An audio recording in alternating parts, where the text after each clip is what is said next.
a creature with no skeleton inside your hands. Got no home address, I come and go as you command.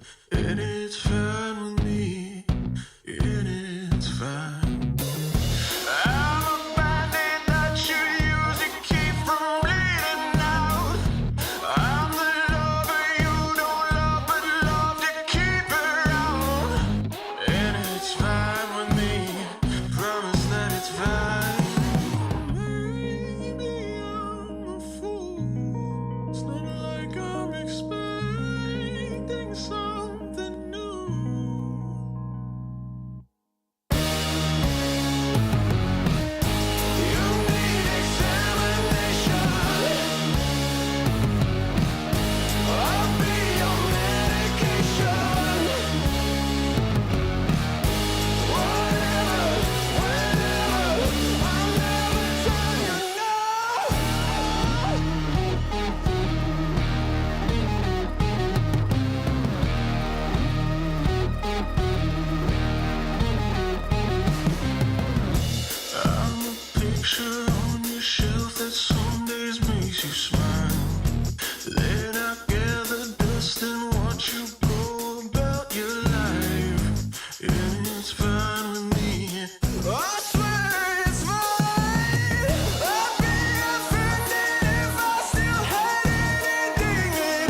You wear it.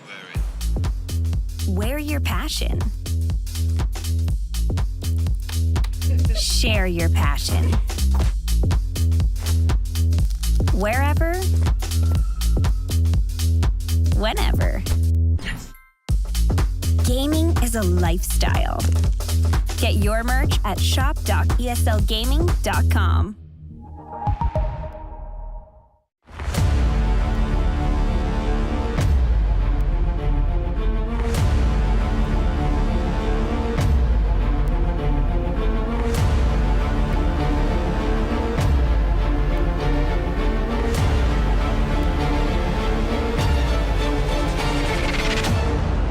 And the hunt begins.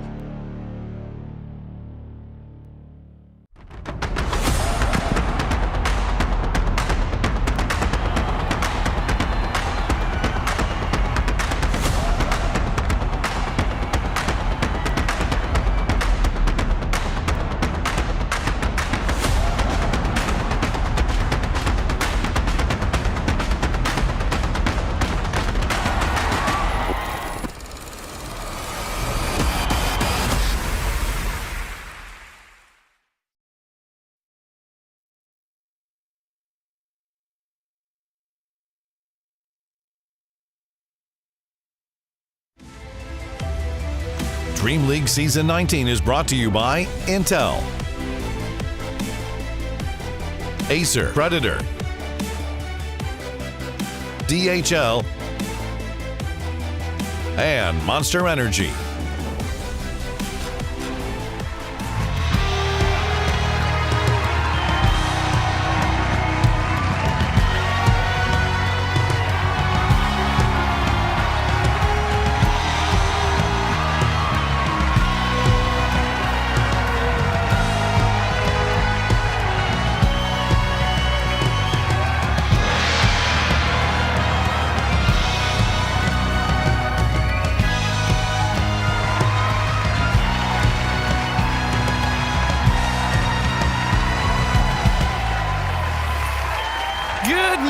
Good morning. Thank you, Dancing Pandas, for the lovely intro. Hagen Jenkins, and welcome to day 8.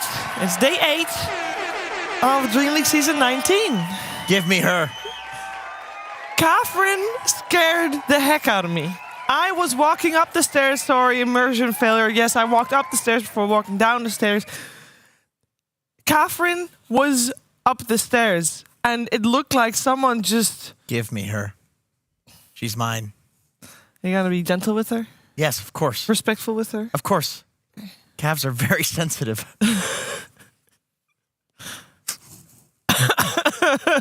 All right. Jesus. Good morning. Okay, Tsunami was here. There we go. We have Short King. He could use this. Maybe. We have a great day coming your way, of course, and it's about to get even greater. We're gonna have great Dota.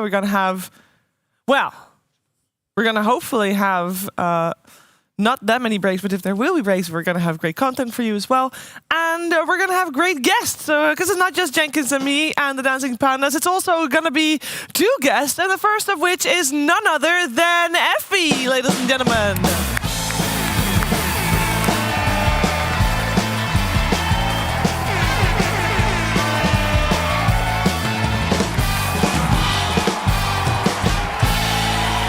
Good morning. Good morning, Catherine. There you go. Long time no. You just passed her on like that? No questions asked? Yeah, you know, it's 21st century.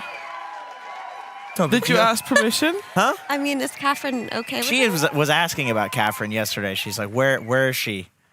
And then I said she left me for Tsunami. And then Tsunami left her at the then top he of the stairs. I freaked out when I heard. It's Yeah. true. It is true. It's true. It's good. I don't know what he was doing with her where they ended up. I don't want to back know. there. Oh dear. I just had my hand in Catherine. That's not good. maybe. Never mind. Go introduce the Let's next bring person. on the birds to save us.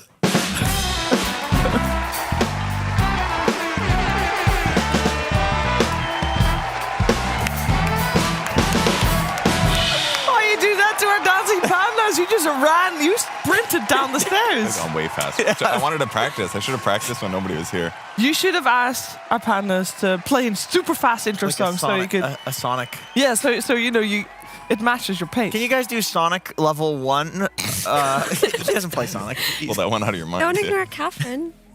What about her? Say good morning. Good morning, Catherine, m'lady. Speaking of Cavs, that was a great intro, Purge. I really did like that. It was. That was probably my favorite intro so far. Just the running down. It got me. I laughed. My mic was muted, but I did laugh at that. Good. So may I touch Catherine? Yeah, go ahead. You can ask her, not I mean, Jenkins. it's not my. It's not. Is it mine better now? if I don't. Have you passed? Huh? I thought that was your girlfriend. No, this is Catherine. nobody owns a leg. Well, actually, that's not true. I've got 2 of them. May I buy one? No. She's so light. Actually, I own her. That was $100. Give me that back. Yeah, you paid a lot for this. That was really.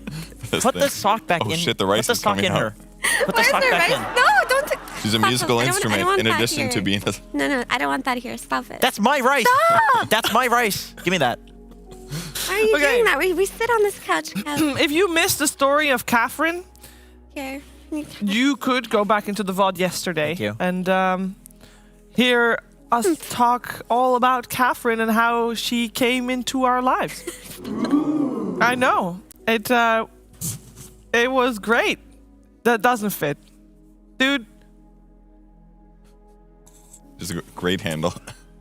Okay, speaking of yesterday, we had great Dota, and we actually had a couple of series that went the distance. I know most of our series so far haven't, and you know it was fine. We had a couple 2-0s, we had a couple of 1-2s. We had, I think, our most exciting series was definitely Tundra versus Liquid yesterday. It is important to note that so far every series that went 3 games was a series that Brian was on the panel for. I do want to warn you guys that for the first 2 series today, Brian is not on the panel, so the chances of it being a 3-gamer are severely reduced. I also want to say that we could take a look at what happened yesterday. The games were pretty crazy because we came in with expectations, Purge, and they were just not met. And it was just basically reverse land. Yeah, I mean, the first day, Shopify Rebellion had some wacky picks that led to them getting stomped in a 2-0. So, and Gaming Gladiators smashed their competition, Liquid. So we're like, okay, obviously, Gaming Gladiators is playing amazing. Shopify Rebellion's playing not so good. And Gaming Gladiators did an IO carry pick this game. It was a switcheroo in multiple ways. I didn't mean to pun there, my bad. But it ended up being Shopify Rebellion just playing really well. Game 1, they beat him. Game 2, Crit had amazing initiations. They played on the back of Lone Druid, which was not unexpected. Maybe not the best matchup, but they just played it so well, getting kill after kill. So yeah, Shopify Rebellion, all of a sudden looking like a super competitive team. But maybe it's just a bad day, the first one. I mean, I think they've looked competitive for the majority of the tournament, with the exception of their series versus GG. I mean, not GG, sorry. Their series in which versus OG, in which they got that 0-2 you were talking about. But it feels like they've learned a lot throughout this tournament, and in the interview we had with Arteezy, he mentioned that playing with Mikey made them adjust their drafts and play in a way that they wouldn't normally, which actually taught them a lot about certain hero matchups and what they're capable of doing. So I have a lot of high expectations for where Shopify are going to go after this tournament. Well, I know at the moment they are not going anywhere together with everybody else, because everybody that won on the first day of group stage number 2 lost on the second day of group stage number 2. And so we are basically starting from scratch to find out who's going to rise to the top and who's going to rise to the bottom, because you did see there in that standings overview that the bottom 4 teams will get removed after this group stage. Top 2 into the upper bracket, and then 3 and 4 into the lower bracket of the playoffs. So today's games are going to be very, very important. The more ties there are in that regard, the more important every single win is. And we have 4 best of 3s. Again, TSM versus EG, the last one of the day. Tundra OG, great. Beast Coast Gaming Gladiators. I mean, every day is filled with great games, Jenkins. But is there any series in particular that you are most excited for?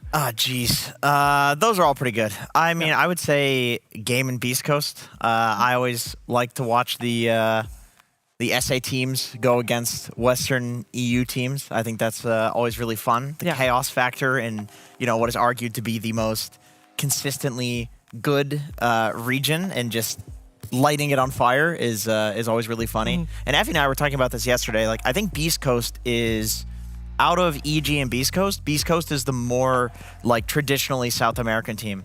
Like, you'll see EG versus Beast Coast, and then they both go like full SA, like just crazy team fights, mechanical skill, like just tiny tossbacks, that sort of shit. Like, but only against each other. Otherwise, EG, when playing against like non-SA teams, are kind of just like a really good Dota team. Whereas with Beast Coast, it's like they bring the chaos and they thrive in the chaos. So that's why I'm excited to see them play. Yeah, but after their series yesterday versus TSM, I feel like TSM may have exposed them a little bit, and DG definitely have material to go off of based on yesterday, because they got 2-0'd by TSM, which that was not the result I expected. I thought that would be a 3-game series, and maybe that just shows how much TSM has improved and found their discipline, but it may have also showed some flaws in the way Beast Coast plays.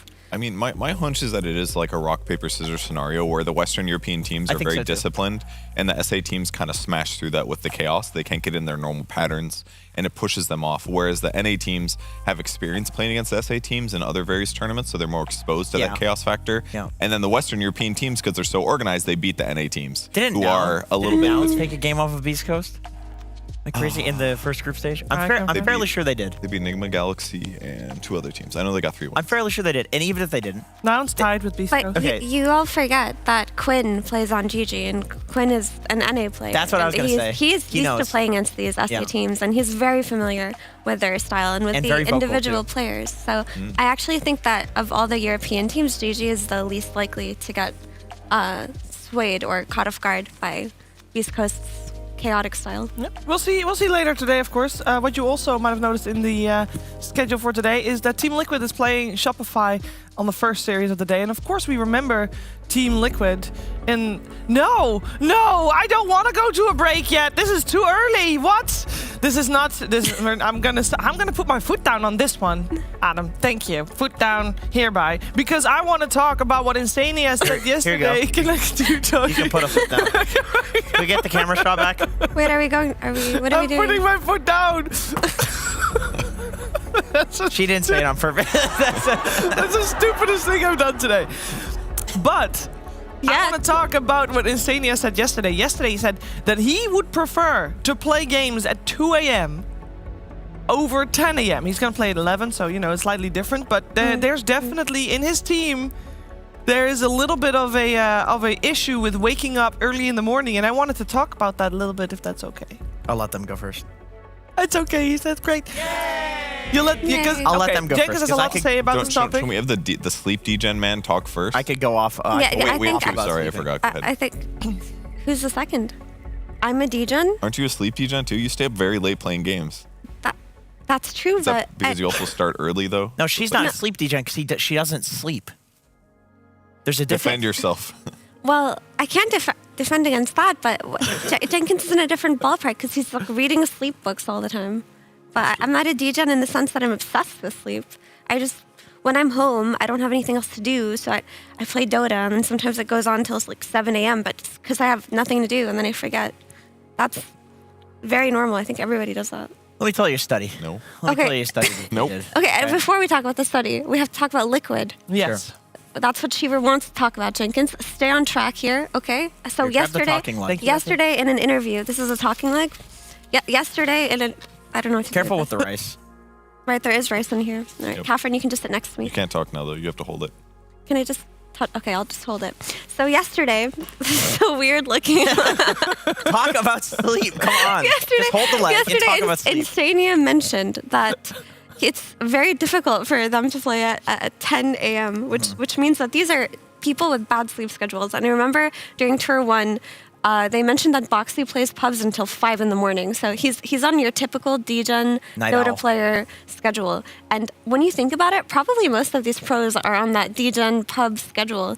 And the team with the higher number of those is actually at a disadvantage in the morning. So as far as I know, 2 out of 5 of Liquid's players are on that degen shit, which are Insania and Boxy. I don't know about Shopify. And Nisha. Is Nisha on the DJ hours? Nisha is on Yeah. the DJ hours. Yeah, he's on the DJ guaranteed. hours. I thought Nisha was fixing his lifestyle with Blitz. That's No, he is definitely going to the gym and he's working out a lot, but he does that late at night. So 3 out of 5 are not equipped to play Dota at 10 a.m. You can take Somebody shots. said. Give me the like. Give me the like. I thought somebody Let said. Purge talk. I thought somebody said Mickey also woke up for the last second as well. Am I Give me the wrong? like. That could be as well. In which I case, just touch it? that's 4 out of 5. It keeps getting worse and worse. Yeah, he did. Okay, What, you can what is talk. she telling? Oh. So Shopify, do you feel like their players are on the same? They're degens as well.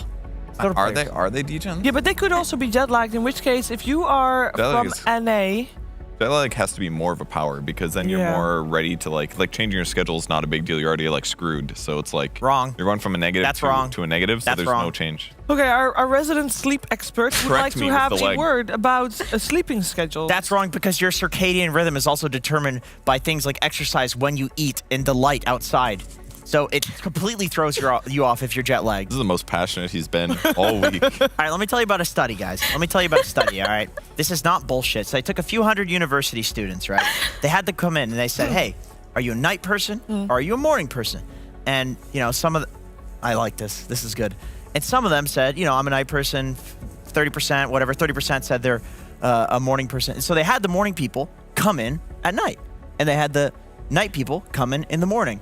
And guess what, Purge? What? The morning people at night were better at solving creative problems, but worse at solving analytical problems, like math, crunching numbers, stuff that you like, the boring shit. But creative problems, like, you know, solving a riddle, they were better at solving that. You know what Dota is? Dota is an analytical problem, mostly. When you're talking this level, when you're talking on the level of instincts. So, what I'm saying is that if these people are off their schedule, they'll be worse at playing Dota, but they'll probably be better at looking at replays, for example, and creatively solving what do we do against this team. Do you think they're thinking that, though? They're just waking up 5 minutes before the match. That's what they're doing. You're saying they're going to get smashed, but the post-match replay analysis is going to be very It'll productive. actually be good. It'll actually be good because it'll be the creativity that's coming in hot there. we did see yesterday, or heard Insania say yesterday that if he's playing at 11, he's waking up at 10 or 9:30. So he's waking up early enough. He doesn't wake up 5 minutes before the match. And we also know that I don't know which team it was, but there was one team that was not happy with playing the first series of the day or an early series of the day because that meant that nobody would scrim them before their series. Which made them very sad because they couldn't practice before going into an official that might save them, you know, give them millions or whatever. That's not sleep related. They could definitely pay somebody to wake up early to play them. Did you know you could take a test I would do it. to find out if you are a morning or an evening person? Some people don't know. Yeah, there's a lot of online quizzes. Shiva in there. And not well, very reliable. there's also like they can put electrodes on your head. Okay, that and then- sounds legit then. I believe it that it's an hour-to-hour thing as well. Like, I think all the studies are like, we asked them if they're a morning person. It's like, okay, well, what's the difference between a guy that gets up at 11 a.m. or 10 a.m. and a guy that gets up at 6 a.m.? To me, there's a huge difference, right? And a big problem, a huge pervasive problem in the world right now is that teenagers have a circadian rhythm that's quite a bit later than adults, and yet we're forcing these people to wake up at 6 a.m. to go to school. Jenkins? Fucking up their brains. Solely to make it It's more not good. convenient for their parents. I thought Catherine was the talking leg. Give me the leg. I've been holding her for a while You're breaking Yes, our rules. It's like the muting leg. because you said you have to hold Catherine to talk. Well, because she's the host and I don't need leg. Can Effie does. Can I reply to your Yes, study? you can. So that study is very interesting, but I think one study with 100 participants is not enough to generalize it on the degree of like something like Dota, right? So I think that it's cool to think about. It definitely made me want to go and read up more about it. But I could tell like, you more these, studies, These, but these there's just studies limited need to be peer reviewed and they need to be repeated. And These are. there should There's be mountains of a evidence. very large sample size of similar studies so that like you can confirm it don't over clap each that. There are mountains of evidence. But you mentioned one study that would imply that Dota players would be worse at playing Dota in the morning. Or you've linked it to that. But okay, what I'm saying giving is, them an excuse. That's what I was doing. okay. I was giving them an excuse. Right, Give me have that. Catherine. Because I like Insania. So I want to say give him an excuse because he's a bubby. And so I'll just say, you know, that's why he Okay. was losing. Insania number one. I'm with you. Yeah, number one. Number one. Oh yeah, you want that? Yeah, I do want that. Thank you very much. Also, Adam, Adam is participating in this panel. Okay, Adam is He participating said in the panel. he wants to add, thank you, Adam. Adam is our lovely producer. No one is like him. He mentions that humans are the only mammal that willingly give up sleep. We are the only one. We are. I don't willingly give up sleep. What are you talking about? It always comes at a cost. Who willingly gives up sleep? Come on. But yeah, I guess we set alarms. That's where the difference is. I think he read the same book I did, actually. I think humans are the only ones that set alarms. What's happening here? Wait, Adam, can you repeat that? Adam. Does Adam not have a button? Okay, Adam is also mentioning. Adam, thank you for joining the panel. We'd love to have you here.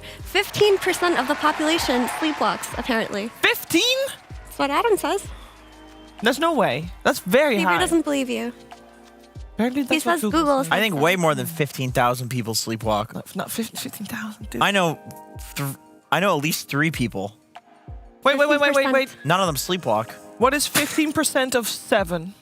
5. Definitely not. Purge. What is 15% of 7? It's 0.7 plus 0.35, so Okay, so 1.05. Owen and Fogg are right Wait, there. 0.1. What is 15% of 9? 0.105. 15% of 9. That's a little over 1, right? It's 0.9 Statistically- plus 0.45. Dancing Pandas, does anybody But of it you decimal less. sleepwalk? A lot of no's. All right, let's play But our new. how would you know if you did? You or- are now. How would you Okay. know? How would you know if you? Let's did? play our new show, Who Sleepwalks, ladies and gentlemen. Can we get a jingle for the Who Sleepwalks? Play Fear I of the don't- I Dark don't by think- Iron Maiden. Owen doesn't sleepwalk. I don't think Fogg sleepwalks. It's me. Fucked. It's Oh, me. not- The answer is me. You sleepwalk? Oh yeah, How do you know? I slam things. We found our 15%. I You have could have the- just said that straight I away. have severe night terrors. I wake up going ah! like that. Night terrors are different than sleepwalking. No, I sleepwalk as well. That's pretty worrying. I wonder you read a Maybe sleep you're book. Oh my sleepwalking God. right now. You know what? This means we should talk about Dota very soon because the draft is moments away from beginning. Yes, we do watch Dota on this very stream. Team Liquid and Shopify Rebellion. Now we'll be right back with the draft.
love it, you wear it.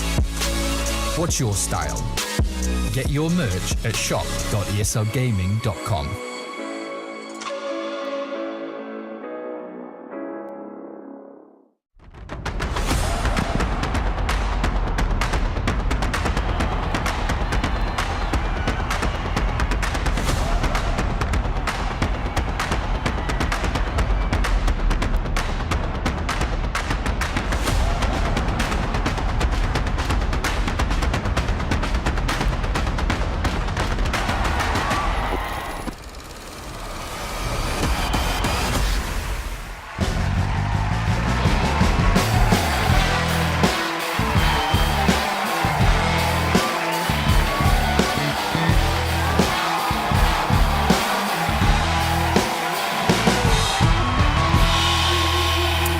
We got Team Liquid and Shopify Rebellion ready to have some Dota action for us here today. They're playing a best of 3 in the group stages, and both of them are obviously tied. They're 1-1 right now, so we'll see which one of these two will pull ahead, as we've seen both teams win yesterday in fairly convincing fashion.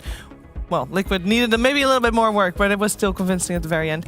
And we have a couple moments before we head into this draft, so I think it's very important for people to know what to look out for when watching this game in particular. Purge, what do you feel is for people going into this series, watching, what do they need to know? What do they absolutely need to know? Absolutely need to know. I can go first if you need a second. Oh, it's very important to ban Disruptor against Team Liquid. Great. Naturally. I mean, you have to consider Mikey's hero pool, right? Because Shopify have been first phasing his heroes, so Liquid should have an adequate response to that. And the 2 heroes he's had the most impact on objectively have been the Batrider and the Invoker. So I think Liquid are going to be discouraged from first phasing their Nature's Prophet if they're going to let this Batrider through, or they could bait it, let it through, and maybe try to counter it here. Also, something Team Liquid did yesterday was first phase their anti-mage twice in a row, and that was when the enemy team started with a Doom. Yes. Doom and dying, yeah. So it's just how the openers are going to go, I feel, is going to be the most important thing in terms of draft. I will also say that if you are Team Liquid, you always got to keep that lone druid on the radar. And I will also say that if you are watching the game, Mikey is on the side of Shopify, Mickey is on the side of Team Liquid. It's going to be great, promise. That'll be fun for Odie. It will be fun for Odin Fog, yes. We got the Doom first, so we'll see if... Iolash. There you go. This is the most obvious response that teams have been doing. It's not uncommon to open Doom, but the cool thing about the Iolash response is that it just counters what Doom does. It's like disable one guy and kill him. IO can relocate. Yeah. You can pump heals into the guy to save. So it's like the most natural response. But with that said, it's still good to pick the Doom. It's still good to have Doom because stopping them from casting spells, assuming you initiate correctly, is still really valuable, especially if you can get some big like 3-man War Stomp while dooming a Leshrock before he casts some of his spells. So this is, and then again, Shopify Rebellion is going to pick Invoker for Mikey. They did the same opening, I believe, either yesterday or the day before. Excellent combo. Mikey did great on the Invoker. He did great against Quinn's Leshrac. So I think Shopify is going to be really comfortable with this opening. I could see teams having the opinion too that Doom, while there are quite a few counters in the pool in terms of lane, we saw the anti-mage, and in terms of game, we see the IO. Gold always has value. Like, if you get a Vanguard, if you go for the Greaves build on this hero, you're going to survive for long enough that Doom will just be the top of net worth. Like, that is pretty much every game we're seeing with this hero. And with enough items, you can kind of counter everything. So I understand why teams are first phasing it and allowing, like, the double counter pick to come out. Because they're like, well, you can't beat items in Dota. Maybe in, like, 4 days when the patch comes out, but not yet. Yeah, so for the Iolash opener versus the Doom Invoker opener, I actually do think that I prefer the Iolash. I think Liquid have been super comfortable on their IO. It's kind of been a priority ban versus them up until the last couple of days. But also, we saw how effective the IO safe lanes have been going, which is something that I think Liquid should do, is just put this IO on the safe lane and pick some roaming 4-style hero for Boxy, just so that he can rotate on this Invoker. Because I feel that Lesh can heavily punish Invoker if he has like a Clockwork style 4, who just rotates mid around the catapult timing and they just take that tower early. Yeah, I agree. I think that's really important, but because of the prevalence of the IO safe lane supports, we've seen a lot of IO anti-mage combos, and Liquid have shown that they like anti-mage, and it's been successful at punishing Doom, so I feel that Liquid have a solid way to punish Shopify in the second phase. There, it does get banned right before Okay, their they opportunity take to it pick. Yeah. But it looks like they're protecting a potential Pangolier pick with the Bloodseeker ban on the side of Shopify. Oh, okay. Surprising Crystal Maiden, but sometimes teams will do this in this position to not reveal too much, and CM kind of just is good against all lanes, decent against Doom as well, just to set tempo, and then pumping Aura mana through both Leshrac and the IO, and thus Leshrac gets like triple the bonus. That's pretty cool too. So there's some cool things about this setup for Liquid. Actually, it can't be a Pango. That was my bad, but it feels like they want to go for some mobility style carry on Shopify if they're banning out this Bloodseeker. Oh, And because the yeah, Spark, and because the they're mid and their offlane's already set. That pairs with the CM too. Like Yeah. maybe this is just something they talked about. Like, oh yeah, CM's an underrated hero, but you know, maybe there's also like an Ursa or something coming out, like CM Ursa, CM Pudge. Like this hero is usually picked in a combo lane right now. You pick a hero that will maybe troll, like.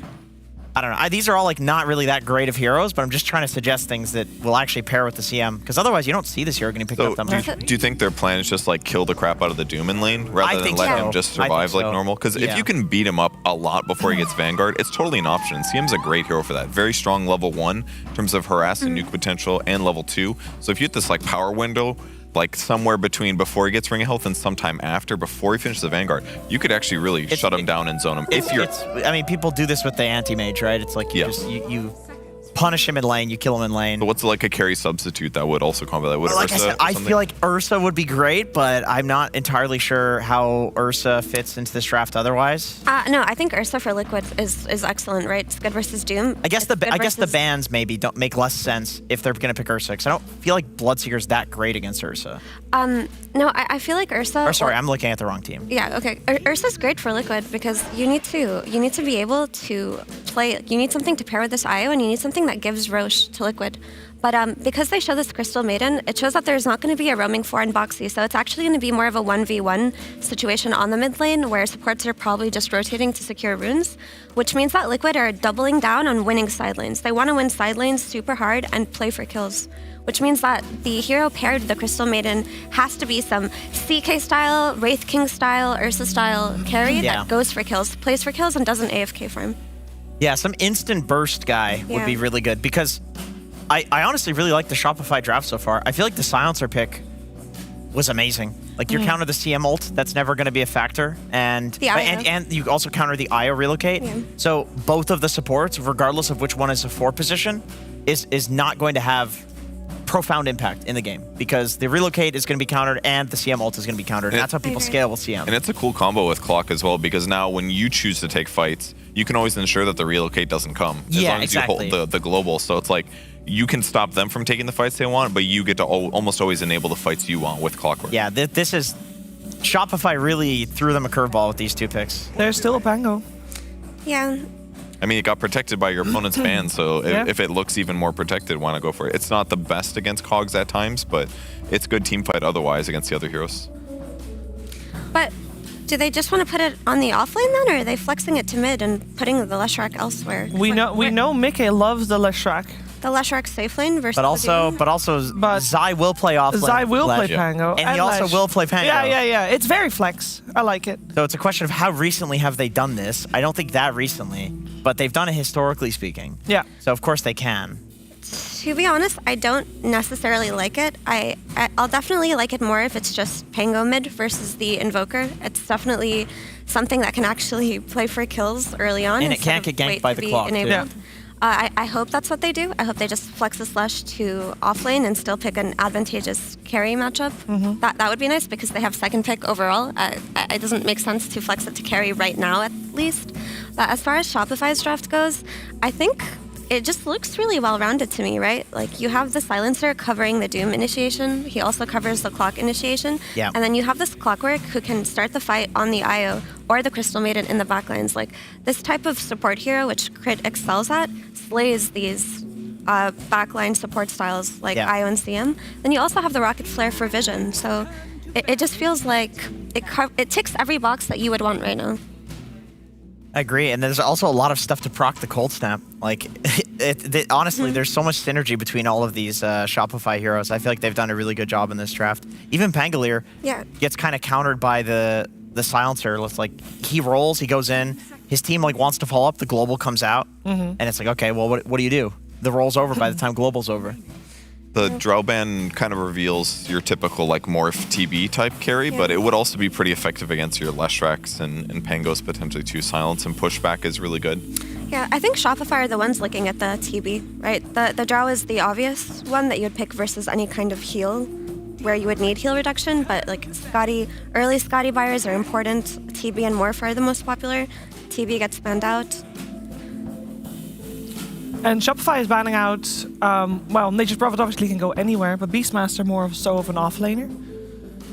Both of them, of course, having a lot of minions and things that are pushing constantly, so Shopify just removing some pressure off the map. It's definitely abnormal to see Beastmaster not get banned till last phase. It's definitely one of the fixtures of a lot of drafts. And they go Shadow Fiend. Right. Very, very good against Pango. This basically means you can't put Pango mid unless you're accepting he's going to be at a big last hit deficit, and very often they get solo killed too. He also has the damage in the late game to burst through any kind of heal. This hero, especially once he gets that Daedalus point, that it doesn't really matter if he builds Scotty or not. And I like the clock and his synergy with the Invoker too. We haven't really talked about how these heroes can play together, but if Invoker gets that early Vessel timing, which I feel that he should if he's covered well enough, then these two heroes can just play around the map together and buy time for the SF. Yeah, I suppose Invoker's going mid, so SF won't. But either way, still a good game for him. Lots of good physical damage. CM's scared of that. Like, you can't go within 600 range of an SF without worrying about getting hit 3 times and losing most of your health, so... You know, losing most of your health, he's just straight up dead. Yeah. I also worry for Liquid here for this last pick SF. Like, what hero can you lane into SF that's not going to get dumpstered right now? It's either Pango or Lesh, right? Unless they want to put the Pango mid and then pick another offlaner right now to like dumpster the SF, which they could do. Yep. But right now, these two heroes do not do well against SF safe lane. Yeah. You are going to get triple raised and you're going to die. We've seen how that's gone on the mid lane, Pango versus SF. SF dumpsters this matchup. And even in the mid and late game, like SF popping BKB can actually just kill Pango through his Rolling Thunder. So there's good solutions, and this isn't like a draft for Liquid where you're like, oh, they can get by with like a carry Lesh or a carry something else. They need like a real hard carry. What do they need? They need something that gives armor potentially, or has armor? What about like PA or something like that? I was thinking like... Gap close hero, get on top SF, kill him.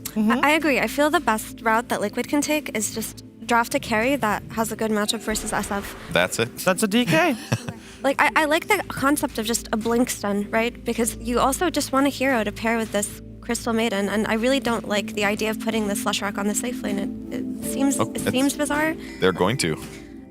If that's what they want to do, that's what they're comfortable on. Maybe they feel that DK has a better lane against SF than Leshrac would, because it's true that Lesh, if he gets 2 race stacks on him, he can't do anything. He can't approach for the creep wave. He can get easily punished by the silencer support.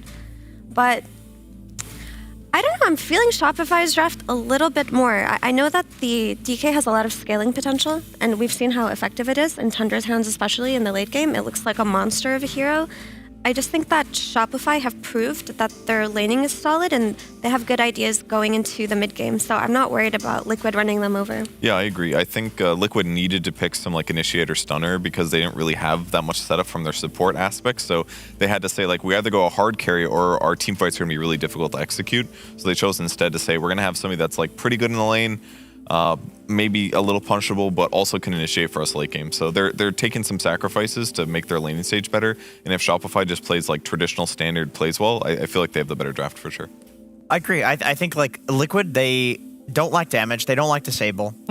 So like if they do get a lead out of just good laning, then yeah, they'll definitely win the game. However, I do feel like if the game is even, then I think Shopify has a lot easier to execute draft and probably better scaling than Liquid has. And there's also the Nisha factor in Liquid that you always have to talk about. If Nisha pops off in the mid lane, like we saw him do yesterday, and just nails these early rotations, it could like flip the game over entirely. Yeah, can always snowball. It could always snowball. We're gonna find out. I mean, this game, the way all of you describe it, seems like it's a fairly even game of Dota 2, depending on how the laning stage goes. So there's a lot of focus on those first 8 to 10 minutes, and we're going to find out who takes the lead in that and who takes the lead in this series. We're heading over to OD, Pixel, and Fogged for Game 1. Thank you very much, Shiva. Yes, Team Liquid against Shopify Rebellion. Fox, can't wait for this one. We've had some great series so far from both of these teams in the previous days. Coming up against each other head-to-head this time round. What are you expecting? And some of these drafts, we're getting some fun stuff. We're getting Instadia bringing in the Crystal Maiden. Yeah, I think there's I mean, both drafts have a lot of strength and, I mean, not really too many weaknesses, so it should be a really fun matchup throughout all stages of the game. I think Shopify proved themselves yesterday massively with how they're able to play versus pressure, play versus early game harassment and stuff like that. Liquid definitely looking to set a fast pace here with this Lesh, with this DK, looking to take towers early. Shopify, they've got a very good scaling draft and a good way to fight early. So if they can hold on, it does feel like they're going to be able to get that scaling. And we see Mikey, he is going to go down the Exor route in this game. And Mikey, he's been having some fantastic games as the stand-in, and I think without a doubt the two heroes that he's just shone the most on have been his Invoker and his Batrider, and he gets his Invoker here, so every reason to believe that Mikey could come in with something spectacular again today. Let's hope. I'm a little worried because, I mean, if he sees the whole Exort thing, like, he's probably going to be playing around Sunstrikes with the clockwork, with the cogs and stuff like that, but if he's not able to get the ball rolling, I'm actually a little worried. I actually think Pango is incredibly good versus Exort Invoker in the middle of the game, like in these, like, 8 to 20 minutes or something like that. When you have this Midas, you're trying to be greedy on the Invoker. He can punish, he can gank these side lanes, and that means he's not going to have Vessel. We saw how good Mikey was yesterday when he did get Vessel versus the healing and stuff like that. There's an IO, there's a Lash, there's a DK. Vessel has its merits, so let's see if Mikey's going to be able to impress as this Exort Invoker. I got to be real, I really thought he was going to go Quaswex this game, but let's see what he can do. Oh, he's already got the full build queued up indeed. As you'd expect with the Exort, the Midas into the bots, going full greed. At least that seems to be the game plan so far from Mikey. It's very greedy, though, if you do this. You have an SF who, it's greedy but not greedy because he's set up with a clockwork. It's just like the BKB timing and stuff like that. If you do get overrun, if you get the gap closed constantly from like some early blink DK and Pango getting on you, can be a little concerning if you do have a Midas on a Doom, a Midas on an Invoker, an SF who doesn't go early BKB. So could definitely be moments if, you know, if Liquid identifies that to pressure it and to take advantage of it. And overall from Liquid's side, what do you sort of make of the decision then to end up with the cores the way that they were? Because there's definitely some flexibility, but as it ends up, they take Zai to the bottom lane on his DK, and of course they put Mickey on the safe lane Lesh. I guess they just were worried if they put Zai off lane that he could just chain feed. You know, if he get caught inside of a battery assault and cogs, like stuff like that, they won't be able to actually save him versus this high damage SF. They probably just feel that the DK has a way to prevent it. He just clicks the stun and walks away from the clockwork if he does get gone on, so can definitely understand why they went down this route. And honestly, it's pretty annoying for an SF to lane versus this unless you get early kills. You just get hit. I mean, yeah, you just sort of see an example of that there from Arteezy. You know, he wants to step up to kind of get in range to set up the chain combo of the raises, but one stun and pretty much loses 75% of his HP there to Zion Boxy just right-clicking him. Yeah, I mean, I'm gonna have to look to see how much, like, I'm really gonna be watching a lot for Mikey this game, to be honest with you, because I think they could really punish this greed. Because it is very, very greedy if you're going double Midas versus a super pressuring draft. I know they made it work yesterday, but it was because he also went Vessel into Midas. Sure. So he scaled after being able to to do that early pressure to react to the movement. So, I mean, what do you think it is about the game that Shopify Rebellion have seen and said, you know what, we're going to get away with this greed? Is there some sort of weakness to Liquid's lineup in a sense that even if they do get this early lead, that Shopify Rebellion, they feel that they've got the tools to sort of hold back the pushes? Maybe because it's not a traditional carry, but Lesh we've seen played as a carry from different positions anyway, so not sure. Like I said, I'm a little worried that they are going such a greedy route. On top lane, first blood will occur here as Mickey is able to take down Fly. He'll tick down pretty low, but he's back under the tower. In fact, he's got a stun at the ready to turn over towards Saberlight. They might be able to get the two of them here. He's got Wand. See if they can chase him out of the lane. They got another bite. They do. The setups there from Insania. Double kill for Mickey, and one of those being the first blood. That's a lot of money to the safe lane Lesh. It sure is. It's a very strong lane up here coming out from the CM and the Leshrac, just pumping in the mana, of course, with his ally soon. Doesn't have the Arcane Aura yet, but once he does, it's very effective. And imagine what we're going to sort of see, that top lane Liquid having a pretty good potential of continuing to get kills. Yeah. Whereas on the other side of the map, very difficult for Shopify Rebellion to do so themselves, as we're seeing, Zai and Boxy feeling pretty safe down here. I think Liquid is. I'm worried, Owen. Like, I know it's super early tails. Just, Mikey's gonna have to do some super impressive stuff to be able to salvage his lanes, and we'll see how he does adapt. Because right now I'm seeing him. He's already taking an early point in Wex. So maybe he is going to do some type of adaptation build. Maybe he just wanted a few points in Exort just for the start, but he's still, it's not going to be that vessel, that early rotations you can make as a full Quas Wex to match the extreme pressure that Liquid is going to be looking to set. Oh, yeah, so yeah. Just super greedy. Absolutely. Eyes on Mikey to see what he does.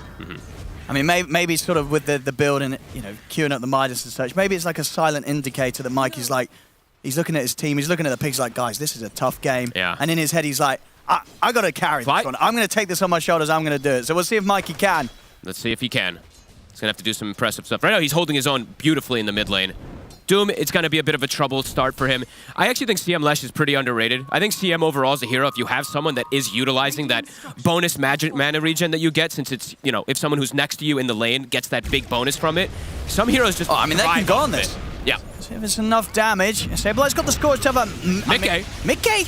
He went on that. He was super low, actually, when he started to follow up Insania, so he just ends up dying. It felt like he was making that play as if he had more HP to go with, but Mickey was super low when he started that. He's going a pretty fragile build to start. I mean, he went Arcane Boots, so it's more about pumping mana into each other, but that means he's squishy. Only 800 HP on this Lesh. Shopify will strike back. Yeah, I mean, Saberlight will be very happy with that one. That is a very unexpected kill to get up there. Yeah, I think Saberlight, as soon as the spells were coming out, he was like, hang on. I could just kill this Lesh. Mikey, going for solo kill potential here. And down bottom. We'll hold back Zai and the cogs, but RTZ not quite in position to lay down raises. And even if they do, Zai and Boxy at this stage just very difficult to burst through. I actually, Mike, this is a build that people used to do ages ago, back when I played. So what do we got? You go for kill threat in laning phase. When you go for this Wex, you're playing around setting up for your own Tornado Meteor combos in lane. You rarely see it nowadays. 90% just default falls 0. Is there a reason why we don't? Is it? I'm gonna say, is it just because it's a very difficult thing to execute? Now this is some sort of super high skill play. Yeah, super high skill. It's also it uses a ton of mana. Literally, like every time you go for the combo, Meteor and Tornado is 350 mana. So, I mean, if he can get a solo kill, if he can hand his own, then that could be huge. Like you said about him being that carry kind of in a way as the Invoker.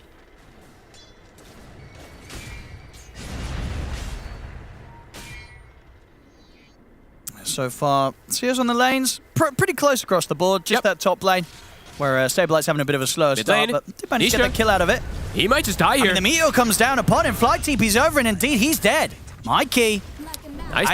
He's got the build to do this sort of move, and maybe one of the reasons there why Nisha gets caught off guard. He's not necessarily used to playing into invokers that are going to skill like this, Fog. No, this is literally it's such an old school build / pub build that you see some players do. Oh, I love this for the highlight reels. It's very threatening for the kills you can get. He uses a ton of mana, like I said, but he's not looking to sunstrike in side lanes. He's just looking to shut down this Pango, and that's very impressive. And look, he's going to have the Midas on at a good time, right? Okay. It's going to be coming out pretty soon. Bottom lane, Dogs. We'll trap the two of them. Let's see if Crit and Arteezy still able to back away from Boxy and Zai. Arteezy will get the space to step back, get another raise in. He's going to get another one on him. It's not going to be quite enough to bring down Zai, though. Heals are already being pumped out by Boxy. No one to fall on that bottom lane. Yeah, Midas at 7 minutes. It's already coming out on the courier. Nisha looking to try to dive. He's thinking about trying for it. They both constantly have kind of these... Nisha now at this point has more kill threat than Mikey. But Mikey can definitely get it if Nisha's not careful. Midas is done. I mean, one of the faster ones that we get in the patch. I mean, it really feels like this game could go two ways. It could either be a Liquid stomping, or it could be the best show that Mikey's given us. Oh, yeah. I'm super excited. Bottom. Here's the Sunstrike. Not quite hitting, but Arteezy will get the triple raise. Yeah, Arteezy won't mind. Means that he gets the gold instead. Mikey's like, damn it. Whenever you use Sunstrike like that, you're like, oh, man, now I don't have mana for my lane, but I really wanted that kill. Mikey. Continuing to play careful. He's getting pinged, so Liquid, they're trying to set up for a move here. They de-warded the mid-ward as well. So they know there's no ward here. They might look to dive him. Power Rune, 5 seconds. They're bringing both supports. Fly. He's got eyes on Insania. I mean, yeah, just a whole lot of pressure here from Liquid in the mid. Both supports teaming up. I mean, Fly's going to start playing around with Insania off to the side, but Insania's got the backup of Nisha and Boxy. They'll swing over the way of Fly, take him down. And they secure the rune as well, too. It's up top. Did Sunstrike? Oh! There we go. He got him. All right, Mikey. He's turning up today, Mikey. Pinging it out. Beautiful. Hey, level 8. So he won't, I mean, he's not going to be delayed on his timing for the double Force Spirit anyway. Mid tower, though, it is looking to already almost drop with this DD and overcharge on Nisha. It is actually just pretty much dead. He's trying to dispel that DD off, but won't quite connect with the tornado. Nisha's just going to finish the tower. Yeah, the supports of Shopify Rebellion for now, they've headed down towards bottom to see if they can set something up with Arteezy, but as it is, Crit gets taken out. Insania with the catch, Zai with the damage. As Liquid, they can overall, they continue to hold this lead, 2K advantage right now. They can move around to crazy now with Nisha. I mean, Fly is looking incredibly dead. 4 heroes potentially could have been on him there. Insania was also swinging across with... Arteezy has no TP. They're just going to dive him. They know he's in it. Requiem, but he's got no backup. Okay. He's going to get caught by the Dragon Tail. In fact, before he can get it off, the TPs are coming in, but the Rolling Thunder's there. They got to run. Dead. I mean, Zai just casually picking up a triple. They can look to dive in for this clockwork as well. Nisha will be off the mark with the swashbuckle, but the 3 members of Liquid, they want to get him. They'll catch him in the frostbite. Another kill here for Liquid as Liquid start to group up and use that early game power that we expect them to have with these heroes. Oh, almost gets Insania. I'm surprised they actually finished the TP on the clock. Saberlight made the executive call. He's like, no, I'm not TPing down there. That is a suicide trap. And they're going to get another tower. I mean, they're punishing Greed. You said it, Midas Invoker. This is what you were worried about. I'm telling you, man, like, sometimes, even if Mikey's cool doing these cool hot shot plays, their draft is incredibly greedy, and Liquid's, it's just not greedy whatsoever. It's all about applying pressure. So 2 towers taken, 3K lead, Lesh Io pairing up. Gonna be quick timing on this Bloodstone. And if, I mean, Nisha, he's gonna have also a very quick timing on Diffusal. Zai, likely to just go for the Blink next. I don't want to see him go Midas as the offlaner. I know, I've seen it, oh my god, he does. He's doing it. He's doing it. Whatever. You know what, I honestly, maybe it's going to bite him back, but maybe he's feeling they're in such a good position that it could work. But it just feels so good on a DK. I know. You just get the blink, your game can kind of stagnate, even if you're getting some kills here and there. Get that Midas into the blink, you're going to scale. You're going to feel great. You're going to get that quick BKB. Okay, well, we'll see if it ends up being good enough. I mean, with the advantage they've set right now, taking early towers, they probably can set up to take the 3rd one top also. And maybe it won't slow down that blink too much on him anyway. 3K lead from Liquid. They're surrounding top. Nisha's here. Maybe he feels that he doesn't need to be the playmaker because of how good Nisha's game is. They'll go straight for Fly. Get the quick kill first. See if they can dive in for Saberlight. With the Rolling Thunder from Nisha, they should have a pretty good shot. It'll be able to step back to dodge the Rolling Thunder, but the stun from Mickey still connects. Saberlight also taken out. And they're relocating bottom immediately. Quick moves. They're in the backup side to help take out Arteezy. It's a 3rd death. Crit outnumbered. Liquid, they're going at full speed right now. 11-5, 4K lead. We're just 11 minutes in, but already feels like Liquid are getting so much done across the map. They're just, punishing Greed. And you know what? Yes, I find. He's going to have Midas, and he's going to have an incredible timing on the blink anyway. And yeah, I think it's because also Nisha's just probably like, I am going to destroy the map. I'm going to literally get kills everywhere. You don't need to worry about it. We don't need you to get the playmaker yourself. I will do it. He's got Diffusal done. Stone Cold Killer today. 5K lead already. That's a 12 minutes. Pretty terrifying start. As I say, though, eyes on Mikey. Can he do it? I think, honestly, I really feel like Mikey, he knew that this was going to be a tough game from the start. That's why he's got it. He's like, guys, I have to carry this. I mean, you said this game can probably go 2 ways, and I think it's probably going to go the way of Liquid just running over, because even Arteezy's queued up the Midas. I think desperation might start kicking in as, wait, is that a... That's a Vanguard. I mean, he's going to disassemble. He's going to disassemble, but right? Still, so, okay, you know. Whatever. Indeed. Not the Vanguard Lesh of past years, where indeed it would be a report. Nowadays, with the easier disassemble functions, many things you can build. Yeah. With that Ring of Health and Vit Booster. All right, Shopify, they got to stop this bleeding. But it's not the easiest. They're all so fragile versus this unbelievably far Pango. DD again on Nisha with the Diffusal finished. They're going to keep punishing.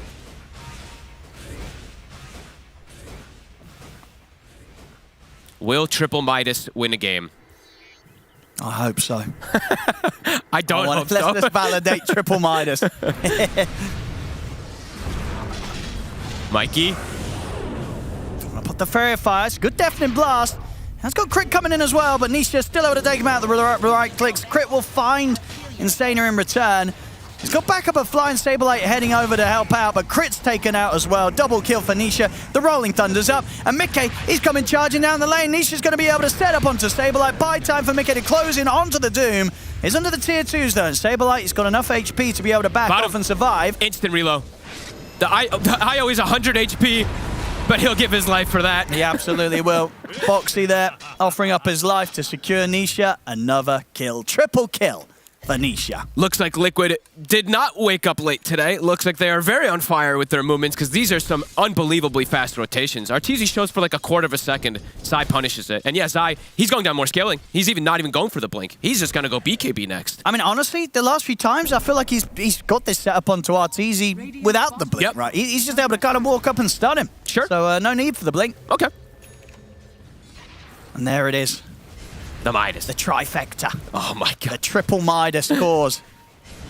Let's see if they can do it. I mean, honestly, down 5k net worth, you got 3 Midases online. That 5k, you can recover from that. Zai. This could be a good catch here, but he breaks away. Mikey can't connect with his tornado. The Meteor still goes crashing down onto Zai, so they will find the Dragon Knight. Now they've got to just get out of there. Mikey, he's opting to TP out, doesn't want to be here. I was like, is Arteezy actually going to stay around here? That's very reckless. He's got to run. He sure does. And they're 5k behind, but I mean, 3 Midases. How much gold is that? I mean, you do the math. 6,000, so they're actually like 12,000 gold. Like 11,000. It's sure. Because those Midases, considering the essential dead net worth and their items for now. It takes a long time, a good amount of time for those things to really kick in, right? So this is definitely Liquid's time to just punish and take over absolutely everything. And so far, they absolutely have been. Look at the lanes. All 3 lanes constantly being shoved in onto the side of Shopify.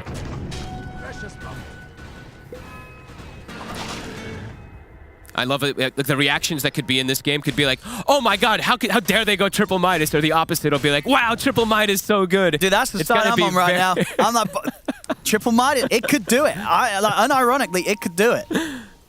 Down 6k, that's not the worst spot to be in. It's recoverable. Crit. He's in with a hook shot. They'll come in as well with the silence to make sure they can take down Boxer without any interruptions. Run. Shopify needs to run. Just leave Fly behind it. Saberlight, though he's going to be the target. Liquid, they'll be able to look over towards the Doom instead. Nisha will get stuck for a moment. Doesn't leave any difficulties in taking down Saberlight. They'll still get him. They get a kill, but it's on a support, and it's quite a commitment. It's a global. We see the build from Boxy this game. Most of the games that he played the IL, he just rushed the mech. This time around, I like it much better. He's doing the Holy Locket, then the mech. Crit. Likely to go down over here as also in the mid. The damage is coming out from Insania with the ult after the setup was there from Zai. Arteezy's gone again. Sunstrike's going to be off the mark. Insania walks out.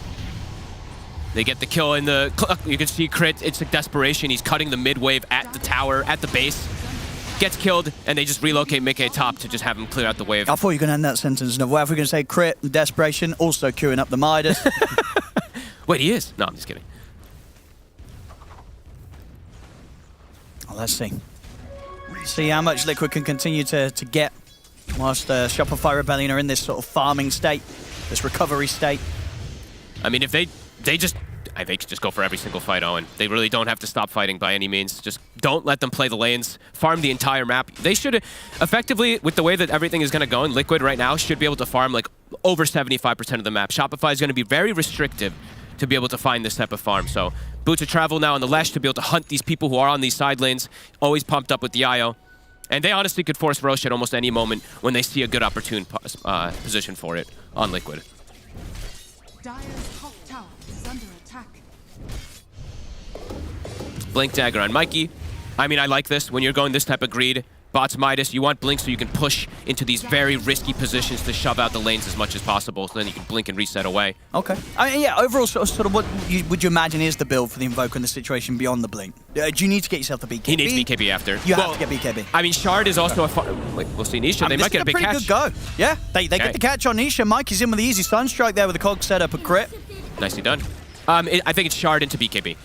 Shard is a really good farming tool on Invoker when you go for this type of build. You can meteor almost every single wave.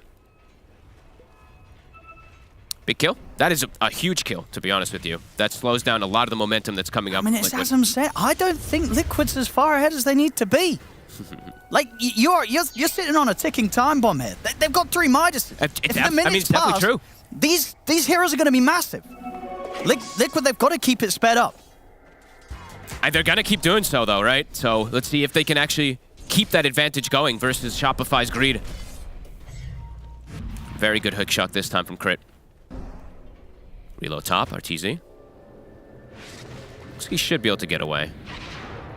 Yeah, I mean, immediately TP's come in from Shopify Rebellion, make sure that RTZ is going to be safe by the tier 2. Flying Saberlight at his side. Liquid, they have to keep up this aggression. The big next timing for Shopify is going to be for these BKBs, the triple BKB timing that will come out for their cores.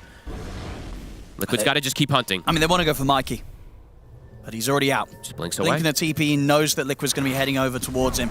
Nicely done. Liquid, they just have to, I mean, they're just getting pulled all over the place. But they have to move. They have to catch these pesky Midas users. Radiant's bottom Zai. tower is under attack. They've got the high ground, so the Liquid's charging towards them. We'll see who's going to get caught out here. Crit is up on the high ground, and they'll get the stun onto Saberlight. So Liquid, they'll get the 2 kills. Well, maybe not even Crit, actually. Yeah, okay, they'll still get Crit. Nisha, he's in with the swashbuckle. They'll take out the 2 of them, Liquid. They have to go for these I mean, they have to just dive. Go for every single kill they can at the moment.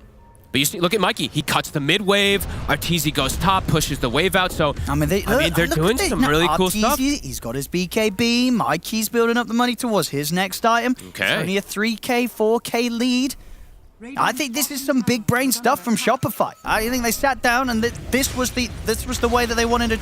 I mean, look at Mikey. Beat Liquid with. He's looking for Insania. Can he get the solo? Oh, good Sunstrike. But he has to back out now. Uh-oh. Okay.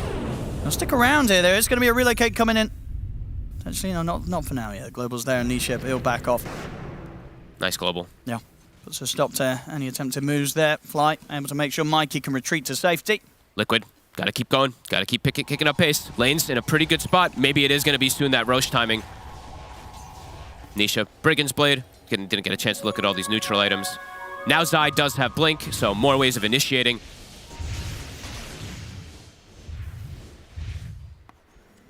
This would be very impressive if Shopify is able to do this with these triple Midases. Push, Mikip, Max Edict. Another glyph. That is the high ground glyph, so they just really want to hang on to any of these outer towers as long as possible. And Arteezy's going to keep shoving out these lanes as far as he can. Liquid trying to farm. You can see even taking away the triangle, trying to get all the farm they can, and now it's going to be that call for Roche. I mean, Crit, he's probably up for a steal. Oh, yeah. That's all their game plan is. He'll give it a shot. Split push and steal as much as you can. Can he get it, though? Let's see if Crit can do it. He's come in with some good ones in the past. He's got another rocket in a second. And Insania does know where he's at. He's under the cover of the smoke for now, Crit. Trying to keep his distance from Insania. Oh, they've actually come out, but they really want to make sure Crit doesn't get the steal. He's going to get forced too far away. So Liquid should have the space to finish this off. He got it! Mikey! The last hit. All right, Mikey. All right, Mikey, we see you. Easy Sunstrike. I look at the gold lead. I look at it's the gold. only less than 1K. Mikey's at the top. They're doing it. Oh, my God. Triple Midas. It is the counter. I mean, look at this bottom lane. They're going to going on to Mickey. Buxy has hit a lot of damage. Look at this. Right click's coming out. Not quite enough to kill him. Too much heals. But definitely enough to scare him a bit. At the same time, top lane, Saberlight. He's been able to get the setup here with the Doom. He's got buddies. Global silence is there. Saberlight is going to go for the TP out. And he's away. Great global. Yeah, long enough with there with the duration of the global to make sure nothing could be casted to hold him in back. Oh, a nice attempt there from Arteezy. He does still have the BKB, so he can continue to hold his ground a little bit. But I couldn't quite get the timing to go with the Requiem. But a good intention there. The high five at the end there. Oh, Nisha, he found him. He did? All right, well, that...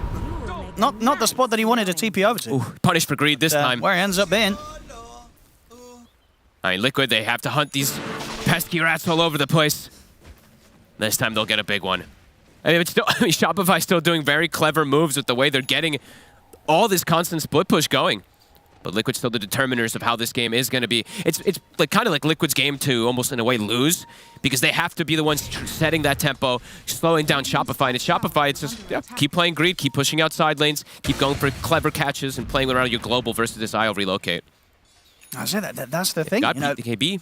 they're 4K ahead, only taking out the 1 tier 2. I think Liquid would have wanted to get a whole lot more by now. They got to keep going. They got to keep trying to find everyone. BKBs, yeah, 3 BKBs about to be finished for Shopify. That will let them actually take a direct team fight, which has not been able to happen for them so far. It's all about just moving around. The high five. Beautiful. 3 minutes left on Aegis. There's a DD rune available in the river there. Wasn't quite spotted out by Crit. Liquid heading over with the smoke. Global cooldown 30 seconds. Doom as well. Oh, Liquid might find some big stuff here if they're not careful, but Mikey, he is absolutely playing careful. Blasts the wave. Gets out. Same thing for Saberlight. Reading the map nicely. Yeah, I mean, they're making the pings over towards Crit, but not looking like they'll catch anyone off that move, Liquid. At the least, they'll be able to start pushing this top wave around. Zai's already setting up. They have that ward on the cliff. TP's coming in. They ping it out immediately. Can RTZ get away?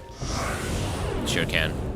I mean, at the same time, maybe seeing if they can set up aggressively onto Boxy with that global, but the global comes to an end. Boxy's able to tether across. Cogs. I mean, Nisha's going to get stuck in that cliff spot. So he won't be able to get an aggressive, has to back up into the river. Oh, he's getting... I feel like every game, at least one person gets caught there for a little bit. And look at Mikey. TP's top immediately. He's going to meteor the wave, try to keep things rolling, try to keep pulling attention all over the place. So Liquid still haven't taken out the mid-tier 2.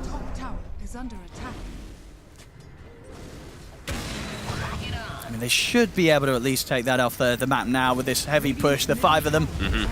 Dragon Scale DK. But feels like they want to try and push for more. Absolutely. Yeah, straight up to the high ground. Liquid, they've got to show the strength that they have right now, the lead that they've got. There's still no glyph. Remember when they used it for the tier 2 earlier? It's still on cooldown for the tier 3. So Liquid actually timed this, I'd assume, because it's 15 seconds until it comes up. They get it. Yeah, the glyph is up for the rest stick now, around. but they got to keep going. This could be that big move from Liquid. Back, of course, for the Racks with the tier 3 going out. Still a minute on the Aegis for Nikkei. Arteezy's looking to cut the wave all the way back there, so this is the last one that Liquid has. Meatballs coming down. But there's a catapult there. Another Edict in 2 seconds. Likely to drop the melee racks. Nisha toying with the idea of jumping in with the Rolling Thunder if a fight does occur, but indeed Shopify Rebellion, they'll let those racks go. They know there's nothing to stop it. So Liquid, they'll get themselves kind of that first kind of major objective now towards steps towards closing the game up. They take a full set of racks. That's a pretty damn good hit with a first Aegis, I would say. You're playing into these Midases, you know how they're playing, and you actually get that, and Arteezy just has to insta-BKB. Where's the Basters at? Nisha, obviously he's going to queue it up immediately after all these next few moves. He'll get it pretty quick with the way that they're farming around, but... And you like this build as well from Arteezy, so we get the BKB into the Aghanims. Oh. Okay. I mean, that is an interesting one. I thought he was still just going to go Arcane Blink and stuff like that. Okay. I mean, we'll see if it pays off. I mean, without a doubt, if they hit the combos, right, they'll have a pretty good team fight around sort of the coverage of the global silence, Arteezy getting in with the Aghanims Requiem, and Mikey just dropping down the damage. They do have a lot of answers through it also, though, on the side of Liquid. They have BKBs. So DK, BKB, the Lesh BKB, I think, is just finished also, so they could just become immune to a lot of that damage that is going to be coming out, so... It's surprising that he is going a little bit more magic-oriented rather than more hard right clicks on SF. Yes, it gives you more max souls, but... not something like a crit. Interesting approach. Shopify. That's feeling kind of strong. I mean, the 4 of them are heading out in this top lane. They're going to try and start a fight here. Crit, he's in with a hook shot. They've got the Requiem, the global challenge, but the BKB's off from Mickey. As Mickey, he'll get doomed, but with the BKB already out, and the fact that he's pumping out damage, he'll try and stand his ground, and he'll succeed. They take down Arteezy. Saberlight tries to turn to stay on top of the Leshrac, see if he can do enough damage to take him out, but the tether's there from Boxy. They're not going to be able to kill this Lesh. Mickey, more than fine, as Saberlight will also fall 3 dead on Shopify Rebellion, as just not able to set things up, and indeed, the BKB's pressed, and the whole move is just... It's not going to succeed after that. He's hunting. Ooh. Quick blink for Mikey. Liquid, they're getting these big kills that they need to close the game out. Basher's now done for Nisha, so good luck with your BKBs as well. I'll check this out again. So sort of the timing there, they're in with the combo, but yeah, able to get the BKB off, and at that point, he doesn't even care if he's doomed. I mean, where was Saberlight? I guess he doesn't have Blink, right? So he can't actually get the Doom off to be able to prevent that BKB initially. And Liquid now with that, there's no glyph, straight to high ground. Shopify has no way to defend against this push. They used literally everything in that last fight.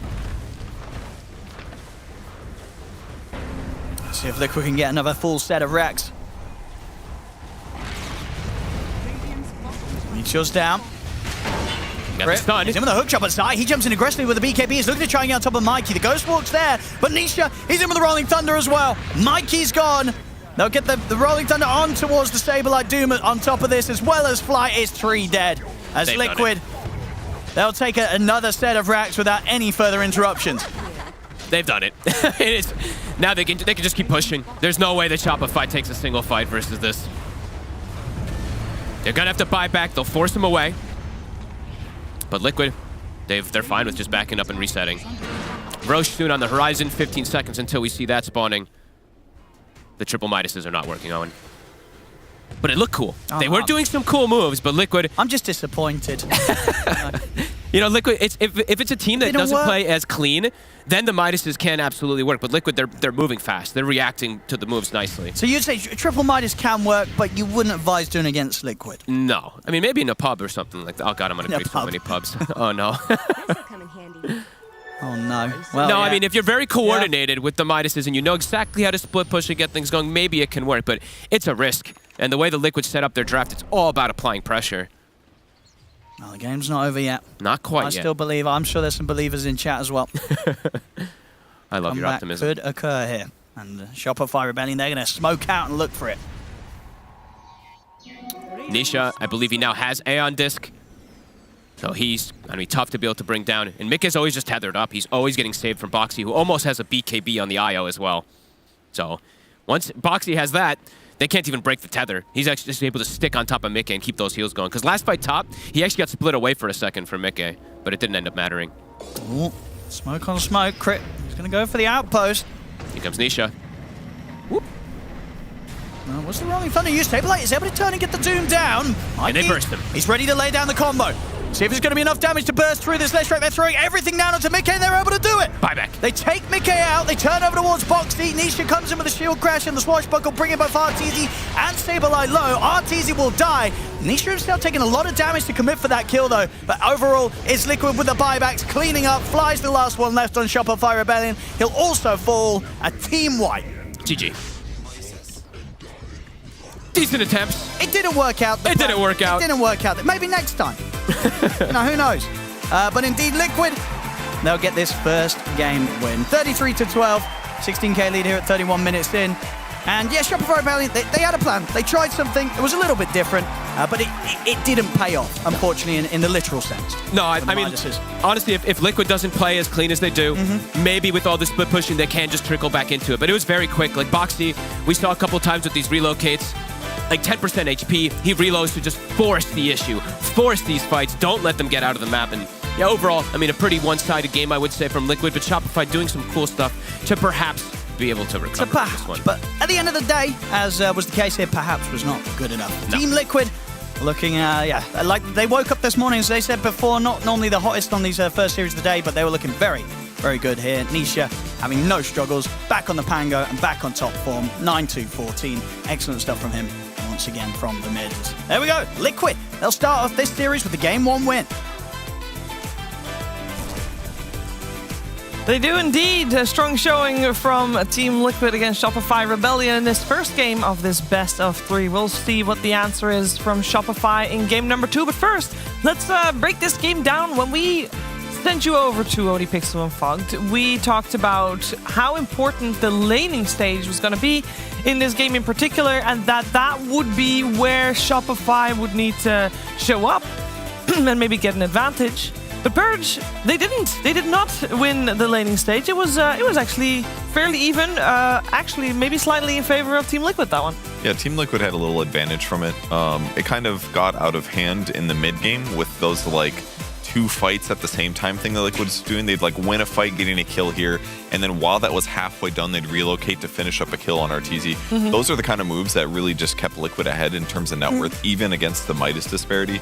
And even though the game looked kind of one-sided at the end, there's just like some minor things. Like maybe I feel like Shopify could have lost this game at a later point if they played a little better, but it didn't really seem like it was going well. Yeah.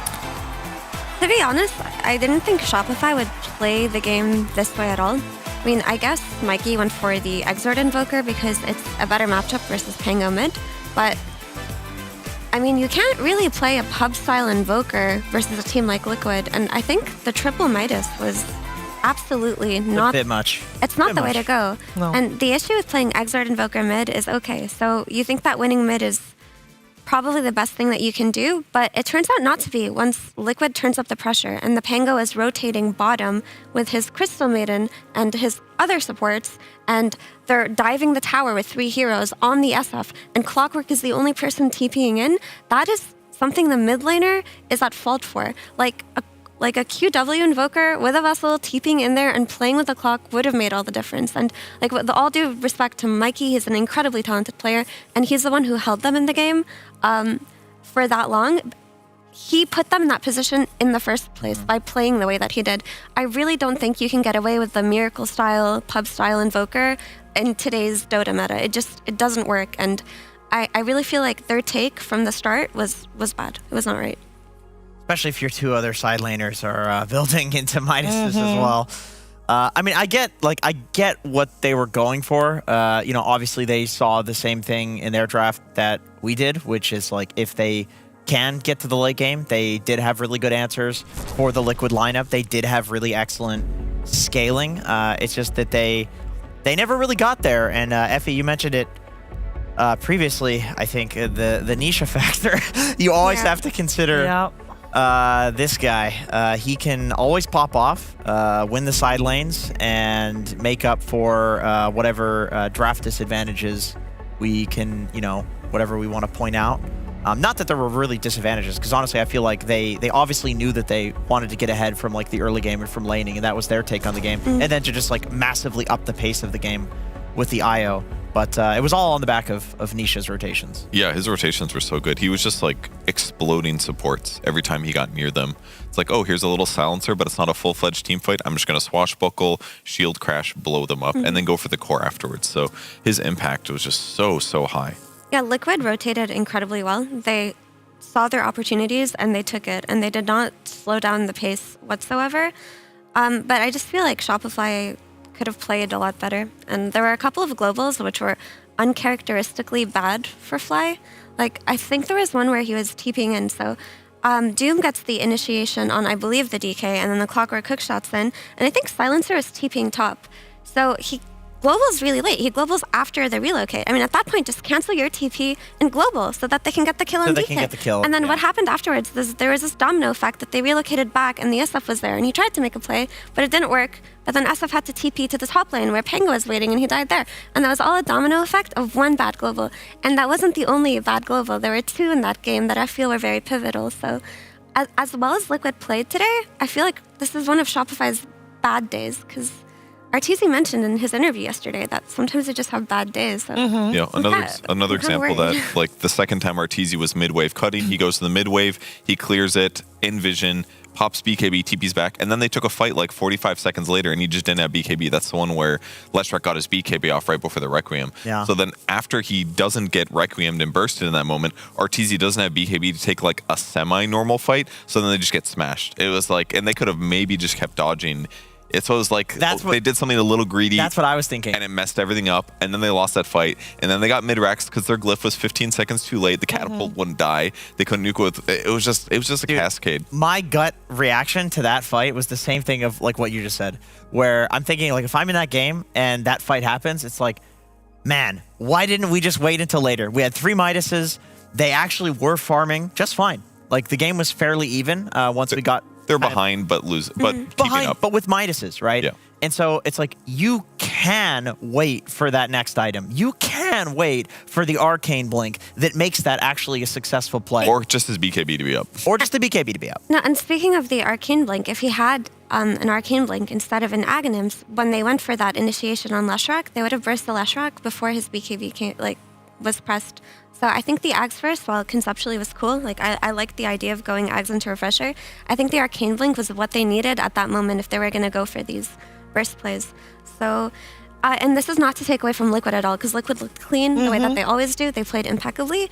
I just think Shopify made so many key mistakes. But I remember them saying that they want to make Mikey feel comfortable. Yes. That's the important thing that they're prioritizing. So if Mikey felt most comfortable playing the Exort Invoker, the Midas Travels Invoker into the Pango, then I think that's why the double Midases came out from the side lanes, because they knew that their mid player was going to take it late. Yeah. So I think they reacted instead of having that be their game plan. Well, good news for everybody that is backing Shopify Rebellion. This squad of players has had a long-standing tradition of needing a warm-up game in their best-of-3 series. So potentially, we're going to see them showing up big in game number 2 here, forcing out that third game. We'll find out, of course, because the draft of Team Liquid and Shopify is coming at you after this.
A group stage like we're having right now is always a good time to work on your game plan, and that's exactly what we want Shopify Rebellion to do right now, because game plan of game number 1 did not work out the way they wanted it to. So we're going to see what adjustments they're going to make in this second game of this best-of-3 series that they've got going against Team Liquid, who was well prepared for Shopify Rebellion first game. So what adjustments do we want to see? Because are they going to be in the draft? Because we know they are slightly handicapped in the draft for wanting to give Mikey the heroes that he's most comfortable. And now we saw Bat being banned in the first game, and Bat in the first phase, and that's one of his signatures. Invoker is one of them. Effie, are there any other heroes that might come to mind, or would you still pick his hero first phase? Those heroes are still good, and I think they still have to first phase them. I think Mikey just has to rotate. He can't play his own game versus the tempo that a player like Nisha can bring on a hero like Pangolier. Like, if you're not playing counter rotations versus something like Pango, you're letting your side lanes just get run over, and like that's incorrect. I think he made the wrong choice, but I still think his hero pool is effective, and I still think he's very good at them. Yeah, I agree with that. I feel like the draft was not really the issue that game. It was just the fact that they got smashed really hard. Obviously, Liquid played very well, and I'm not surprised to see the run back. It's on different sides, but I wouldn't be surprised to see like the same like 3 or 4 picks on both teams. Bans might change second phase, but this is the first time we're seeing Team Liquid in this phase on the Radiant side, so I'm gonna just quickly look up who had prio and who went where and chose what and stuff, because that's always interesting, as Liquid is running it back as well with their Io Leshreck opening, which of course worked very well in that first game. So, I don't know about you guys, I love run back drafts because it's like the best distillation of like what these pros think went wrong. And we're gonna see it, whether it's items or heroes. Like maybe Mikey will go Quaswex, or maybe they pick slightly different side lanes or something. It's very cool. Not going Quaswex would be an insane decision, I think. They did ban Pango. That was the tempo hero. That's like the That way best he mid. can go Quaswex. In the eyes of a mid-invoker player, that's how they think. Is it that bad, though, to play Quaswex against Pango? Like, you may not win the lane, but if you're rotating on side lanes and getting kills, do you not come back that way? Could it be like one of those pub mentality things where he's like so used to in his brain being like, if I don't do good in my mid lane, then we're going to lose the game? That Yeah, like, maybe. he's thinking like, if I go Quaswex and he beats me by like 10%, 20% CS, like I can't impact the game. So he's thinking too much maybe about himself, thinking like, oh, I can't do that. You know? I will say, I feel like a Pango will secure every rune against a Quaswex Invoker, and Invoker will just have to sit mid. I do feel that's why they picked something like a Clockwork for Crit, right? So that he could play on those runes and play with a partner, something to run around the map with.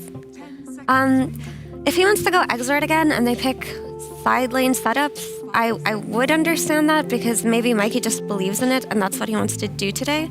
But I do feel it's very wasteful, especially with a player like Arteezy who needs his mid laner to sacrifice some of his own net worth and his own space just so that he can have a good game.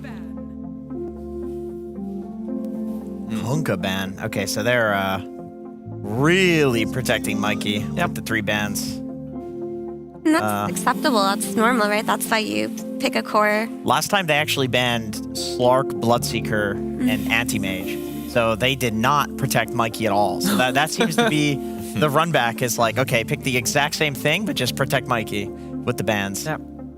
You know what I liked from Shopify yesterday? I liked the Nyx Assassin. I liked what it looked like for them.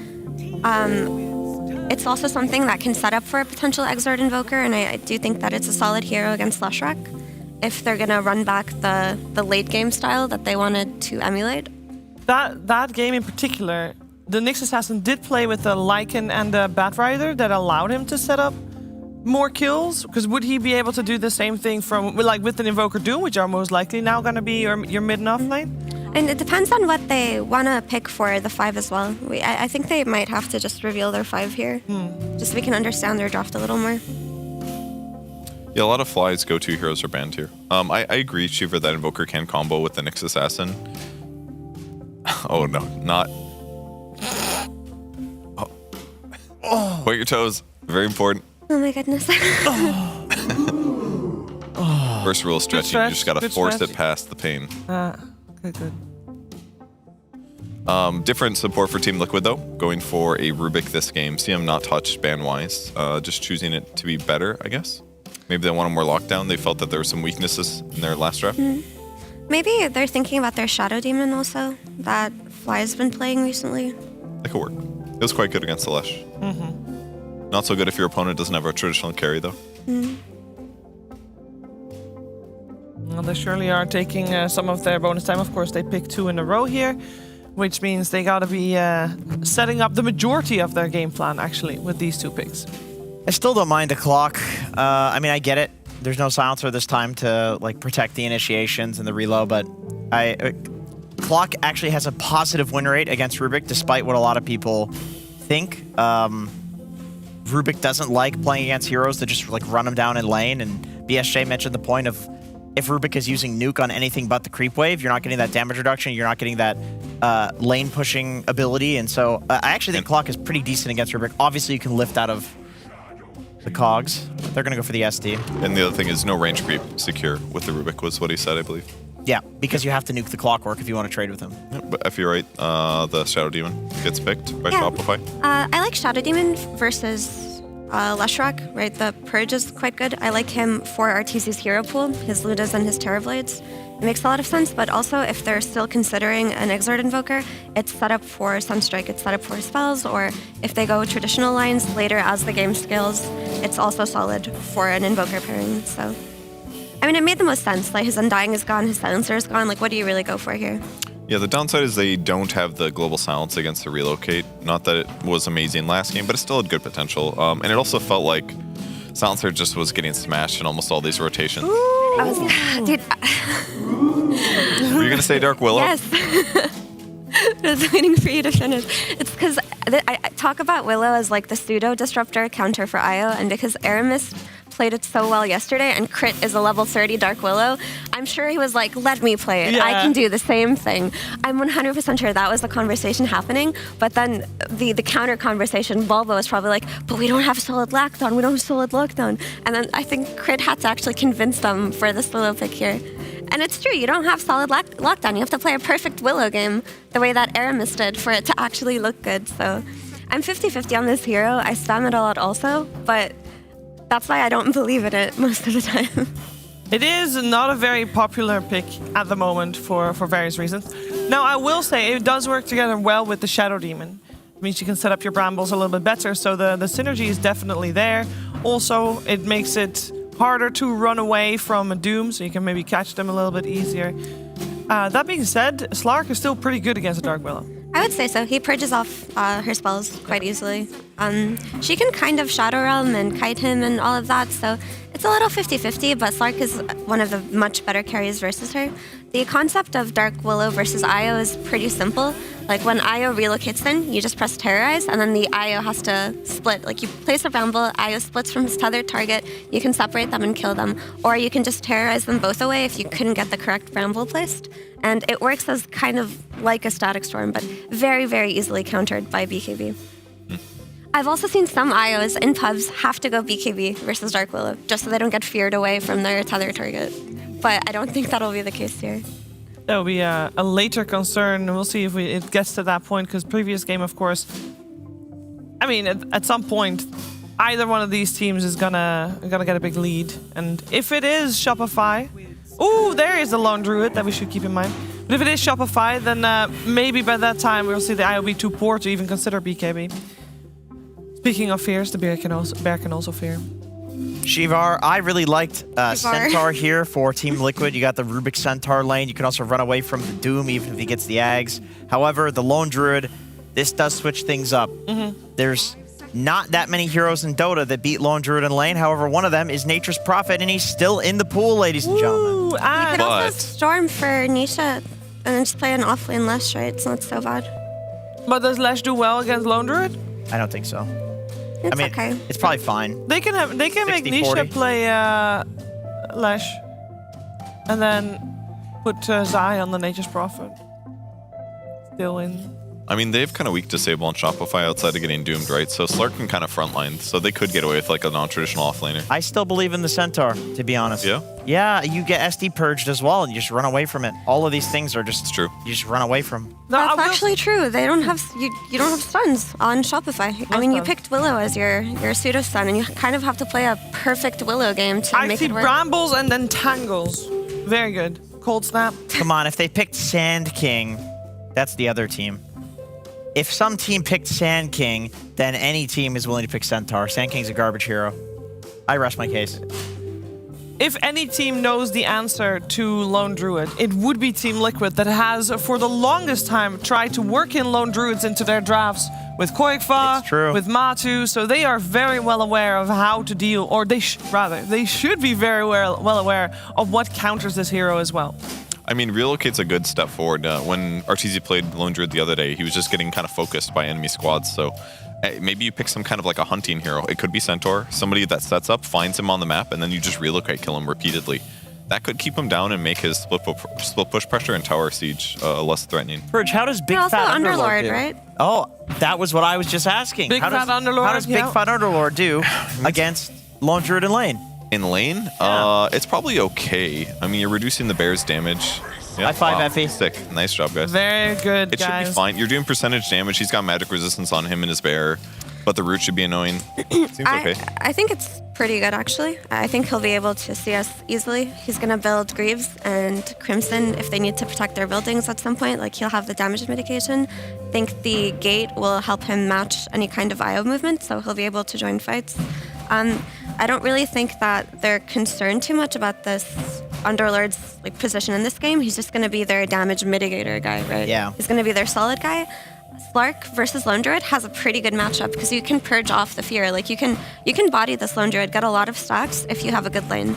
And they have the Nisha factor again. I think Mikey definitely 1000% has to play Crossflex this game. If he doesn't, I'll be very... But Effie, he's got the Shadow Demon set up for Sunstrike. It's like, if it's another Exort Invoker, I feel like it's just GG from minute one. So if it plays Crossflex and tries to like potentially be the playmaker for his team and maybe exploit this IO Lush combo before they're too strong, Shopify may have a chance, but I think the Underlord pick just cemented Liquid's draft. I like it. I mean, it's another kiting type man that's not the Centaur, so that's good. But then I think it probably does better in lane against the Lone Druid. You've got that percentage damage as well for the bear.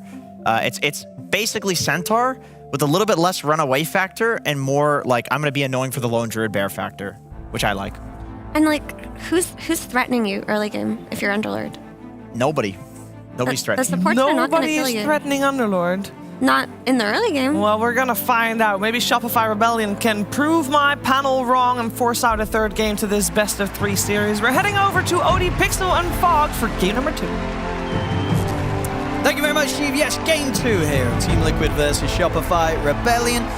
Some change-ups, of course, in the draft. You started off pretty similar, but ended up rather different here for both sides. Yeah. What do you make of this overall? What do you think Shopify Rebellion will change up in the way that they play, and what have they changed up with their approach here in the draft, Fold? I mean, there's some similarities, of course, but yeah, that Lone Druid, it's definitely just an overall better hero for early timing and stuff like that overall throughout the game. I'm just waiting to see if Mikey's going to go Quaswex. I really 1000% think he should this game, playing versus the Slash, playing versus the IO. The matchup is good too. I think he will. I think very likely that he will this game just to make space around the map. So that's been changed. For Liquid, I think their answers are actually beautiful. Underlord is one of the best heroes in the game versus Lone Druid at all stages. Percent-based damage for him and the bear. They have global reach constantly around the map from Liquid, so they have this IO relocate, they have the Fiend's Gate that's going to be matching any type of tempo stuff too, so I really like what Liquid's got again. And do you think it's a good game for Crit to bring back one of his all-time favorites here, the Dark Willow, or do you think it's going to be a difficult one for him?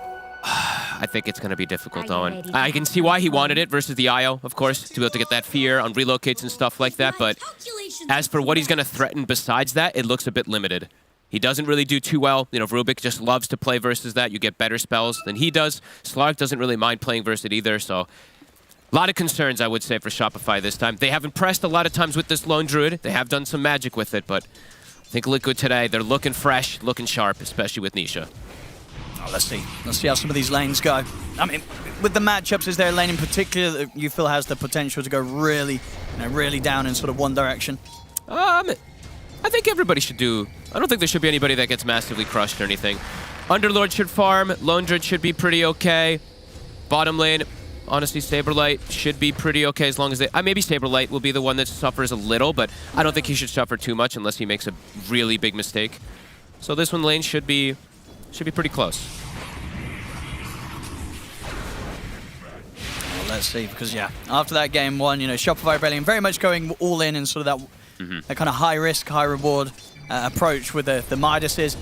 We'll almost certainly see them go for something different in terms of item builds this game. Yeah. Bottom lane. Okay. Be able to get him. Very nicely done here. As soon as the Scorched Earth is ready to go, Saberlight just charges him down.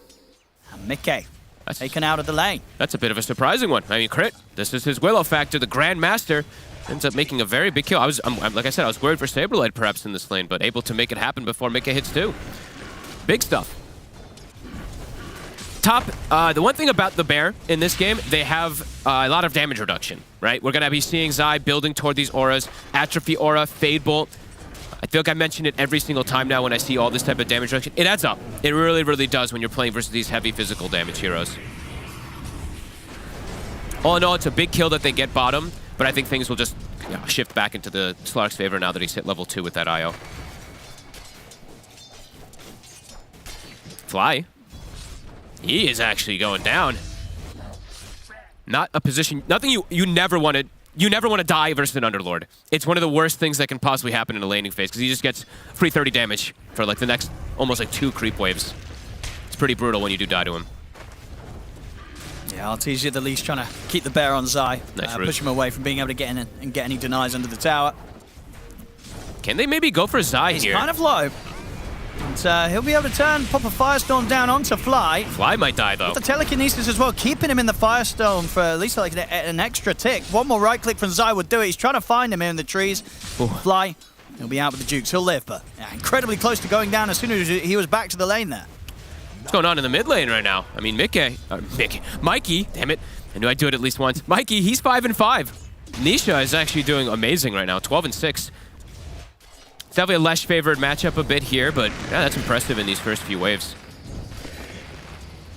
Slight less favored. I shouldn't say too less favored, sorry. Does it get any easier for the Invoker as the levels come in? Or Yeah, definitely. Okay. I want to see if he gets like a damage item maybe, but looks like, I mean, just a null. That'll help him get at least a bit of last hits, but glad to see at least he's gone crosswax.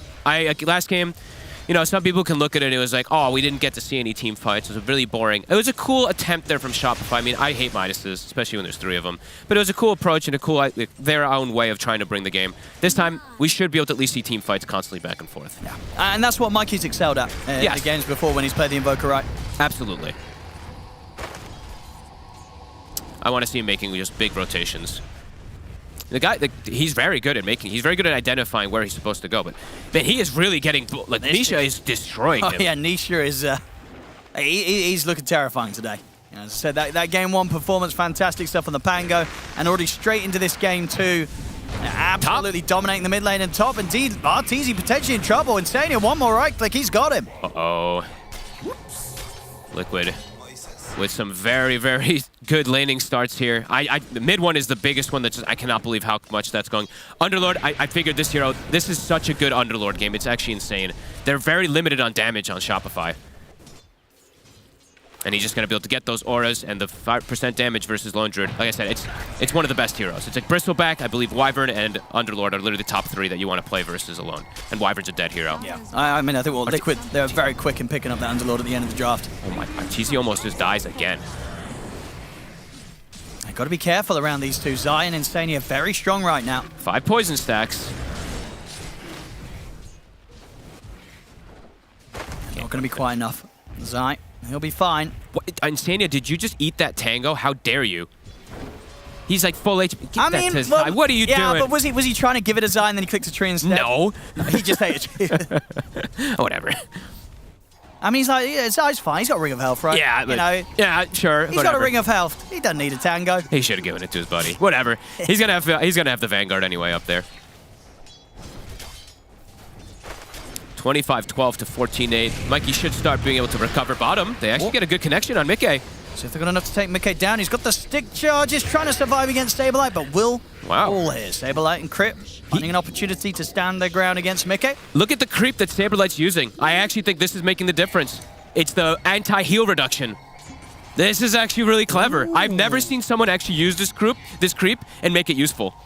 No, but against a Slark IO lane. That's cool. I literally have never... that is like the worst one you ever want to get. But in this lane, yeah, it's actually not bad. But now Saberlight, can he actually get away from them? I mean, Boxy might just die himself. I think he is. He's dead. Okay. All right, Saberlight. We'll see back over in the mid, Insania. Let's step up rather aggressive here to try and lead into some sort of play, but Mikey's got the backup. Flying Crypt were around. Insania's got the Fairy Fire. And that will save him. Oh, even if that hit, he would have still been fine. The one right click wouldn't have been enough. Insania's out of there. He's able to walk away from the 3 of them. They did not see the Fairy Fire, I guess. They stopped like 1 or 2 auto attacks on the SD. Lots of rotations going to start happening here. Zai, he can be left alone. Up top, Vanguard's done on the Underlord. Doesn't have any threat from the Lone Druid by any means. Decent rotation from Shopify, but doesn't get them the kill. They have to be able to make moves to help out mid lane. Prevent this Lesh from getting these runes. I'm impressed from bottom lane, though, so far, from the side of Shopify. This Doom, this Willow, can be a bit volatile, but, I mean, Saberlight, he's going to pretty much have his Midas finished. I can't... Yeah, Envenomed weapon. Hell yeah. Cool stuff. I mean, yeah, they're looking at sort of across all 3 lanes now. The recovery's being made. I mean, Mikey's sure he's still behind that of Nisha, but he's closing the gap. You know, the difference isn't as bad as it was earlier. No, it's only, I mean, it's a lot of last hits. It's about 600. It's pretty significant, of course. But he does have that urn, and we see what he's. We'll see what he's going to be able to do with it. Ganking top, it's very difficult though, right? Like the damage is still pretty limited on these side lanes. Maybe he can make a rotation bottom to kill like an IO or something like that and get that charge up for himself. Oh, for sure. I mean, on the map, Saberlight definitely feeling like they're the strongest right now. So any moves they can make with this Doom, they've got a high chance of being successful. Yeah, they even could set up on Mika. That's a good call. He's already 6 on the Doom. Rune, no spawn bottom. Mika's happy. All right, Mikey's... Damn it, I did it again. Mikey's happy. It's a DD. This could make... I mean, he might make the move with this. I think pre-Vessel, it's very unlikely that he makes the move toward the Underlord lane, but once he's got Vessel, he absolutely can then threaten Zai as well. Nisha, he's going to back up from the lane for now. Knows that there was also Fly hanging around the area. Great.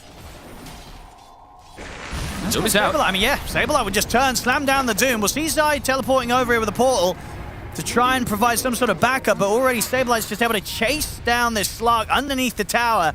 Boxy providing some heals. Is it enough to allow him to live through the Doom? It is. It is. He's going to be able to live, and now he's going to be able to turn. Mickey turns towards Crit. They'll get the kill on the Willow, and Zion and Insania, they're able to come across with the portal and punish Saberlight. They try and go for that Doom play, but Liquid, they were prepared to make sure that it was not going to be a success there for Saberlight. The absolute max tether distance. He was literally playing on the exact edge of it there. The Envenom weapon, honestly, the Envenom weapon almost worked again, reducing the healing while he had the Doom on him, but not quite this time.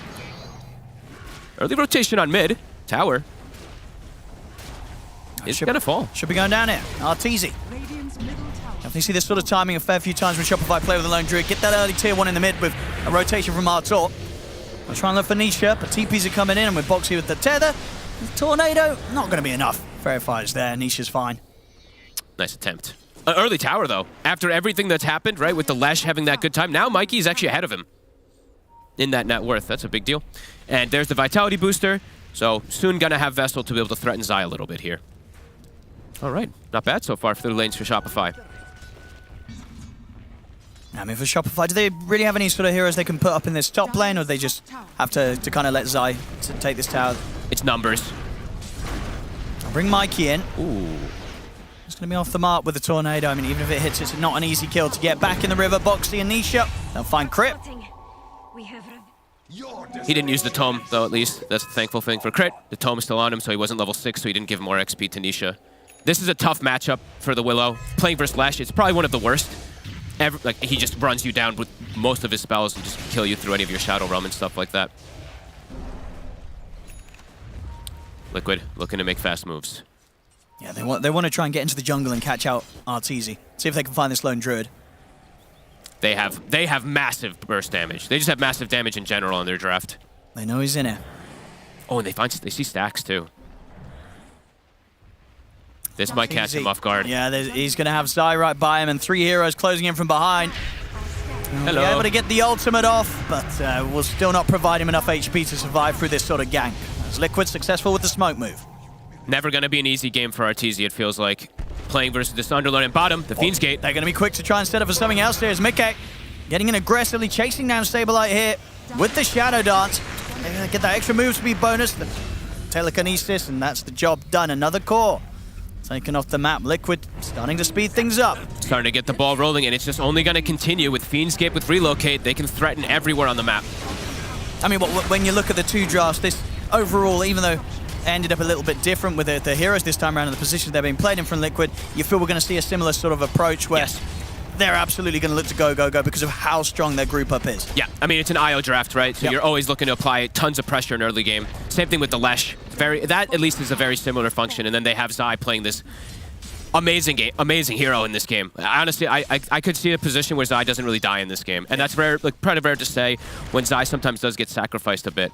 Crimson Guard is going to be the choice for him. Okay. I mean, yeah, kind of out of the auras, getting that one first this time. Yep. Did you like that? Because it's going to be a very quick timing, of course, getting it first. He has the IO who looks like he's going to be going the mech, who pretty much has it done, so I can see it. The only thing that could be a little annoying for the Crimson is he can get dispelled from the Tornado. So that's the one thing. Tornado and Doom, I guess. And it looks like he does switch it up. So gonna go for the it looks like he's gonna go for what? It looks like maybe a Hood first.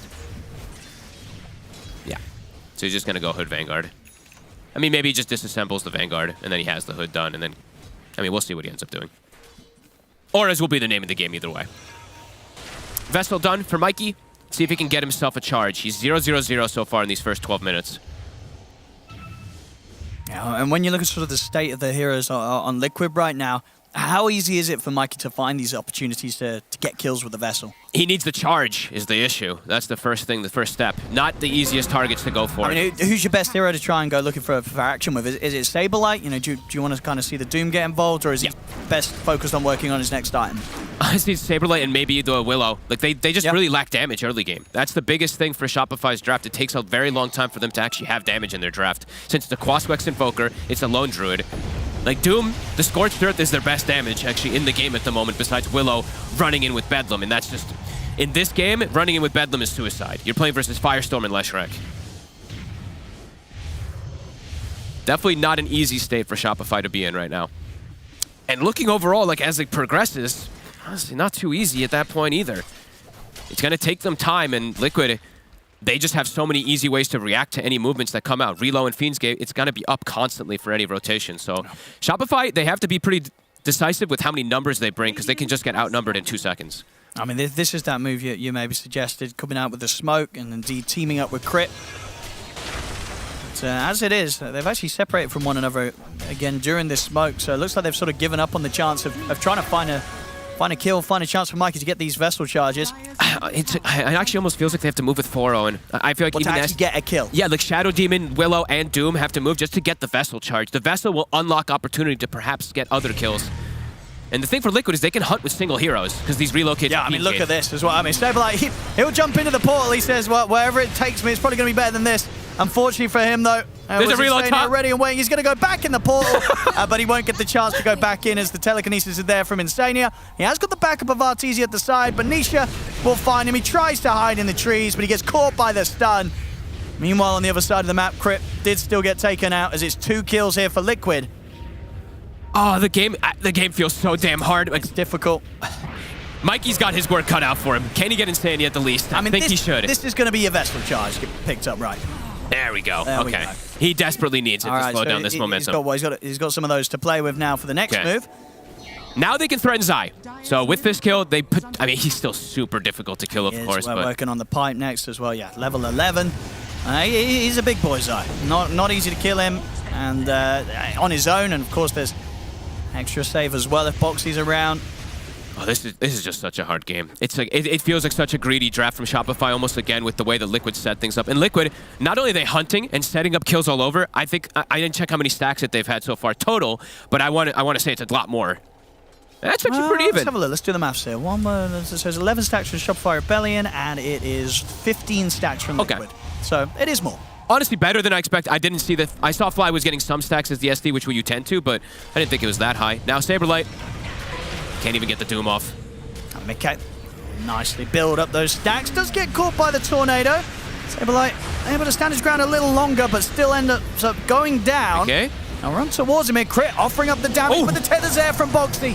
He's able to come in, heal Mickey up, and now Mickey can turn and look to take more. Gets Crit out the fight, and Mikey, he's left behind as well. 3 dead on Shopify. Liquid, they're not even done yet. They're ready to chase on for more. Looking for Fly. Fly's trying to juke his way through the trees. Mickey? Relocated over there. They're going to even look for Artesia as well. He's turning. He just gets handed a kill. All right, well, that was a relocate that Mickey won't be too happy with. I mean, Boxy literally just gave him up. He displayed him there. He had it. How many stacks did he have? He had like 20 he had a stacks, lot. but- He was up to like 20 stacks. I mean, Arteezy I will mean, to take give that. credit to Boxy, knowing how vocal of a player Mickey was, I bet Mickey was calling for that. He was like, let's go, take me in, I'll kill Arteezy. But indeed, Arteezy's like, all right, I get a solo kill on the carry. They maybe didn't see that he had the Deso. Sure. Because it did overwhelming damage. It definitely caught them off guard. I mean, a small trickle back for Shopify, but Liquid, they're dominating. They're decimating the whole map. Yeah, He's gonna having a laugh bit of a a little. laugh there. As I reckon a high chance Mickey was calling for that. He felt strong. You know, he wanted to go for more.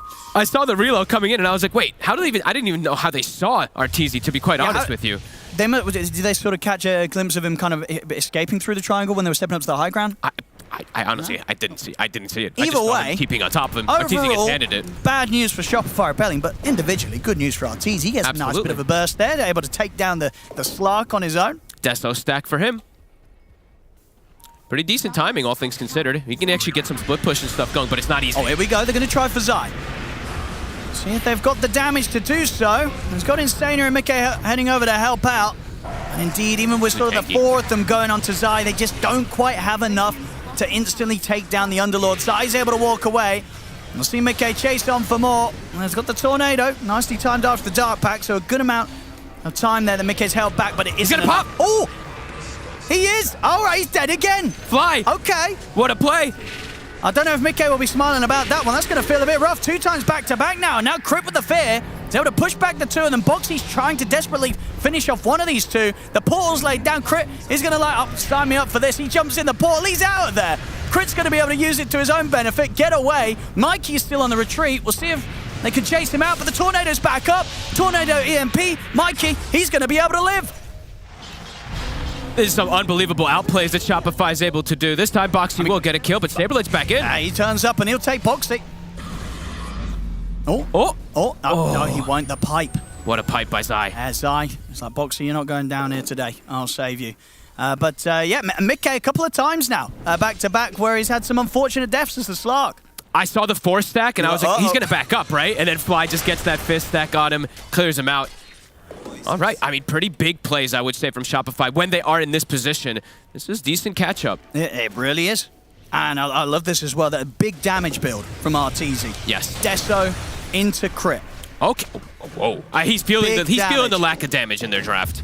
And I see also that you see what Crit went for, too. It's pretty standard sometimes on the Willow, but a Veil. Any way to amplify the damage that they're starting to get online to be able to go through this pipe, go through all this heal. And here we go. They want to smoke up and go again. It's Shopify Rebellion. Okay. They've seen their sort of opportunities. They're starting to be able to get these kills in the fight, and they're starting to shut down that lead that Liquid's built up. And this time around, this game, they've got the tools to really capitalize on this. They have the ways to actually take fights rather than just split push constantly.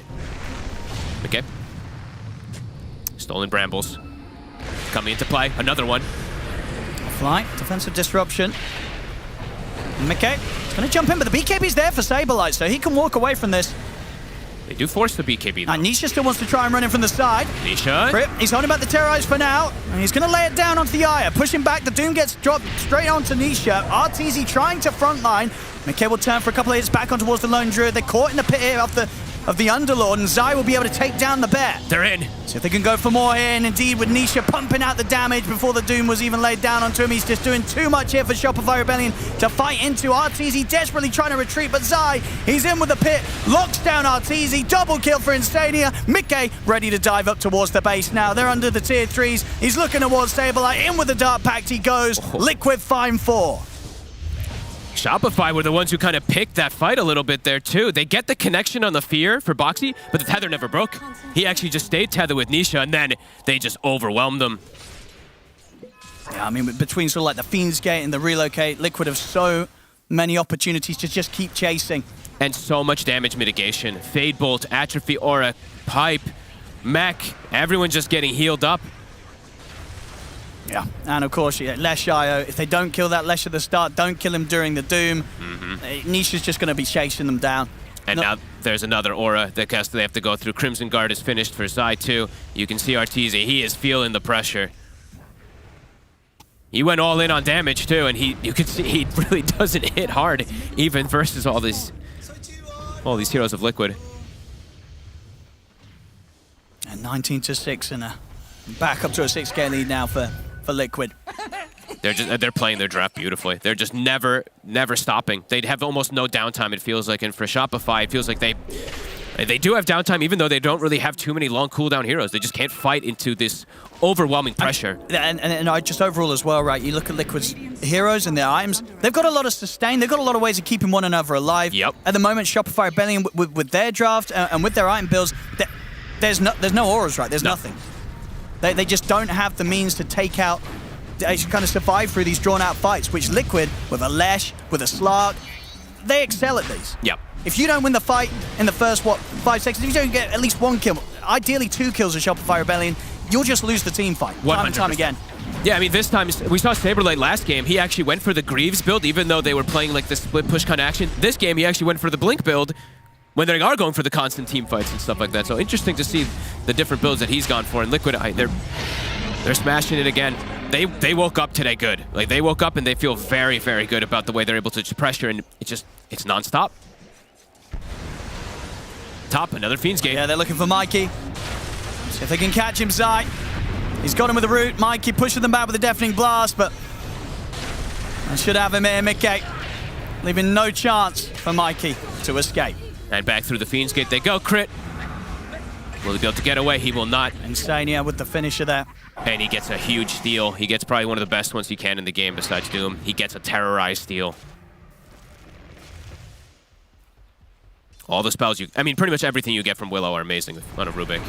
And speaking of Insania, you know, I actually didn't even notice. He's 7-1-9. He's been, for quite a long time, one of the better Rubik players, even playing from the 5 position. I didn't even notice that he was having such a ball in game. I mean, yeah, something about Liquid and their Rubik picks, right? Yeah. Whether it's Boxy or Insania, high chance that they're going to have a lot of money.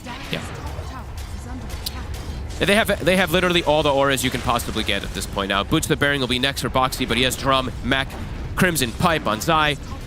I mean, it's everything. It's so hard for Shopify to take a fight, as I say, with their draft and approach. They just don't have anything to keep one another alive. Look at Arteezy's build. They just die so quickly. Did you see the bear? 2 crits. That's the pressure he's feeling. Yeah. Oh, this is even better than the Midas build. The double crit. It's desperation for damage. 1 for each claw. Actually needs 4 for that. Anyway, back in action, Saberlight. He's going to come in with the BKB, see if they can take down this Lesh. They're focusing everything on Tanisha. The heals are there. They're pushing back with the fear. Got him Not once. enough. That's him once. See if they can do it a second time round. They've lost crit in their sort of approach to take out the Aegis, and they won't be able to get Nisha a second time. In fact, Nisha will get brought over towards the middle. They get the setup for the stun on towards Fly. They're in. They do have buybacks available to do supports the Shopify Rebellion. We'll see if they feel the necessity to use it. I think they'll just sort of call for Shopify Rebellion to hold back and not commit into this fight. It's 3 versus 5. Shopify Rebellion have to be careful. Arteezy felt the pressure to just because he's like, I'm not gonna get to Daedalus. Like, I need to fight because Liquid's just got to end the game. They're looking to close this out. They're just keeping the pressure going. Definitely a bit of an awkward build-up for him this game, but I think just a sign that they kind of know themselves. What do you do? This game very much feeling like it's very close to getting closed up here by Liquid. The Underlord pick is honestly just incredible. It's literally the best pick they could have gotten. And now he has okay, so there was 1 aura missing. Apologies. He's got a Vlad's now. It's coming on the curve. Yeah, look at all those buffs on top of the bars here. Circle after circle after circle. No one does any damage. Another Glyph forced. No Doom available, no BKB. They can't fight. BKB soon up for Saberlight. Side does get stacked up, but he's got a pipe. See what Saberlight can find. Jumping in onto Zai with the tether there from Boxy. Saberlight with the BKB trying to run them down, but they're just getting healed up. And the Bear's disarmed, and the Bear's getting focused. Liquid don't care about this move at all from Shopify. They're perfectly fine. They just know that the damage isn't there. Shopify, they cannot threaten any of Liquid's heroes. No Doom. 30 seconds still. They can't touch him. Insania with the stolen EMP. Throwing it back at them. And Liquid just, they're looking to close it, looking to get them out of the game. And what does Shopify do? Doom in 20, but there's still not enough damage.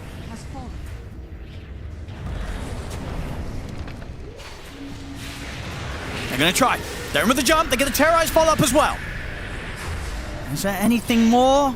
No. Again. Nope. The answer's no. Such a hard game. Another EMP. It's going to catch on Arteezy. He's out of mana. He is, and Mickey, he's onto the bear. The bear's been taken out, jumps forward. Disruption. It's going to buy some time for Arteezy, but he's already solo. He's gone. No buyback available on him. It's over. There's nothing they can do. They'll even get the grab on Saberlight and D. They'll tap out. They've had enough. Shopify Rebellion. They'll drop this game. They'll drop this series. Team Liquid on fire today. All smiles here from Nisha. And yeah, as you said, it just woke up and was ready to play today. This was the early series of the day for Liquid, as we've heard from. They're normally, they're late risers. They get up kind of in the early afternoon, typically. But waking up for this game today and playing to their best ability, without a doubt. Both of these games looking pretty impossible for Shopify Rebellion pretty early on in both of them. Yeah, there was just no chance of a turnaround. No. In both. Agreed. This one was way more one-sided, even though really this one wasn't the triple Midas one, right? No, there was two. They couldn't find any rotations. I feel like they significantly lack damage with the way that they had to set stuff up, but it's not even like they can itemize in order to really fix that. Arteezy tried. Like, he goes Deso, double mini crit. Crystallis. And they still just can't.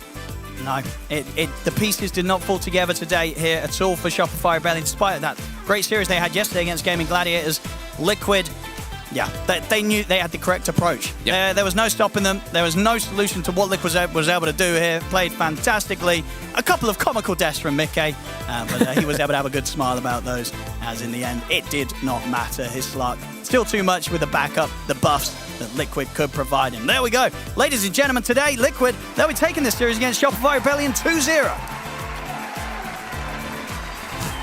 A 2-0. Wow, what a surprise. We definitely did not see that one coming after we saw the draft. We kind of did, guys.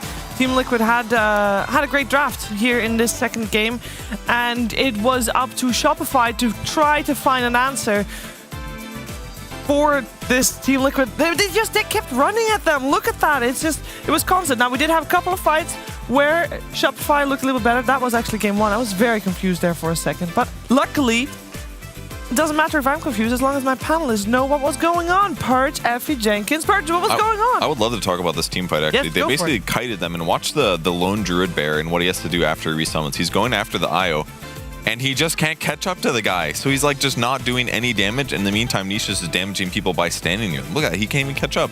He got like one hit off. Yeah. So it was like, the story in some ways is like Invoker and Willow needed to do so much in this game in terms of like team fight contribution, because Doom does some things, Shadow Demon does some things, Lone Druid does some things, but it's like if they're not hitting people, they're not getting their own natural roots. So it's like the Willow needed to like root everybody for like way too much in this fight to have good impacts, and it just made it hard for them to DPS fully. And that's why it took so long for the Willow pick to come out. I'm sure Volvo was very adamant against it, and Crit had to convince them for it. It took like, 40 seconds after the Shadow Demon came out or something? Write me a dissertation on why Willow's the pick here, Crit. It doesn't do enough, honestly. And even though it looked really good in Tundra's hands yesterday, that game was also very difficult up until it wasn't, and up until they started outplaying in team fights. But this game was a losing battle from the start. The last pick, Underlord, there was nothing for it, nothing that could threaten it. It was great on lane. They won the top lane, Nisha won mid lane. The only lane that went well for Shopify was the bot lane, but because of a beautiful outplay by Boxy and Mike, when they walked up to the Doom when Slark was level 5 and Doom was level 6, they baited the Doom because they thought that they could kite it out all the way to the tower and live on the tower region. It was a very ballsy play, but it worked out. And they got both kills because of a TP in from Zai. So even on the lane that they lost, they brought it back just through outplaying. So, kudos to Liquid. That was really good. I just really think about how different it would have been if Doom didn't go Midas first. Like, he had such a good early game. He got the Midas, which made sense in that he's like up 2 kills. But if he just bought like phase boots or something, like he kills Slark with that first Doom, Crit doesn't die, Slark doesn't catch up in levels and gold, doesn't get 6 at as good of a time. It actually could have changed the outcome of the early game, because then after that, the Doom just didn't feel as effective. Again, it was counterpicked against the IO strat. So like, it's so hard. That's just one of those moments where it's like the most obvious, like, I shouldn't have been greedy with my items moments in a game. Was it Skeeter we were interviewing where he said like Liquid will beat them in lanes, Liquid will beat them in mid game? Yep. I can understand why teams feel that way against Liquid, because their laning is really strong for sure. I don't feel like that was a crazy huge impact in this game, not like more than the other parts of the game, because mid game the like Underlord relocates and the IO relocates, and just the speed at which they would go on somebody on like the bottom side of the map and then also simultaneously be setting up on somebody on the top side of the map, it feels very fast. I hate to use that term because I know it's like a loaded term at this point in Dota, but it really feels like their instincts for what they can actually pull off seem to be like just on the mark as a whole team. Obviously, there was that one where they relocated Mickey in and then he died to RTZ, but it's like that's the consequence of constantly pushing the boundaries. And if a worse team were pushing the boundaries like that, we would see like 3 or 4 of those Mickey level deaths where they're playing too fast that they're not actually comfortable with it. And then they lose, right? So it's like with Liquid, we see a single one of those in like maybe, I don't know, a few games. Yeah, we saw 2 deaths in a row for Mickey, and it was like, this could potentially be a turnaround, but it was not enough. Like, they needed to have like several of those moments. Right, and it's like, but the thing is like, what they get out of that risk is like, if Mickey gets that kill from that overextension, they've just achieved like a team wipe in the game, and the game is over. And plus definite Agi, permanent Agi on the Slark. And they're constantly going for these sort of like, we're going to get something here, but then also something over here. And then while that's going on, we're going for something over here. And it's kind of like, it's hard for the observers to keep track of all the things that are going on in a Liquid game. But that's just confidence too, right? That's how you become a better team. It's when you're making plays that you don't necessarily know will work out, but you try them anyway, so you learn more about the game. And that's the difference between Liquid and a lot of other teams who kind of adopt the more Tundra-ish playstyle where going for the higher risk plays doesn't necessarily fit what they want to do. Indeed. And we get to talk to none other than Zai as the victor here. Congratulations on a flawless series, Zai. Thank you, thank you. Okay, I have a question, and I have talked about this. We've talked about this in Lima Major, not you and me, but Blitz at some point said it, and it was talked about on the panel, but we didn't really get the full gist of it. So I would love to hear your side of it, because you're a very intricate part of this as well, because it's about the draft and the drafting pattern that you and Blitz have. And I will tell you what he told me, and I would like if you can fill it in a little bit to try to take away our question marks regarding it, because he said, me and Blitz have this synergy where, or me as I have this synergy, where Blitz does the first phase bans, and you do the first phase picks, and you draft for a specific player, and he drafts for a specific player. Can you tell us more about that? I mean, yeah, we discuss openers together. That's usually the first step of preparing for a team. We look at what they've done before. We look at potential openers and what we think they're gonna do. Like, for example, today we knew they're gonna first pick Doom and probably invoke Ornate if we go with Splash. So that was kind of in our plans already. And then I think he focuses a lot on bans, making sure that we kind of tick all the boxes, that we don't miss any glaring heroes that we shouldn't play against, and that we also protect our own heroes. So yeah, it's a good synergy. It's working pretty well, and I think we're getting better at it as well. So it's working well. How do you practice that synergy? Because it's, from my perspective, it's something that I think you're the only team that does it with that type of, I don't know, 2 minds really working together in tandem like that. How do you practice that? Because that seems very difficult to, comes to terms with, and 2 cooks in the kitchen kind of thing. Yeah, but at the same time, I think for most of the teams that I've been a part of, the drafting process is usually like a shared kind of thing. I think you always try to form some understanding and things to build towards, and a lot of the ideas and stuff that you have is something that you've kind of developed over time as a team. So maybe the way we work is special to us, but I'm sure people have similar relationships with coaches and similar players as well for drafting in general. And just to clarify, you've been doing that together with Blitz since after TI, right? Because before TI, it was Matu that had a big say in the draft? Correct. So after TI and after Matu departed, I've been doing it ever since. Yeah. Do you like it? It's pretty fun. I mean, it's nice clicking buttons, and I think for now it's working well. So of course, when it's working, it feels good. It is like an added element of responsibility, So you always have to. I mean, you can't be lazy because then I think things will just fall apart. And I like being lazy, so I'm kind of missing out on that part. But no, I'm enjoying it. It's fun. Good to hear. I'm here with Purge, Effie, and Jenkins. They'd also like to pick your brain a little bit. Yeah, one question. You got to last pick both of the last 2 games. Do you get to feel like you get the perfect hero in those game setups? Obviously, I'm sure you wouldn't plan the draft around making your game better, of course. But do you prefer last picking your hero for obvious reasons? I tend to be the opposite, to be honest. I'm not a big fan of last picking my hero because I don't like playing with that pressure, I guess. I think there's different types of offlaners. A lot of them are last pick players. And like some people are better at it than others. I think I've never really considered myself as 24 Viper kind of player. So it's not really my forte, but sometimes when the draft kind of goes in this direction, it's hard not to. And then you kind of just have to do it anyway. But I mean, DK and Underlord are not super abusive heroes, so it's fine. Okay, and one other question. There's been a lot of sharing of Underlord ultis going in all these games. It seems like if one pops in front of you, the obvious play is to instantly right-click it. Do you think that should be changed in any way, or like what's the mentality like when you have to react to that? Because it just seems like the team fight gets so weird. The supports go somewhere else, or? I think it's hilarious. I think this mechanic is like one of the most fun ones in Dota right now. So I would keep it because it's like, you don't really know what's happening and it's too chaotic. Like all of a sudden he goes into the portal. Like for example, we ganked this Doom on bottom and Doom just goes in the portal. But all of a sudden we have 3 heroes top as well. And we're killing a Doom on bottom. So it's just like chaotic, but it's a lot of fun. And I think this spell is like, I mean, compared to his old ulti, which was just the AoE teleport, that was like probably the most boring spell in Dota history. So I think this one is pretty fun. Cool. Hey Zai, congrats on the win.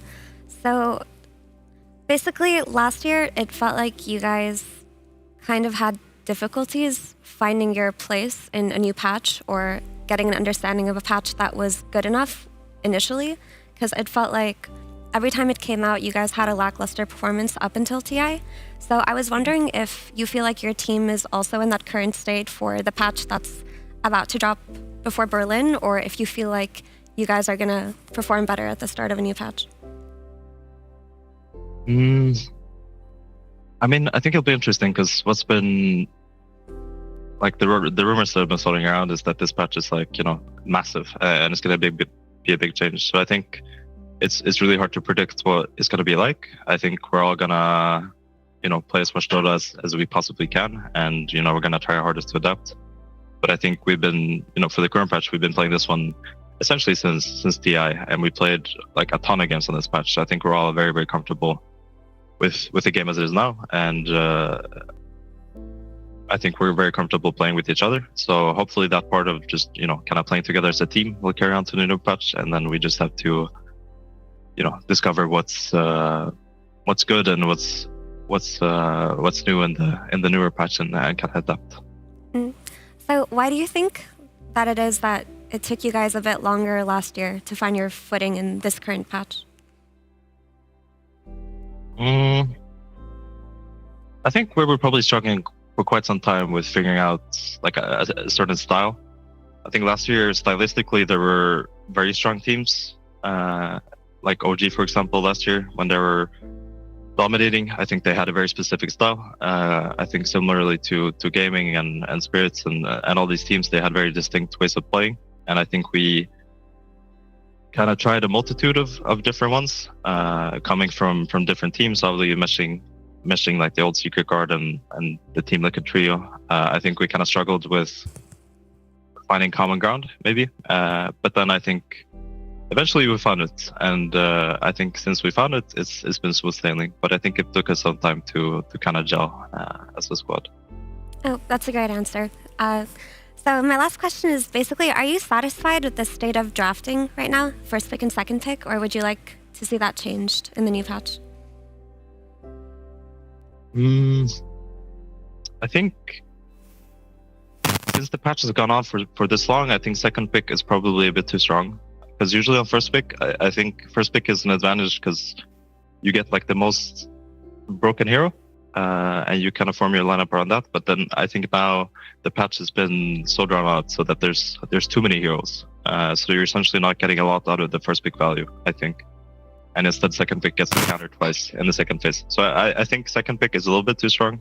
I think they should probably switch up the order a little bit.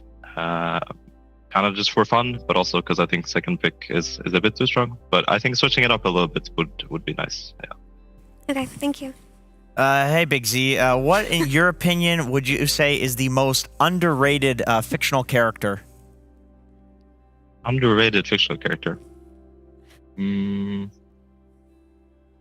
Jesus. You can go with Mickey, do you have an answer for me? What's an underrated fictional character? Fictional character.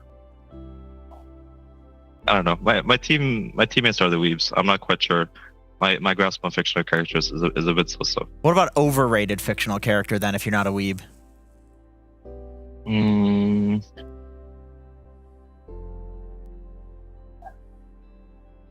Overrated. Let's just say Sasuke. I don't like that guy. Okay. Effie? That guy sucks. Yeah, Sasuke's a little bitch. All right. Sounds good. I got one more Dota-related question before we let you go, Zai. You just said that you think second pick is a little bit better right now. Then why aren't you choosing it? They had it, didn't they? Yeah, but yesterday they went to series and they had priority and they did it before. They go for Dire instead of second pick. Sometimes it's like, it's a bit weird to pick. For example, this game or this series was nice because we didn't have choice the first one, and they chose first pick, and then it's kind of nice because I feel like choosing the first game is, you have to be really sure of your plan, sort of, and it's a bit of a gamble. And in some of those scenarios where like, because you make plans for both first pick and second pick, but you don't feel strongly about either one, then we usually go for Dire. It's like we have plans for both sides, but we don't really feel like second pick opener is better or first pick opener is better, and then we usually just go Dire. But then in the group stage and stuff like that, we played so many matches, so we also try to make sure that we get like equal games in on first pick and second pick, and also to some extent Dire and Radiant. So we kind of just been using it as a way to get practice in on all angles. Yeah. Okay, thank you for that answer. And I lied. I have one actual more question. This is a very different format from like you've played a lot of tournaments over your career. This is a very different format than most of the tournaments you've played. I believe this is the first one that does it like this. What do you think of it with like the two group stages into a small playoff bracket? I mean, I like playing Dota, and I like playing matches. And now we have matches pretty much every day. I think the only complaint I have about the format is that currently the early match is it comes with a little bit of a early morning debuff for a lot of teams, including ours. So that's a bit so-so. But now we're done with all our early morning games, so it's all good. But I like playing Dota, and having a lot of matches is fun. We're also just watching Dota all the time. So you play your game and then you watch all the other games, and it's just fun, having a good time. So I like it. All right, glad to hear it. Thank you so much for taking the time to talk to us. Appreciate it. Of course, good luck in your matches tomorrow and the days after, and I'm sure we'll talk again. Thank you, guys. Thank you. The Team Liquid coming out ahead strong with a 2-0, and not just beating Shopify Rebellion, but also their early morning debuff, which is a good thing for them. Good for them. And again, this was just like Sai said, this was their last series that they have in the very start of the morning, unless of course they make it to the playoffs, in which case I have no idea what the schedule would look like. So they might have to overcome that once more. But here we are again. Yay. That's a quick 2-0 on the panel. And we do I'm going to say it again. We do a follow by schedule. No, that's not true. That's what we sometimes wish for. But we do a not before schedule. This is good for people that like to watch games of their favorite team and only have time for that. This is good for players that know exactly when they're playing. Not so good for people that want to watch Dota 24/7 all the time. No breaks in my day, or please. people who don't want to wake up in the morning. Yeah. Players. Yeah. Also that good for them. Well, probably good for them. It's good for most of them, apart from the 10 players that play in the first series. That means that our next series won't start until, is it 1 or is it 1:30? I believe it's 1:30. 2:30. It's 2:30. What's the time right now? Trick question. It's in an hour and a half. You got us. Is that true? Yeah, it is in an hour and a half. Oh my god. But that's okay, because we got a lot of stuff planned. Now, we're going to do the same thing as what we did yesterday. Because so far, we've done 2 quizzes. Both of the times, Purge was so close to winning. We're going to give him another chance to win. We're going to have another quiz, and then we're going to have a break, and then we're going to have more things in store for you, which, just like yesterday, might be fun, might be cringe, might be both. Who knows? That's the luck of the draw from DreamLeague. The luck of the Irish, they say. No, they do not say that. They do say that. In America, probably. Yeah. Okay. Then they also say, "You're a wee bastard, Andre. Quit leaving your underwear." Isn't that Do your, Americans say that? isn't that your Scottish accent? No, that's my mom. Okay. She's Irish. Heavy accent and heavy person. Okay. He drinks. Okay. Entertain All yourself right. for a second. Okay. Purge. Okay. Effie, do a Scottish accent. No. Oh, damn. That's risky. Okay, I've written down the name. So I have actually got a little bit of a change this time because there's normally 3 sounds. Actually, somehow they gave me 4. So 1 sound cannot be used, and I would like you all to tell me the new sound if it's good or not. And I want to... The name of it makes me want to apologize for any eardrums and headphone users right now. Oh, that's not that bad. That's not that bad. That's 1. What's up? Is this another Dota mechanics quiz? Yes. God. I don't read spell numbers. Who even does that? You won last time. Why are you Nobody wants to complaining? quack. I won last time because Through cheating. of your... I didn't cheat.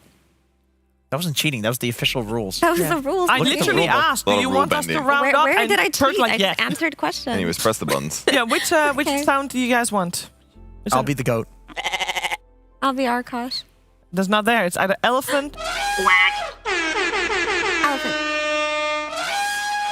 Can I be the air horn? That one's so good. Yeah, that fits you, dude. How'd That you really not pick fits you. that? How'd you not pick that one? That one's so You're a really good. exciting guy, Purge. All right, so the duck's not used.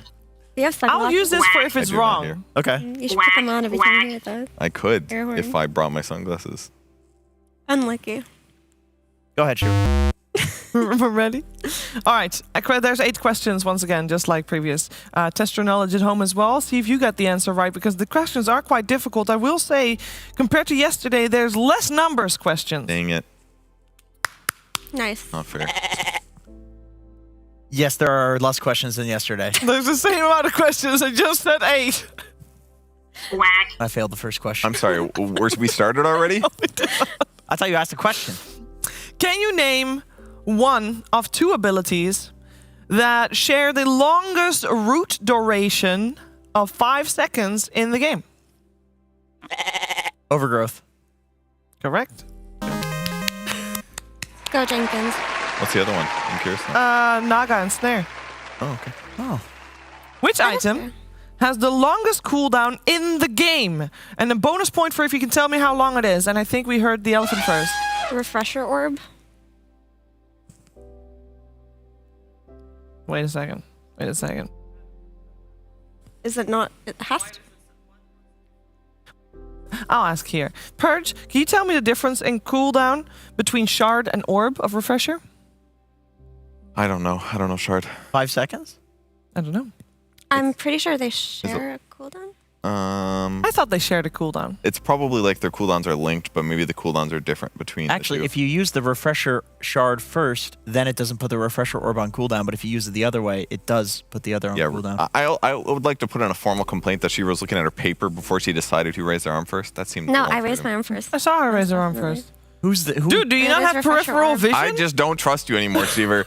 I've been wrong too many times. He's got trust issues Nobody now. gets points here because I said the answer already. It's Refresher Shard. Yeah, I would have said that immediately after her. Come on. You're going to take that away from me? Yes, I am. That is a load of crap, actually. I think we should just give... Actually, oh, whoops, I accidentally said the correct answer after she got it Okay, slightly we'll give wrong. Purge a Just give him point. the I think we point. should Shut give up. Kev a default win because he's You gotta clearly, get really upset. No, clearly in a lot of pain. So you know No. I'm competitive. All I want right, this. all right. I We'll forfeit. give Purge the point for now. We'll see how it goes. How much health per second does each team's Ancient regenerate? No, that's not you. This is you. By the way, you got a little brother point right there. That's what that was. But 15, Cheever. That's wrong. What did you say? I will guess 20. 15. Wrong. 18. You're all wrong. Nobody gets a point. It is 12. I was the closest.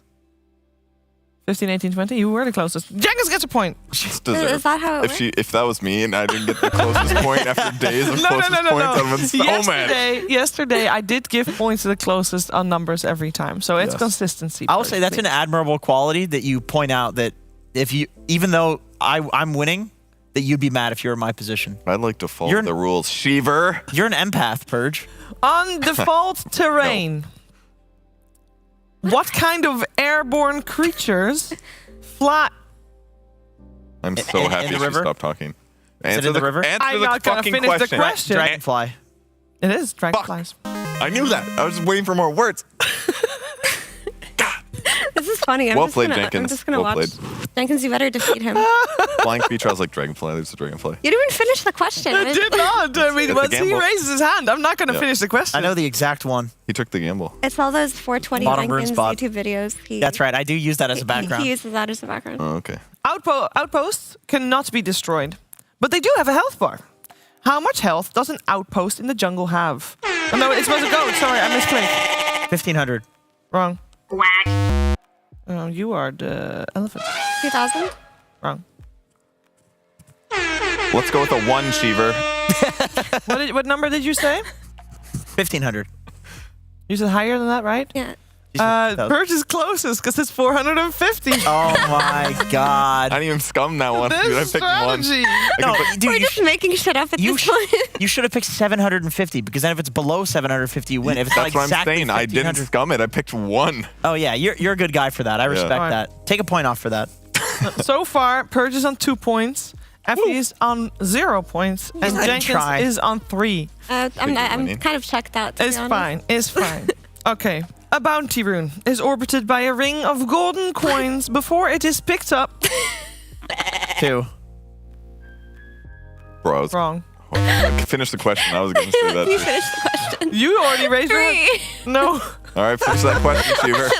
How many Very golden slowly. coins surround the bounty rune? Oh, shut up. That's stupid. That's stupid. I know the answer to that. You already did. You already read. Give her He's not the little brother point. 4. No. 5. You can't guess several Okay. times. 5. Yes, it is. God, Purge, you're really good. When people have guessed like 5 times before you and everything has been confirmed wrong, There's a strategy to this game, okay? you're really I'm good. just playing it well. He really wants to win after this. He You're really playing to does. win. There's 2 questions left. One significantly harder than the other, I believe. Who comes up with these? How many gold coins orbit If you a want bounty to, rune? if you want to flame anybody, and this will not be a name that audience will remember or will know, I think, you can flame Lewis. He comes up with the questions. God damn it, Lewis.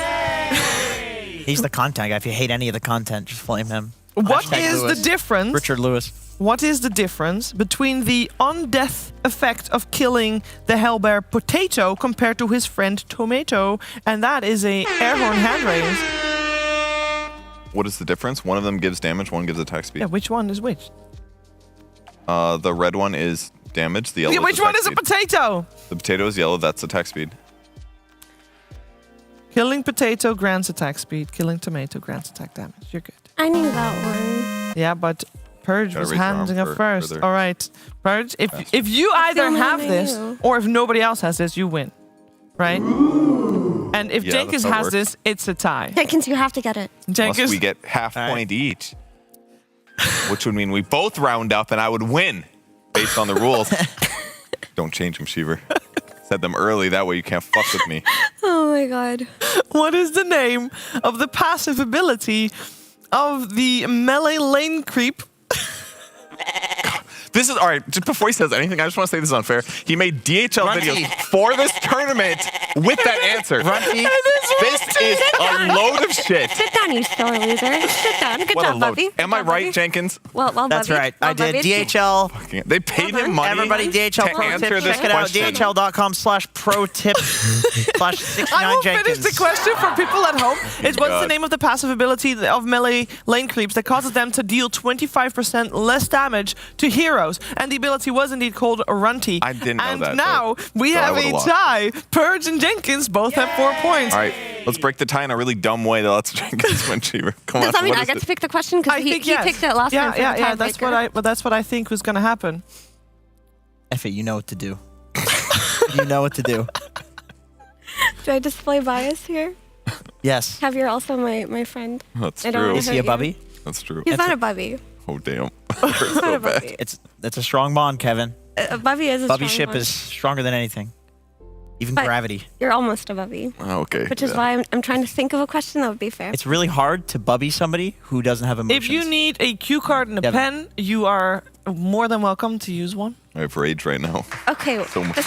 which philosopher Oh my is fucking God. constantly referred to in the green room as a kitty diddler?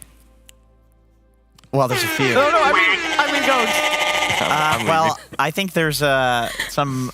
You can Google, look it up. You got to give an answer within a It's certain Simone de amount of time. Beauvoir, but it's not technically. I'm not going to defend it, but it's Simone de It's Beauvoir. Simone de Beauvoir. She's not a kitty diddler, but it's a there joke. there was a significant age gap. There was a significant. She was like a It was one of her 60-year-old students. professor, and there was also some signing of some papers that maybe were not so good. I have But- not heard that name in the green room at all. she's Purge, what- have you? I've never heard that name in my whole fucking life. Okay, we can redo it. We can I will redo say, it. We've done it. I will We've say, done it. I read like a whole book by her that's like 1,000 pages, and then I Googled and I learned that, and I was like, maybe that would have, I don't know, changed.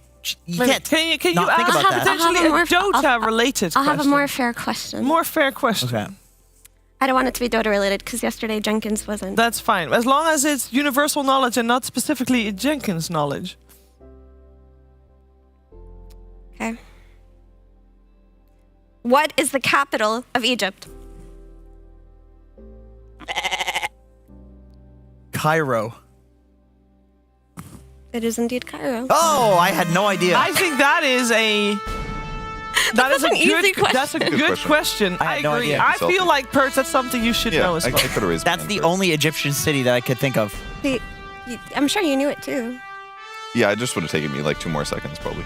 A valid win. I concede. You suck at this, Purge.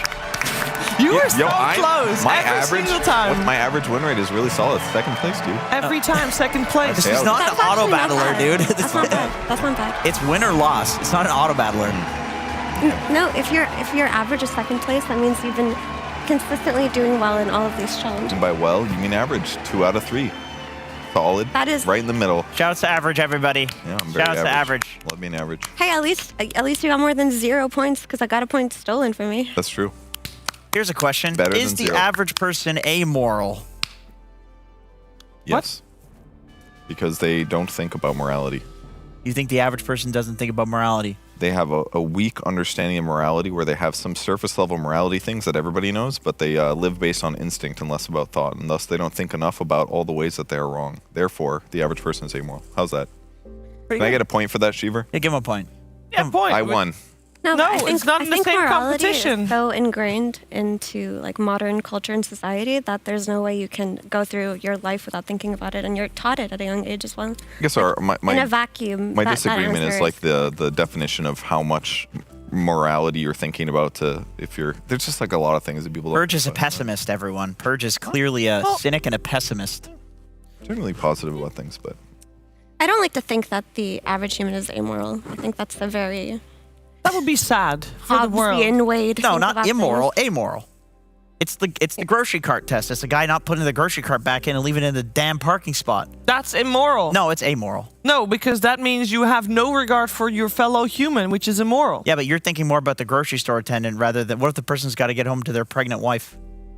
Yeah, a lot of I think pregnancies. so. Weird. There's also just amoral. decencies. Amoral would be a complete like lack of awareness of morals or lack of morals in general, and immoral would be having a knowledge of morals, but what if you disregarding them. leave the cart That's the there difference. knowing that someone wants to park there but he can't That is because there's immoral. a cart there? That is immoral and not amoral That's because immoral. you should know to not leave the cart in the I grocery agree. store. And we I mean, in do the make it parking like lot. obviously there's excuses for people that do have to get home for their pregnant wife instantly, which is fine. And then it is indeed not even amoral. Then it doesn't even It's matter. all about perspective, isn't it? It is all you gotta about take perspective on these things. Now, one This thing is you like mentioned Walmart earlier. philosophy.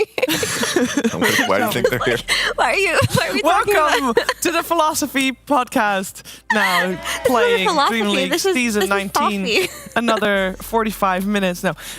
We have something planned for you. Before we head to a break to do the thing we've planned for you, though, we have something to tell you first because Purge, myself, and Sir Action Slacks, we have a message for you. Let's take a look.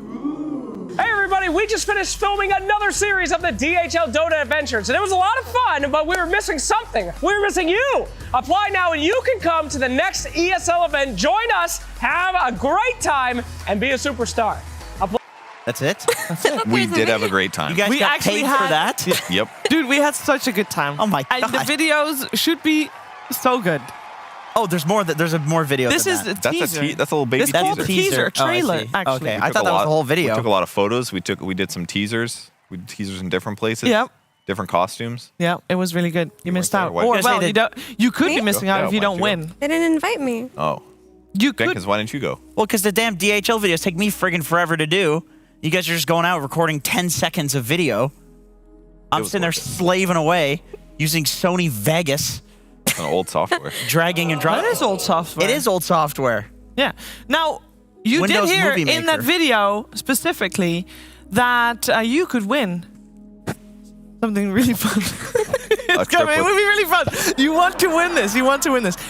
ESL.gg/DHL. You can apply and you can be part of everything, which would be hilarious, to put it lightly. So make sure you do that. And you've got plenty of time to do that because we're going to take a little bit of a break. But when we're back, we'll hopefully have something very fun in store for you. And if it's not fun for us, it's definitely going to be fun for you. So stay tuned. Go to this website that I mentioned, apply, and we'll see you back in a little bit.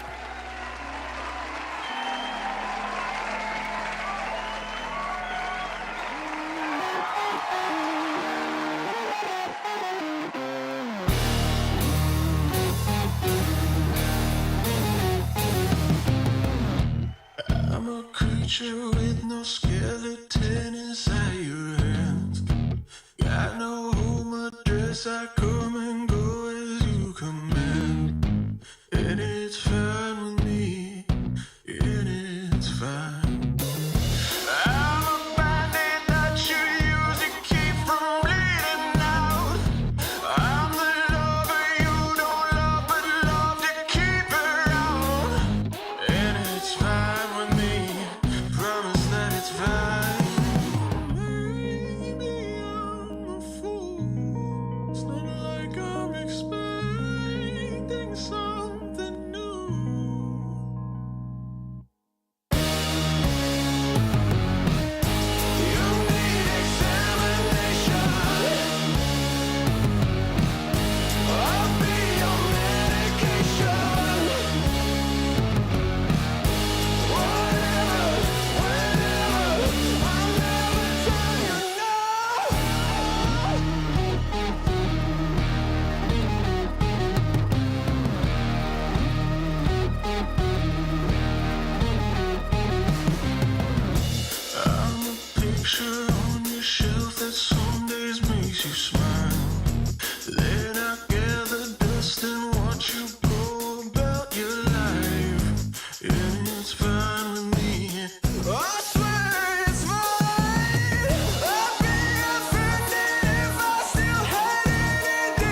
gentlemen, welcome back. DreamLeague Season 19, and we are gonna play a camera-friendly version of telephone charades. Feels weird to stand. It can be it might be very weird, but what we do need is more people. And we have those in the studio. So Dancing Pandas, please, could you introduce none other than Odie Pixel?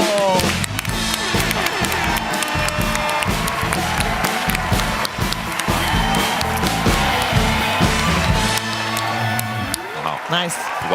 Odie Pixel, and will not have a microphone, but there will be a hand mic for him, but he's not needed. Telephone charades, you can't say anything. And there's another person that will join us for this segment, and of course, it's Fogged.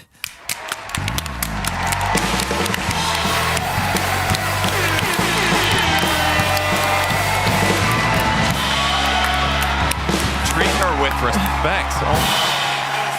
Hello, gentlemen. I got the microphone here. We don't need it yet. It's fine. But when they need to say something, they will be able to do so using the microphone. And I don't know if you guys have seen any telephone charades before. But what we're going to do is we're going to do it right there. I'm going to take this stack of cards with me. I can't participate because I wrote the cards, which might be... You can blame me if they're really bad. They're non-Dota related, and they might be really bad. So please, follow me. Or at least, actually, who wants to go first? Who wants to be the I'm guesser? interested in going first again. We did a demo one. Yeah, we did. We tried it backstage just to see if it worked, you know? Sure. Okay. How do you pass on after you... What do you mean? After you do the action, how do you pass it on to the next person? You show the next person. You tip it on the shoulder and you do it at the same time as the other person, and then they give me a card and turn around. All turn around, and then we're doing it right here. Do you want to go last? Yeah, you can do it here. I'll be the guesser. Okay. Yeah. There should be light here. Yeah, there will be light here. Okay. Great. We're doing like a different sort of level of elevation. Oh, I figured you wanted a better one than what you had. Sure the they thing. can So the figure it top out. one is probably a better one, but I'm you gonna can pick choose this whatever one. it is. You do not show it to the audience, to the crowd, nor to me, so that's great. And Okay. and you can tap. Who do you want? Who do you want first? Oh, I get to pick. Sure. I mean, you can just pick it in this order. If you want. All right. I'll pick. I'm gonna pick Fogged. Have we started yet? No. Don't Fogged, look. You must open your eyes. No, Fogg can look, but Jenkins can't. Okay. I don't know where I'm supposed to sit. I have to do a thing, right? You can join him at the same time. Is it cheating if I can hear you heaving into the microphone? Fogg, Nope. Oh, I know what he's doing. Of course, Fogg doesn't necessarily have to understand what is Copy me, though. happening. He just has to copy, purge, and make sure he does it so well that by the end of the telephone line, whoever is last can guess. All right, you got that? All right, we'll do it one more time. Can guess what. Are we still in the first person? Yes, what Purge is actually doing, and it seems like they're doing something. I can't give comment, but if you in the chat already know what is happening, then All right. kudos he's to good. you. All right, you pick what person Pick who you want to go for next. Mr. Pixel gets a tap on the shoulder.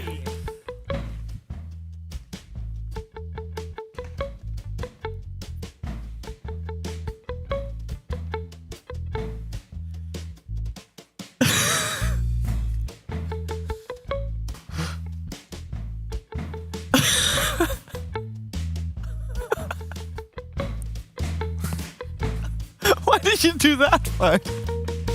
So confused. Oh, no. Do it one more time. One more time. One more time.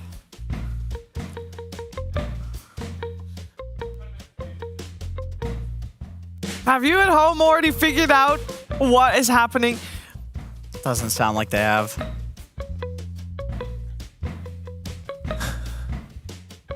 All right. Two more people to go, or one more person before the guessing happens. And it is Jenkins that gets tapped on the shoulder. Jenkins, you're not the guesser. Oh, you okay, are I see. participating.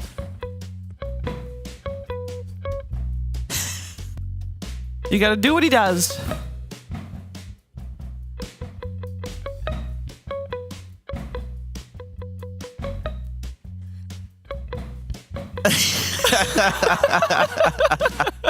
Do what he does, Jenkins. Come on. Oh, okay. All right, no, he's got to do it with he's you. got to do it while you All right, do it. All right, Jenkins, come on. You got to start imitating him. You got to match him. Match him. Doing it on the beat. Actually, this does help productivity sometimes.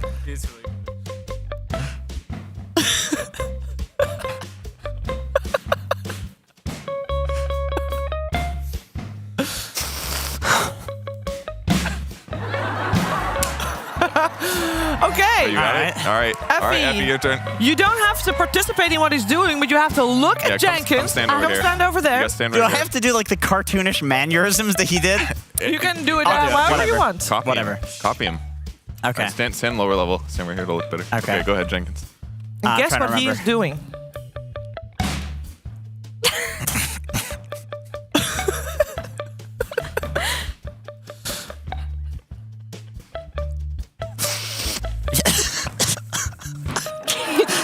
No, don't make me do it again. All right. Start. If you have any ideas, talk about it. Do it again. Do it again. Do you have I don't any know ideas? the answer. Just do it again. Do you have any ideas, Mira? Hang on. So it looks like he's grabbing something, putting it somewhere else. Putting it somewhere else.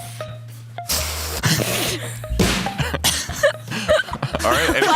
Why are you sniffing it then kicking it? I don't know. I don't know the answer. Okay. It's like some drug-related thing, but they wouldn't give us that. Yeah, I'm gonna show you. You show. can react. Does that make sense? Doing okay. Owen, you want to see it? That's not what I would have guessed, though. Like putting something here. Right here. But what is this? Like what is? Okay. Hey, all right, Mira, you got guessed? Okay, so he's hanging up his laundry. Okay, he's hanging it up. He's hanging it up. To dry. He smells it. It smells so bad that he rolls up the laundry in a ball and kicks it away. I think that's good enough. It is literally sorting laundry. What? Wow. Holy crap! Wow. How did you guess that? Wait, why? Stop.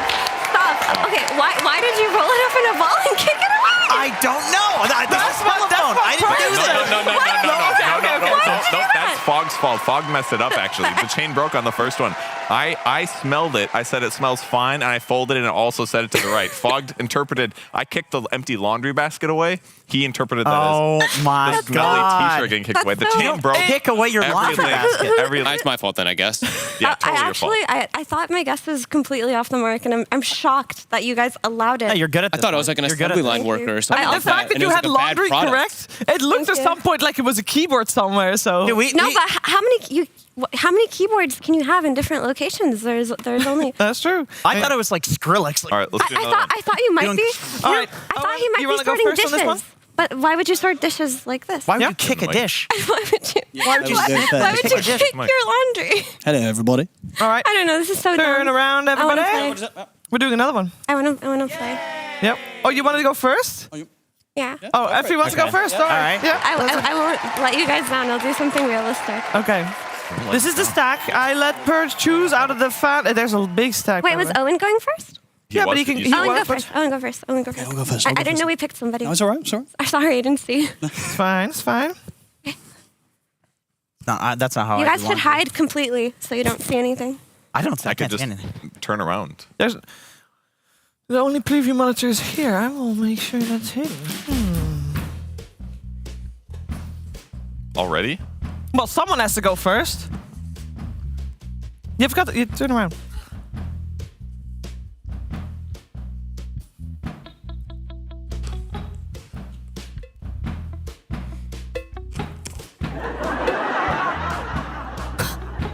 Is that a hint?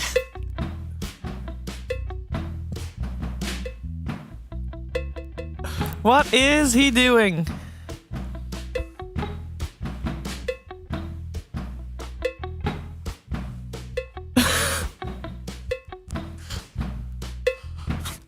Bro, I'm gonna need like 4 times to practice this game. Do it another I'm time. not Another ready. time.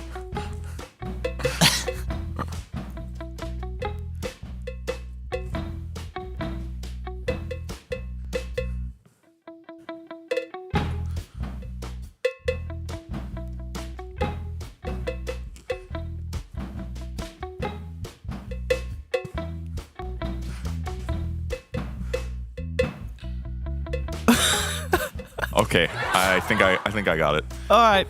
Let's see who Purge chooses for the next one. It is Effie. Yay! Okay, ready?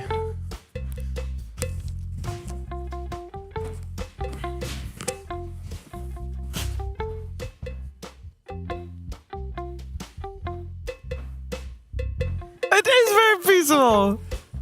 It's nice. People can even play this game if they're just watching on mute. You know? It's nice. All right, one more.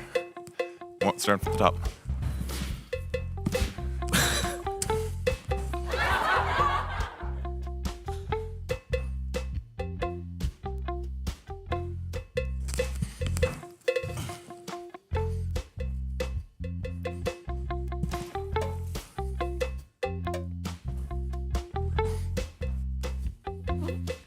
Good?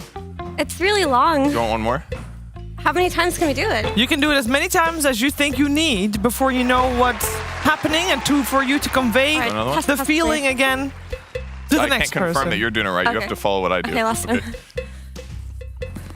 And keep in mind, at this point, nobody that is playing anymore will have read the note and will know exactly what they're doing.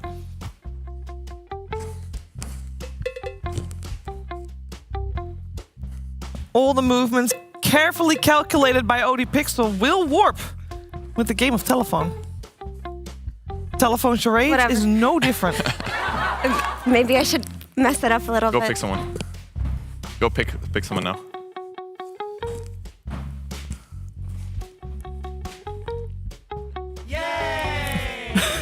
Come here, friend. Elaborate. It's really elaborate. fault. I'm sorry in advance. It's fine. We have time for Because Owen went first. elaborate telephone charades because Beast Goes versus Gaming Gladiators will still be starting at the exact same Okay. time as it does as if we were faster. Okay.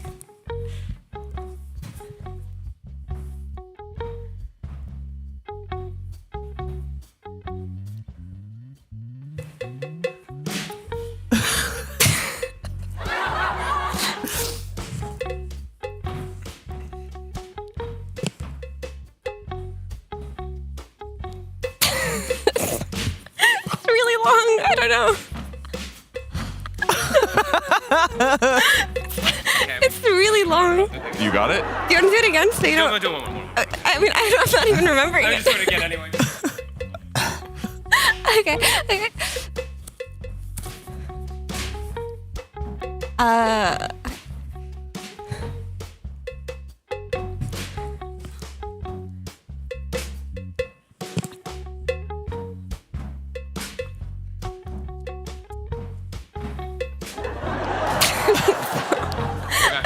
All right, Jenkins. Was that right? Am I the guesser? You are the Really guesser. good try. Is that right? It's a really good try. It's really long.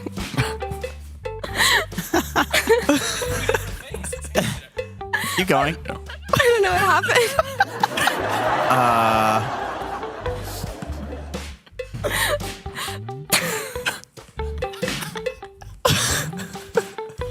That's it? You got any guesses? I do have a guess, actually. Is it playing Minecraft? No. Keep trying. Do it one more time. One more time. Do it again. Because it looks like you're taking a block and then moving it No. and then mining those diamonds.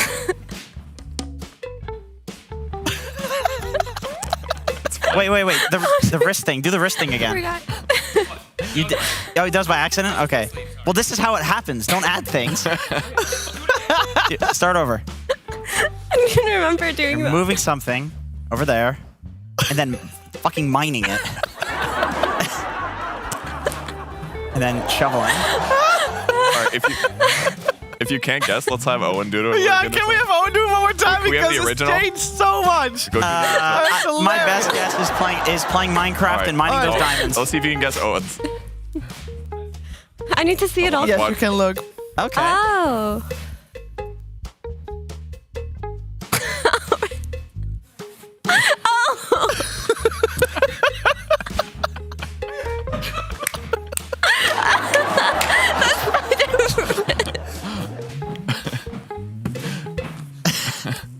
This is really elaborate.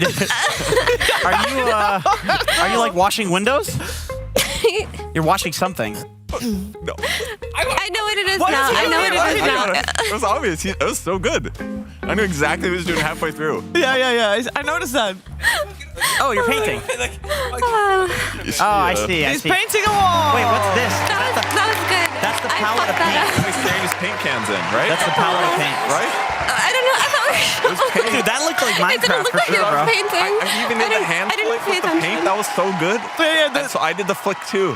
I know. I know. At some point, it Like I turned have the memory of a goldfish. I've fried my brain. Yeah, it playing was Dota. good. I was was really good. scared at first too. That But was- once that I was figured Are we doing another one? Yeah, we have time for another one. once I figured out what it was, I wanna that start. made it easier. All right. I thought I was like shoveling shit or something, honestly. I have no idea. That's what Let I me thought we were doing. All right. All right. Give there's a card. I will hold the card. You Okay. can pick that Give random Give me the one. card. Because I want to mess with you guys like he did. Made that really long on purpose. That was good. It was Sit on the accurate couch but and I long. hide. Did I pick one at random? Yeah. Just go ahead. Okay. Oh, wait. I did. The camera might have Did seen I? it. Okay. No, the camera hasn't seen it. I figured out. Okay. You gotta choose a person to do it to first. Yeah. Um. All right, totally. Okay, this one's pretty simple, I feel like.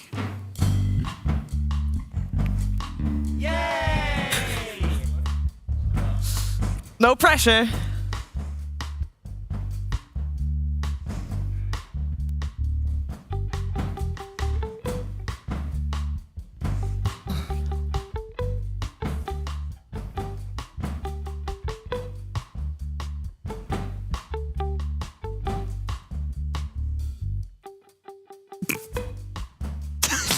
No laughing. That's it. They're gonna do it once more on request of font. Okay.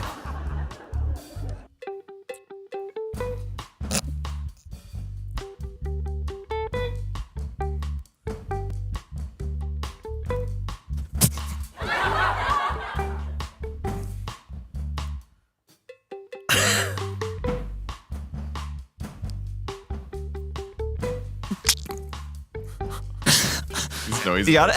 Are you happy with your performance? I'm happy with that. Yeah, good. Let's see how it goes. You get it. You get it. These noises are so funny. Happy. You don't God, know what's happening. I'm gonna mess it up. Don't tell me it's a super long one, Jenkins. Please. Next time I gotta have someone else write the notes so I can participate. This seems like a lot of fun. How do I see you if I turn the other way? Okay.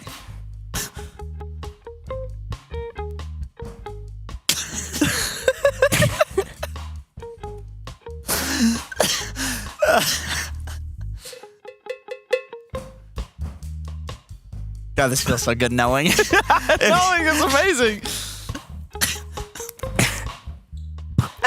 I am Remember very that. curious if people in the chat instantly get it. I think I know what's happening. Really? Yeah, I think so. Okay. Okay.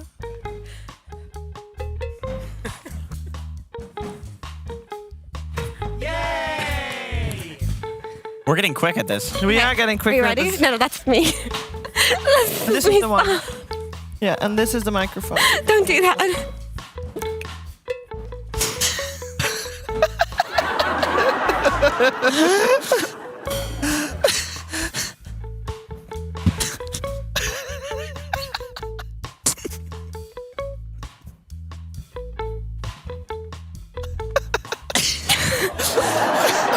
All right. That means, Purge, it's your time to guess what Odie Pixel is doing. Okay, can we give him the mic? We give him the mic Give him the microphone. in case you want to talk. No, he's gonna have to do it without the microphone. He likes first. miming. hold He on, likes hold on. miming. Give it to Fogged. No. It's off. It's not working right now. Whoops. There you go.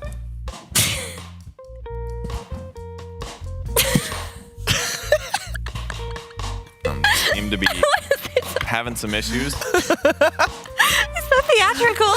My Owen, goodness. are you an old person feeding the birds? Yeah. There, is it? That's it. You're feeding the ducks close enough. They're birds That's as close well. enough. I was doing an old person feeding You guys see these or something? What the hell? Dude. No, that one is pretty obvious. I know them, so I Very know. good. But No, you did it well. That's just like you were impressive. like, Is it? You pointed out a It was duck. so Owen did such a good job. It was so Because obvious. I was doing an old lady sitting Okay. down on a bench, which he took out, or somebody took out. Where's the bench? Well, they took it out because they're too lazy to squat. I squatted. yeah, Well, I think, somebody I got think- lazy. I think I never got the squad that Wait, what whatever. did you think it was? I thought it was planting seeds in the garden. Okay. How do you plant That's close seeds in enough. such a way? Yeah, I You don't go- know. The shotgun effect. Some of them will grow. Well, Yeah. Yeah. do we have time for another? If it's quick, yes. Do you still want to be first on one? Yeah, sure. Yeah?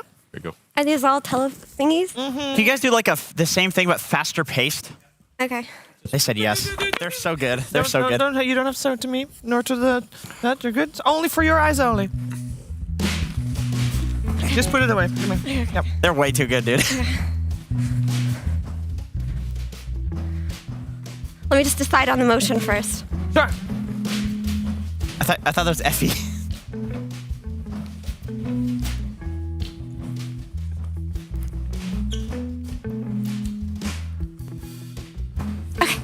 All right. Call someone over.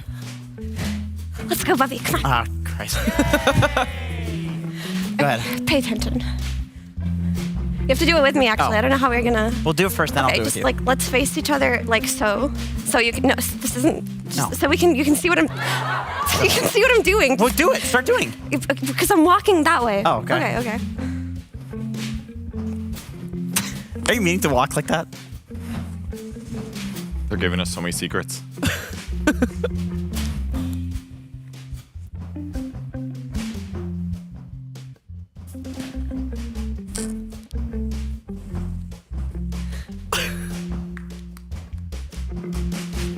Okay. Do it again. No, I can do it. I know what it is. Okay. What? I'm sorry. I'm gonna fuck the whole thing up by doing this. That's the wild card. It's the wild card. And the wild card is also that I forgot the first part, so.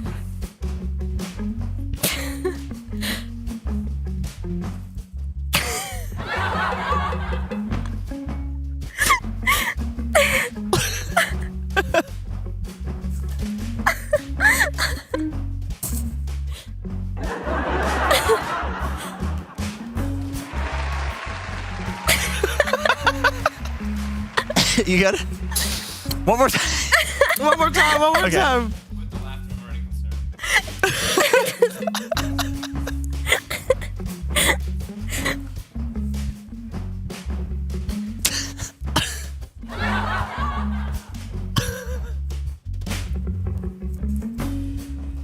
I know what it is. Easy.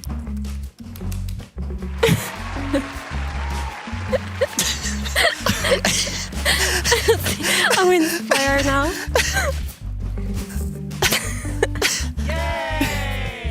And that means that we're gonna have Fogged as the guesser in a little bit.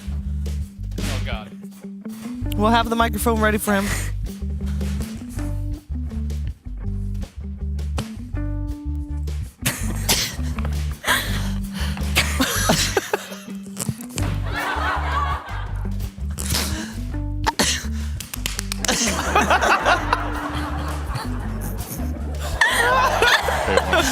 One more.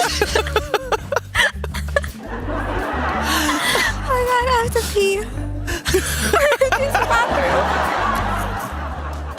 bathroom. No reason to do it like I believe it.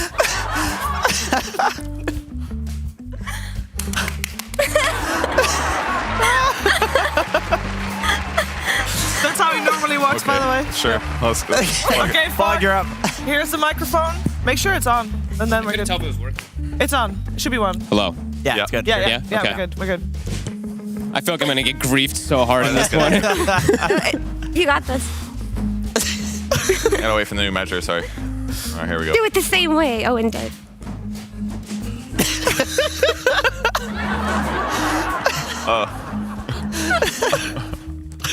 Wait.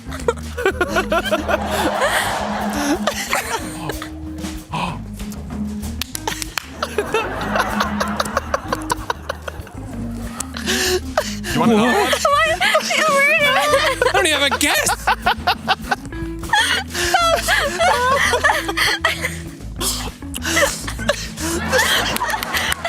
The speed element is. I literally don't. There's no reason to go faster.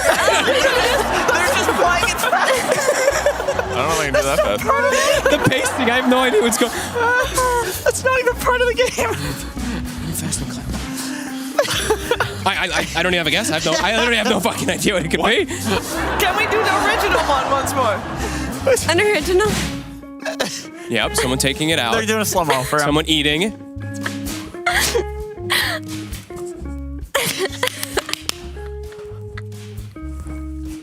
Don't look at me, dude. I don't know. It's someone eating that's happy. Someone eating like a good meal. I don't know the specific. Where? Do you want to do the original one once more?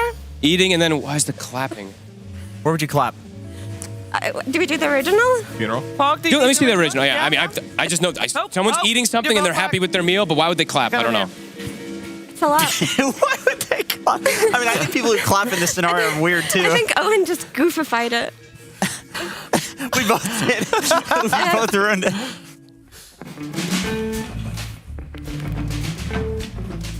You have to do it fast. They're...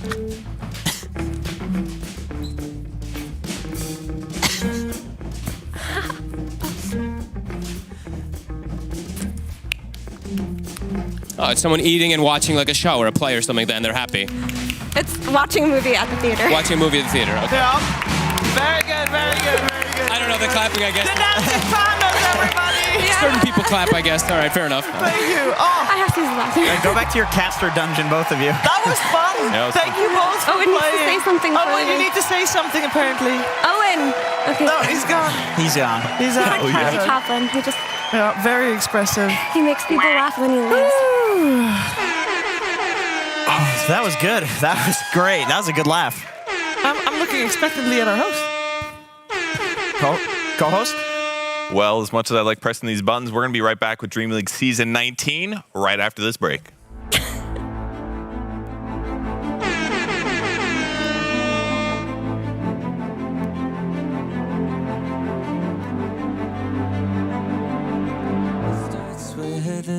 A person that you miss, mine draws a blank. I wanna go back to the early days when life was an escape. Now I just wait for better days. I lost myself in your reality.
Do you want to play like a pro and gain that sweet MMR? Watch the DHL Pro Tips to improve your gameplay. Then test your knowledge to win a €250 Steam gift card. Become a pro by visiting esl.gg/DHL Pro Tips.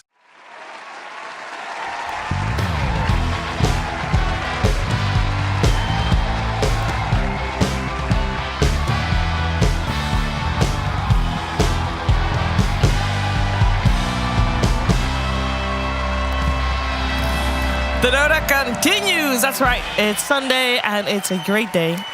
Especially great because Dota we're going to watch, hopefully, is going to be amazing. And to make it even more amazing, we need amazing people to talk about the amazing Dota that's about to happen. And we already got Jenkins and Purge, who are in their own right amazing. But we're going to add another amazing person on top of that. It is none other than Kazu.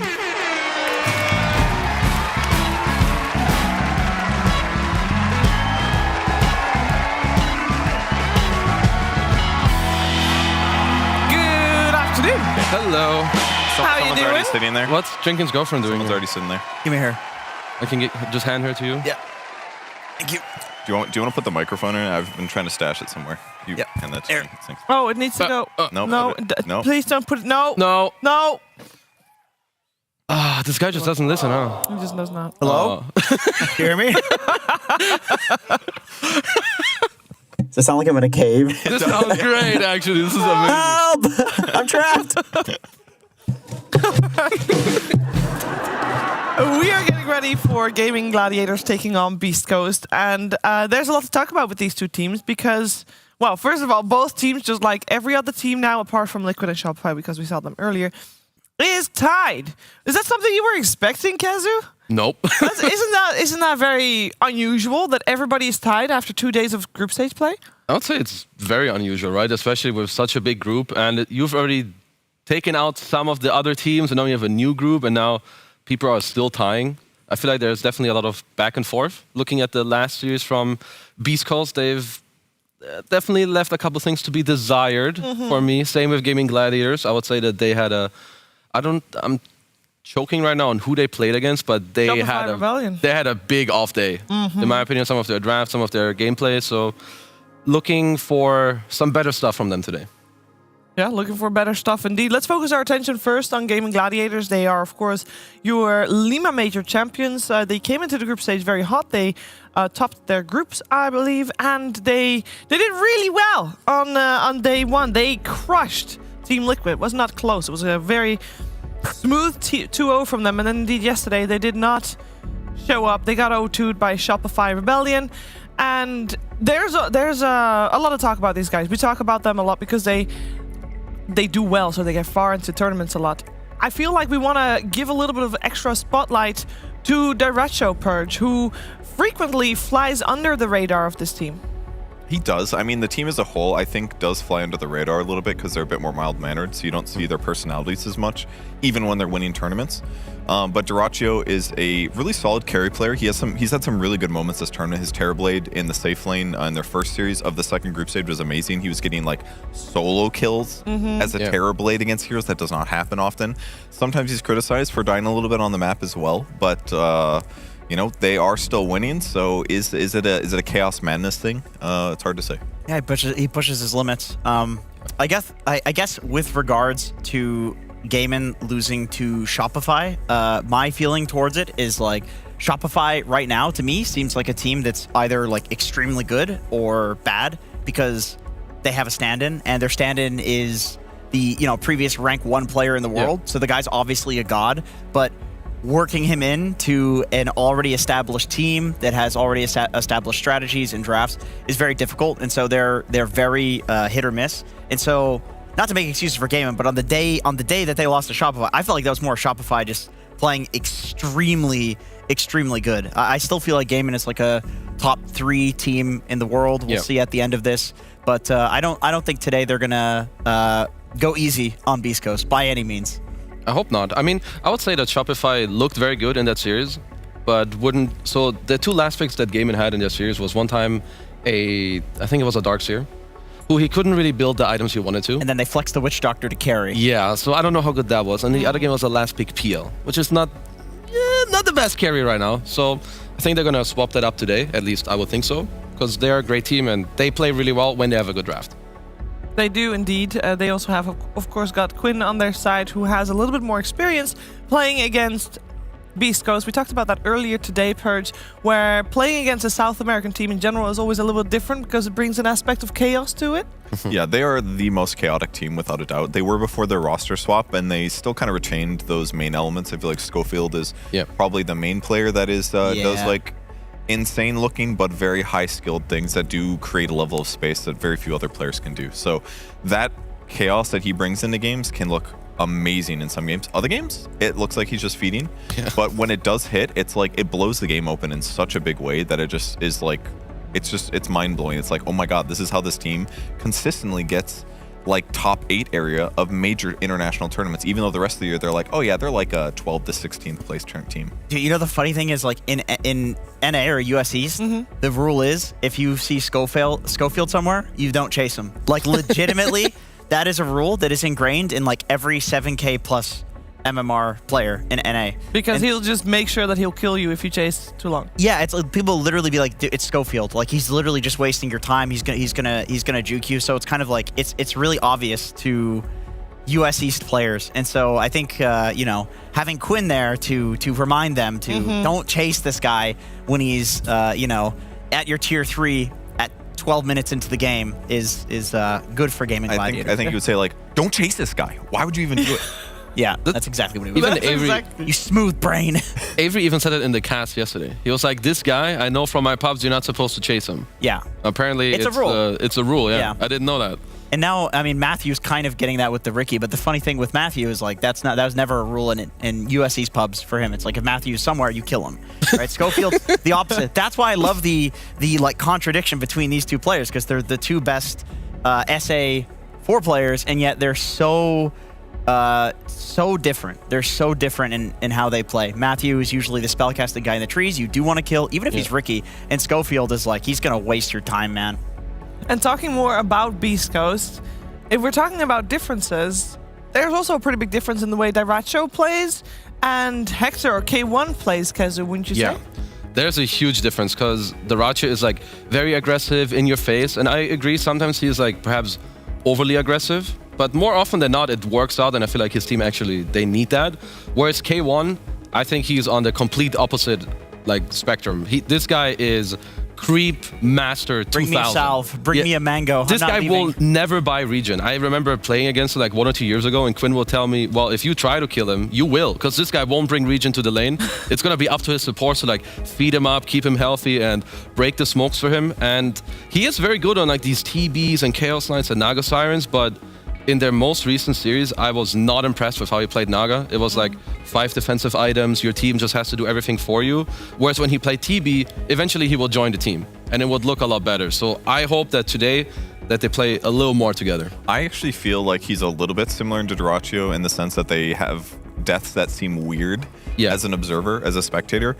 It's possible, at least maybe his last TI or the one before, I don't remember exactly, but due to his like typical dying weird times, he had this he just overbought Lincolns typically. I feel like so it's possible in that Naga game that he overcovers his gameplay mistakes with defensive items, and that could be a weakness. It's kind of like the difference, and the reason they both die is like it's for different reasons. Like Dairatcho is farming in your face and as aggressively as possible, whereas Hector is farming as efficiently as possible. So he'll be at low HP, he'll be at the ancient stack when you expect him to be there. It's just that usually the teams that he's on, which is Beast Coast, they will stand in front and like soak the gank for him. That's exactly why playing with Schofield, I think, is so important for him. Is having somebody to make that space. It's like K1 might be the best carry in the world to abuse what Schofield does for the game. That's a good point. So going into this series, do we have a preference as to which playstyle? Because we're describing there's two very different teams, obviously, two very different philosophies going into this into these teams. Is there a preferred one?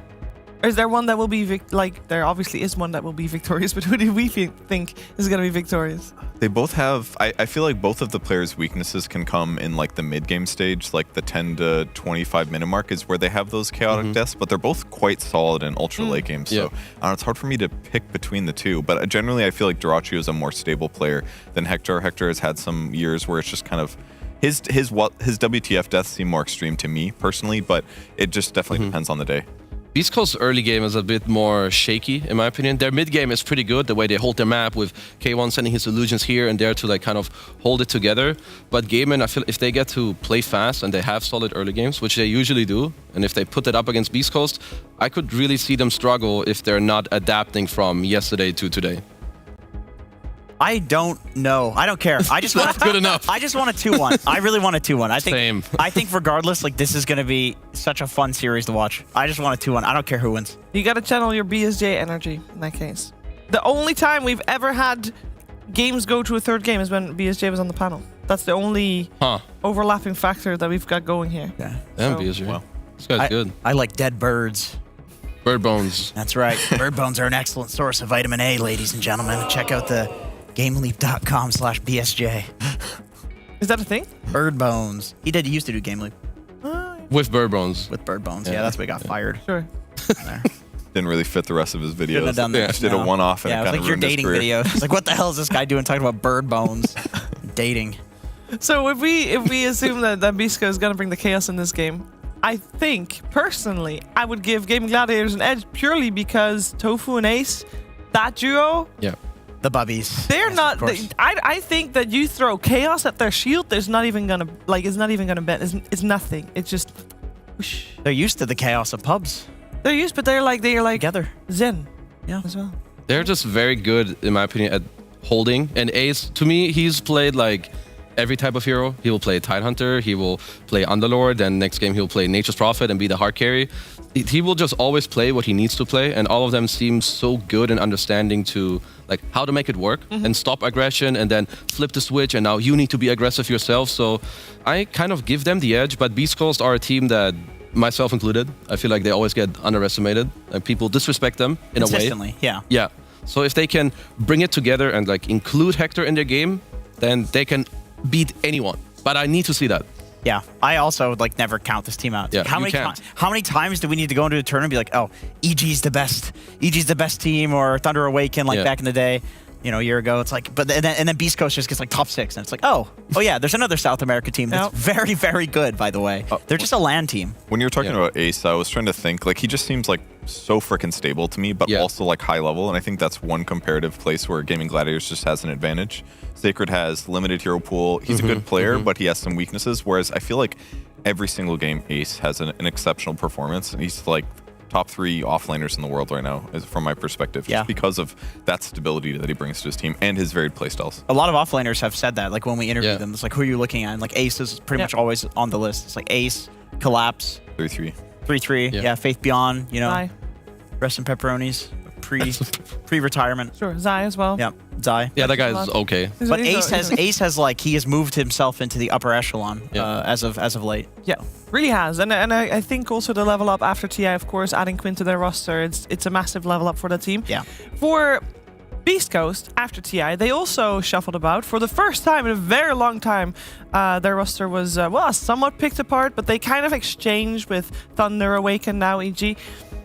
Do we feel like that roster have they met their full potential yet? Because so far, the results we've seen from them, it's the same as with their previous roster. Yeah, I was a doubter about new Beast Coast roster. I just thought EG by far had the clear advantage. Like the win, basically, but that chaos advantage that they have, that they keep using consistently to defeat their rivals now, EG, taking some of arguably their best players to that team, that just really just kicks my original opinion in the face. Like, I think they got more chaotic. Yeah. With Dark Mago. Probably. That guy's insane. But it's very powerful for these LAN tournament environments to just like dial it up even farther in some ways. So I think the roster swap was good for both teams, honestly. Yeah. Also, I feel like this should be the perfect team for K1 to play in, because all his 4 bros in the team, they're just gonna run around, make space. Goldfield's gonna be a random dog running here, giving you vision. You have Quinn used to call Dark Magoo Dark Magoober because you would never know where he's gonna go. He's just gonna gank here, level 5 Tiny going here. Straight up a high ground with no vision of anybody on the map. Like he just doesn't care. So you have all these people that wanna fight and like make space for you. So the one element that I'm looking for, which I'm probably repeating myself, but I want him to join them at some point so that the space that they make for you, that you give it back. Dota is a team game. You need to give back to your bros. Do you feel like the balance is sometimes off for Beast Coast, where maybe K1 is spending a little bit But too when much they time hit it, for that's when they win games. But when he's playing Naga and buying 5 defensive items and just chilling for an hour, well, then you're probably gonna lose. Did he get a lot of last hits though? He did. He topped the net worth chart, baby, and the CS chart. Break those records. He was breaking records. Very good. I mean, that's you gotta. That's do why that he's good. here. Not his fault he lost. True. Yeah. Idiot teammates. Why you Highest cheating? up on the net worth. Done. Yeah. That's all you need to do sometimes. So good. Is it Hector's call? Is it K1's call to join the fight, or at some point Stinger's like, dude, listen. It's definitely his call. It has to be. It has to be. If I would wager you cannot find a single tier 1 Dota team where that's not the carry's call.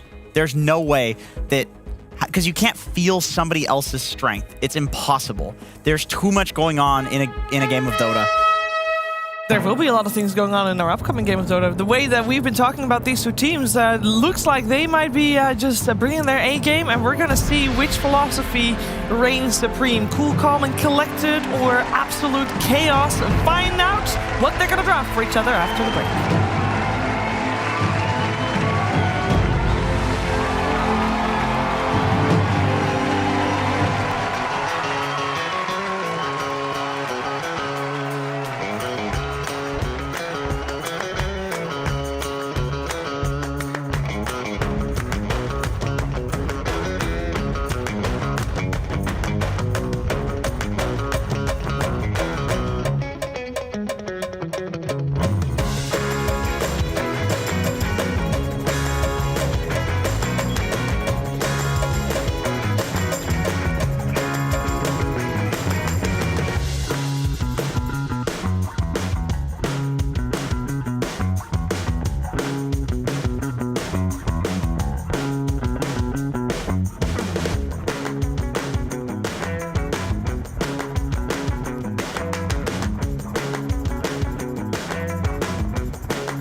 Wear your passion.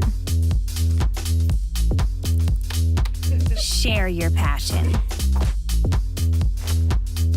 Wherever, whenever. Gaming is a lifestyle. Get your merch at shop.eslgaming.com.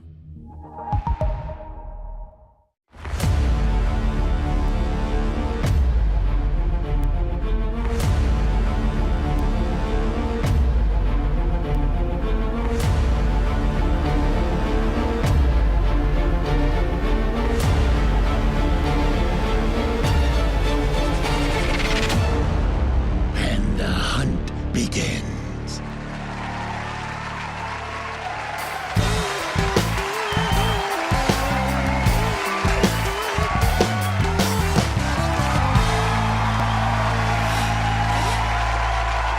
Zoom in on Cheever. Zoom in on me, please. Zoom in on Cheever. Zoom in on Cheever. Oh, yeah. Welcome, ladies and gentlemen, to Beast Coast versus Gaming Gladiators. Let's get into the draft. Was that believable? that believable? Somewhat believable, yeah. Is that believable? You want to do it again? It's good. Yeah, go ahead. All right. Let's go. Hello. Welcome, ladies and gentlemen, to Beast Coast versus Glayman.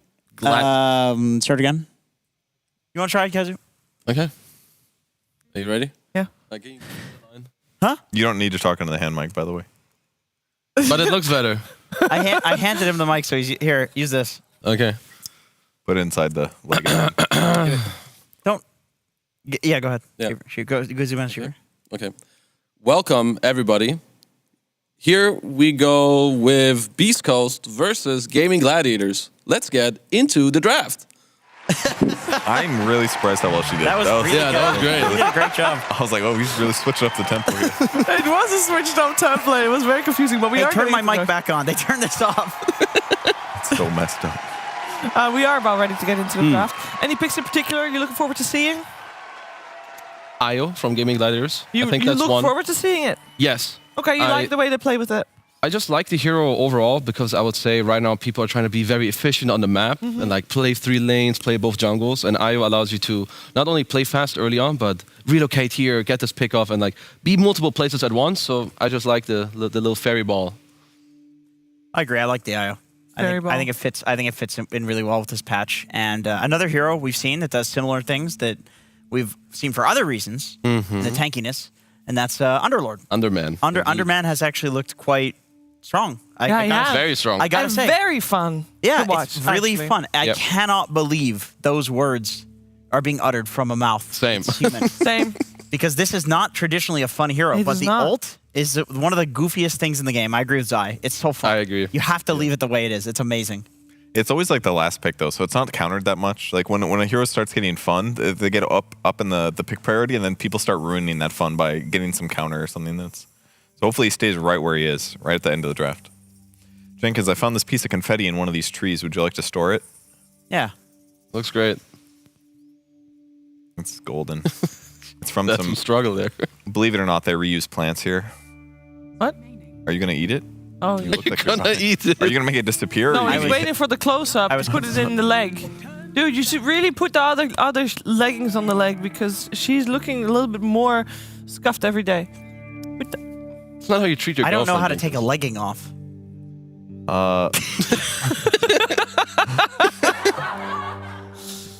Go ahead, Kezu. What's going to be banned out here? It's going to be banned out. When you play against Beast Coast, I've seen most people ban out Tusk against him in the first phase. It's just a hero that... God, this is so illicit.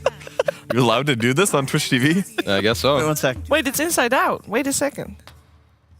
It's They inside put out. it on wrong this whole time? No, God no, the damn right it. leg is right. He's been uncomfortable. One She's leg been good, one leg Can I bad. see for a second? The naked leg.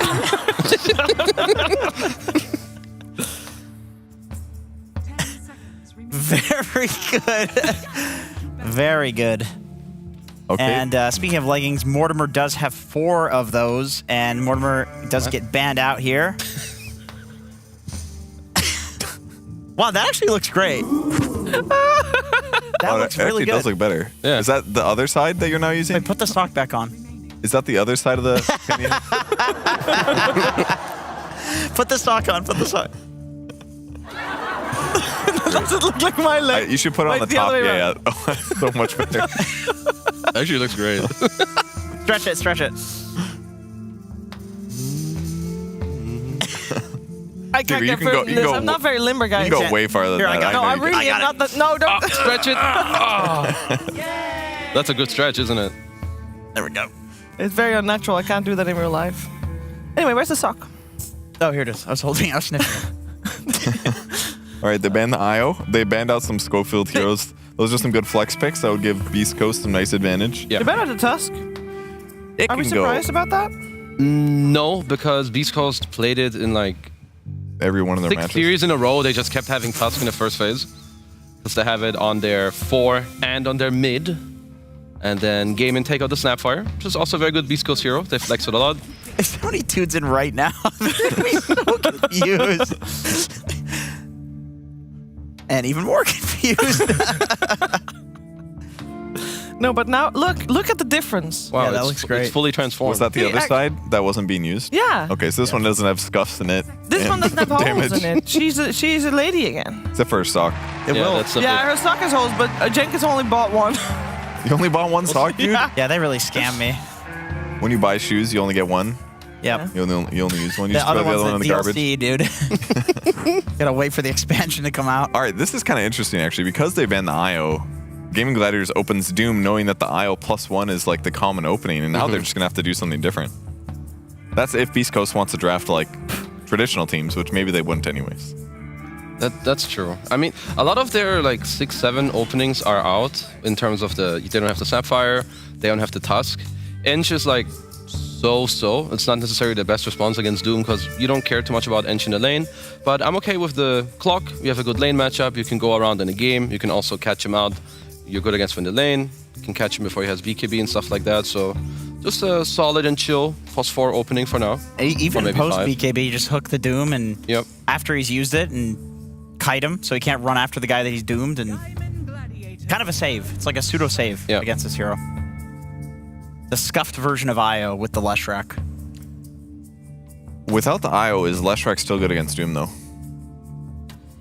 I think so, yeah. I think so. If you have other heroes to like kite and save for you, for sure.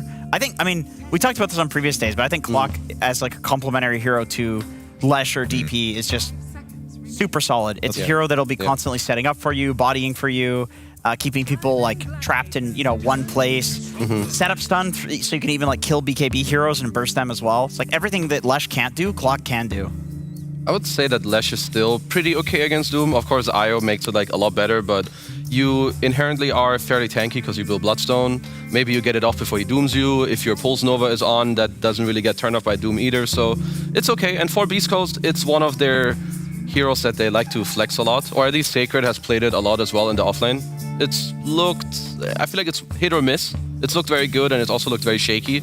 And there's a couple heroes that you should probably think about banning here as well if you're Beast Coast. Maybe some of the Quinn, Bad Rider, Pango, maybe an anti-mage that you don't want to play into as a Leshrac here. Yeah. So definitely some things you already need to consider moving forward. Yeah, if I'm playing Lesh offlane, the worst thing possible is AM, because not only does he just like destroy you in the laning phase, you can't do damage to him, you can't out-CS him, he can mana drain you. In the game, you're not a mid-Lesh. You're not going to have that same level of farm where you have a BKB so he can't mana void you. Like when he's going to mana void you, and it's going to do a lot of damage to you and your team. Because you really hand him like this mana void. And another reason why I mentioned the potential Pango and Bad Rider bans, if in order for it to be an actual flex where you would feel good about putting it mid, I believe that those are the heroes that you need to remove. Yeah. You don't like playing into Bad in the lane or in the game. Pango is also kind of annoying. Long range, you have the diffusal. When you naturally want to run a towers with the Lesh, Pango's going to be there to kind of defend it. So, Beast Coast, I think they're doing some good stuff. Ooh. That's not the sound a shark makes, or a pig for that matter. It's a mixture of the both. Well, until looking closer, I thought it was a whale. So it sounded like a whale. Yeah, it's not. So I was like, Do you not see its row of teeth? That's definitely not a whale, yeah, but I thought it was. That's right. That's right. That's right. That's right. Right. Speaking of whales, I think Tidehunter's going to be the next pickup here. I don't think that. It's just a good segue. Well, But you did think Underlord, who's also... Underlog. I had one of those last night. I can love Underlog. That's a cool name. The new cosmetic. You just turn into a tree. I think Anti-Mage is still fantastic looking here for game. And BSJ mentioned something interesting on panel. Okay, let's hear it. Yeah, so you already know that I'm lying. No, he said that Disruptor is good with passive heroes. Then he corrected himself and he said heroes with passives.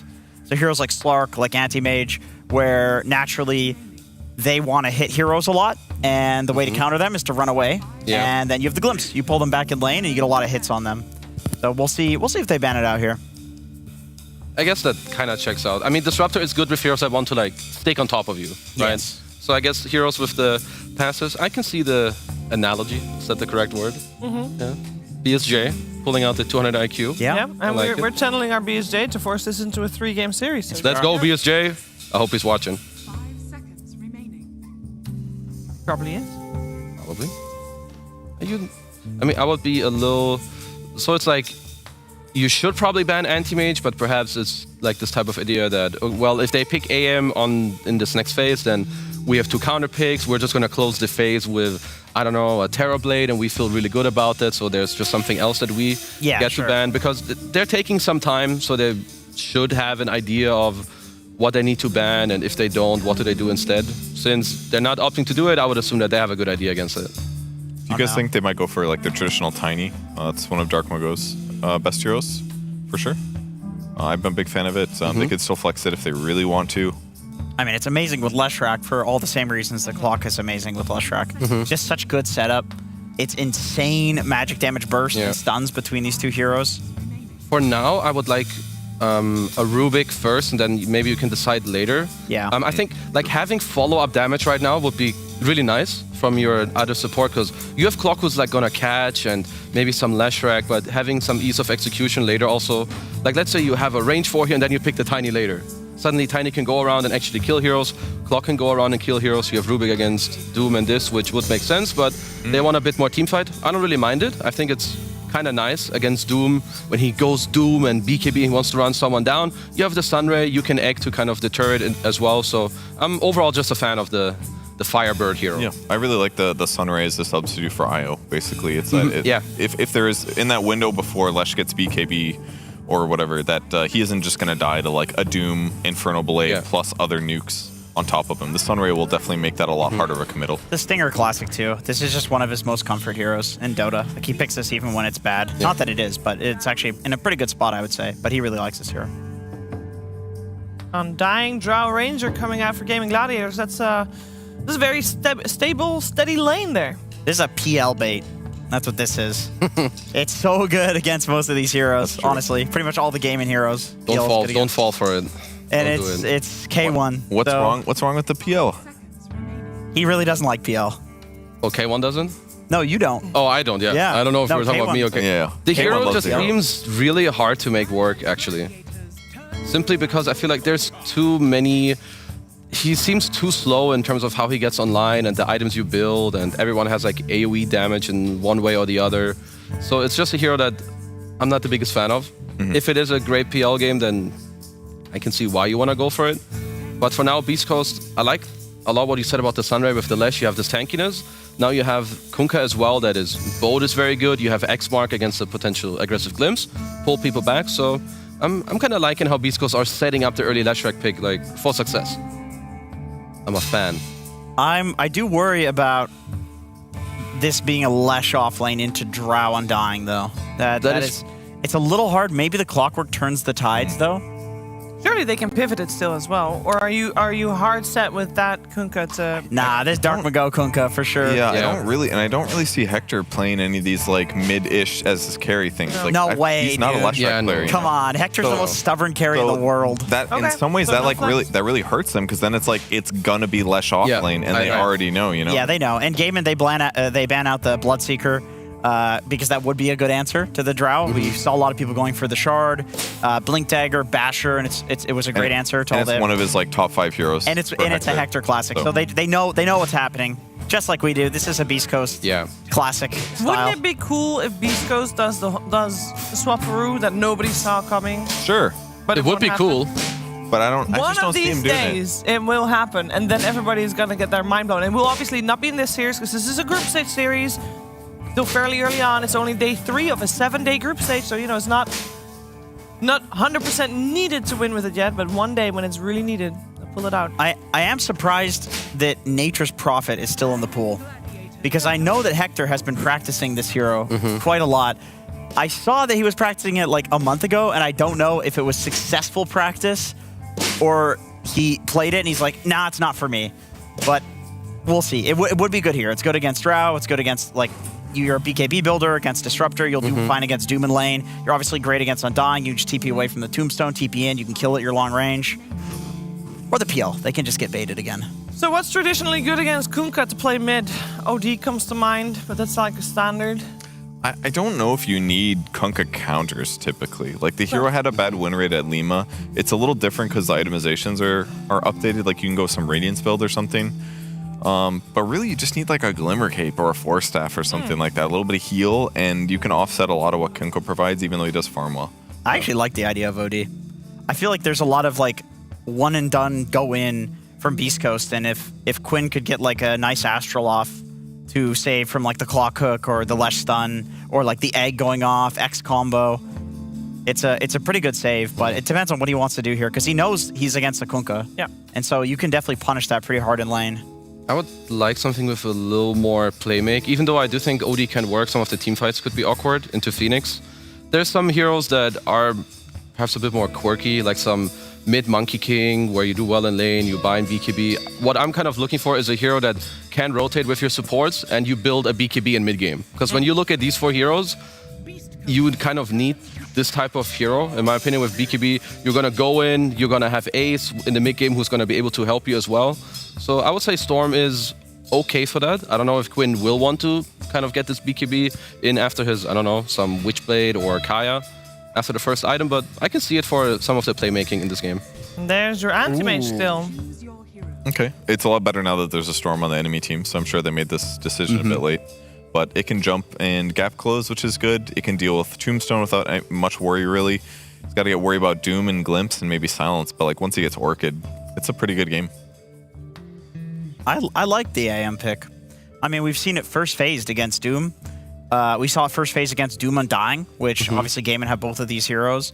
You can kill the Storm with Mana Void. You can jump and catch the Drow. I know Drow can also, like, it goes both ways because AM's like not a plus armor builder.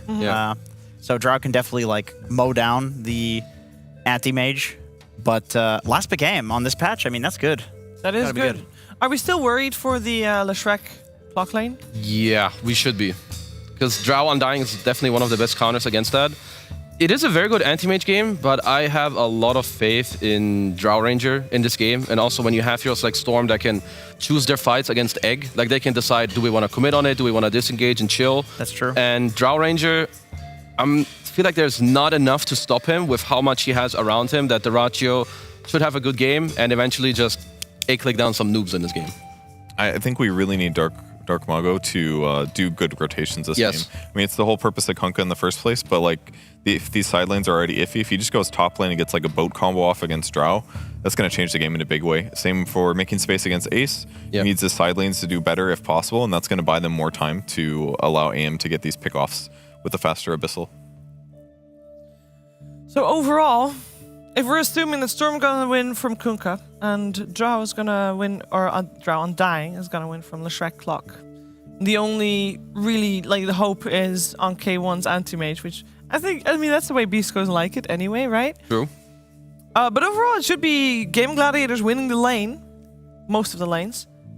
Beast Coast trying to hold on for dear life until their anti-mage is ready to fight. Is that kind of the game plan that we're looking at here? Unless Kunkka can offset some of these losses. Because if he TP's top and gets a double kill or something, and then 3 minutes later they dive bottom and he TP's there and kills them there, or at least makes them go even, that's enough to like offset the laning negatives. Dark Mago has to pop off in this game, I think, for Beast Coast. Give and allow K1 the time to come online eventually and carry the game, but I think it will be very hard to get there. All right, a lot of pressure on Dark Mago's Kunkka here, but let's find out how this game is going to play out and who's going to take the lead in this best of 3 series. We're finding out together with ODPixel and Fog.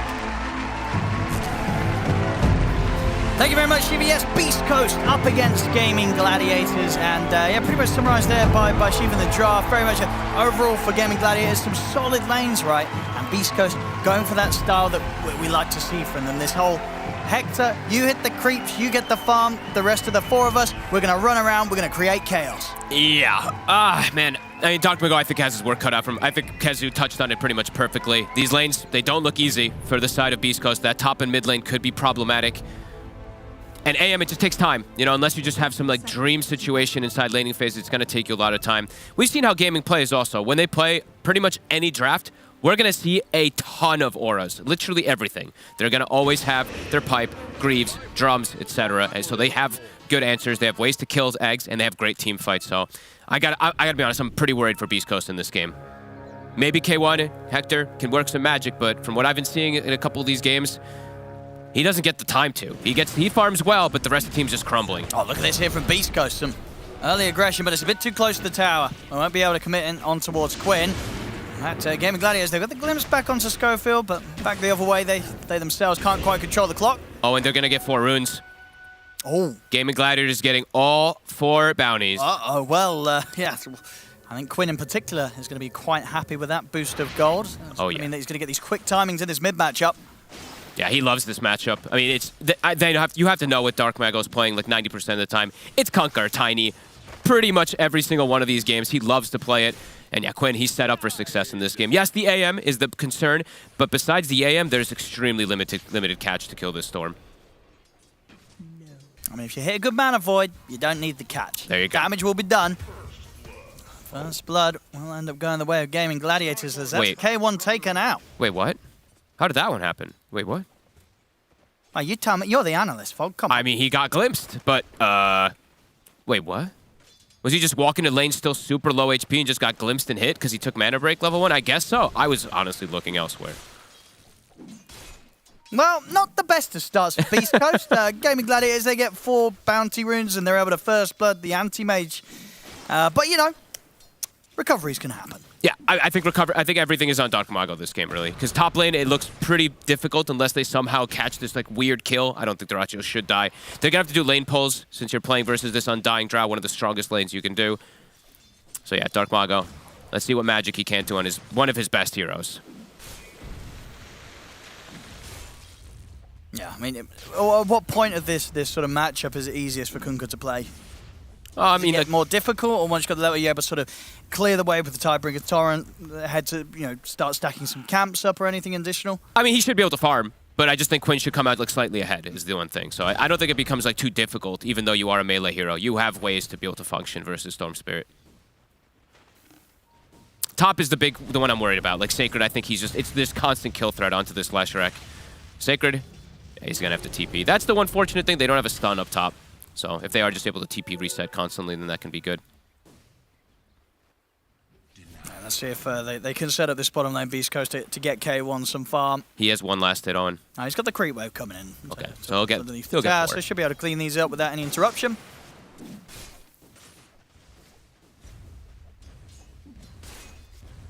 So yeah, he's up to 4, but I mean, still not great. Still getting pressured heavily. Quinn, yeah, super comfortable in the matchup. Bottle's already finished. Dark Mago will go bottle in this one. You kind of have to. Not one of those where you can just go for the bracers. You have to be able to get that extra regen. That is a lot of last hits on the Phoenix. I guess Stinger, those were... Well, that was when K1 died at the start, yeah. Probably. He had to take a few from the wave. Yep. I think he got some of these like neutrals as well, too, if I'm not mistaken. Quinn.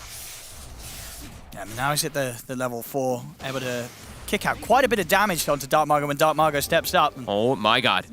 He's got the Fairy Fire and a couple of bottle charges to keep himself safe, but very much seeing it's no longer easy at this stage for Dark Mago to just walk through the wave and take down the range creep as he wishes. Quinn will do a lot of damage to him. He got greedy for it there. That is significant. It's going to actually pull Quinn probably a little bit ahead here. He might have to bring some extra regen on this Kunkka. Otherwise, they could just rotate supports and double secure Rune for Storm. Mago got to use the Tidebringer a bit better, but he's fine. He's fine for now. He should bring regen too, or X himself soon.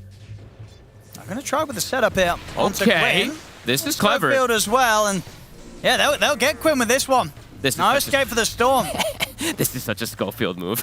I mean, that was yeah, nicely set up there from Dark Margo, and I guess Quimbot just didn't sort of anticipate that the Beast Coast would be ready to bring a +1 in as quickly as they did that. I mean, who does this? Who does this nowadays? TPing from your off lane or something like that in order to shut down. It is Quinn, so it's an option that they want to go for. And I mean, these guys all play against each other so much, right? The NA crew, Dark Mago versus Quinn.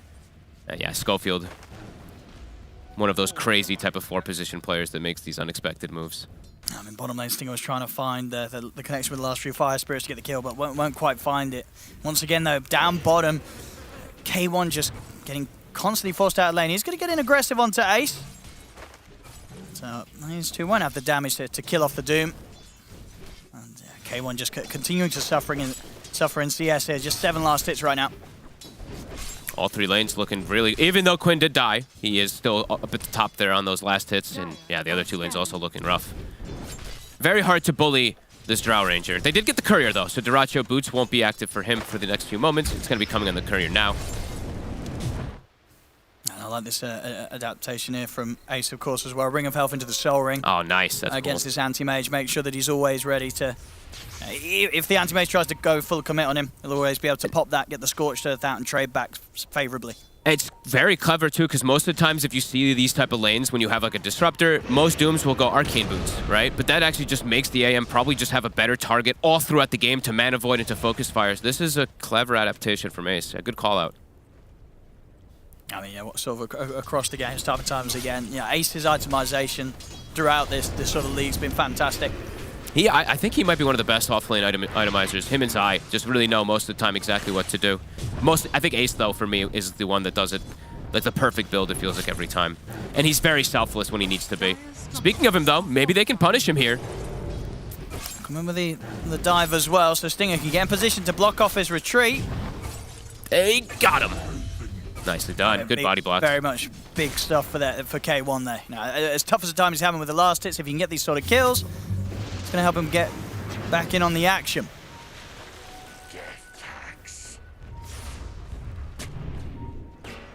A good kill and a needed kill. 16 and 2 last hits still. He's really much so going to be suffering in this lane. Because he has the back. I mean, it's the backup. It's the fact that he died level 1, the way the whole trades happened. They got all the bounty runes. So he is going to be slowed down. Ring of Health is finished, though. But Ace, he's going to immediately try to pressure him right away. Tofu trying to get the glimpse. Can't quite. Stinger. Nice. Gonna dive in aggressively. Bit reckless. He's got back up a Dark Margo. They really want to set up for some action. The glimpse will be there onto Stinger. Tofu will try and finish him off. I get the combo drop down onto Ace, but Quinn, he's in as well with the rotation, trying to keep Ace safe. We'll be able to drag back Dark Margo, turns over towards K1. K1 trying to hide in the trees, but they'll find him. Tofu with the final Thunderstrike takes out K1. There's 2 dead on Beast Coast. Gaming Gladiators, they're able to keep one another alive. They went for the very tanky target. I mean, this Doom, I don't know if he had the Vanguard right before that, but it got delivered in the midst of the go. They try to go for this Doom. He's with the Soul Ring. He's even tankier on top of Vanguard. Extra armor and everything. Dark Mago, like you said, he's trying to fix these lanes. He's going top now, too. Let's see if they can get Dyrachyo. Torrent won't connect, but the stun's there. Three of them surrounding him in a good angle from Dark Margo. But the Tidebringer, they'll punish Dyrachyo. Great move. And he gets the Tombstone. And this is how he has to play, honestly. I think Dark top Mago... to bottom lane, to top lane, across the map. 7 minutes in, leaving that mid, and looking for action. Yeah, I don't think he can play a game where he's just like sitting back and farming almost at all. He has to fix these side lanes because they're already pretty one-sided.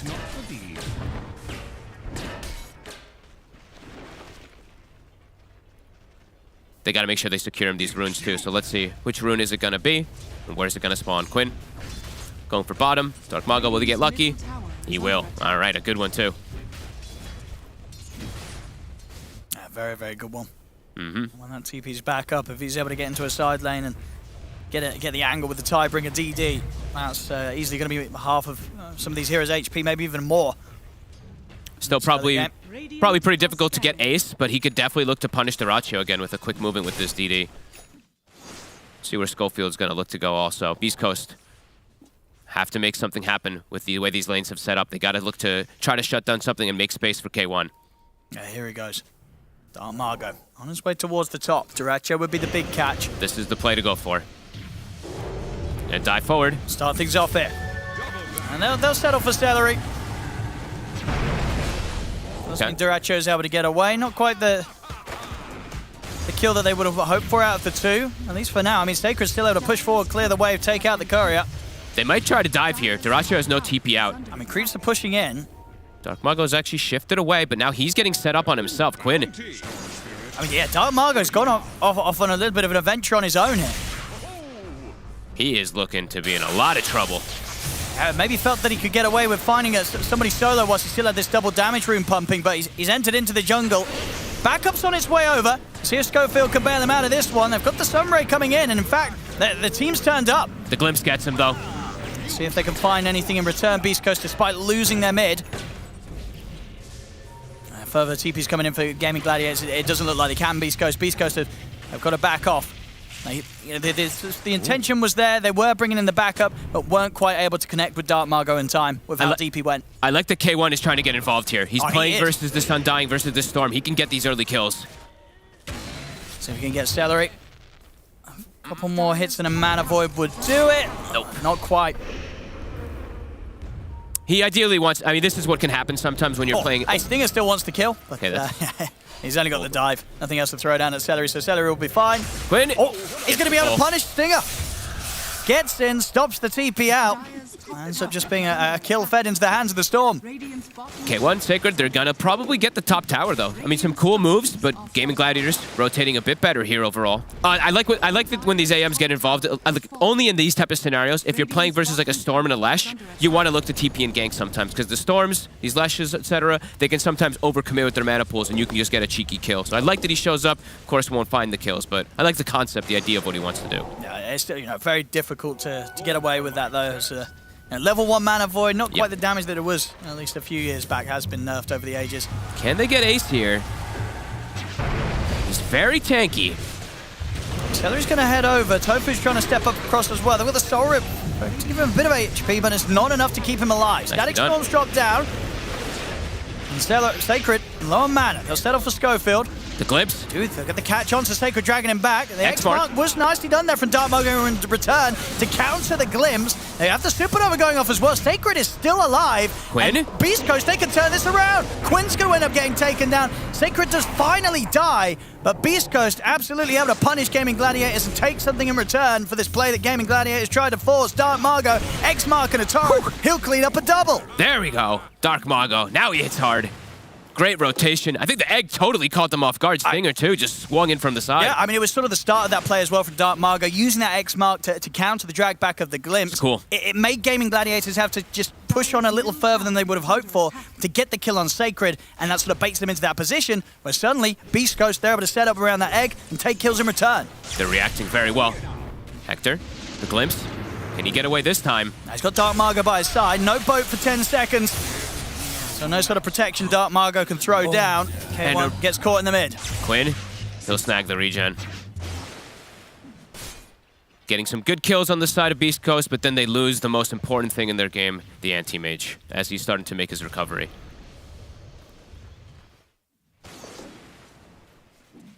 They're all about just fighting, though. As we've seen multiple times from Beast Coast, they always just look to battle, battle, battle. So again, I feel like Dark Margo, keep going, keep looking for the setup. And yeah, the X play will always have to be something that Gaming Gladiators has to factor in versus these glimpses. And yeah, they're going to look for something. Smoke time from Beast Coast. Celery pretty far up here. Sticking around for a deny. He's got Quinn, but he is looking in trouble. Let's see if Quinn wants to get involved.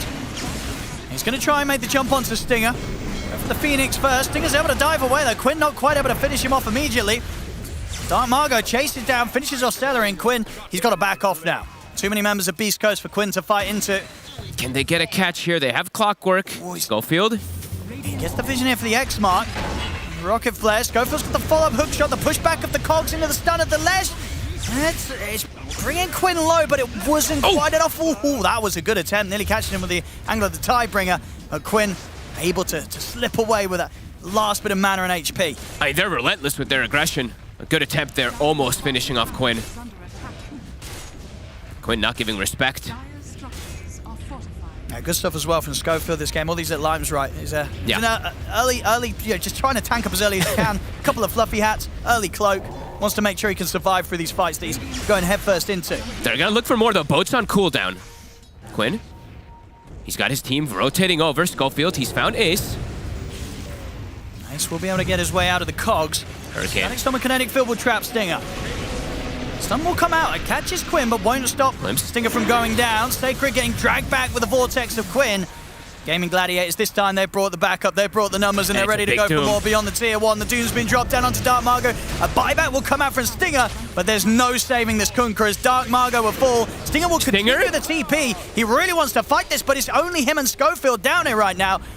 They've got to get out of it. That was a reckless TP to finish. Quinn's still got mana to go with. Jumps in onto Stinger, will put the Supernova, but there's 4 heroes here. They'll easily be able to take down the egg. A dieback here of 14 minutes for Stinger. They're feeling desperate to just fight to make space for AM, but now that is not a good situation for them whatsoever. Dark Mago dies, dieback, 40 seconds, no Phoenix, egg used. They need every little thing they can get to make the space for this AM. I mean, K1, he's farming, but they're hemorrhaging kills non-stop. They're getting that advantage here. 5k up, Gaming Gladiators. There's lots of concerns coming into play very soon here. They can keep going as well. Static Storm back up in 20 seconds. And Ace, I mean, we've seen this creep so much more lately. It's just been rising and rising throughout this tournament. The Hurricane, it's a free 4-staff, incredible versus the Clockwork. Dark Mago. Gaming Gladiators could look to fight this. Sure can. Celery. He's getting set up upon Quinn, Tofu, and Ace. Watching from the side. Celery's able to turn and get another decay and a soul repulse. Celery's still alive. No way. He's able to walk away. The hookshot will be there from Schofield as they finish up the kill, but they'll lose Sacred in return for it. Static Storm and Kinetic Field's down, trapping Dark Margot. Quinn, he lives on a slither of HP. He's able to zip out to the side. K1 will finish him off, though. Jumps in with the Mana Void. Will clean up Quinn. Gaming looks to keep going. They've got the time forward from Stinger. I mean, Beast Coast can punish more here. Schofield. He's able to run down towards Tofu. They will get him, but in turn, Schofield will fall. Ace, and now Duracho finally turning up to join a bit of the action. Will run down the Phoenix. No dive available. Stinger will also be taken out as Duracho turns up. He's able to clean himself up a double kill. They just have so many ways to fight on Gaming. It's a good cleanup there at the very least for K1. He comes in and gets a big one onto that Storm Spirit. Tofu, he does die to a support, which was a huge kill streak. He was 6-1-7 so far on the Disruptor. So good kill streaks being grabbed, but same thing still keeps occurring. You know, they're trying desperately to make space, but they are falling pretty far behind. This Leshrac, I look at his game. He's the same net worth as the support. This poor Sacred he's not got a lot of money. No, he's poor. And it's a tough game for him too. He has to itemize this way though. He has to go for the auras, but very difficult for them to fight at this point. They need boat and egg in order to really fight in most situations. In Gaming, they just have such a massive amount of layers of ways to be able to fight with low cooldowns. Tombstone, glimpses, easy ways to catch and chase kills. And yeah, now Duracho, he can get involved in every single one of these fights. In the AM, he's gonna need a lot more time still.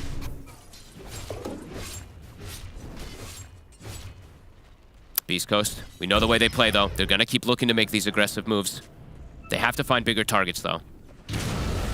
Sacred will be able to catch Celery, stepping up into the jungle.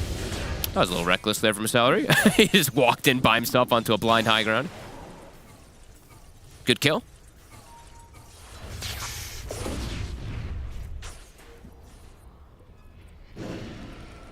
I mean, no doubt about it though, even though they're behind, K1, he's on track to hit good timings.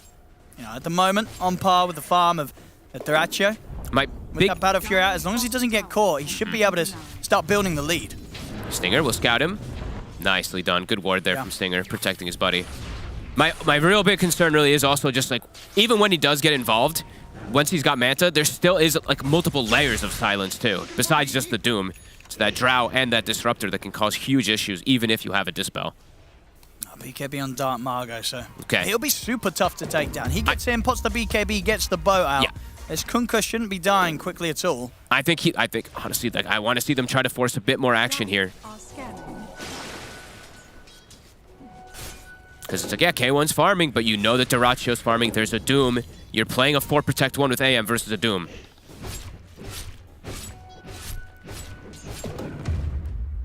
Dire's bottom tower is Quinn. under attack. He's got his Kai Assange. Nether Shawl. Tons of damage for him as well. Versus limited control. Duracio level 13. So is K1.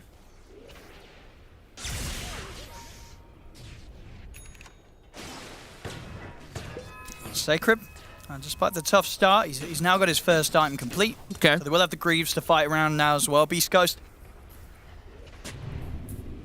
Feels like it's got to be kind of go time, but they're kind of sitting back, playing more of an efficiency farm game.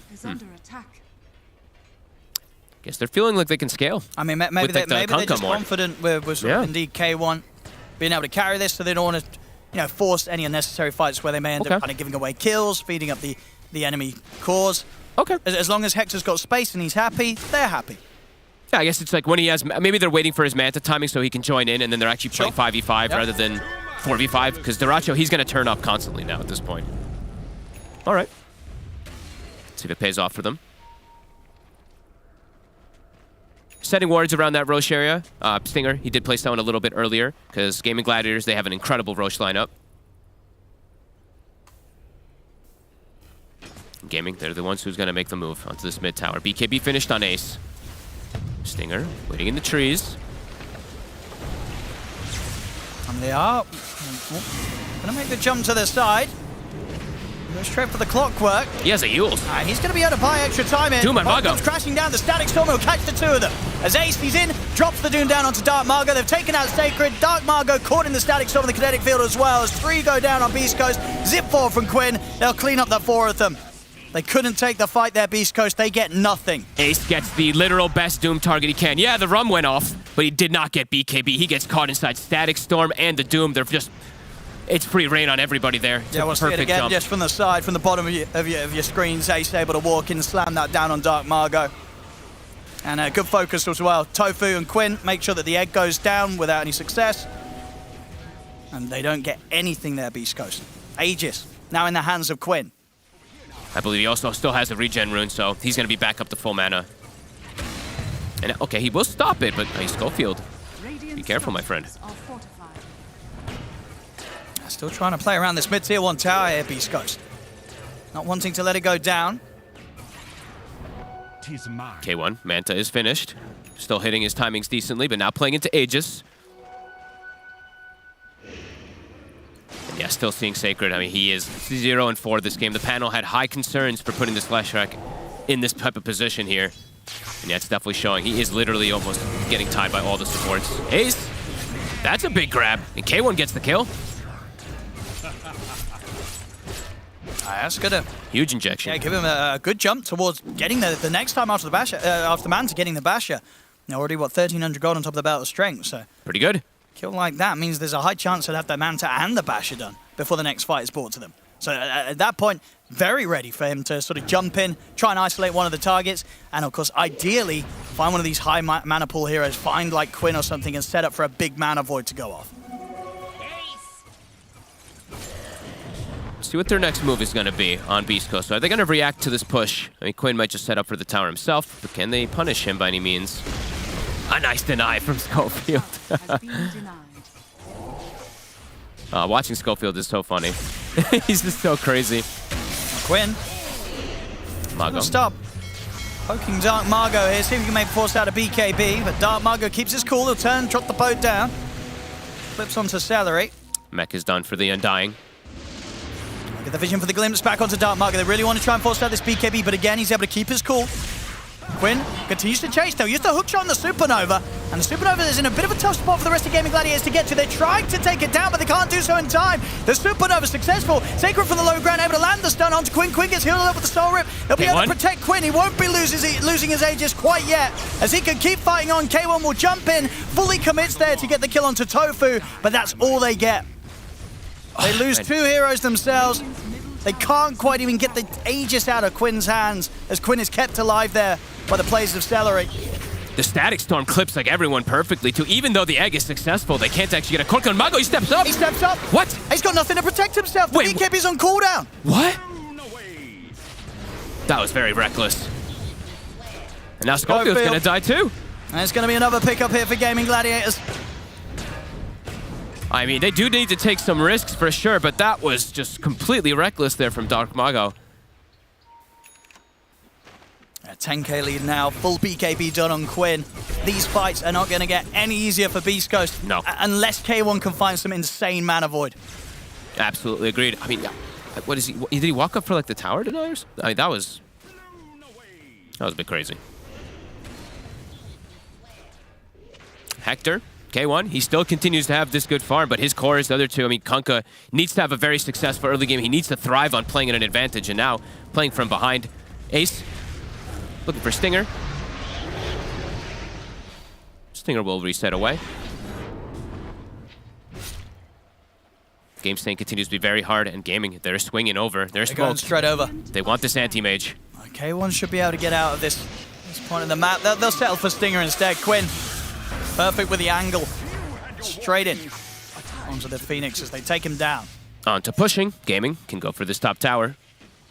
Radiant's top tower is under attack. I don't know if this AM can do this by himself. He's versus Doom. I'm so worried because of how the other two cores are doing. If he just gets doomed once in a situation, he's just deleted.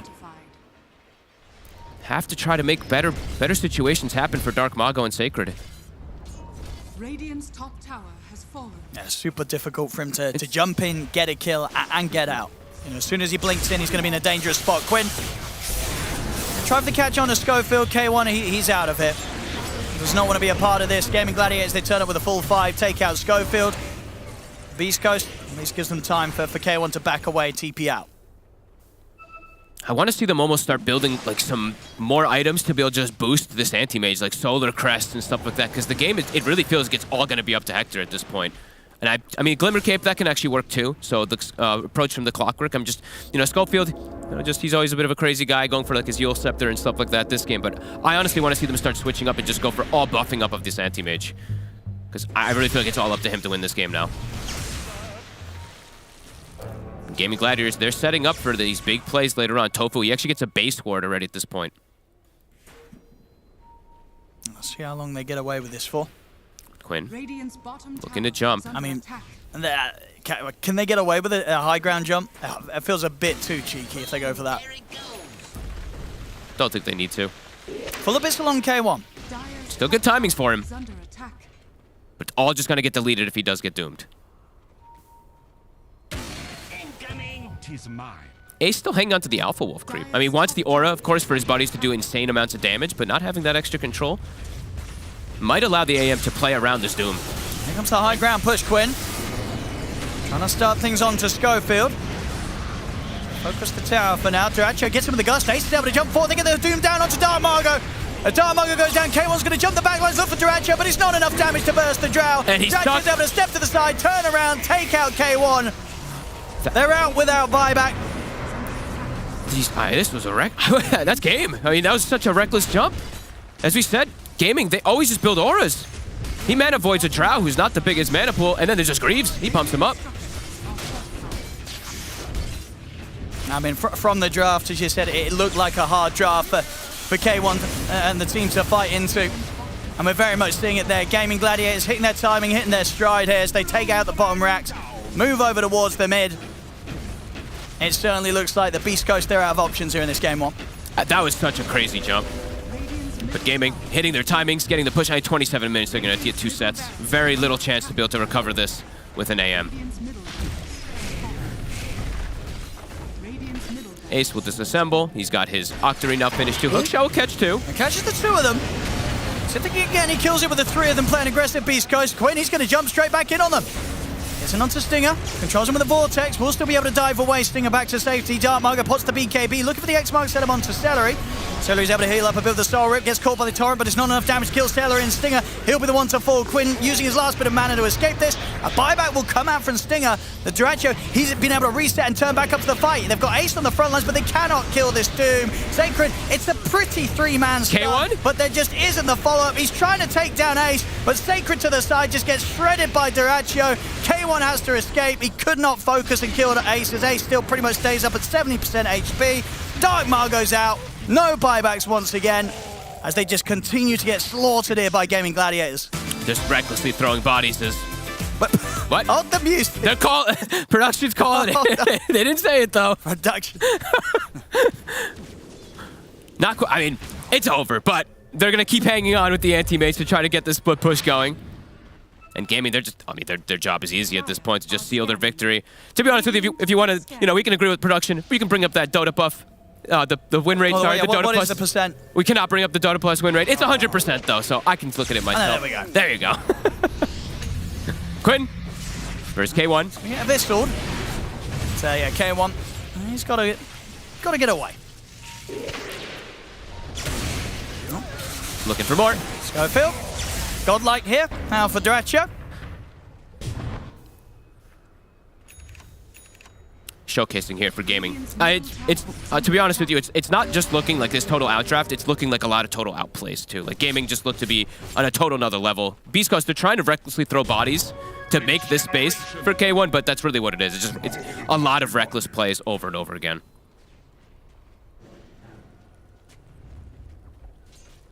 Dire's courier has been killed. Nice courier snipe. Nice little snipe. So that's the Lincoln Sphere.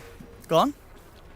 For now. But they can just keep the push going, and actually Brosh is coming up in 20 seconds. Ace, he's actually setting up. They see K1. Oh, he's quick. Okay, K1. Nice reactions there. Oh, Able to doesn't reflect the Doom back, but he'll still get caught in the kinetic field and the static storm. See if Ace can survive through that damage of the Doom as he backs away. K1 will fall. And is he going to live? He's going to live. He's going to live as well. The reflected Doom, not enough to kill off the Doom himself. See if they can get at least Celery. Boat combo. Is it enough? Greaves the pop. Celery. Soul Rip as well. He's fine. Darkmar has to go for the BKB TP out. They'll zip forward and catch onto Schofield and Sacred. They call it. And they call it. There it is. You can start the music now. GG is called as Gaming Gladiators. Game one. This one didn't look close, folks. No, it was a total outclass across the board. Felt like a massive, like a pretty high outdraft as well too, and just the way that they executed, they pretty much gave no chance for Beast Coast. It's once they start like losing the early fights with the Kunkka, with an off-lane Lesh, AM can't do this by himself. There's not only the Doom, there's multiple levels of silence. He needs BKB, he needs Manta, he needs so many items to be able to play this game. As Gaming, they'll secure this one kind of with ease. Yeah, tough game one indeed for Beast Coast. Gaming Gladiators coming out in style here, and as you say, outdraft, outplay. We'll see if Beast Coast can maybe give themselves a bit of a better shot if they change things up in the draft in game two. But as it stands, a very rough entry into this series for them, as Gaming Gladiators will take game one. Very convincing for Gaming Gladiators. We, of course, after the draft was done, we knew it was going to be hard for Beast Coast. We knew what their game plan was supposed to be, and that already was a tricky one. It wasn't an easy to execute lineup. It all would have begun, if they would have done well, it all would have begun with that Kunkka in the middle lane. Purge, that Kunkka was supposed to pop off. I mean, he did stuff. He went to his side lanes. He got some kills. But Pop-off. Look, he needed a really huge pop off, because the reality is that he ganked it and pressured his side lanes. He got some kills, but they were already behind in net worth disadvantage. So this felt to me like that whole like typical Team Tundra thing. It's like they're even on kills or losing on kills, but they just have more net worth than you. So in that sense, it just felt like an outclass to me. It was really hard. Like, you could even see Darkmar go. He did a lot of good things on the map, as Purge is saying, and it's absolutely true. He goes bottom, he goes top, he kills the Drow Ranger, but they were already far behind. There was this thing in the early game that I didn't quite get to see, where K1 died, first blood, and it happened after the rune fight where he had to TP to the lane. So he TPs to the lane, gets first blooded, he has mana burn level 1, so he has to walk out all the way level 1, gets to the lane very late. So that already hurt him a lot. But one thing that I feel like Gaming did very well, or that they continue to do well, is the itemization on their supports. In this mid game, you have Drow Aura and Drums on the Disruptor. So if you're playing Phoenix in this game, your egg will die in like every fight, literally to a solo Disruptor. It happened like once in the mid game. Then they move well, they place nice vision, and I would just say that this game is way too hard to play for Beast Coast. Yeah, and it's pretty self-explanatory, Jenkins. It's like the Antimage can't do it by himself. We heard a commentator say it at the end. It's like it was an uphill battle from the get-go. Yeah, I agree with Fogged. He said it like in the middle of the game. He's like, this is a 1v5 anti-mage scenario against a Doom. And they And didn't even Static need Storm. Yeah, they didn't even need and the Drow. Doom. He could Doom himself, and they still ended up killing the anti-mage. Yeah, it felt like AM was a little too slow. Yeah. Maybe the walking back to lane Doesn't help. didn't help- and getting didn't help first that. blooded, yeah. that was But even painful. then, like it's such an outclass Yeah. that I don't even know if that was just a normal AM lane and he didn't get first blood and he didn't walk back to lane. I don't know if that would have even made the difference because it still didn't look like, oh, they almost had it. It was like no, Yeah. not even remotely close. He could have had like 10 more minutes of free farming and still Gaming Gladiators would have been stronger He's than Sacred- 1 Hector. Sacred had no game too. If we look at the net worth, like minute 15, I think, he's at like 4,500 net worth maybe, which you don't want to first 2 this hero if you can flex it around at all. So I kind of feel for him. I wouldn't want to be put in that situation. And then it's just also hard for your entire team to just play. Yeah. I mean, here you see the hero damage for the 2 carries. And it's not even terrible. Yeah, it's not even that low You know? for him playing anti-mage. No. It was just so hard. And I do think that the first phase, Leshrac, coming out from Beast Coast, and we talked about the fact that there was, at some point, there was no flex potential. Zero. Right? Zero Yeah. whatsoever. Once that Kunkka comes out, it's set. It's Yeah. locked. Like, you are already losing at that point. So it was, I think that they went wrong in the draft. Is that fair to say? Yes. Yeah, I think that's something that's been hurting Beast Coast for a long time, is that their draft Yeah. is fairly predictable. Whereas if you compare it to any other top 8 team right now, they are aiming for those like 2 to 3 flex picks.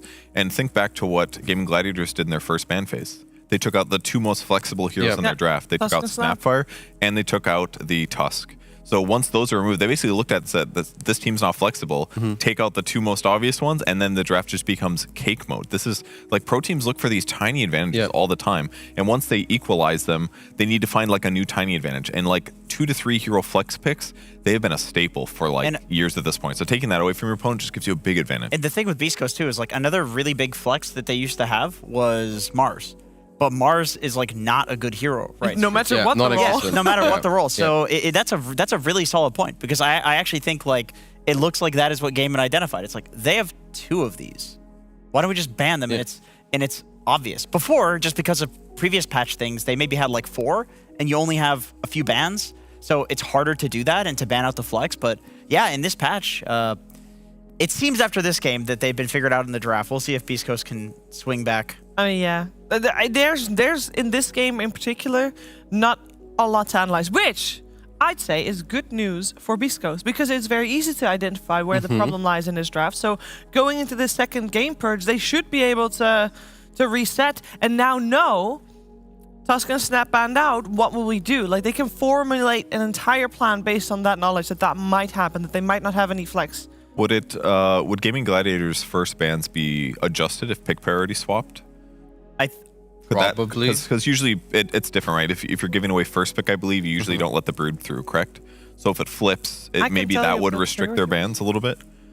And then they could be like, we might pick brood, but really they pick like Snapfire or something like that. So apparently, from looking, Broodmother has been open in some games where Beast Coast played, and they didn't take it when they were first pick. Okay. So you could consider not banning it. If they take it, you play against it, because apparently, even when they can play it, it doesn't seem like it's one of their favorites.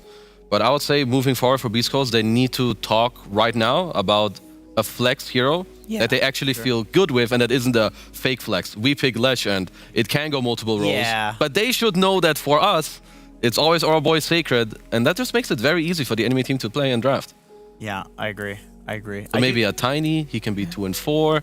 Because they do the same thing with Pango, but that's also fake. It's also only Sacred who plays that. But that one, I feel like that one tends to go a little better. Like Sacred actually gets out of lane. Like to me, Sacred was the guy that proved that you can play Pango off lane and actually get out of lane. Agreed. So maybe that one is a little bit better. But I do agree, I guess conceptually, that like everything is riding on these flex picks. Potentially they could also take first pick, and then they get some obvious, okay, this is going to be Sacred's hero, but then they ban 3 heroes for it. That's also an option that you can take if you really feel like, okay, it's going to be obvious that we have to put a hero in a certain role, so let's like protect for it. You can do that as well. It seems like a really tough position to be in, and luckily for us, it's not us that are in that tough position. It's Biscos. They have, of course, now have the time to think about those things and talk them through. But they don't have endless time because, as you can see, time's a ticking. That's right, draft after a break.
love it, you wear it.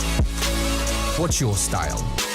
Get your merch at shop.eslgaming.com.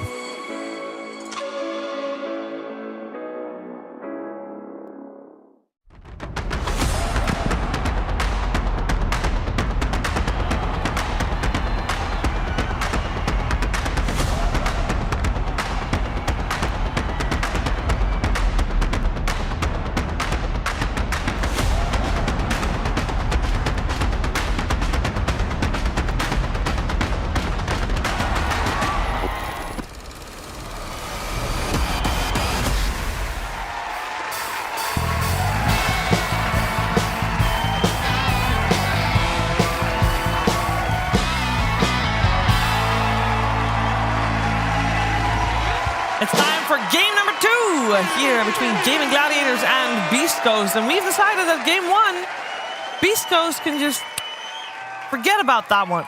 It was the plan was flawed from the get-go.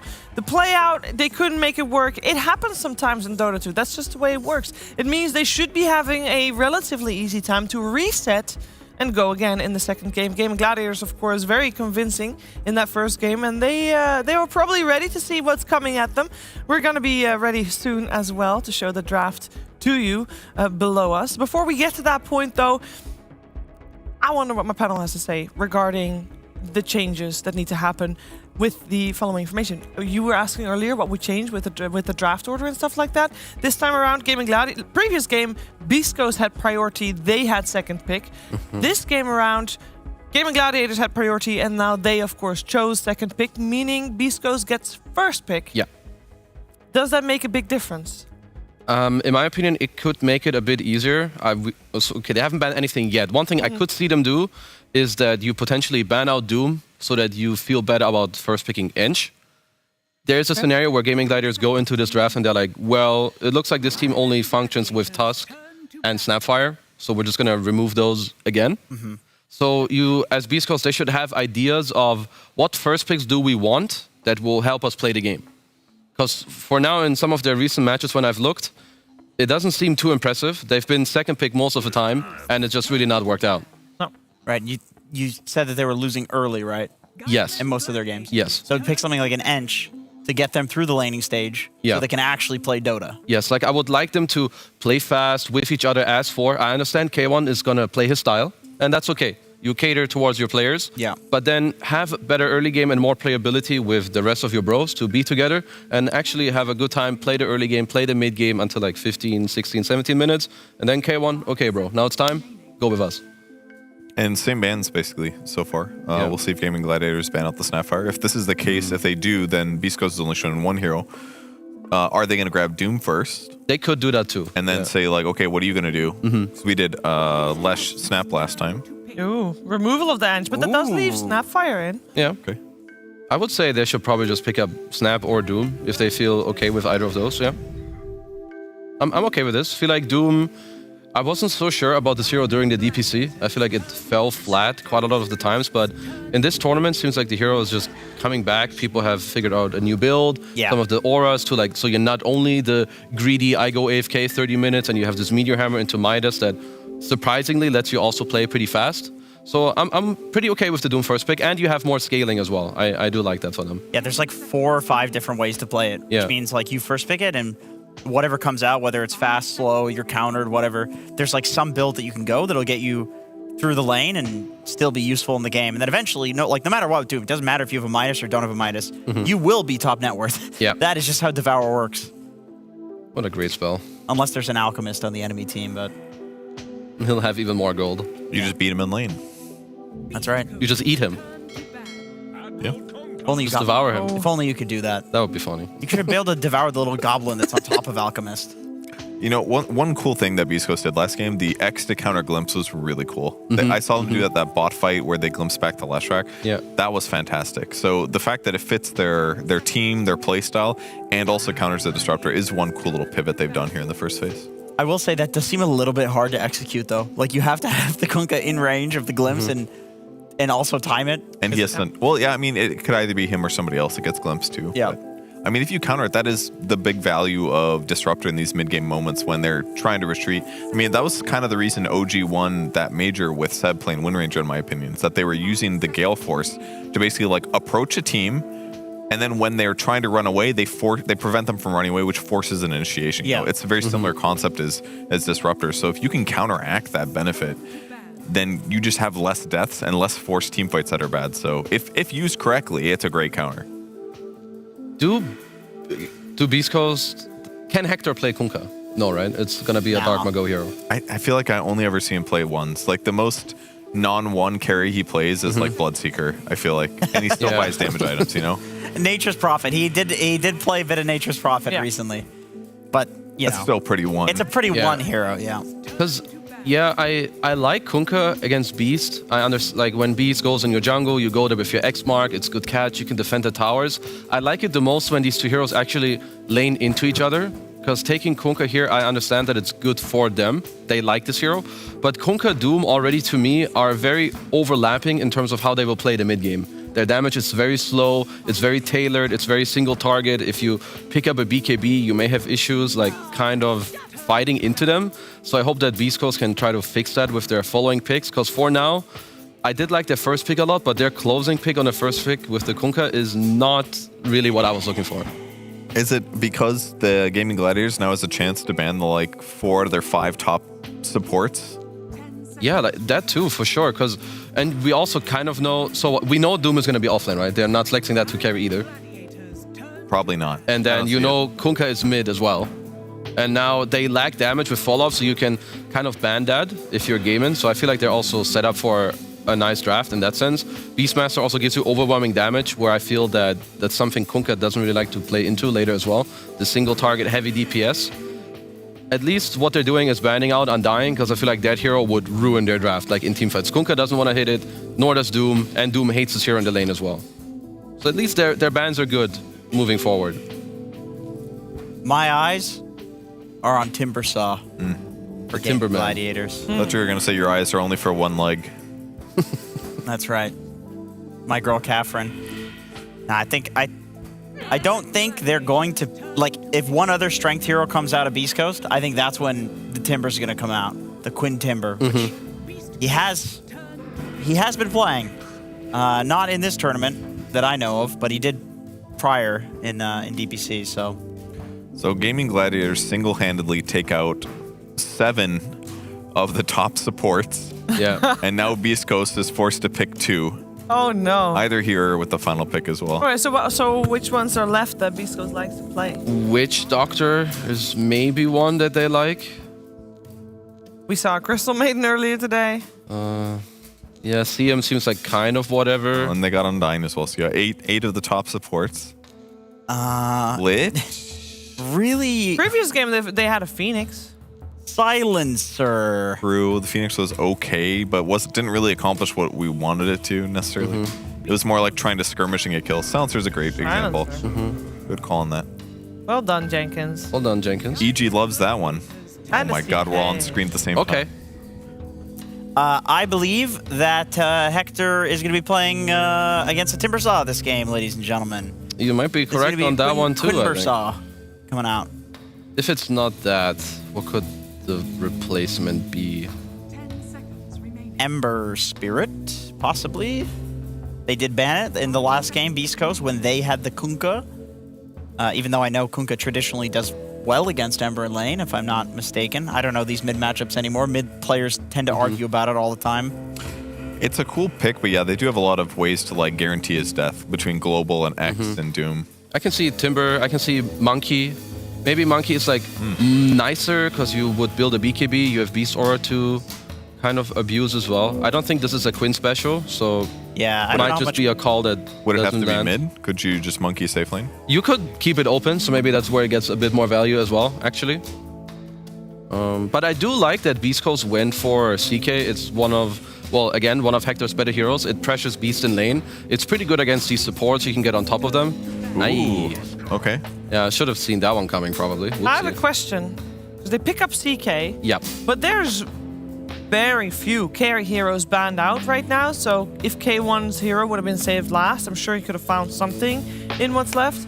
And I am more and more worried about what Stinger's going to play. Or Schofield, whoever plays Stinger's Silencer. probably playing the silencer. Okay, then Schofield, what's he going to play? That one I'm not sure about. That's a hard one. Is he going to play Ricky? I would say you need to play a range 4 again Okay. that deals damage and helps his Doom get out of lane, and that can maybe rotate on mid to help Kunkka. Hoodwink? I know Something a very like fun that. hero against Huskar that plays great with CK.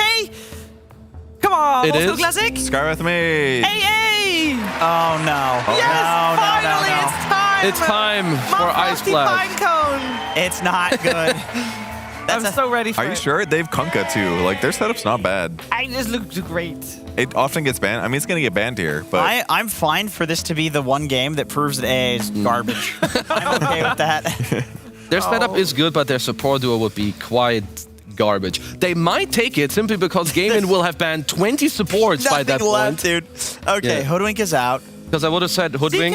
Willow's AA out. is guaranteed cold feet pro. That is true. It is a good lane. It might happen. At this point, you may have no other supports to choose from anyway. Come on, it's got to be the Witch Doctor, right? I honestly think the Witch Doctor is going to get banned out next from Gaimin. I believe that's going to be the ban from them. I mean, it's kind of good against Beastmaster. Do the illusions still, or summons still get stunned? Or yeah, is it summons? Do the creeps No. still get stunned for 5, or No. that got removed? That got Okay. removed, yeah. However, it does do more damage per bounce now. Yeah. With the CK ult, Yeah. obviously you're going to get more bounces. It's actually really fun to farm with that hero as a fight. Not necessarily farm, but just to like yeet the cast can. You clear creep waves. Like the last couple Wait, what am I bounces. talking about? This is the other team. Beast Codes need to Yeah. ban Terrorblade as Gaimin's well. not going to pick Witch Doctor. Well, they might, actually. There's Witch Doctor. They did do there's- carry Witch Doctor. There's Lich available as well. Oh, my God. It was you gonna won't get ban banned. it. Oh, my People, God. ba- it people was ban it. finally my It was a good my game. time. It's Witch Doctor. This got to They, be they Witch always Doctor. ban it against Huskar. Like Yep. maybe not always, Am I but missing often. anything? It's often banned against Huskar. No, you're not missing anything. You're not. To answer There's your like question. no heroes left. Phoenix is very slow. Lich, Witch Doctor, Phoenix, Ricky. I mean, it doesn't have to be range. I mean, obviously we prefer it to be It's range. nice if it's range, I think. Marana. Well, Marana's still in. Marana, yeah. That would work. That would be Yeah. good. Kill I mean, they summons. could go to Seb route of Wind Ranger. It's not great, but I'd rather have Marana. But you know, No. That hero's kind of weird. Not so good. Yeah, go Marana, why not? I'm down for Marana. If you're a support player, do you take it as an insult or a compliment that literally every support is banned? It sounds like a compliment to me. It's a compliment? Yeah. it's a compliment for sure. Definitely. It's a flame to your cores, I think. But what if it's like these And supports not are much so health. bad, if we just ban out... No. Sometimes It's like, that's the last case, pick. but I don't think it's the case here. there's like these supports enable the cores, and without the supports, they'd be nothing. So we're gonna cripple the supports, and therefore their whole team falls apart like a house of cards. Yeah, to me, this is like we can beat any of the heroes that your cores typically play. We just want to make sure you don't have like your specialty heroes on your support. Oh, we forgot about Shadow Demon. We did. I mean, did we? It's I did. We've Kind seen of. Shadow Demon so much over the last couple of days. Yeah. That is true, but he's okay. But I still feel like your support duo has very low damage, and they're kind of similar in terms of what they provide. Like in pseudo saves, like Silencer helps your team fight, or turn it around with global. SD is kind of similar, but seeing that 8 other support heroes are banned out, it's an okay pick. The save against Beastmaster Roar is great. Against Static Storm, if you save whatever guy that they go on, it's good. But against Huskar, it's not great. The Disseminate's good against Huskar, I think. Amplify the damage he's taking. That part's cool. But their disable against Huskar is so bad. Yeah. Like, you're going to ulti him, he's still going to throw his body in at you. And I don't know. It is a support, and it has some good things, but it doesn't look like a... It just feels to me like Beast Coast is going to get out farmed in this game, and then like Huskar is going to snowball him. I still kind of like Terrorblade for Gaimin, so maybe that's another reason why they were debating, okay, they may pick this or that hero, so SD also looks good to like semi-block, or like not semi-block it, but if they pick TB, then we feel less bad. I just feel like TB would fit their style more. The other way that they could take something more aggressive is to play more perhaps around Quinn's tempo of the game with the mid-game stuff, so I don't mind the Monkey King.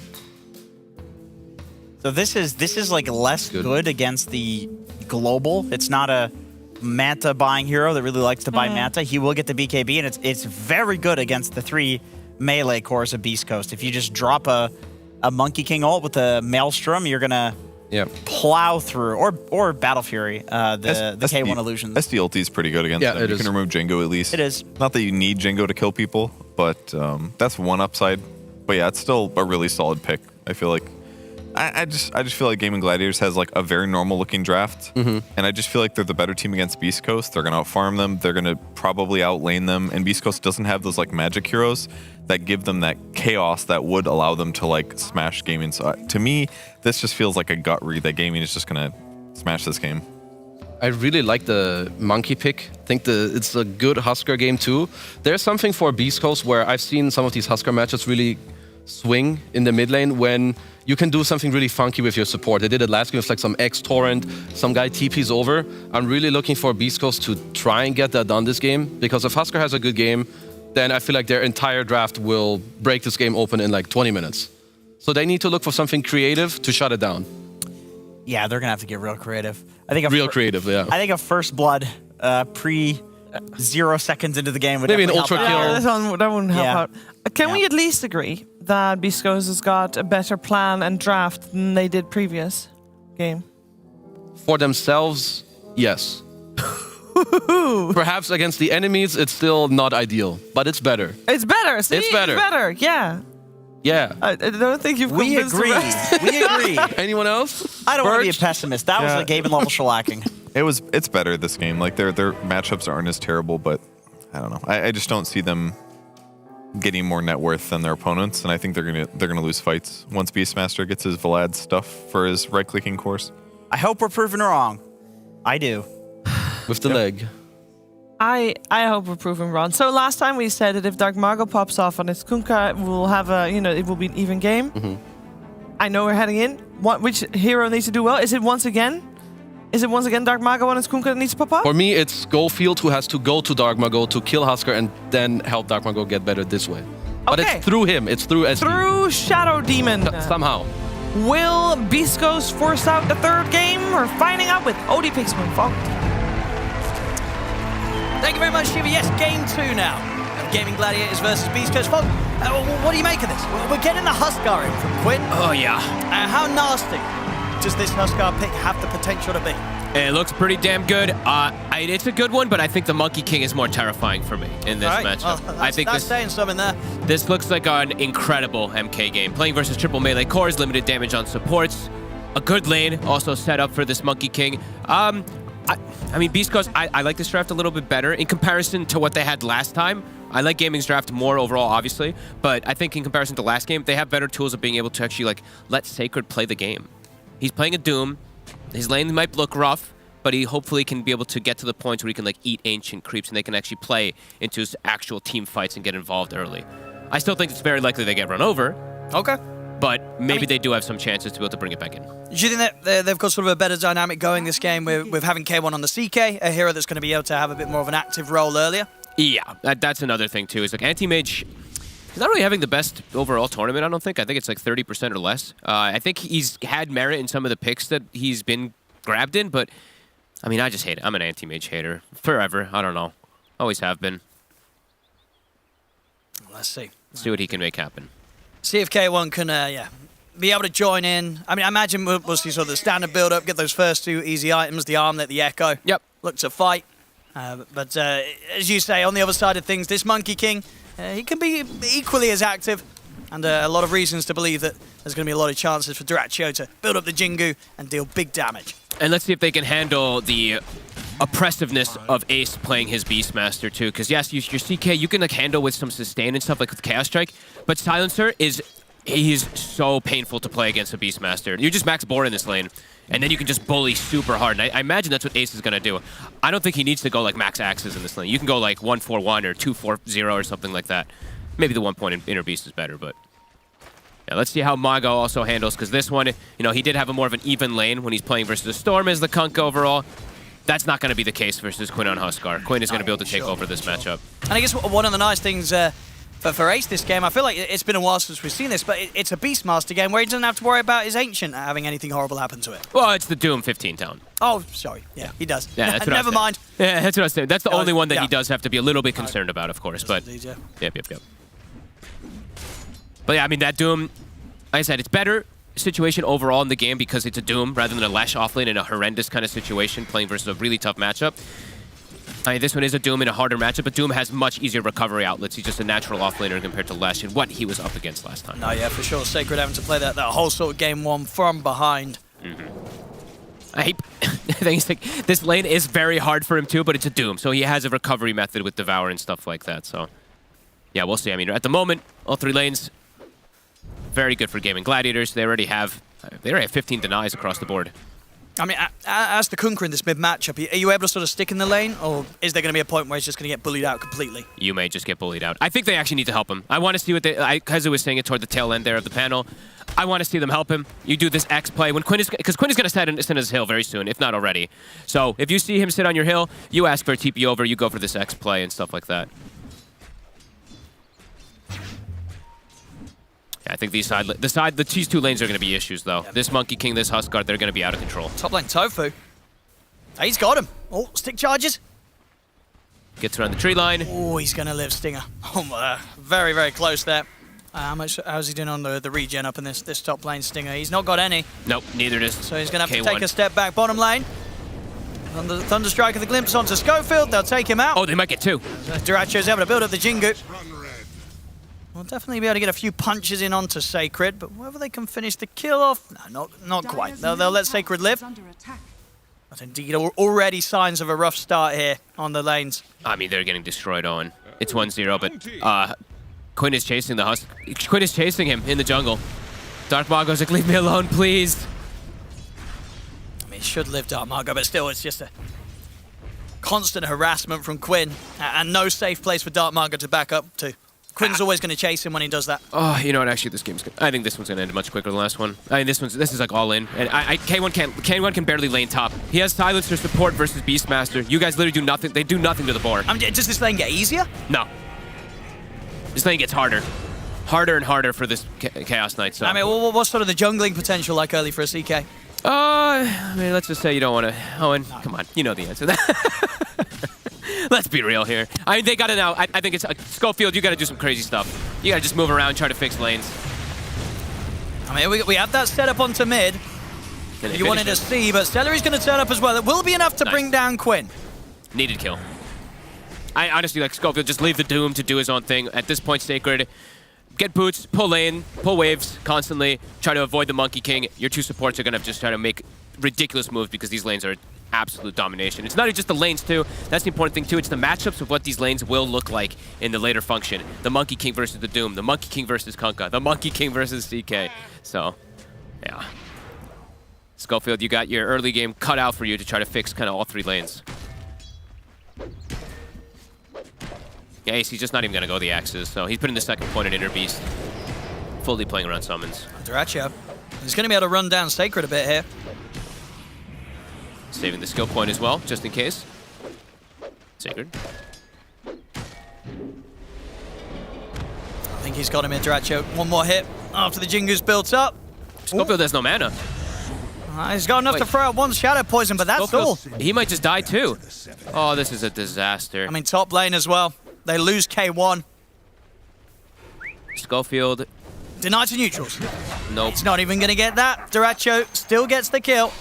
Oh, this looks just like... It's a total outclassing. I like the I mean, Orb of Venom, great pickup. He didn't have it to start. He plants a flag on top of Sacred. He is just taunting.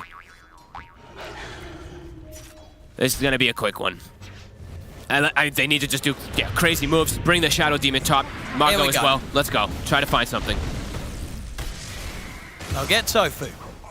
Takes a lot, but they get something. Good lift there from Tofu, preventing Dark Mago from getting the grab onto Ace.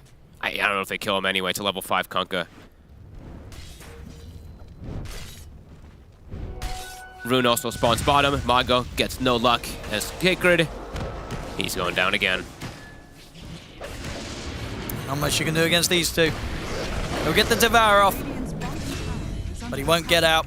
Another kill for Duracho. Free farm on all 3 of Gaming Gladiator's cores, and they're picking up kills as well. Free farm, and also the thing is, it's free farm on the cores. The cores who do damage on the side of Beast Coast shut down, and the supports, they don't do damage. They need their cores to have a good game in order to be able to play confidently in any way. Ace, I mean, he almost has the helm finished up, so That on top of Max Bohr. Man, he might actually just have to leave the lane very soon on K1. Radiant are scanning. Because he has a silencer. I just want to say that like, over and over again. It's like, yeah, the CK versus Beast can work. It's just silencer does nothing to the summon. Okay, I see. It's the 5's fault, I see. I mean, yeah. Hey, I'm a support player, you know what I mean? Like, I don't like blaming my support boys, but it's just not easy. Just immediately they're going on K1 again. The double boards are up. They need TP rotations. And that will come in for Schofield. K1. So he's going to fall very low, but he won't quite die. K1's able to live. Tofu. Last poison clips, but he's got range drop stick. They will at least get the boars. Yeah, and they keep K1 alive. I'm thinking about going back in on Ace. This is the time to perhaps try to punish, but the rotation's now coming from Quinn. Quinn's TPing over. Tofu. He'll get the grab on Schofield. Quinn's hit the 6. He jumps in onto Schofield. Schofield's gone. Same time, you got Dyrachyo and Celery chasing down Dark Margot and Sacred. He lines up the boundless strike. They're going to be able to bring Dark Margot down. You should have went down. It's brutal. Oh, they found, the stack is here too. Celery, he's already trying to block camps here too, so preventing any type of recovery outlet for this Doom. And what's the build we're going to get this game from Sacred? He's going to try and go for the Vanguard into bots. Okay. Vanguard doesn't help him in this lane, though. Vanguard is usually you get it because you want to be able to just park yourself in a lane, right? And then you're just like, okay, well, they can't kill me in this lane. This is not one of those situations, so a bit shocked that he's not just going full greed to have this recovery outlet because he's got no game. I mean, they're probably feeling this pressure, too. They're probably like, how do we fix things?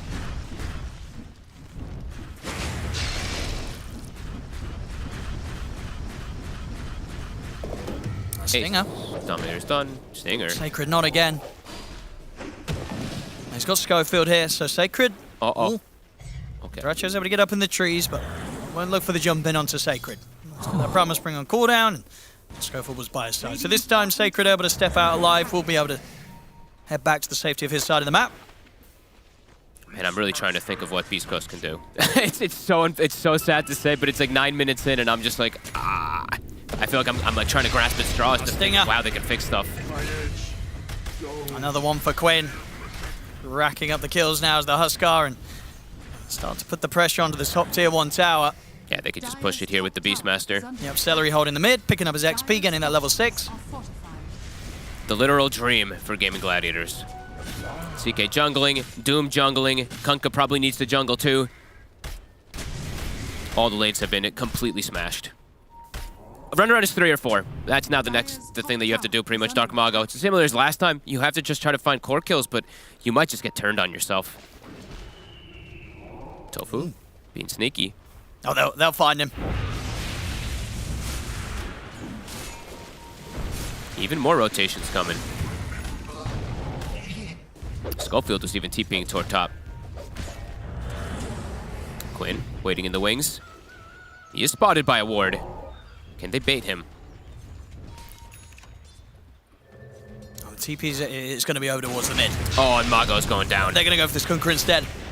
Caught in the Static Storm. Quinn piling up the spears. Just can't sort of catch a break right now on the map. Anywhere that these cores show Beast Coast, TPs will be coming in. And Gaming Gladiators just looking to kill. They're just hunting. I mean, Celery's such an early 6 because, Quinn just left the lane, gave it to him, so they've got this constant setup. K1, only level 7. And they're swinging in. Hello, Stinger. Goodbye, Stinger. Does not feel like a fun game to be playing Silencer. No. Doesn't feel like a fun game to be Beast Coast. No. It does feel a bit rough sort of across the board here, unfortunately for them. They're diving K1 also. Tower's about to drop. They have vision of him with the last word. Tries for the CP, but indeed puts it to a stop. Okay, whatever. I mean, he tries for TP, but they have last word on him, so they clearly see him. Dire's bottom tower is under attack. Oh boy. Sacred trying to go down this aura route, but he's just, it's like he's so far behind. I wanted to see him go for Midas this game. And Dyrachyo, it's all out aggression. It's just, he doesn't need to go farming build. He's just gonna go Echo Saber Deso. Why not? They've got a glimpse. Straight back into the middle of the Wukong's command, caught by the kinetic field. TP's come in though, and he will be able to turn and lay down the Doom onto Dyrachyo. Bo crashing down onto the Monkey King. Dyrachyo trying to stand his ground here in the ultimate. They should be able to bring him down. Dark Margo gets back in, and the team with that final bit of poison from Schofield, they'll bring the Monkey King down. Good rotation. I honestly think this is how you need to play. Just bring 4 or 5 heroes if you want to have a hope. They'll get 2. Mago? Whoa. They should know, though, with no reactions happening, that's very likely, like, where's Quinn, right? If they see this type of play happening bottom, nobody's moving, they have to know that Quinn's soon going to be doing that Roche. So we'll see it again. Good TP rotations. Yeah, good stuff as well there from Schofield. Just able to keep Sacred safe there in the midst of the Wukong's command. The disruption steps out himself. Make sure that Gaming Gladiators this time around don't get any kills out of that. Quinn, though, that's the Roche. I don't think they probably couldn't have even gone to contest it, but you know something like that's happening when nobody TP's bottom to help out this Monkey King or Disruptor.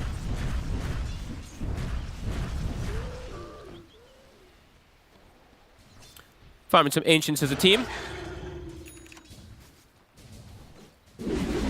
Armlets though. All right, Mago, he's got his, almost has his Blade Mail built up, his itemization, the Kunkka build that we've seen so often, but see if he can make anything happen with it. Has a haste rune. I feel like every time Boat is active, have to try to make a move where you're outnumbering the side of Gaming Gladiators. But Gladiators looking for a pickup on Schofield. He's got Stinger as well. He's got numbers coming. Might be able to slow down Dyrachyo a bit, but Schofield's going to get glimpsed back straight into the reach of the Monkey King. Static Storm's down. Schofield will fall. They'll find him again. But again, they surround Dyrachyo. They'll punish the Monkey King. Nice moves. Quinn's here though. They really want to try and find this Huskar. It's going to be difficult, especially with the Aegis. The Global Silence is popped. They'll look towards Quinn. See if they can get him the once. They can. That's the Aegis gone. Celery gets the glimpse back onto K1, but Celery goes down. They'll surround Quinn. They've got the boat combo coming crashing down as well over towards him, but indeed that was a bot from Tofu. And Sacred, he's not even going to get out with the TP. The burst damage from Quinn with that inner fire is too much. It was close to... they find something. Again, they're killing Dyrachyo, but Quinn, whilst they can kill him once, killing this Huskar twice right now seems a bit too much of a difficult task. And next fight, Quinn, he's going to have to complete a BKB. And he's going to have the back. Ace is soon going to start getting involved in these fights, too. They're doing a good job, at least, of shutting down Dyrachyo, but he's not the only carry. They have multiple different forms of being able to do that. And honestly, Mago, you cannot give Boat. When you're behind like this, giving Boat, that's just... it's brutal. Tofu, he's going to have it again in 35 seconds. Yeah, Quinn, BKB. With BKB, very impossible for him to even bring him down the once when it is up.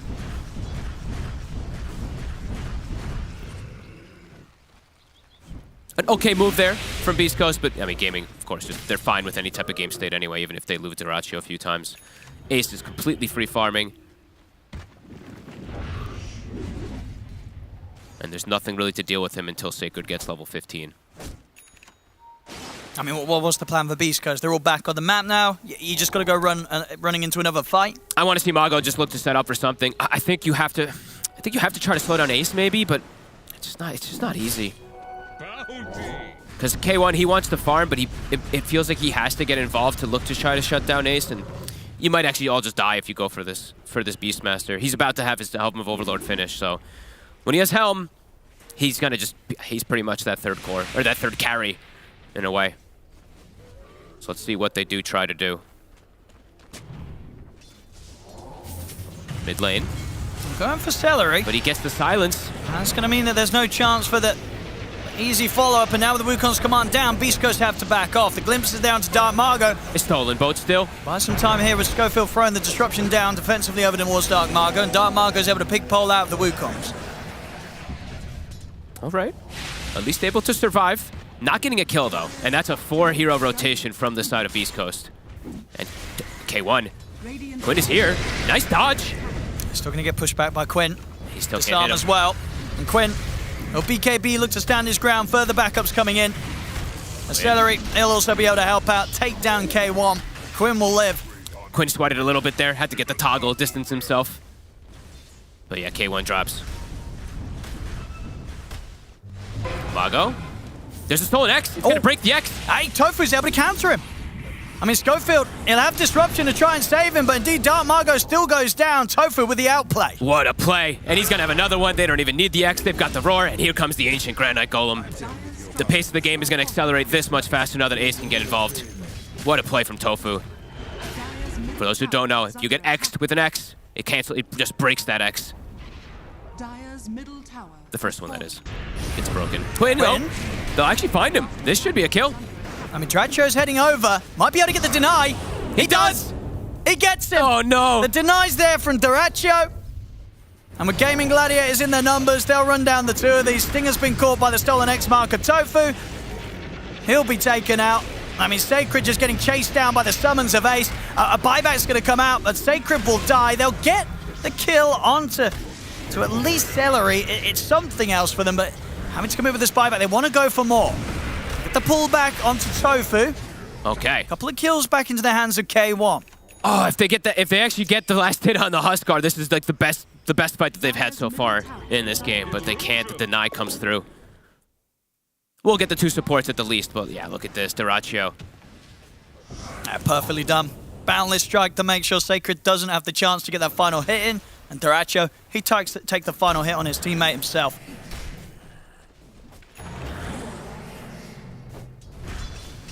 Celery, now with a full mech. The auras, as we mentioned, this is just the Gaming Gladiator special, starting to get online. Drums for Ace after that Helm of Overlord. Mech on Celery. Rubik, I mean, Tofu this time around, I mean, he's having more of an individual performance on this Rubik, just going for his lens and his own itemization. K1, having an okay time, I would say, all things considered. Like, he's not too far behind the Monkey King because they have slowed down Duracho. It's just the way that the scaling comes from Gaming Gladiators, it's everybody. And they go in the mid lane. Another. Roar onto Sacred. Nothing to be done here by the Doom. Quinn. Oh, the Hurricane from Tofu. Yeah, Tofu. Again with these steals, they're making these moves that cause Beast Coast to not be able to get a single kill out of these plays. Dark Margot also out. The last few remaining survivors of Beast Coast into the base. And it gets them the vision for the glimpse back with that play. Schofield's going to get dragged back out of the high ground. And Duracho, he's free to TP out. Jumps in for vision. Easy peasy. Stinger will be happy at the least. He uses the smoke and gets away from those creeps, but the rest of his team definitely not. 23-9, tier 2. Yeah, 19 minutes in, making the exact sort of timing that they want to with this little lineup around Ace's Beastmaster. Taking over the map. He's top net worth. Level 14 as well. And yeah, cute steal there from Tofu. The little Hurricane play there. I love seeing people steal these Doom creep abilities at times. And K1, oh no, they know where he's going. They know he's greedy. Oh, they're waiting for him. A global will come out. It's not going to save him. Godlike Quinn. And full halberd done here, 19 minutes in. They want more. The boar slow. It hits Stinger. Can he get away? I don't think so. I mean, Ace has got a roar if he wants to. The vision, it's enough. Schofield tries to save him with the disruption. Oh! They are able to pull him up to the high ground, but they'll pull him straight back. That was a stolen pull there from Tofu. Was that Tofu? Oh, I think it was, right. With that the rift. Insane. Stolen reality rift. A showcase from him. That was pretty. Trying to get the vision for the glimpse. Schofield. He'll survive, but his tier 2 won't. I mean, they're ready to dive the base, and they will. Oh, yeah. Duracho. He's already getting prepared for this. He's got a Deso. Ooh, nice try with the tree cut there, Schofield. And they're going to jump onto Sacred instead. Again, Schofield with the disruption, trying to buy some sort of safety for Sacred, but the Static Storm's down. Sacred's out. Glyph will buy some time. Gaming, they're still sticking around. Mech's back up in 1 second. Celery's going for the glimpse. And they're ready to move in onto K1. It's over, Owen.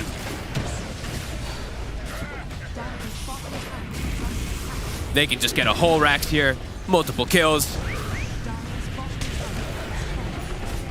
It's a rough one. It's a rough match. It's definitely one of the roughest matchups for Beast Coast it feels possible. I mean, Gaming, one of the best, if not the best team currently in the world, as we've seen after the Lima Major.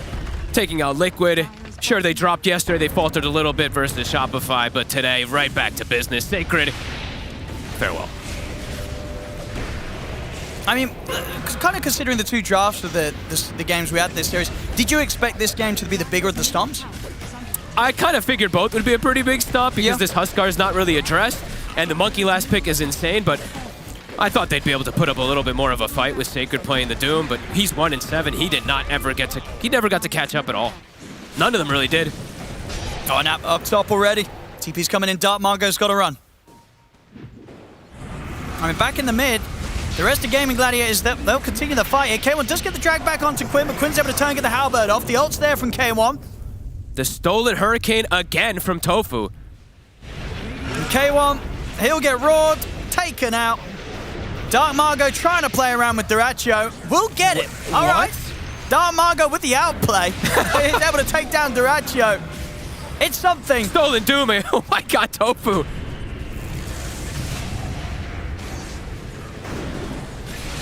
Take it easy on them, Tofu.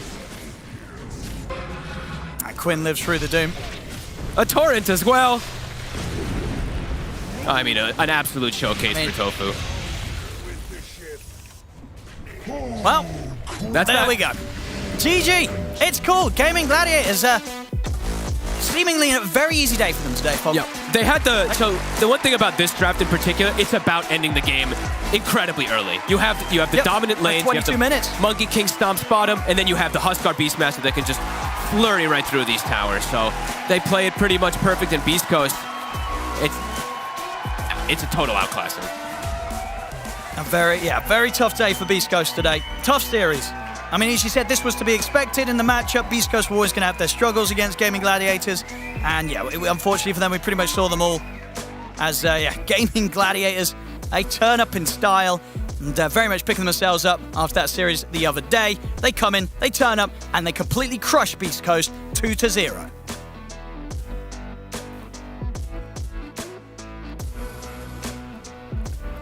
Well, we did say it was going to be a little bit more, even. We said Beast Coast had a better shot. We were wrong. This one was over so fast. That's not a yay. No, it was the fastest game on the second stage of groups here. Purds, Kazu, and Jenkins were all here. We're all going to talk about this game. Maybe even longer than the game itself, Purge. Can you believe that? It's not going to be hard. I mean, they went high ground at 20 minutes. We can easily mess around for that long. Yeah, we can. No doubt. I mean, their grouping was better this game.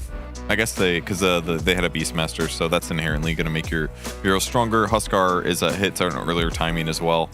On top of that, and Monkey King also is like a pretty good early to mid game carry if you want to make him so. And their lanes went great, so yeah, it was a smashing. They did do the Shadow Demon rotation mid that you talked about, Kazu. Yeah, that was helpful. Didn't do much apparently. I mean, I'm sure it did something. It's just that they were just always behind in net worth no matter what. So they're just being out efficiency. They tried, and I feel like they needed to make this move, but even then it wasn't easy. They're losing lanes against Monkey Huskar. Even the Beastmaster lane, I'm not sure if Gaben was supposed to win that one against CK. Maybe because it's a +5 silencer, it makes it a bit harder. But they won 3 lanes. They have a lot of tempo in their draft. I also really like that Duracho had an early Orb of Venom into Orb of Corrosion. He was all over the map. Then Echo Saber, Desolator, speeding up the game even more. And I have a quick question. Do you guys know how many denies the Gaming Gladiators cores had together at minute 8? Minute 8. The 3 cores combined. How many denies? I will guess last so I can do it strategically. Okay. 700. Okay. I'm gonna say do the math. 6. I was gonna say 699. No, I remember denies, right? I said that correct. Monkey King had a lot. It was I'm gonna guess 20. Oh no, it's gotta be more than that. 35. I'm gonna guess 60. You should have 60? 33 or 35. It's somewhere between 20 and 35, I think. 55. Can I do a real guess? Okay, do a real guess, idiot. What was your guess? 35. 30. What was yours? No, I'm waiting for you. You said 60. No, 55. I changed it. It's 55. 55. I'm gonna go 54, Kazu. There's no way. No, come on, do a better guess than that. Yeah, dude. Stop cheating. 50. There's no way. You can't he said 700. You can't. Yeah. You can't make it No, you're disqualified. 50? Yeah. Shiva wins. It was 50. Seriously? They had 50 denies at 8 minutes between their 3 cores. That's insane. 50? Yeah. That is insane. They had I mean, I like can understand a Huskar. I knew that, of course. And a Monkey King, I guess. they had like 17, 17, 16 at minute 8. They all had That's like crazy. 45 CS each with 16 denies nearly each. That's so many. Now, here's another question. If there were 50 denies, how much XP is that they lost? You If don't let's- know that let's- because Well, it you depends let's on say it's melee melee creeps. range. Let's say it's melee creeps. Yeah, how many of those creeps were denied out of experience range? I have the answer. No, you don't. Pretend you do. Very high. 6. I don't have the answer, but you should guess anyway. Because Do you even know how much experience melee and range? 57 XP. What about ranged? I don't actually know. We don't count those. 65 XP. They We don't lost count like those. 1400 XP. 1400. What? All right, how many? 1400. It's 50% is for a deny. Yeah. 50 times 50 It's is 2500. 2500 divided by 2 That's 1250. is 1250. That's very close, Kezu. I don't know why I'm speaking to you in this tone. Idiot. Oh, you're so stupid. Wait. No, I didn't say that. I just had that tone. Yeah. Sometimes that just happens. That just happens. That's This right. was such an outclass, though. Yeah. Yeah, not even close. Like- there's not much to talk about. They just lost all. They lost 3 lanes. everything. Yeah, the it's like- draft, the game, the lanes. Done. What I'm curious about is like, is this strategy of banning out their flexible 4 heroes or And flexible all supports? their supports. Is that going to translate to other teams? Are other teams going to be able to look at this and be like, oh, Beast Coast looks easy. You just have to ban these heroes and then they're not going to be able to chaos you. But you also have to beat them, like by all means. But I feel like there's at least like 2 other teams that can replicate the strategy and make Beast Coast look like they shouldn't be in the second group stage. Yeah, but it won't work all the time because surely at some point Bisco's going to realize, well, wait a second, we got to pick our supports first phase.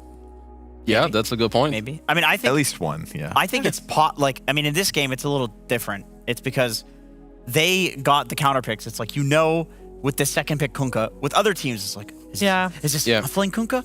Is this a support Kunkka? Is this a carry Kunkka? And with Beast Coast, it's like, no, it's a mid Kunkka. It's a second pick Kunkka that's mid. So that means they can get the Huskar early, which means they can also counter pick with the Monkey later on into the game when also they know that that's going to be a Doom off lane or whatever. Like with Beast Coast, it's that they're easy to read if you ban out the pivots. And I think the best place a very easy place to punish teams that are easy to read when they can't pivot is laning stage. Because you can snowball the whole game from that. However, if that game did go to like 40 minutes or something and we talk about these counters, Monkey King, Huskar, who gives a shit about Huskar in the late game? You know, it's like a Kunkka is just as strong, if not stronger in the late game with his water park Aghanims and Refresher and all this crazy stuff. Like, that's a totally different story. So it's only teams that are like really good at pressuring in the laning stage. And Gaiman is like arguably the best team at laning. One of the best, top 3 at laning. Doesn't getting a BKB on Huskar just negates the water park anyway, so it's not that big of a threat anyway? Nah, dude. The water park lasts more than 6 seconds, Shiver. Come on. You get a sheep, it like lasts so long. There's like all sorts of other water flying around. There's like the Kunkka. I feel like Game BKB is pretty good against water park. They would have won this game regardless. I feel like it was. I mean, obviously the draft was better for Gaming Gladiators, but Gaming Gladiators showed up to play. This is a team that won a major. Yesterday we saw a different Gaming Gladiators. Don't get me wrong. Just it switches around sometimes. But this was the major winning Gaming Gladiators. The one good thing for Beast Coast, sometimes you run into this series that you need to get your ass kicked at some point as a team to realize what the hell you're doing wrong. Yeah. And I think this is the beating that they needed. They needed this, yeah. And this one should be a wake-up call where it's like, okay, this is the series that will like sparkle or start this talk that they need to have about their drafts. Yeah. And well, I just hope that that's the case. And then tomorrow we'll see a different Beast Coast that they can adapt to it and well, just show up better. Because in these games, they don't stand a chance, and it's not their gameplay's fault. No. It starts in the draft. And it's also a part where they failed. That won't be fixed with a different patch, right? Because it will still be. This is the one team that you don't think it'll fix with the patch? Surely will, because there's gonna be so much chaos about like hero strengths. Maybe. Well, then again, actually, we did talk about like Mars not being super strong right now, and like if Mars comes back in the next patch, then like Beast Coast is looking solid. And it doesn't even have to be known heroes. It could just be the shakeup that like the patch changes. Good heroes become bad heroes become good. Some heroes are mediocre or overrated. There's gems in there that you can find. You find that in pubs. you bring that chaos, if that's your specialty hero and you think it has higher value than your opponents, they're not going to know to ban it, and all of a sudden it sneaks through, and now you get some value for. But the patch has been stale in the sense that like the power levels of every support is pretty darn known. Yeah. So they can knock out the first like 4 best supports for sure. So your substitutes for that just don't feel as good. Sure. But you're talking about like the Beast Coast stubbornness to pick new stuff, right? So I feel like on a new patch, they are not going to be the team that's discovering the new gems unless they're old new gems, like the Mars. Like something they already played before, they couldn't play it on this patch. That they're and then comfortable it with. comes back into the meta. Like I feel like they have to get lucky based on how they've learned to play the game in the past and shown that like, Hector doesn't play Morphling at all, for example. Whereas like Tundra, that's the team most people expect to, whatever the new gem is, regardless of what it is, they're going to be playing it and figuring it out. Yeah, I mean, they will know. They're all, I would say like 3-3 and Aoi are maybe some of the ones that will really just nail into these patch notes for like 10, 12 hours, maybe with you as well, Purge. Yep. But they're going to look at that and like try to figure out what's good, and they're going to play 15 pubs, talk about it, gather together, and it's like, okay, this is good, this is good, this is good. We're going to try this. And yeah, for Beast Coast, I'm just not sure, because even now, they're not flexing any heroes. And I think at this stage of the tournament, you need that. Not just this stage of the tournament. I feel like this stage of the patch. True, You're at the very end. You're still We're not like 2 able years to in, flex. guys. It's time. That's a problem, I Yeah, it feel is. like. Don't get me wrong. They, at the moment, relatively consistently come top 6 to top 8 at international competition, which is amazing. Yeah. And that's really good. But of course, what we're looking for is a team that can rise above that and be first. Second, also very great. But they need to show that they can evolve within a tournament for that. We're looking at them like a disappointed father. Yes. Yeah. Yes. And someone who's looking at us as a disappointed father. Sorry, CY. CY, hey, welcome. Congratulations. Hey, thank you. Thank you so much. I have a couple questions, but first I want to ask you, because as far as I could find, have you done a post-game interview for either the DPC or early this week before? I don't think so. I have not actually. No, I haven't. Okay, well, ladies and gentlemen, this is CY, the coach of Gaming Gladiators. You might have seen him standing on stage as his team won the Lima Major. I think that's the only time people might have been able to see you. So, could you tell us a little bit about yourself and about how you ended up with Gaming Gladiators? Yeah, sure. So about myself, I've been playing Dota like for many years, on and off. But I've known Ace for like 4 or 5 years or something like this, and we're both Danish as well. We share a lot of ideas and thoughts about the game historically as well, and always agreed on how we think it's good to play. And then I got to meet Tofu as well later when they started playing together. And back then my goal was kind of to get very high rank myself so I could play mid with them. But then they kind of did their thing, and they ended up in GG, and I was pursuing some other things. But in the end, it kind of made sense for them, as well as me, to get together again. Since we still talked about the game and about GG, just like off the record, you could say. So yeah, that's kind of how I ended up there. Of course, I talked with the other team members as well, and luckily they agreed to have me. So yeah, very happy so far, obviously, with how it's been going, and hopefully it only gets better. Yeah, could you tell us what style of coach you are? There's a lot of different styles, whether you are focusing more on the draft, on the outside of game, on the inside of game. Like what aspect do you feel is the strongest portion of your coaching? Right, so I think the way I think about it, there's certainly an outside of the game. I want people to feel good in the team. I talk with people also individually. Like they can sometimes, you just need to rant or you need to talk some things through. Like I'm always down for that. And I also try to keep a good routine for us. We all do that in the team, I believe, but I definitely also try to push for it. In terms of in the game, I'm not the kind of dictatorship coach that would like come in and just, I have my idea about how we should play and everybody just has to follow it. Obviously, they also weren't looking for a coach like that. The way I see it is that you have 5 players who are all better than me, obviously, otherwise I would just be playing probably already. So you need to use your players' ideas and thoughts and kind of shape the team from there. So mostly I try to, get people to speak and then work together and kind of get some ideas on the table and so on. Like that's more my approach, at least. It seems to work very great. I have 2 questions before I let my panel ask some questions as well. My first one, I was just deciding which one I would ask first, but my first one is going to be about yesterday. I feel like today's series was a walk in the park, so yesterday is a more, hopefully more exciting answer, because you guys had a bad day yesterday, of course, when 0-2. Were you able to identify what was wrong? Yeah, I mean, we talked about it, obviously. First of all, sometimes consistency is a bit weird for us. You could say at the major we were super consistent. We didn't lose a single game in playoffs, but sometimes after that it happened like that. Like we beat Liquid, I would say, pretty convincingly in that series at least. And then we played Shopify, and it didn't go too well. I think we could probably have won with our draft, even though we had some carry Witch Doctor. But with all due respect, like Anton, I don't even know if he has one game on Witch Doctor already. Apart from that, he does was now. down to wing it. Yeah, he does now, and he was down to wing it, and we said, what the heck, let's go with it. But yeah, it didn't work out, and game 2 as well. But we talked about it, like we are still very confident. We were very confident after that. Kind of the mood after was that after we had a little talk, we kind of just wanted to play them straight ahead again in a best of 3. Unfortunately, it was not possible. Not part of the format, but indeed, perhaps you'll get your revenge later portion. My other question is: this will be your first big patch as a coach, so you don't have prior experience on how to deal with that. What kind of approach are you going to take? Do you have any plans in mind for how to deal? Like, because it's supposedly a bigger patch than, or a surprisingly or massive bigger patch than normal. Yeah, that's the rumors at least.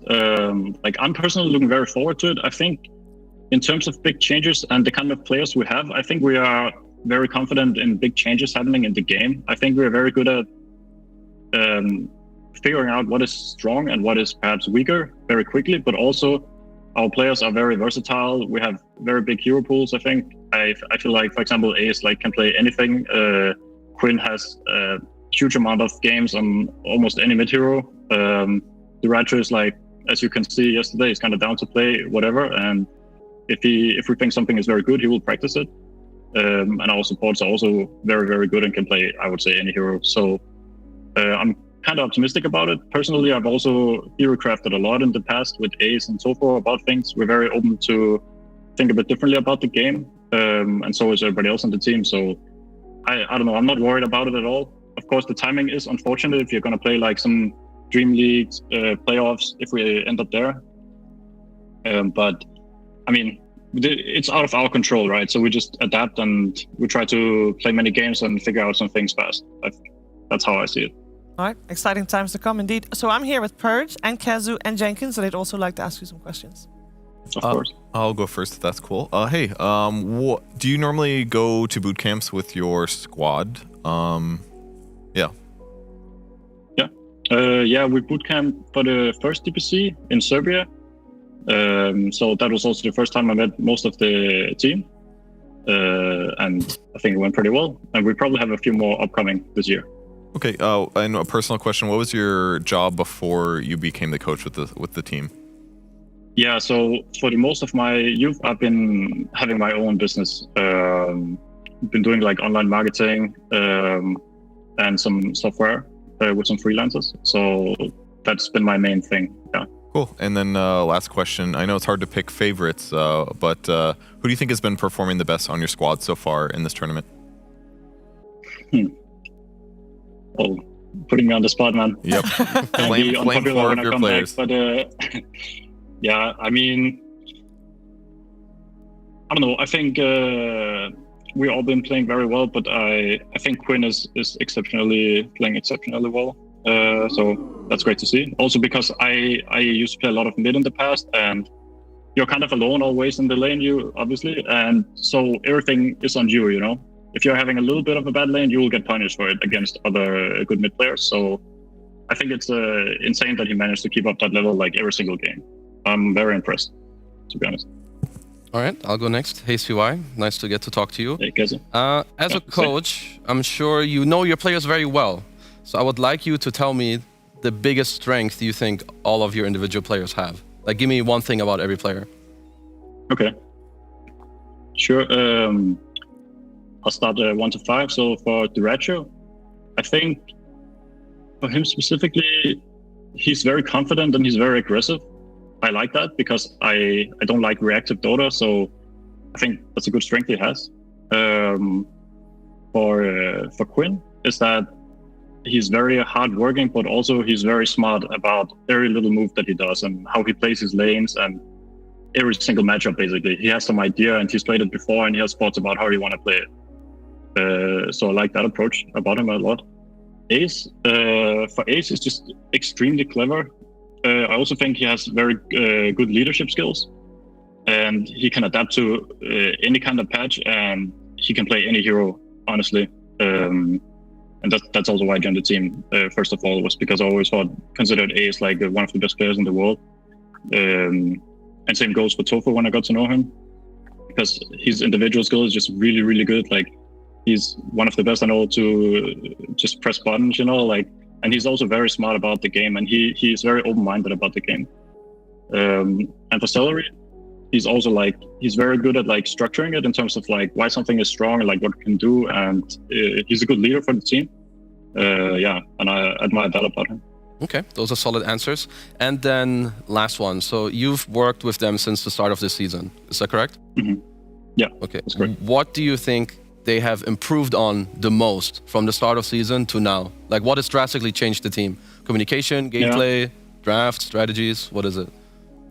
So, I guess we started a little bit before. We started in December, but so basically back then, I think obviously most of the team were together before. There was they changed the mid player to Quinn. I think in the beginning with Quinn, it was I wouldn't say disconnected, but we definitely improved our team play a lot and improved how we want to play our mid lane with our supports in every single game, and how we also depending on draft what we can do. But also we just gotten better at playing together as a team. I think communication also have been better, but the gameplay is definitely the biggest thing, I would say. All right, thank you for the answers. Hey, Big C, Jenkins here, and Shiver, it's my turn to ask a question. So at the major, of course, you were getting all of the players, trying to get them all to go to the gym with you and become a hunk and be strong, and you thought that was really important. I'm wondering, have you been successful in baiting them to go to the gym lately, or are there bad boys that are not going? Actually, lately I think it's a bit less in general, even for myself, honestly. I'm gonna be honest here.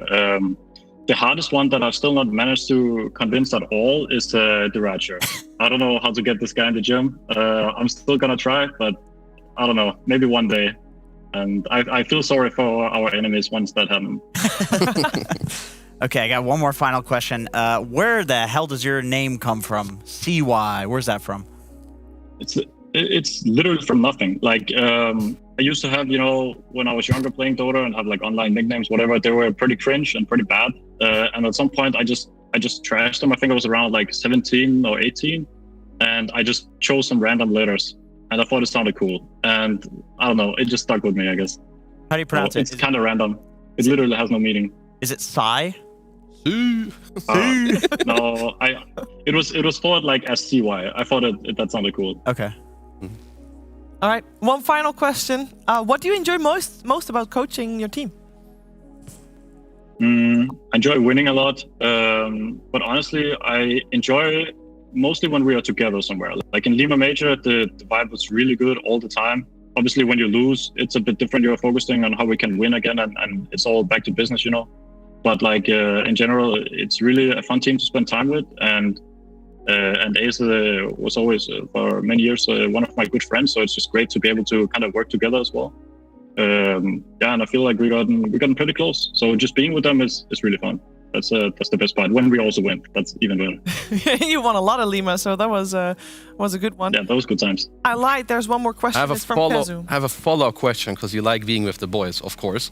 Who is the clowniest player in your team? Who makes you laugh the most? And please give me an example. I've played with Quinn before.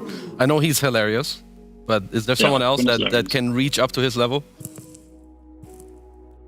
I don't know. I think Duracho is also very good. It's not that he says a lot of things in a way. It's just how he is. He's just really funny. But I've stolen a lot of fun sayings or whatever from Quinn. Like, of course. I don't know, Quinn is just really funny, I think. Smooth yeah. brain, there's one. He likes that one. Smooth brain. Yeah. No, that checks out. Thanks. All right, CY, we've taken a lot of your time. I was wondering if there's anything else you want to add or want to say while we have you here. Nothing else than just thank you to all our fans and for the team for believing in me, and I hope we'll have way more success in the future. All right, well, at this rate, of course, the series that you just played was very convincing, so congratulations once more on 2-0ing Beast Coast. I'm looking forward to seeing you play, or rather, seeing you coach your team again tomorrow. Yep, thank you. Thank you, guys. Thank you. Bye-bye. And now we're going to do the segment where we have the coach read every Harry Potter book ever written on camera so we can stall more time before the next series, which is in a long time. Okay, so do I have to do this again? I'm just glad we got him on the TV finally. That's like the sixth time that you guys have asked for CY in a couple days. Well, the first couple of times it was not technically possible because you had to sort out webcam and stuff. And apparently the last time, Quinn was like, "Oh yeah, I heard someone asked about me." No, no, Quinn, we did not. But he really wanted to. I mean, it was funny. It was a good interview, so I'm very happy that it turned out that way. You can't really go wrong with talking to Quinn. But I'm very happy we also got to shine a spotlight on CY, the coach of Gaming Gladiators. He's great. Yeah, and it seems to me that adding Quinn and CY to the roster has been a massive power up for the squad, and gives them a leg up. Sure does. He was great. The first day of the Lima Major, the TV was not working in the talent place. True. As no, I wasn't there. You were there? No. Were you there? Yep. I don't remember you. So the TV wasn't working, and Effie and I were working the first series, and we're like, I don't have a freaking iPad. It's not charged. I didn't have a charger because there's different chargers around there. And they're like, oh, come on into our room, and they were very welcoming. They, gave me a Monster, of course, and they're like, you can have this, and I chugged it in front of them. They thought it was really funny. They're laughing, and this is a real story. I made up that part, but they really did let us, watch with them. They were hanging out with them the whole time, and it was a great, fantastic friendship that I'm glad that I got to take part in. Really, it was Effie that was being friends with them. And I was just kind of like, Sweeping in there. Like, I was getting the whales that are swimming and then the little fish that are like attached to at the bottom, and they're eating fishing up the algae. Bottom feeders. I was the bottom feeder. Yeah, I was the bottom feeder, but it was great. It was great. We ended up going to the gym with Quinn too, and then he said, "I don't do this much. I have hollow bones," and I was like, "That's." His bones could be denser though if he worked somewhere. Yeah, they could be, but he worked really hard. I'll actually tell you that. When we went, he pumped like he was killing himself. I believe it. I instantly believe it. And it was obviously, they won a lot, so they got a lot of good quality time out of that. We'll see how they do in the rest of this tournament. And of course, getting to know the patch. That will be an interesting one for the squad for sure. But they play again tomorrow, so that will be a little while. What also will be a little while is our next matchup. Because, what's the time? Okay, so OG Tundra. 1 hour 25? Yeah, it's 6 p.m., guys. And we'll obviously be live before that. And of course, we won't leave you high and dry. We will be having some fun stuff in store for you. But not right now. We're going to take a little bit of a break. But when we're back... Can I say what it is? No, I can't. But you should tune in. It'll be good. It'll be good. It'll be good. Trust us. Trust the legs. We're trustworthy people. We haven't let you down yet, I hope. So trust us that you should check out what the timer is that we're going to put in the bottom right corner. And then set your alarm because you want to watch this. Promise. See you after a break.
creature with no skeleton inside your hands. Got no home address, I come and go as you command. And it's fine with me, and it's fine. I'm a bandit that you use to keep from bleeding out. I'm the lover you don't love but love to keep around. And it's fine with me, promise that it's fine. Maybe I'm a fool, it's not like I'm expecting something new.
It starts with this, a person that you miss. My mind draws a blank.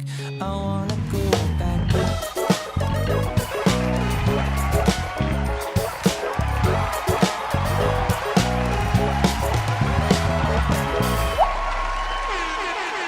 Ladies and gentlemen, in the break that we have before our next series, and which will be OG versus Tundra, it's going to be very exciting, don't get me wrong, we got 2 segments for you. That's right.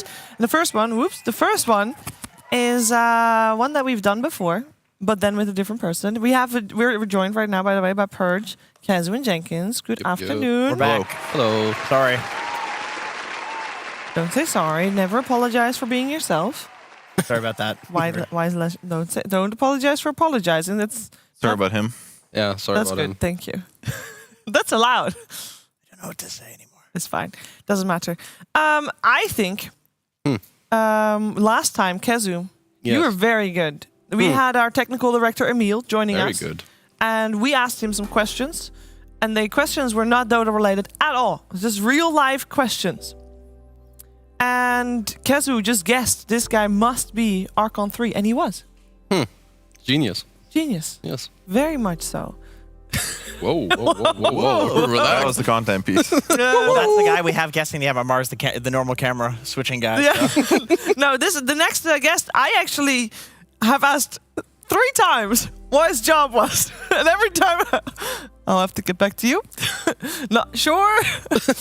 We don't know what he does. We don't know. Just some random homeless guy from the We actually in front of the office. what he does. But ladies and gentlemen, everybody welcome Henrik. Hey.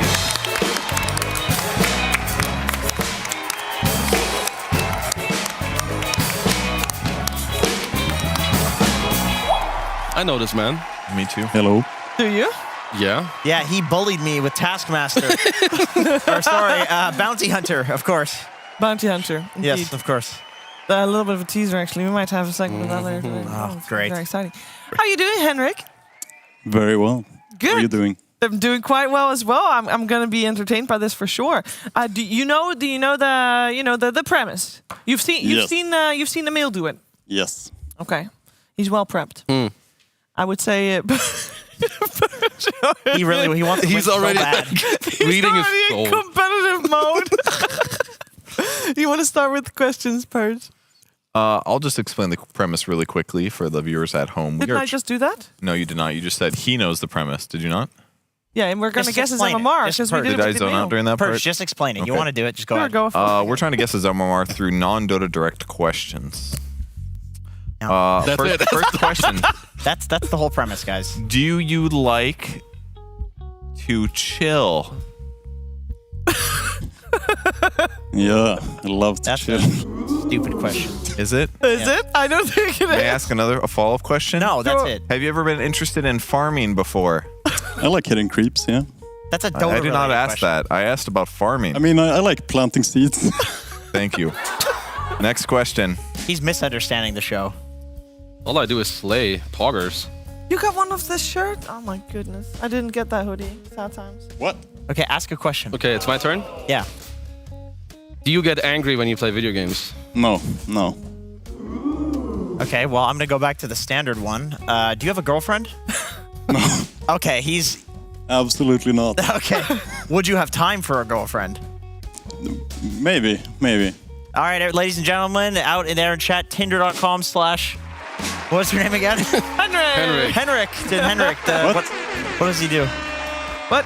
What does he do? Well, we don't know. What do you do? What's What do your you job? do? Content stuff. Here. Content stuff. I knew that. We did content together. My turn? Yeah. Go back to Purge. I'm not ready. Whatever. Okay, I'm ready. How I many feel like I hours? was spoiled. Whatever. How many hours a day do you make content here? How busy is your day? Very busy. Very busy. Yeah. Very busy. What do you do when there's no DreamLeague and you're not doing a DreamLeague? Good question. Play video games.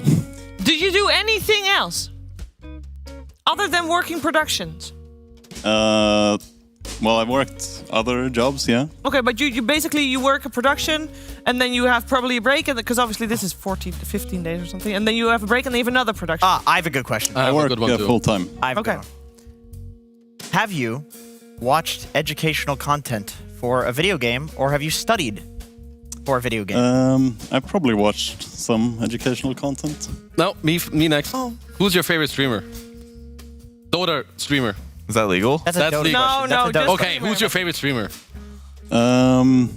Northern Lion. That doesn't help me, next. He's legit. I've met him. Nice guy. What did you study? Did Canadian. you study?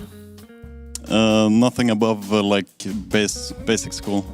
What do you consider basic school? High school? Is that basic school? Like, what age were you when you stopped learning in a construct that is 19, created I by the think. government? Okay. He's good. He's good. He plays video games, doesn't have a girlfriend, goes home, just plays games. He's got to be good. All right. Do you put a lot of self-worth in your skill at things? Good question. My skill what? In your skill at things. Do you get a lot of self-worth from your talent at things? Yeah. Kinda. Did that talent help you get this job?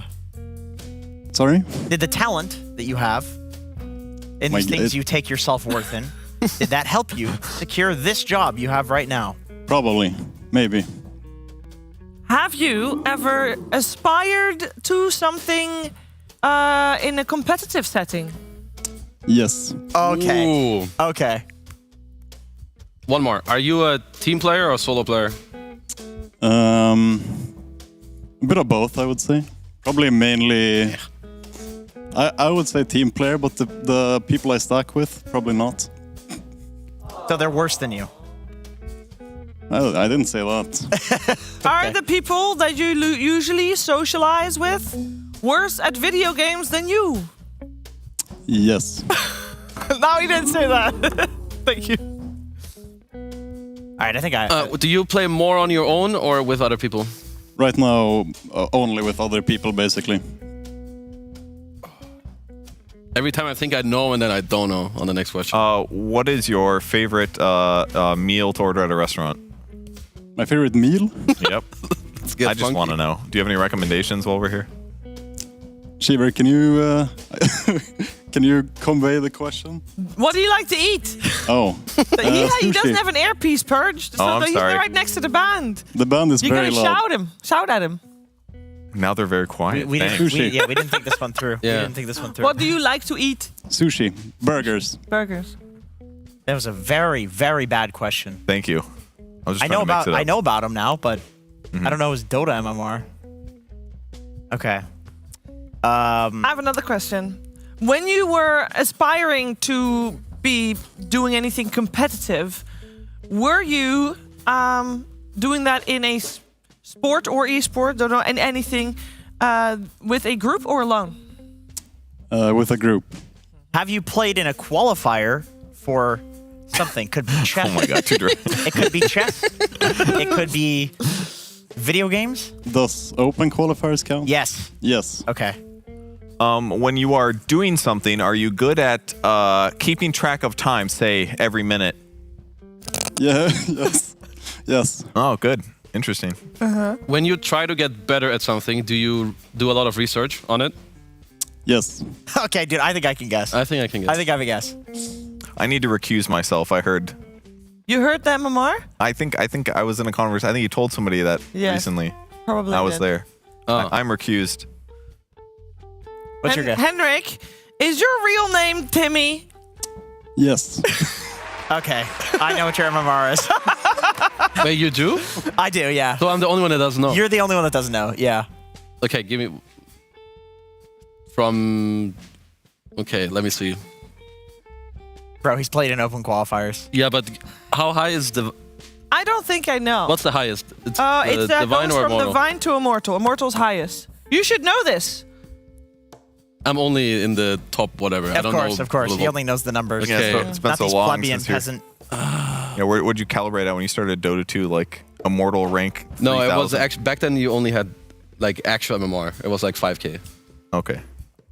But it's like 7 years ago. Anyway, you very are... So divine is below immortal, correct? Wait, I will You really guess don't first, know? 'cause I don't know. Yes, Divine's Yeah. below. I also don't I know. think I know his MMR. I can guess. Or do you want to have another question? I think I also want to guess, but I don't know if I'm gonna let you guess first. Well, you can guess first. Drag this out, guys. We got another. You are Divine 1. Oh, I was gonna say Divine 5. Okay. Can I guess based on my memory? Can I guess based on... Do you want to say it at the same time? Really? I think... On 1, 2, 3? Okay, like 1, 2, 3 shooter. Yeah, 1, 2, 3. 1, 2, 3, like... 1, 2... I don't know. You say it. Wait. Before are we correct? Is either of me or Kazu correct? Should I answer that? No one he's insulted. That's the answer, if I'm not mistaken. If either of one is 100% correct, either me or Kazu, you can tell us. No. Okay, here's a question. Here's a question. If somebody thought you were divine, would you be insulted by that? Very. Okay, I know. Oh, really? I am so All sorry. Can I go first? You sound more sure than I do, so I'll go next. Okay. I thought you said you were like 7,000 something MMR. I think he's 7,500. What did you don't care about MMR? What is that medal? It's a freaking immortal. medal? You're definitely immortal. Actually, at 7K. I could tell you the. Wait, do immortals have I can tell you the medal. 7,500 too. Europe. they have numbers, sorry. 1,500 rank. Pretty close, yeah. Ladies and gentlemen, one of the best 2,000 Dota players What are you in doing? Europe. Making content. Wow.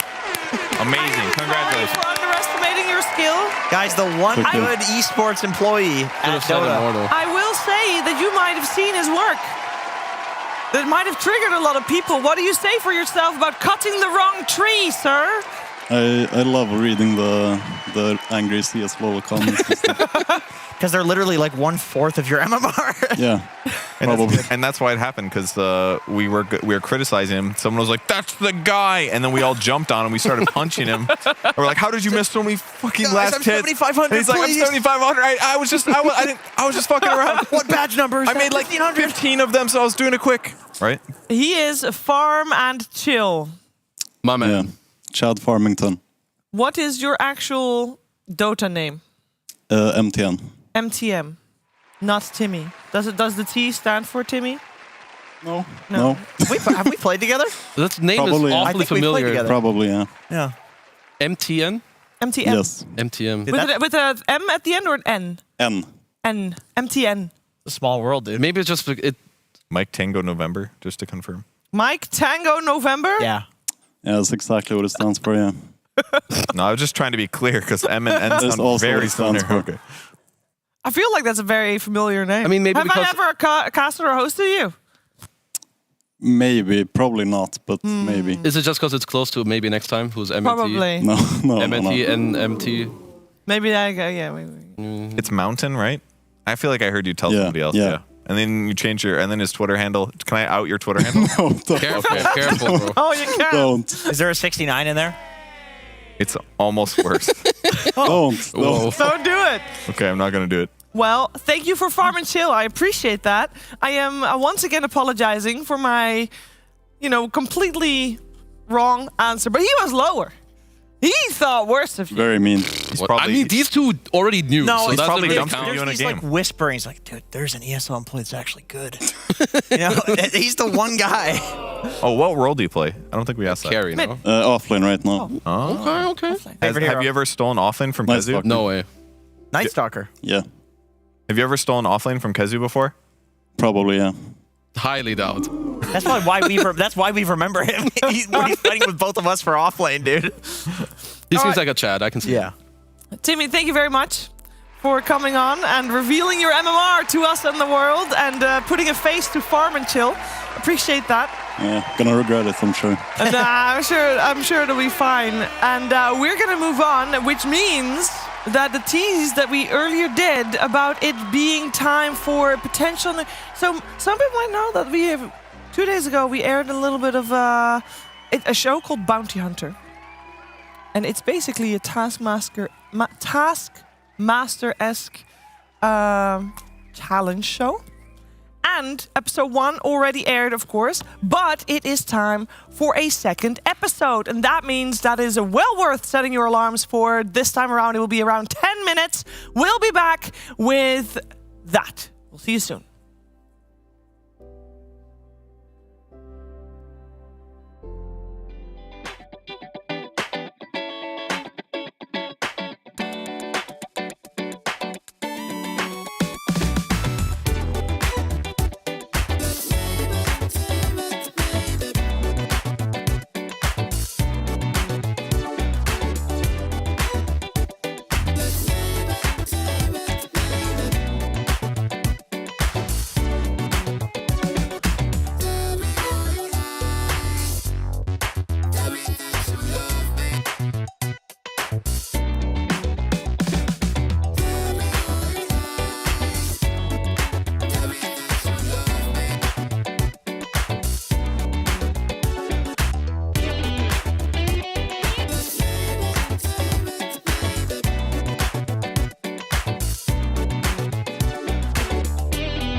Smells like Brussels sprouts in here.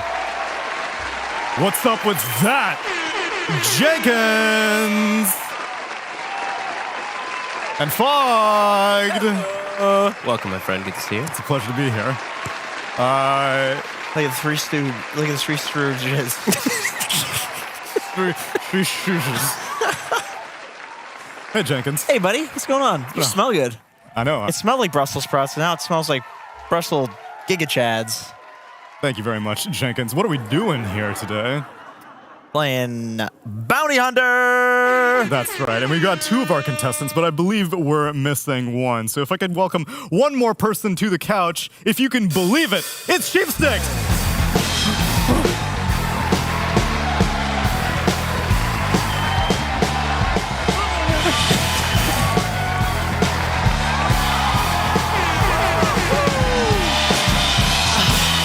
Wait, what side of the sofa am I on?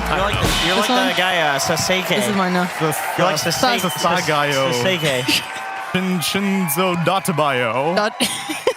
That was beautiful, thank you. My pleasure. Sheepstick, welcome to some side content that we have. It's Bounty Hunter time. Shouts to anime, everyone. Yeah! Big shout to anime. Yeah! Big weeb fans here. I had to do it. You love doing things. What's up? They're gonna say anime. I was like, anime's cool. You want to do something? Eat that. There's writing on it. I don't think I should. Do it. No, this is not a task that we have forced you to do quite yet, as if anyone is not sure what we're doing here, Bounty Hunter is a game that we've been playing with our panelists, Jenkins, Sheepstick, Fogged, and Effie. Stop. Oh, okay. That's the Brussels sprouts. Oh, I got it. That looks real. I feel like Mega Man. Anyway, what upgrade is that? What boss do you have to kill? I killed Leg Man. You have to kill Jeffrey Dahmer to get that upgrade. I'm taking out Cannibal Man with this one. Anyway, if you're wondering how this whole thing works, basically we have enlisted our various panelists to play a variety of games. Whether or not they solve them in creative methods or if they solve it objectively, these are things that I will be grading them on as I review the VODs. Now, I'm not sure which task that was. Previously, we had you all eat licorice. Yeah, that was nasty. You don't like licorice. Nice. You don't like licorice. You especially don't like licorice. Don't point that at me. Effie was the only person who enjoyed it, and she ate 14 pieces, thus winning the first contestant round. Mm-hmm. Do you think you performed well on any of the other tasks, Jenkins? Well, what task is this? Let me think. Let me remember. No, I didn't perform well on any of them. I don't think any of us. That's true. I don't think any of us did very well. I think there's a lot of underperformers sitting here. Great. Then I got well, but you are all still a competitive bunch, though, regardless. For sure. I just don't think that my competitiveness shined in the tasks given to me. I see. Because I was so bad at them. Yeah, they got us. They really got us. Fogged is extremely lazy. He just plays video games all day, and they were not video games. He's not even defending himself. I mean, that's how lazy he is. Yeah, I mean, what can I say? What am I supposed to do? Lie? No, you're not. No. There were no gaming-oriented tasks. But let's take a look at what this second task for Bounty Hunter was.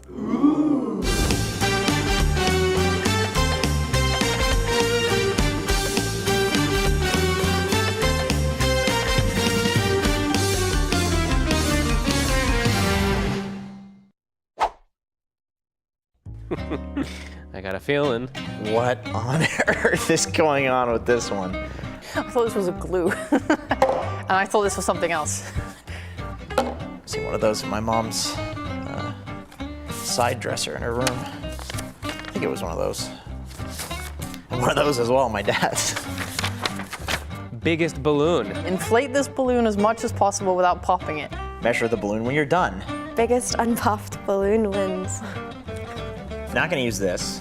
That is mental weakness to use this. Do do do. Do do do. Do do do. Oh my god. Oh, there's stuff inside it. This is a risk, but I want to start maybe with this, I guess. What is that? Why is there a thing? Why is there a thing inside of this balloon? Somebody, somewhere, is scamming me. All right, hang on. Mine already has a weird shape. It's not very good. Oh, I don't know to trust this dude. This looks this looks as thin as a really bad condom. I don't know. All right, let's see. Why is it like bulging on this side?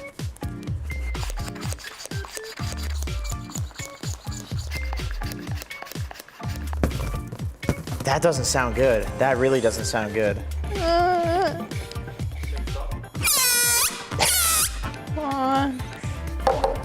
Screw that then.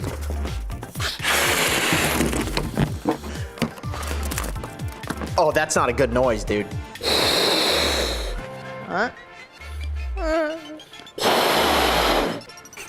Let's go. Look at him. He's such a big boy. He's grown. That's my son. All right, I'll measure that. I'll measure that. I'm not gonna be greedy.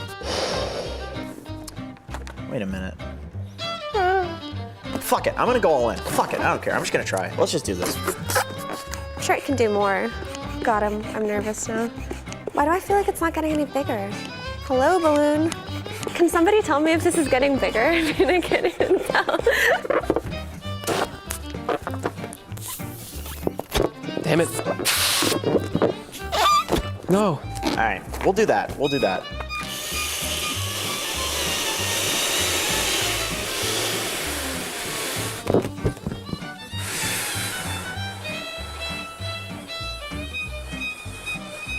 I'll stretch it out too. Do a bit of cheating action here. So that's 50, what is that, centimeters? It's escaping. There's a hole on my baby. Help. Oh no, oh, this is so sad. Oh, fuck. 60. I'd say it reached a respectable 30. Come on, balloon.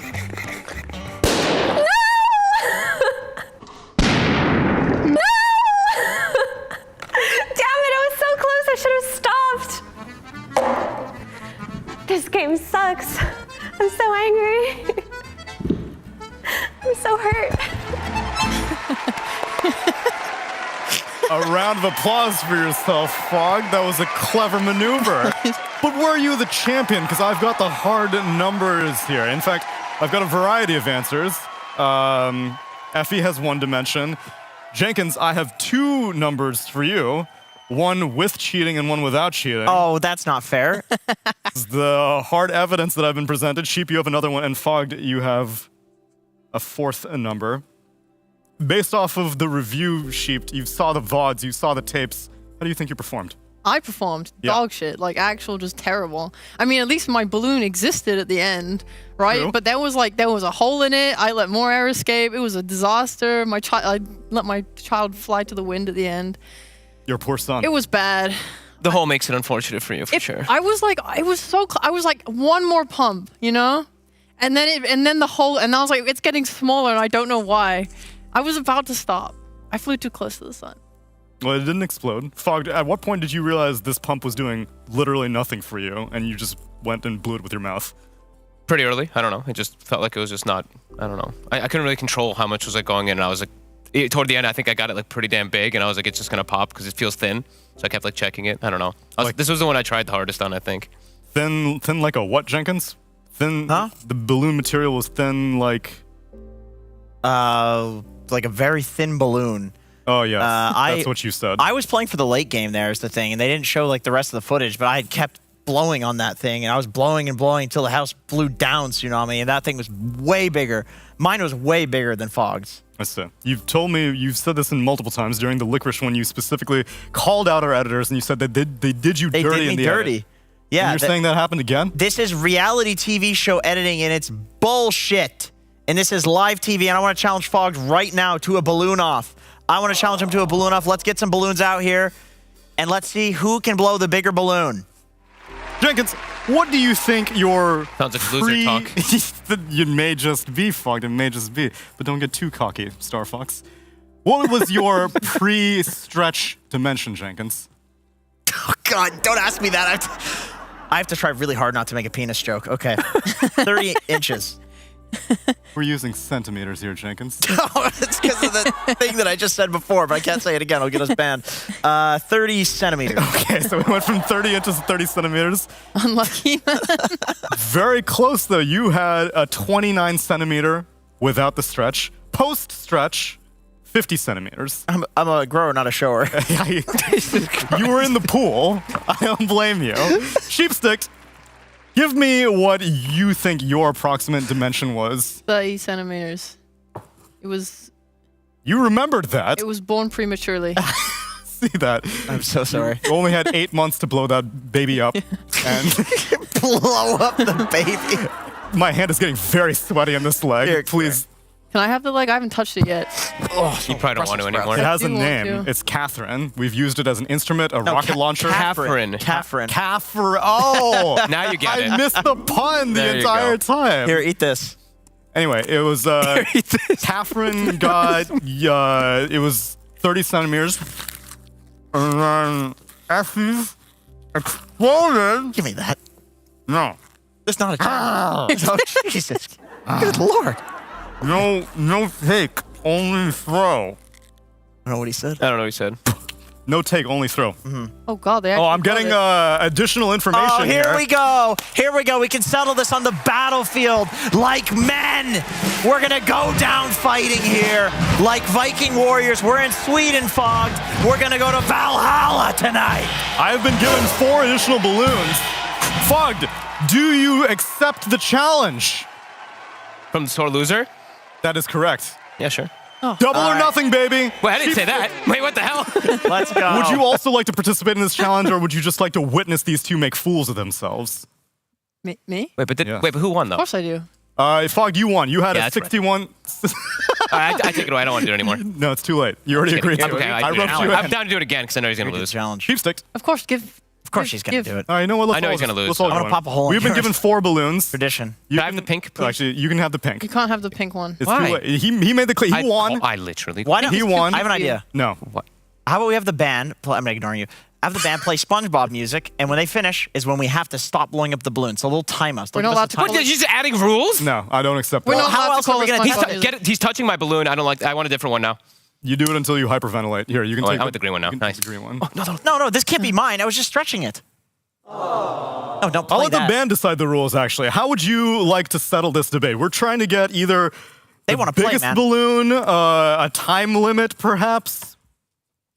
Big. They want big. They want size. Okay. Okay. Okay, then. And on the count of It's hurt my jaw Jantz's last time, though. initial percussion hit, It'll be fine. we will begin blowing up the balloons. I won. What, This is what like the this hell? is like Lubricate- liquid. Oh, I had to wake up early. That's what you're doing I right won now. already. How am I getting picked on when I won? You already agreed to it. You agreed. But Fog, we are gladiators. I'm just trying to kill time for the people here. All right. That's right. We're doing it for you. We're hyperventilating on your behalf. Jantz, Yay. whenever you are ready, we will begin blowing up the balloons, and well, I guess we'll just have to observe.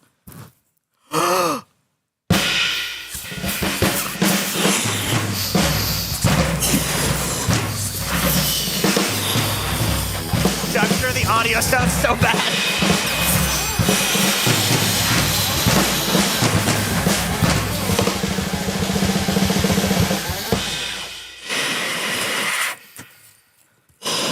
You're still going. Wait, what? I thought we were just. Keep playing!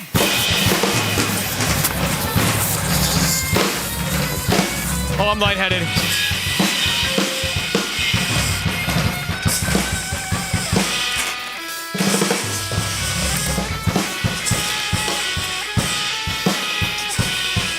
We gotta tie it off, right? Or no? Yeah, tie it off, tie it off.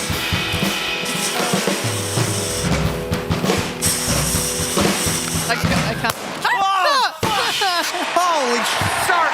Oh my god, I shorted my pants! I can't tie it. Goodness! You Like an need to tie it Oompa Loompa off. exploded. You need to tie it off. Whew. Oh my god. Okay. That's the good stuff in the morning.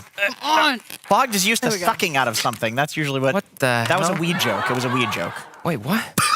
Fogged. Oh, that makes Sucking out of- that makes it so much better, Jenkins. How All do right. you keep getting such a long Honestly, bottom? oh, Jenkins is actually pretty close. Look at that. Shit. Bring it on though. Okay. May I have We need all to- of the balloons, please?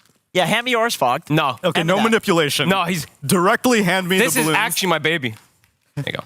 My son. Yeah, I got some sweaty hands, though, so you guys can enjoy that. I got some sweaty mouth. Mine's the pink one, remember? Oh, it looks like we have another sore loser on our hands. Oof. Oof. There we go. My one's tiny. You know what? Double down. You can hold hers up on the end. No, Jenkins, stop. God damn it. Stop. It's even durable. Get wrecked. It's so resilient. My God. All right, let's see what we got here. We have Sheepstick Yay. on the right. She is This the is orange. my participation trophy. Look at it. Balloon. Look at this. Look at this little cutie. You little boy.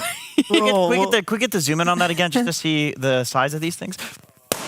Oh! Oh, look at that, Fogged. Look at that. Because guess what? On the battlefield, it's all about outsmarting the other. And you didn't think of the thing that plays the triangle, did you? This is the thing that you used for the triangle. You know, This man knows that he has won and bested you on 2 separate occasions. Yeah. The poor viewers. I'm so sorry, everyone. We need to give a warning a couple minutes ahead for the ears. Because I'm sure that's not nice. That feels good. Gotta get that one out. It's good to win. It's good to win, guys. Have you no shame? Absolutely not. What's wrong with you, you monster? Fog, did you like revenge on the final balloon? No. I'm not a... This man lets the I don't need gameplay to. do the talking. Okay. Do you want to take revenge for him? Yes, Jenkins, I'm kicking you off my panel. No. You have had... No. You've gotten a little bit too Don't big do it. for your britches. Don't do it, please. And I have to say that we will be Please. back with our next series after a break.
This DJ is breaking all the knobs off.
Welcome back, everybody, to DreamLeague Season 19, where I've got a fresh couch for you, and we will be getting ready for our next series. But we can't quite do that, but we will talk about Dota. If you're sick of all the shenanigans, Stop. if you're sick of all me making a mess all over everything, I just picked everything up off the floor. the Look at these chaos sickos. that we've been causing here, well, then I will start talking to you about Dota. Trent, welcome to the panel. Thanks. It's rare that I actually get. Oh, actually, Yeah. No, it's fine. are you sure? No, it's all right. I should have asked. No one asks. It's all right. I'll just never do the walk. No one asked. It's fine. Guys, did Who you, asked? No, did you no, realize? nope. I don't want Trent? it. Don't want it. Come Nope. on. Okay, fine. He didn't get a Maybe walk next time. He's never gotten a Maybe walk next on year. before. That's okay. Whoa, there's a bunch of hair on this. Thank you. I'm sorry, Trent. That's all I wanted. But I'm glad that you're here. And Good. I know that you have a background. Your origin in Dota Origin story. was as a statistician. Stats. You Damn. love stats. Stats. And how they never lie. Yeah, but to be honest, I actually use it just as a stepping stone to get into casting. That was my entire con all the way along. Oh my god, you had a mission? I did have a complete mission. I was like, I just want to get out of Ulterior here to motives? cast. I did. Okay, I respect that. Got it. The goal was achieved, and you are joining us here. But I'm going to take you back to your roots, all Okay. of you, Sheepsticks and Kezu. I'm traumatized. Why did you do that? Stop it. I spent the entire break picking up every single tiny piece of the balloon. Because I want the One people for who one. are tuning into this next series to be like, what's all this stuff doing on the floor? What did I miss? I must have missed some thrilling filler content. And that's how the way you should be feeling. If Yeah. you're sitting there with nothing to do and watching this stream 24/7, well, obviously, I thank you. But it's not all just about the Dota. There's a great tournament going on, but we're also here to entertain. But I will entertain you, Kezu, with some numbers. DreamLeague Season 19 has been running for 8 days? 7 days? Whatever you say. It's been 8 days. Amen, brother. Let's go. We're currently here in the day 8 of the tournament, and we've got a large sample size of statistics from all of the Dota that's been played, from all the eliminated teams and the teams that we have right now. So let's start off with something easy. We've been talking a lot about the dire advantage time and time again. Currently, in DreamLeague Season 19, what's the win rate between Dire and Radiant? I'm going to say Dire has a 62% win rate. 62%. Sheepsticks, what you got? 67. 67. 140 matches have been played, Trent. What is the win rate between Dire and Radiant? 58. Okay, you guys all have pretty high advantages for Dire. For sure. Yeah. We're not And- stupid. Yeah. You're not stupid. Yeah. How high is it? It's not like the real number is 52%. Oh, shit. Actually? For real? It is currently a 52.86 advantage for Dire Sounds like fake and news to me. 47.14 for Radiant. Seems like things may be a little bit more balanced at the end of this patch than we Why are expected. they all Well, crying maybe- that Dire is imbalanced? That's all I hear. Which is true that for the majority of the DPC and the Lima Major, things were very disproportionate. But here we are playing a lot of games with the best of the best teams from all these regions. And maybe when you homogenize it, maybe it's not as advantageous as we always suspected. Or maybe it's because Or- so many of the games were a 2-game series, therefore it just went one to each team.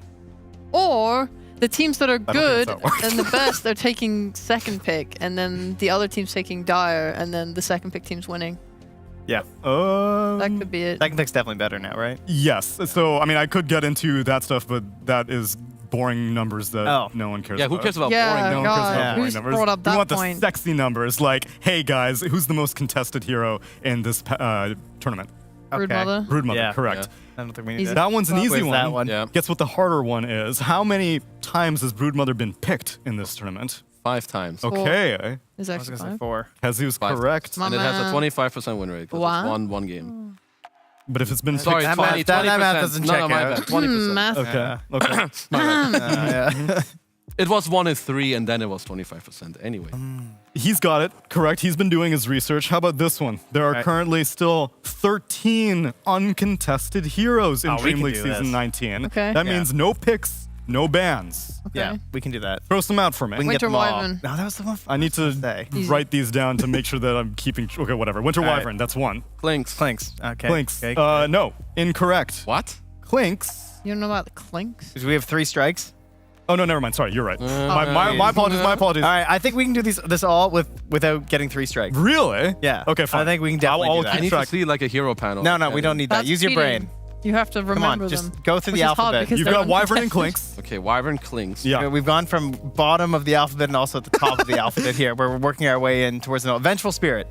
Vengeful Spirit is correct. We're That's talking 3. unpicked and unbanned. Unpicked and unbanned. Yeah. No one There's cares about 13. them. We got 3. Actually, no, I can't believe it. You have 10 left. All right, let's think about. I saw a Pudge get banned, so We can talk beneath. Of yeah, course. yeah, this is team effort. We're Yeah, yeah. we're Okay, collabing. AA was just banned, so don't say AA. Okay, Nice. I Good wasn't one. gonna say That's right. Was Shadow Shaman picked or banned? Yeah. There was a. Oh no, that was there's- Chinese TBC. there's no Shadow Kaka Shaman, in No, I think yeah, Shadow there's no Shaman's a good Kaka. one. Shadow Shaman? 4. You are Okay, correct. that's good. 9 remaining. Yep. Oh yeah, that's a good one. Good rolls. What? We were talking about some other hero earlier. That was bad. Oh, Wind Ranger. Right? She's got to be Terrible. one, right? Yeah, plus. Definitely. I would plus Yeah, on that. Wind Ranger. No, I'm confident. I'm confidently saying Wind Ranger. I'm like 50-50 on this one. Who the hell? Someone played her mid, didn't they? Incorrect. Wind Ranger has been picked one time. Literally by who? It was Entity? Nigma? your boy C Smile. Oh man, why did he Why do did that? he do that? He picked it against TSM, and he lost. Well, Lesson that's like learned. half right. Well, actually, there are quite a few heroes who have been picked only one time. Maybe that'll be the next contest. But right now, you're at 4 uncontested heroes. I can start dropping some hints. Throw out some hero names. Okay. Anyone, Give me. What about Brewmaster? Is he uncontested? No, Toby picked him, I Entity think. played. Entity Yeah. played it once. Yeah. Okay.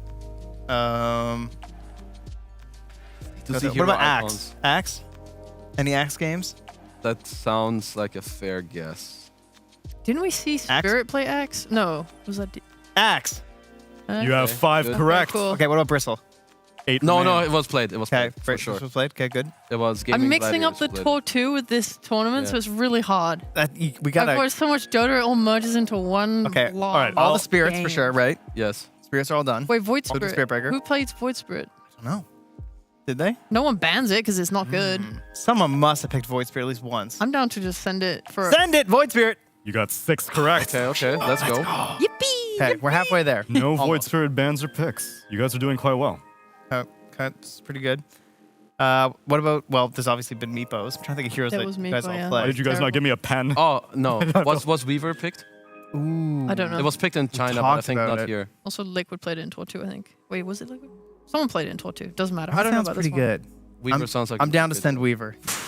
Okay. Weaver. Incorrect. No. Weaver has been picked one time. It was picked by Bobica, and he won with it In this tournament? against Execration. Ah, god damn it. Okay. All right. All right. We are Tough not one, going to tough do one. this without 3 strikes, Trent. Yeah. I'm not I'm confident. confident in our abilities. It's fine. It's fine. I'll give you some hints. Okay, so Not that we need them. who's a very iconic carry hero? It's oftentimes Juggernaut. Yeah. there we go. That's 7. Who's a hero that was extremely popular? Not just but a Lina. month. Correct. Wow, that's impressive. Lina has been completely uncontested after Wow. dominating and making her face known on the Lima Major. There are 5 heroes remaining. We still have 5 to go. So you mentioned Wyvern. What's Yep. another Yep. support that's known for saving people? Dazzle. That is 9 correct. Wonderful. Yeah, no Trent. dazzles. Okay. Yeah. We have Kazu, can you 4 hold heroes Victor away a remaining. bit? I'm Yeah. coming in. I'm Yeah, coming yeah, in. yeah. All right, this one's a little bit surprising to me, actually. We see the prevalence of ranged carries being popular, and I feel like this hero is oftentimes picked as a carry to counter other ranged carries. Come on, Kazu. He's talking about Up top. Sniper, is he? Trying. It's definitely- it's a range carry itself? It is a ranged carry as well. Sniper's been picked or banned, though, right? For Yes, sure. Yes, it 100%. Yeah. I mean, that's just Still. step 1. Range carry that counters Sometimes range this carry. hero gives away too much farm to the enemy team, which may be one of the reasons why he's not that popular. It's a he. Maybe. It is a he. Why is my brain hurting right Same. now? Ranged carry. It's Kazu's turn anyway, Trent. Don't worry. Oh, okay, yeah. Come on. I mean, I feel like Let's say if I was holding up a 9 and he was also holding up a 9. I don't know what that was. I don't understand I don't that know what one. that was. It's Arc Warden. I'll just give it to I see what you did there. you. Yeah. Okay. Yeah, okay, fair. 3 more heroes remain. That hero's dead. What was the 9? Holding up Like- the 9? like A You've double. got Tempest double. A double. Oh, God. Okay. Yeah. All right. Sorry. Okay. We're seeing Enchantress be very popular. Oh. We're seeing What? So Chen. Really? Chen? Yeah. Totally ignored? Totally ignored. That's 11. 2 heroes remain. We That's really surprising. have... it's a good hint for this one. Give us an attribute. Agility. Medusa. Wow, this guy's good. I just had it in my mind already. Okay, 1 hero remains. It is a support hero. I know Sheepstick has brought it up on panel before in regards to one of our upcoming teams. Ogre? Well done! That's pretty good. Limited hints, not bad. Nice one, Well team. done, team. 13 heroes uncontested remain in the DPC, but will Taiga be playing it in this series? We're going to get into our current series and talk about OG versus Tundra right now, because that draft will be coming to you very, very soon, in around 4 minutes. Drop some knowledge on me, friends. OG versus Tundra. Expectations. Grudge matches. Rivalries. OG go up. Stocks up. They have- Stonks rising. Okay. All things OG, except for, that other yesterday. But other than that, stocks straight up, ignore the dip, buy the dip of yesterday Stock into more stocks up. flatlining a little bit. How are you going to do that when I see the standings and everyone's 1-1? Everyone's stocks have remained plateaued. Yeah, but they were in trouble. And then they had the classic tiebreaker situation into looking better and better. Stocks up. This guy, DM, completely... I'm feeling way better about it at this point, I wasn't so sure about the move. Felt like they were having a hard time making things work with DM. But now I'm convinced it was the correct call. I mean, they're giving him like more space. I'm still uncertain with OG. I don't know who was saying it. It was maybe Sheep when I tuned in the other day. You don't know what OG you're gonna get Yeah, when that you was me. tune in. And I feel like that still stands true. I don't really know which OG I'm gonna get. Is BZ I'm gonna pop off? Are they all gonna play really well? Are they gonna have a good draft? So for me, they're still like, it's a bit of a coin toss in terms of how they're gonna perform. Whereas for Tundra, they're still very solid, in my opinion. And if OG want to have a good chance against them, I need to see them play fast, especially early on. They were trying to play fast when they give 9 some of these weird heroes. You see that mid Spirit Breaker game that they ran? That was not good. That was not good, but it was fast. I actually would like to say that Tundra is like towards the end of the DPC, it felt like they were figuring themselves out. Like everyone talks about the speed that they play in, and it's like, okay, they were getting faster, and they attributed it to, we just know what we're doing now. So we're getting, like, because we know what we're doing, we're able to make better moves on the map, and then everything just looks more smooth. Now, Sox has stepped out. We have Aramis come in, if that's how you pronounce his name. God, I hope. I've been saying Aramis. Yeah. Aramis? Yeah. All right. Aramis is in. I think that is actually something that is now contributing to them slowing down again, because I think in their last series they weren't looking too fast. Having a stand can do that to you. Sure. I'm concerned that we are just going to get some long slugfest game. Not slugfest. Long You're excited farming for game. the long game. The long game. Excited, not worried. Very right? That's what excited. you meant to terrified. Eagerly anticipating. Horrified. I'm just keeping my eye on what this dude's picks are going to be. 9 has been a very, very fun player to watch on Tundra, and we actually got a chance to speak to him. Hey guys, my name is Leon Kirillin. I'm also known as 9, and I play mid for Tundra Esports. I played Dota, I don't know exactly when I started. I guess my first game was when I was 7 or 8, 2005, around that. Like, I didn't play much Dota back then, obviously. Around 2012 was when I watched TI, and then slowly started trying it harding. I never really looked up to many players, just like Miracle in 2017 was like an inspiration. But besides that, there wasn't really any players where I was like, wow. My first professional team was Penta Esports. Before that, I already tried for a while, but I didn't really get into a good team. I was always like around 100, rank 100, but I never made it like to the top. And right before Penta, I got like very high rank, and my friend Oliver Skidder played there, and he pretty much got me in. That was like the first professional team I've had, and it was really fun. A lot of good memories.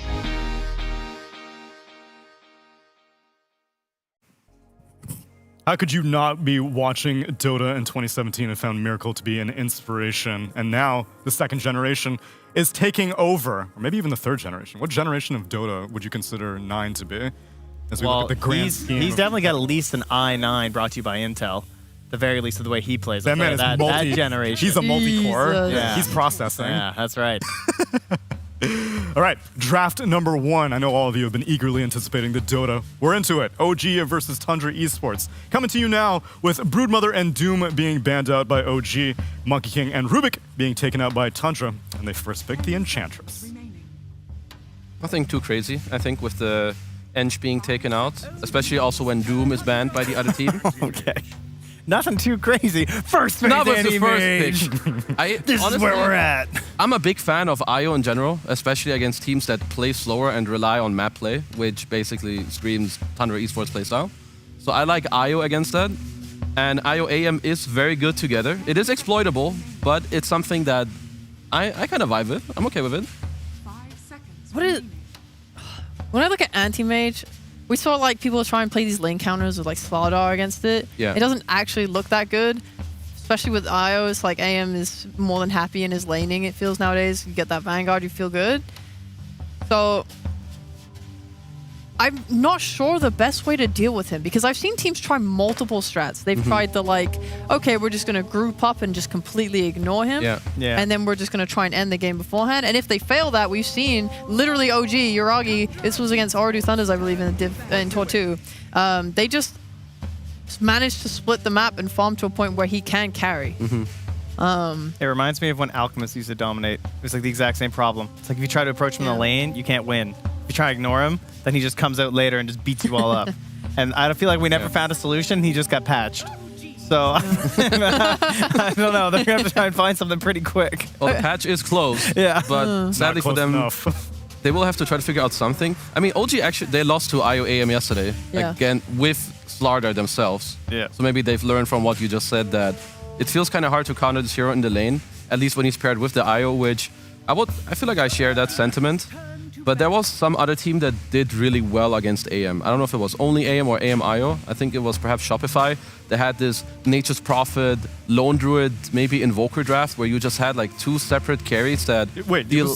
I'm thinking of the Spirit versus Nigma game, where Spirit first picked the anti-mage, and then Nigma offlaned Ursa. Yeah, that was great. Oh, that's true. Did they win that game? They won that game. Okay. So that's also one other way. I don't know if you can replicate that easily, but I really like what Shopify did with like high tempo carries that deal physical damage and speed up the game. Yeah.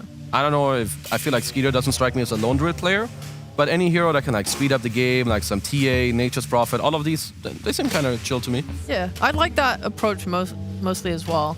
I always get concerned when I see people try and chase the AM and then you're just kind of feeding into what he wants, or you give the rest of his team like the space to get out on the map and farm. I do like for that reason that Tundra banned the Monkey King, because I think when Tiger gets his hands on this hero, it is insane. He will just be on your side of the map making such an annoyance, and then you just waste so much time trying to deal with it. So maybe they're gonna look for like a melee 4, or who even plays IO for OG? I don't know if they've played it as much in this tournament even. I'm at their assuming that draft, Chu's gonna play it. That would be my guess. Chu played it once against Tundra in the group stage. Won. Oh, IO Slark. I see it here. They did lose that game though. I mean, I still like the idea of IO overall. That they're just gonna take a Willow. Heroes we know. been rising. I like that. I mean, now you know for sure. Yeah. Classic Tiger Willow. Yep. Yeah, looking pretty solid here. Crit not having the best time in the world this morning. Well, that was attempted once more. But, hero needs a little bit of help. A lot of time, a little bit of setup, likes to follow up, doesn't really want to be the first one in. I really like it. If you're playing with an anti-mage and you want him to be your like win condition 1v9 big guy, like you have IO, Willow, who are both going to be able to cover him really well in fights. And just in general, like Tundra want to commit in, then Willow's just going to disengage that. I mean, Enigma was banned. I was wondering, what does 3-3 actually like to play against anti-mage? From heroes that are still in the pool. I was going to look at Enigma, but that's banned. You kind of do okay in the lane, you slow down the farm, and you're like this big team fighter. Yeah. Tidehunter is like kind of okay. I wouldn't say it's great, but it's not bad. Doom is already banned out as its Beastmaster. When I see 3-3 on lane dominating heroes, I don't get really inspired. Like, they've tried Viper before in this tournament, it didn't look good. Yesterday you saw the Slardar, which didn't look good either. Underlord. Okay. I thought they were tied. I thought the Tide looked a little bit better because like the IO +1, but I mean Underlord's more reliable. Obviously, you don't have the same cooldown issues. So maybe the idea is that it seems hard to kind of push the AM out of lane or kill him, but maybe the idea is you go Underlord, you get Ring of Health Vanguard, and you just sit there with higher damage and you kind of just have a CS battle that you win. Yeah. I don't know. That's one way that I'm trying to look at it. I guess it also is nice because it gives you that global ability to match like the IO, right? Yeah. If they do want to play, like Anti-Mage doesn't have to be this AFK farmer, right? He can get involved in fights still too. And if they're playing like this Willow plus some fighting off lane and fighting mid, and they're playing with the IO and they're just looking to make fights happen, this Underlord can respond to everything with auras and like make that play much worse. There's also potential for late game getting an Aghanims on the Underlord. Because what it does is, it puts the pit at the alt location, so you can actually catch an anti-mage, potentially. They'll have a Manta. I'm down to see it. I've never seen it, but I'm down to see it now. It would be cool. I've been waiting for it to come out. Well, you haven't seen any Aghanims Underlord period, or just specifically? I have not seen any Ags Underlord. Okay. I saw it in one program, I think, quite a long time ago. This is cool because you root them and then you go through the portal and then you root them again. Right. So you just root. The context that I've seen it is against the slippery heroes. I think I saw it against a Puck in one game, ruined her game. Yeah. But I mean, they have more than enough ways to like catch anti-mage now. They have like roots and stuns and silence. What do you guys think about them taking and also just leaving in the Disruptor? Because like I think in those bans from OG, I was kind of wondering if they wanted to ban the Disruptor since it's obviously been such an iconic hero so far this patch, especially versus IO and versus the Anti-Mage. But they decided to leave it in likely because of like what the support duo has now wound up being for Tundra. I assume Snake King will... Actually, I'm not even sure which way they're going to run this. So far, it's generally been Snake King playing the Inch, I believe. But now that our Aramis is here, I don't know if they want to swap anything up. In terms of second phase bans, the only one, in my opinion, that's debatable is Slark. You could maybe trade that one for Disruptor. I think the Enigma Beast kind of had to be there. But OG, they close their phase with DP. I was looking at which mid heroes they would have wanted against Pango, and it wasn't very easy for me to find something. They had very good bans with the Puck Ember. Voice Bird, kind of sus. Kunkka, kind of meh against these heroes too. So DP... They're still bad too. That was a bad rider in this draft, huh? Yeah. I would have liked that pick a lot too, yeah. Whoopsie. Yeah. Well, still remaining. I mean, could also still come out, right? Could be like DP3. Although that'd be... it could kind of work, actually. They can debate depending on Skeeter's last pick, which I'm not sure what he is really going to want. Because they have to pick out of phase. Yeah. PA got banned out. I feel like that would have been a hero that Thunder probably were looking at. Well, just who are generic heroes that you like against Anti-Mage? Ignore the rest of the carry-to-carry, I mean, off-lane, lane matchups, whatever. Against Anti-Mage, give me some carries that you like. You need high physical single DPS that ideally can also play fast on the map. Okay. Bloodseeker was an old one. Yeah. Counter. Wraith King. Wraith No King cares. Is okay. Wraith King is okay. No cares, lose mana. Well, don't no, be when you get scrubbed. the No cares shard. post-shard, yeah. Yeah, exactly. Don't be a scrub. Don't be a I'm scrub. just But it thinking, still like, feels kind classic of bad because he scatter can hero. cut you so hard. I would say that Shadow Fiend fits the bill, but I don't know if that's necessarily a Skeeter hero. Okay. But that's a hero that's good against DP, it's good against SF. You have high physical damage, you have minus armor as well, you speed up the game. Yeah. So we need to find this hero within Skeeter's hero pool. And they could just push like objectives with like a troll warlord. DK is kind of annoying versus Willow. But other than that, it's kind of okay. I'm down for the Wraith King. Bring it back. This is an iconic hero. He used to rock that all the time. I remember him being flamed for buying Radiance and Shivas on it. He has played it twice this tournament. Fire and ice. Oh, that's boring. That's another hero that somehow my brain didn't realize it's in the pool. Ban Same when you Darkseer, said pick bad TB. hero. Yeah, I mean, I like that. Mostly because when I talk about not wanting to chase an anti-mage around the map, Terrorblade can just really help you cut waves and fix your lanes.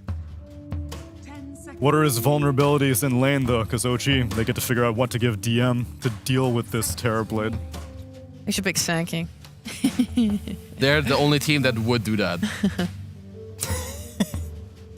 I mean, any magic damage with a setup stun, I feel like would be pretty good for them in this draft. I was joking, by the way. Don't pick Sand King. Sorry, carry on. Yeah, if we see Sand King, it's going to go 0-5 again. Yeah, like this is gonna be whoever terrible. was a Saber Chad. Is there a mid that's more valuable, though? Because mid's just kind of free right now, right? Because it's going to be mid Pango, so can't they just, like, couldn't they give DM the DP?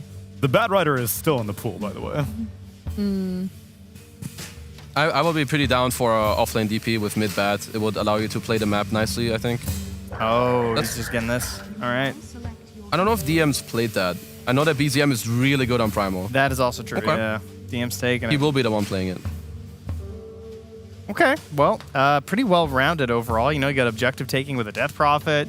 You got this early aggression between the relocates and the Primal Beast just jumping in there, and then you're just holding out for an Anti-Mage. But can you fight the timings of Tundra?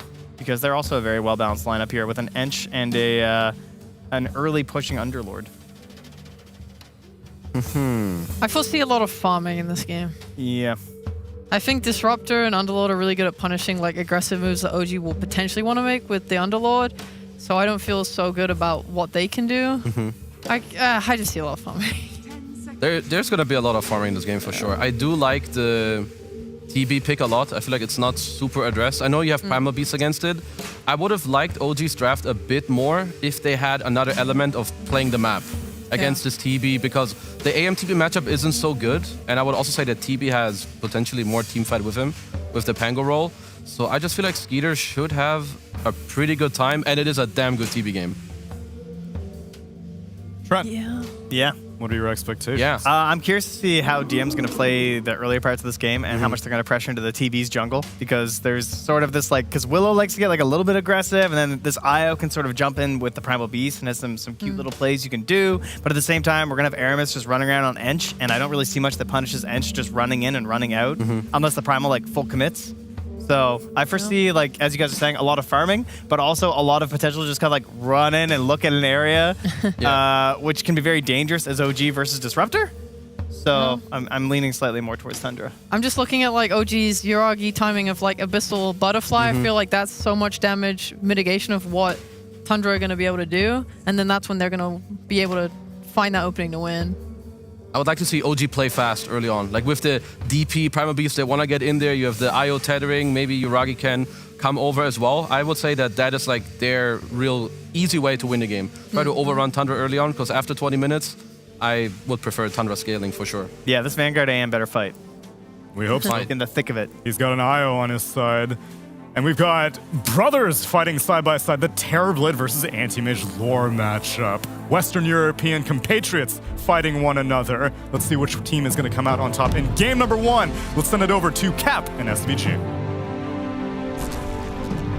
That's right, Illidan Stormrage is going to be playing both sides of the matches here in OG versus Tundra, as I'm not sure what to make of these early pickups of carries, SVG, but I do kind of favor Tundra just because, well, they've got the better late game, and boy, have they shown they're able to push games to that position. Is that a subtle flame, or is that? No, that's not a flame at all. They know how to win those late game scenarios for sure. They are very disciplined about it. Perhaps the most disciplined team in the world. Claim I'll make for them. It's a bold claim. However, feeding First Blood, not very disciplined. No. Goes to BZM. I mean, that was a 5-man smoke up into your triangle. It's kind of last place you expect to see heroes in general. So, you know, I was looking at some stats the other day. Hit me. No, not those kind of stats. Okay. Anyway, I think this is true, but I believe Tundra is the team that does level 1 smokes the least of any team in the world. Oh, yeah. I believe it is literally 0% of their games do they level 1 smoke, going back like over a year or something. Okay, so what is the point of level 1 smokes? To get First Blood. To get First Blood? And what vision. about the vision on the mid ward? Yeah, and vision. Okay. And then the First Blood off the vision. Just advantage. Early advantage into the lanes. Skew something. Make some chaos happen. Catch the enemy off guard. Mental advantage. momentum, strength, power, steam. Wow, this is rapidly turning into a Genie's lamp situation here. This is a nice first blood to get. I think this 9 Pango has been hiding a bit. I don't know where it went, but now it's back. I think it was one of the most successful heroes at the TI run they had, and they were getting it second phase. And this hero's pretty strong this patch. But I don't feel like I've been seeing 9 pick it up that much, so I'm kind of happy that Tundra are going back to this. It's just a very stable hero for them. It gives them the kill threat from mid that they really like, while at the same time giving them that hidden scale where they can go into those late games like you mentioned and be very confident, because Pango almost always gives you very strong late game with the Ags, the Bash, the Diffusal, the absolute nonsense that is this hero's talents. 5 gauntlets for 33. You know, I was about to mention at the start of this game, I don't see 33 play Underlord often. I'm curious if he has some hidden technology coming up from the pit. Yeah. I guess this is it. How many gauntlets are enough for one man? I guess he's got the arms to use it. Yeah, he does. He's got 6 different appendages. He's got 6 appendages. One's holding the blade, so the other 5 are free to use the gauntlets of power. The Infinity Stones coming together early for 33. So as a result, he hits very, very hard on a hero that hits harder as it gets last hits, thanks to the passive. So an interesting idea for sure. Tundra, I mean, they were already a team before they won TI that was known for their very efficient choices in starting items, right? They like stats. They love really like stats. And I was on like a bus with them at some point, and I heard them talking. They're, oh, you can get +2 stats for the lane. That was the most excited I've ever heard anyone at that tournament. I was like, yeah, you can buy another branch. Like, think of the possibilities with +2 more stats. These guys really like their early stats. And they make it work because their laning's really strong. So when your laning's good, all these little things make a larger impact. Whereas if you're just playing chaotic loose lanes and you're not very disciplined about it, then these early advantages don't compound that easily. But for a team that really, really makes this stuff work, it adds up. And I kind of like the Gauntlet build because reverse anti-mage. So your mana's going to get burned anyway. Sure. You may as well just maximize the amount of last hits you can create in terms of that pressure versus the AM who's trying to CS versus you. It's a nice build from 33, and it's already paying dividends, as we can see in that last hit department. 17 and 3 versus the 12 and 0. Those are like gauntlets right there. I assume after the Vanguard, you're probably going to use 2 of these gauntlets to build a Soul Ring, do you think? Or is that item still just too bad, even in this situation? I think Soul Ring is okay. I don't think it's a great item, but because the downside of buying this much is obviously like the cost of selling it, right? You're going to lose a decent chunk of gold, early gold. You lose a little bit, but let's say you get 2 extra CS out of these gauntlets, you sell them back for half. I mean, you're already 50% of the value. Yeah. It doesn't take much for these stats to pay off in a lane. Pretty much every gauntlet you buy has to get you 2 CS, right? That you wouldn't have gotten otherwise? Approximately, yeah. Yeah. To break even. Sure. But of course, it gives you extra HP, gives you some extra strength on the lane, so maybe it pays off in other ways. Maybe you just win a trade. Then you're just ahead. Gauntlet stocks to the moon. Bye, bye, bye. Taiga's having a bit of a rough one here, as Tundra showing their prowess of laning phase by being able to get the kill on him once, and he's very low for a second time, perhaps. I'm excited to see what he can do on this Dark Will. We've seen some really good performances from Dark Will this tournament. Almost a sleeper hero in my mind. Whenever I see it, I feel like the impact's pretty high, especially if you're in these matchups. European versus European matchup where these two teams know each other, and maybe you feel like the game is going to go late or be a farm fest, as the panel said. I think those are the games where Dark Will thrives. Goes Shadow Realm, Snake King still has a chance to be able to get the kill, but the wand goes off. Look at that confidence. Just let Taiga have him. Taiga probably said, you know, I've got it. No problem. I've got some mistake charges, and he's going to go ahead, just kill himself on the tier 2 tower, get the full reset. He's already bought out. Very nice. Efficient use of the early regen. Lands him that extra kill. Free XP for DM. What you want to see on this Primal as well, because in that Primal Terrorblade matchup, you ideally want to kick Terrorblade out of here pretty soon between the 3 and 5, or at least threaten the kill. Now that's an impressive stat. Highest amount of last hits in 4 minutes. I don't really think of Death Prophet as being a great CSer, so no, that's pretty nice. Is the BZM show back in town? Took the weekend off. Yesterday was rough for them. It was a little rough, but looking to strike back. Armis looking for the mid gank. He's got a wolf. Look at the courier.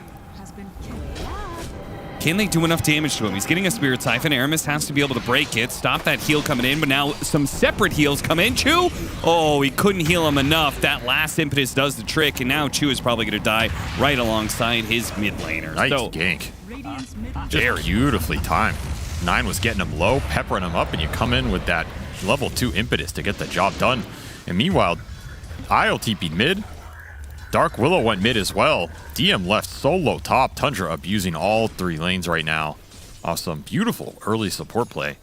Getting the job done. That combo is always so dangerous in lane. Disruptor plus Terrorblade. Like the overwhelming strength of your meta timing. Naturally, heroes have to run away from it. I feel like you could say that about Disruptor plus anything at this point.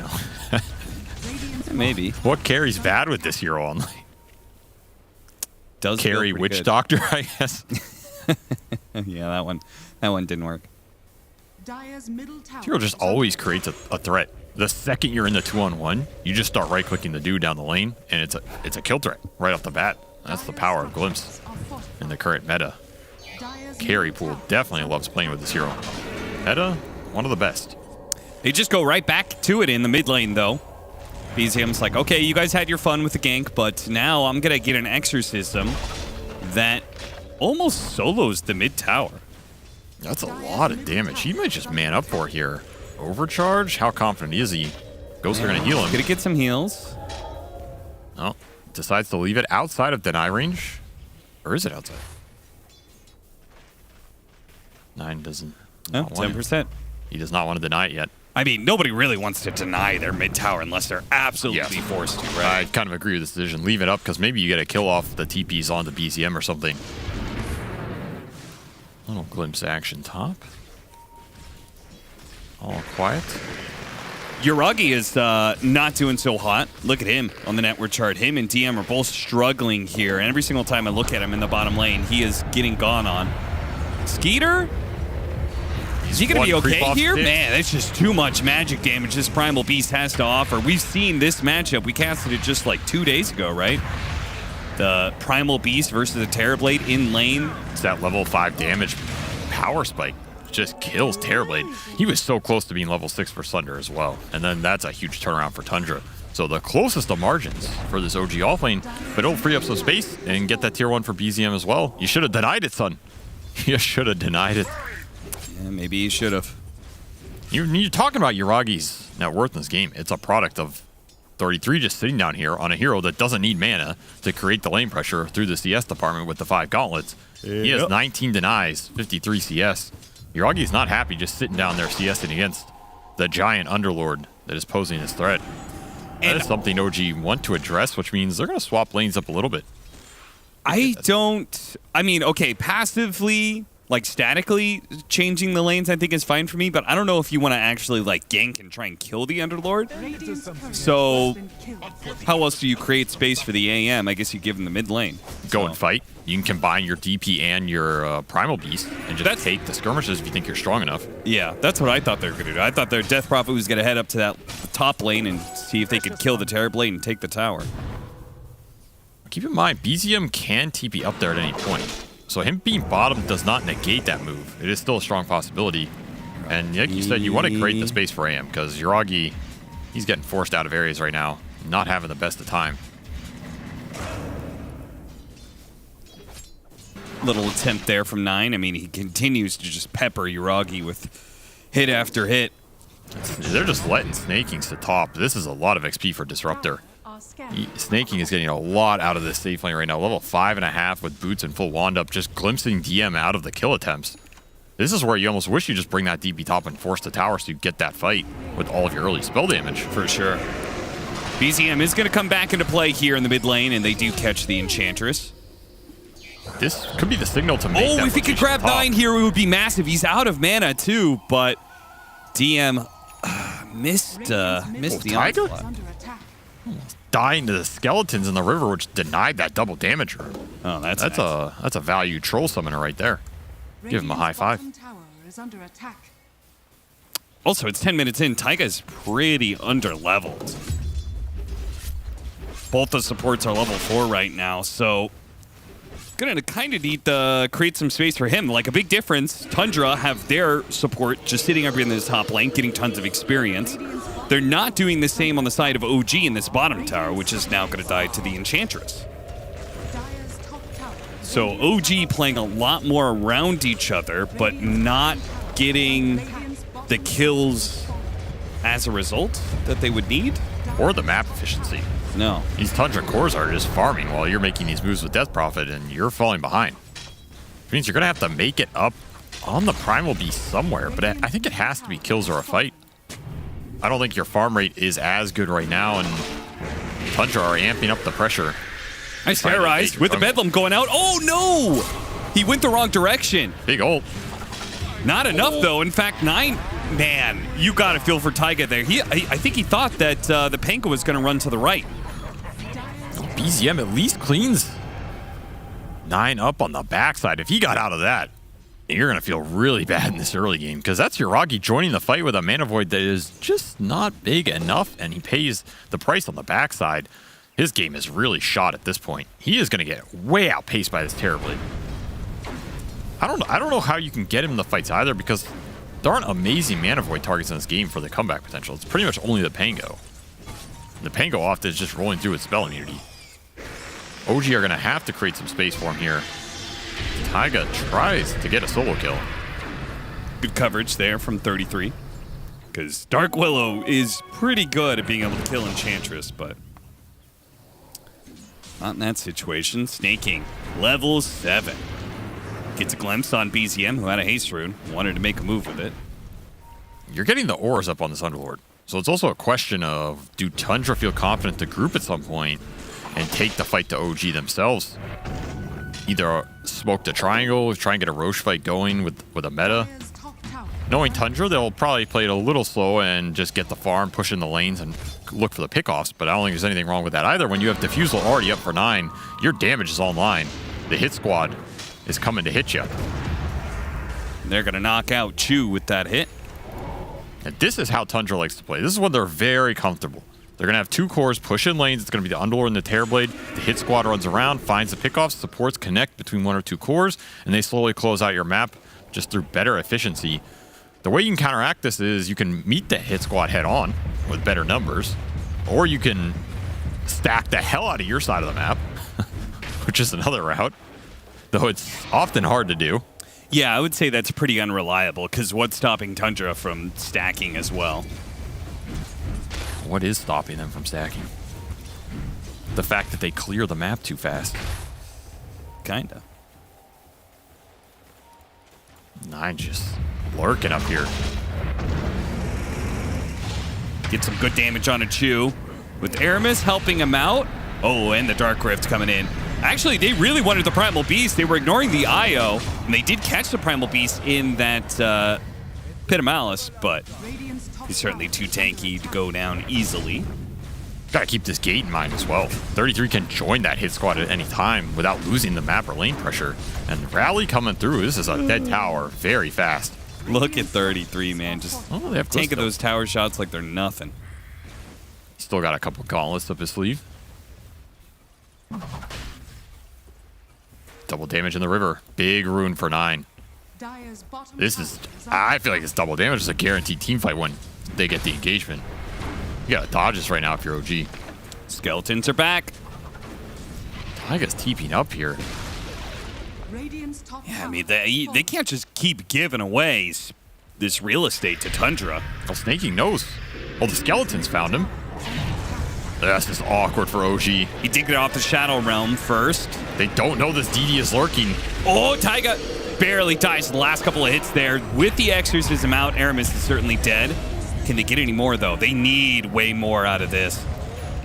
But with the Kinetic Field coming up in a second here, and yeah, just no real backup to BZM's push forward.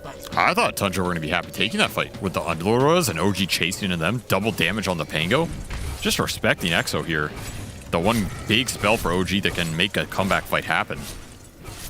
Maybe just looking to re-engage now that BZM's lingered.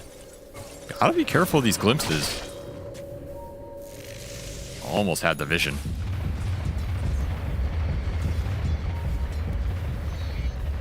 course, the whole time these engagements are happening, Skeeter continues his rampage against the neutrals as he flushes out your jungle, pushes in bottom. It's going to force OG around this map. These IO lineups often do not like being the ones forced into areas of the map. They'd rather be forcing you around and then finding the pickoff. Now you're going to show your Death Prophet mid, and he is in Glimpse territory. Pretty good silence to stall it out. Kinetic Field keeps him in place with the Rolling Thunder bouncing around. Chu comes in, but he doesn't have relocate. BCM is knocked down to the lower ground, though. That's going to help out, certainly. BKB going out from TM. He's going to start trampling over these heroes. With Skeeter hitting him, he has to get out. He may be magic immune, but the physical damage of the Terrorblade was scary enough. So and just BZM who dies. That should be Roche. That's your meta fight in the river. It's just going to beautifully transition into this objective. Arcane Rune on 9 as well. Prepare for the engagement if OG somehow decide to contest this, but this is non-contestable without Exorcism. The patient gameplay paying off here for Tundra as they continue to build a net worth lead, continue to find the auras on 33, and suddenly Terrorblade joins the brawl. You just don't have the damage to deal with them right now. And Yuragi is still in catch-up mode. I don't know, this lineup just looks like it's very hard to out-team fight Pango in general. They have the mobility and the catch between Pango and Glimpse. They have the anchored team fight power of the Underlord. True. And they should have the better late game with the Terrorblade. So they got to be able to find an opening somewhere in this, and the relocate is the play, but he grabbed the wrong one. DM did not grab Skeeter there. I'm not even sure if it would have made much of a difference, though, with all of these heroes coming in from Tundra.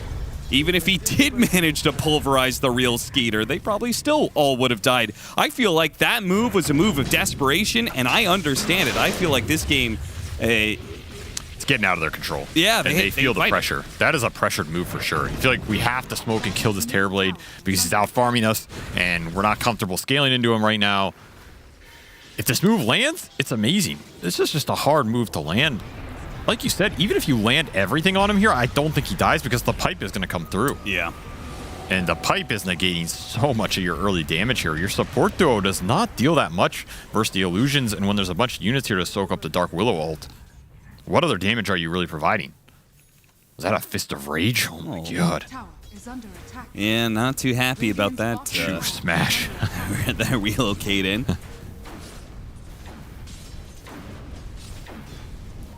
Those moves can also be okay if you get out. You just create space for aim to split push the rest of the map. That's another route you can go. Just kind of fake the goes, create opportunity elsewhere. But the Glimpse is going to punish you really hard. Another attempt, but 33 is so hard to kill. Oh my god. Skeeter, like, he hardly took any damage. I feel like 33's HP bar straight up wasn't moving. Might have healed him. And this is another double damage for 9. Benefit of the map control equals the rune control. Basher online. The early scale items are just coming out here very fast for Tundra, and this is high ground. You have the capability to defend this. Your high ground defense is non-existent for this OG lineup. You're pretty much all single target. You don't even have that Death Prophet BKB. He's 400 off. The mana for BZM does not exist right now. This is a very early Rax. Just good recognition of the position they're in. Aura's online.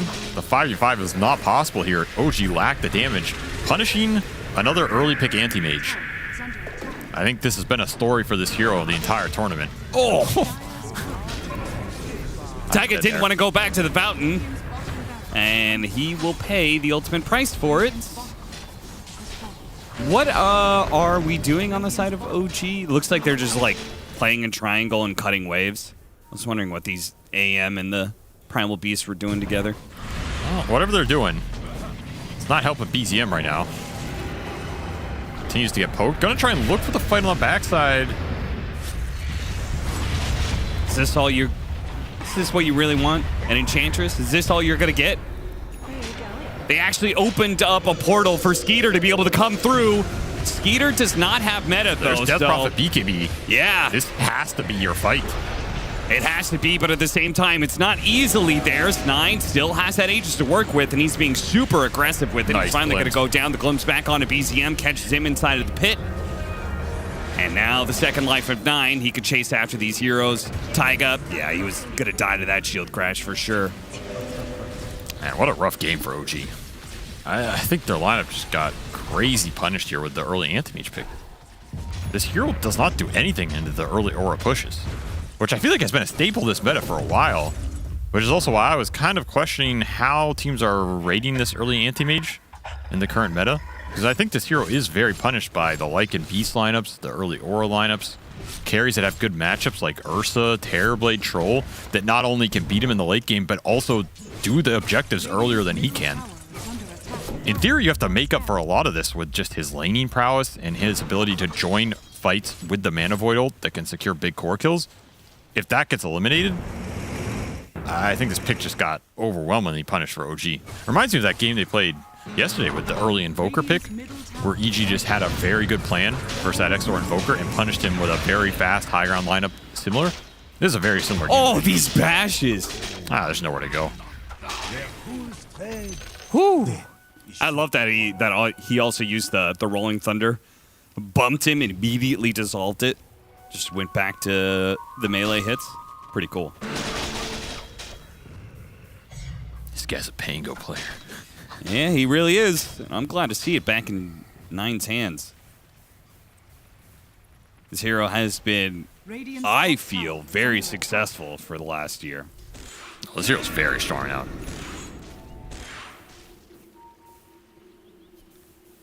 Okay, you got Manta on the AM, and you're gonna need it because this bottom wave is always gonna be pushing into you, so.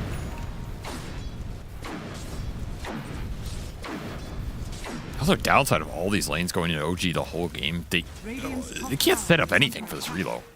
There's just nowhere to do it. And the Terrorblade's not even showing on the wave, so how do you even reload set up on this Terrorblade when he's farming his triangle and pushing 2 lanes in with illusions that your lineup is not super equipped to deal with? It just makes the map a nightmare. That's why this game got closed out so fast. If you let Tundra get away with this level of map control, your chances to win are very low. This is the greatest strength of this team right here.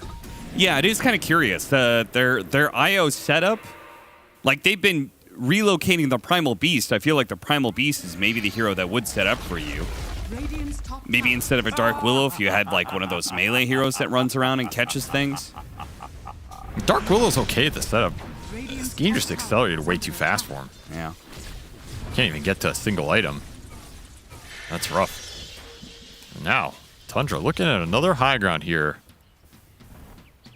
Scotty finished for Skeeter. Boots of Bearing for Aramis. And they're just going to go straight on to Yuraki. Oh, drag nice. it back. Glimpse back into the Static Storm. The Anti-Mage is dead. DM, meanwhile, he went in to try and stop the Terrorblade as much as possible. Trying to but with burst his him. carry is down, it doesn't really matter too much. Maybe close. he can actually. Skeeter? No, he gets it off. Oh, he's under 33. Yeah, 33, as low as he is, isn't taking any damage. So, GG. That's the all game. right. Just took all that bulk from the Underlord, slurped it up. And that'll be a very decisive 24-minute game 1 from Tundra.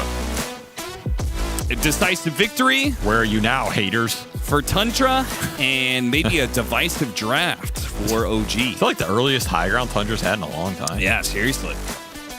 They're like, we didn't even know we could do that. I mean, I saw Aui's tweets, you know, with that You think game he yelled at him today? Tundra, boring team, you know. Hey, guess what we're going to do today, you guys? We're going to go high ground at 20. Get wrecked. I mean, I do think that it is a general trend that we talked about it with Shopify. We've seen other teams do it as well. Like, obviously, the South American teams have been able to pull it off greatly. Sure. Just being able to go high ground early as a potential weapon in your arsenal. You don't have to do it, but there is these situations like this game presented itself where just close out the game now. I mean, when you have a carry that can enable you going high ground, you have the aura advantage because OG have no auras in their lineup. Yeah. And they have no outspam. Their best outspam spell is Crypt Swarm. What is stopping you from just rolling up the high ground early in this game and dabbing on the haters? And I still think it is something these teams have to think about with these openers that are greedy openers. Historically, these heroes like Anti-Mage, Invoker that suffered versus the early push got heavily punished by these early high ground lineups like Lone Druid, Troll, Ursa, whatever. They're still in the meta. They're still viable. Got to think about it. Well, something that OG will definitely be thinking about, and our panel, I'm sure, has a lot of thoughts about that game one. Since when are Tundra allowed to end a game before 50 minutes? Since when are they allowed to end it with only a 16k net worth advantage? Who taught these players these things? Where did they learn it from? Aramis, I guess. Oh, maybe. Isn't that the obvious answer? Clearly, he's just got, they're like, Aramis, tell us what to do. Teach us. And he's like, guys, what if you went faster? He's just like, he's been typing all those Reddit threads. It's been him this whole time, being like, speed things up here. He was waiting so for this finally moment. got into the team. Yeah, he's inside now. I wasn't expecting this at all. Nope. Honestly. But I guess it's off the back of when you have like such amazing lanes, Yep. you can kind of push things further than what you want. Like OG are like, okay, we want to do this thing. Like we're going to try and make him play to kill this person. Nine's just TPing in. Like absolutely not. And it gets like return kills on that. So just kind of you try and make moves. They're very much stunted. You're just behind and it's hard to come back. Yeah, I feel like they didn't have that many moves this game. The lanes were really good for... I love the Underlord idea, and we saw it kind of come into play. He has this Psycho build with his 5 gauntlets and rushes the Vanguard, and it's just this idea of out-CSing the AM. He basically kicked out Yuragi off the lane at like minute 8. He had to go mid, but when he goes there, he gets swashbuckled over and over by 9, so it's just problems upon problems. DM on the Primal Beast didn't look comfortable to me, so I feel like that's maybe something they should shy away from for the next game. But yeah, Tundra, I feel like they just had a good draft, good lanes. Also with 3-3's item build and how the lane went, Aramis could go mid and gank and help set up 9 as well. So overall, just very clean, very impressed. I'm surprised that we don't see Tundra do Underlord more often. I feel like it fits in perfectly with their nerdy playstyle. Yeah. They had the Fiend's Gate set up so Skitter could get it back in from the fountain back to the tier 3 siege. We didn't get to see it, but I love the Rolling Thunder Fiend's Gate interactions where you can kind of like wiggle yourself around. I'm surprised that this hero is not more popular, but I would guess that 33, he doesn't get to flex very much on it. It's kind of a boring hero for him. I wonder if they even knew that it's this good. It's coming up more and more, and because of some of the bans, at least I feel like, so you have to think more about other heroes. But this hero looks sleeper OP to me. I was always a fan of it, like pushing it as sleeper OP, but I feel like whenever we see it do really well in pro games, they are later picking it in the drafts when it is a good underlord game, so maybe it looks better because it's a good game. Yeah. Like, the anti-mages literally can't do anything to him, right? Like, let's say they pick it a little bit earlier because they think it's just generically more good, and then there's some carries that end up just destroying it. I feel like it seems harder to do that nowadays. I don't know why, but most underlords I see that are picked in a good spot, they just have a free game every time. And what you mentioned in the draft with the Fiend's Gate, like matching the map presence, I see it more and more, especially against IO and Bad Riders and TBs, and it seems something that teams are just getting better with at abusing. Where are we at with the illegality of these first phase anti-mages? Oh, yeah, that's true. The one that was truly illegal was first pick. This was only first phase. That was Team Spirit. So is this just like a misdemeanor or a full-on felony still? Yeah, I'd say so. Okay. It's you plead down, kind of like the manslaughter sort of deal. Right. I'd say. I see. This is just attempted murder. Did get slaughtered of game number 1. What is causing the popularity of it? I wonder if there are many carry players that are like looking at the end of this patch and they're like, oh man, anti-mage is viable? Maybe we don't need a patch that badly then, because I love playing this hero. There has been a very distinct pattern of games going late and teams that go late winning games, and Anti-Mage looking like a solid hero. He punishes with Vanguard. Everyone wants to build Vanguard. Suddenly Anti-Mage looks good with Vanguard, so they all want to play Anti-Mage, and he gets to play a little bit early, and he gets to play a little bit late. So I can see why he's considered pretty balanced. You need specific counter picks for the hero as well, but the counter pick came out, and they found the Underlord, and his game was ruined. And, it's funny, because I was thinking about, like, how with all the gauntlets and everything. I've actually been talking about this a little bit before this tournament too, where I feel like selling stuff is a little underrated. I feel like there's probably some more of that we could be doing in Dota, like getting this early acceleration and selling. And it made me think about like Quelling Blade back in the day, where people were like, you only buy Quelling Blade if you're bad at last hitting. That's what I used to say. I remember those times. Yeah. Man, we were dumb. That was like a very common thing that you were taught. It's like, well, you can buy Quelling Blade, but like... if you're a scrub, it's a crutch. It's kind of embarrassing for you to buy that. And this guy's here with like 5 gauntlets or whatever. It's like, you could buy 5 gauntlets, but that's pretty cringe, man. Like, can't you just last it without the gauntlets? We've grown so much, everybody. Great job out there. Have we? I feel like some of us are still pretty dumb. Yeah. But that happens. That's okay. That's why Dota's My so fault, good. guys. Sorry, guys. Yeah. We're witnessing the 0.001% of Dota players right now on these things. And so it's difficult to compare yourself to these standards. But Tundra definitely made it look extremely clean in this game number 1. And now OG perhaps reevaluating the priority of not just anti-mage, but even first picking Yuragi. I don't really think that's something they do very often.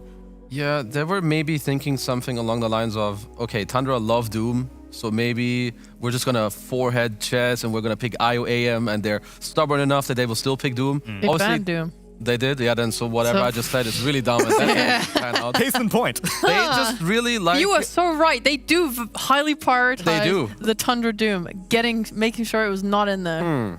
They must think IOAM is really good, but not after this game, I can assure you. They will not do that again. Okay, what if they just ban Underlord? Will they just do it again? No. What the hell? No.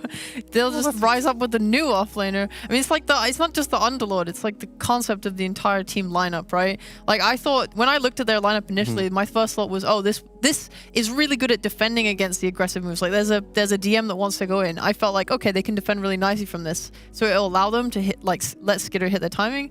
And, like, they went past that. It was like, we can punish them, but we can also punish them because of this AM. Like, it feels like when you have heroes that are able to be so active and be across the map and be like, you know, Ent up in your face, Pango up in your face, you're just constantly able to run at them. So they can just replace the offlaner with something else that helps them achieve that.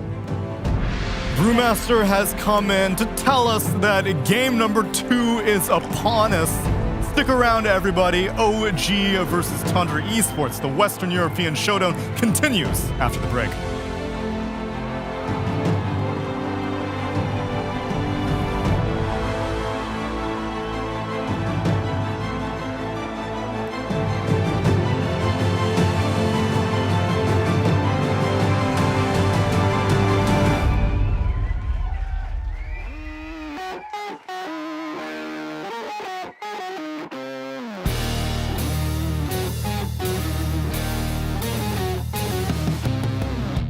I'm a creature with no skeleton inside your hands. Got no home address, I come and go as you command. And it's fine with me, and it's fine. I'm a bandit that you use to keep from bleeding out. I'm the lover you don't love, but love to keep around. And it's fine with me. Promise that it's fine. Baby, I'm a fool.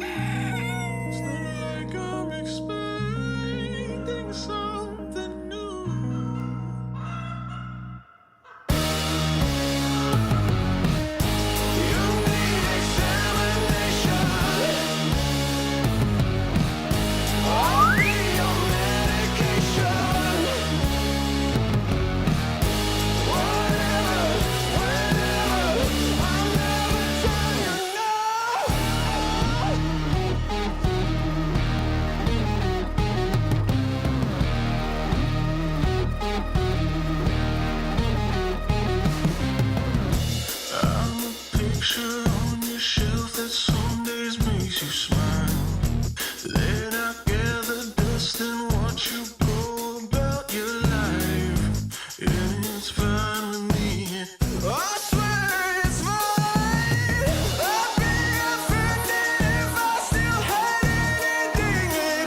starts with this, a person that you miss. Mine draws a blank. I wanna go back to the early days when life was an escape. Now I just wait for better days. I lost myself in your reality. Lost myself. I lost myself in your reality. Lost myself. I feel that life, according to a friend, we're all so corrupt in families and making ends meet stuck. And jobs will never leave. I never wanna be like that, so I wanna go back to my reality. Wanna go back. I wanna go back to my reality. Wanna go back. Didn't mean to sound so concerning. Am I alone in the hurt? I never followed anyone. It's so absurd.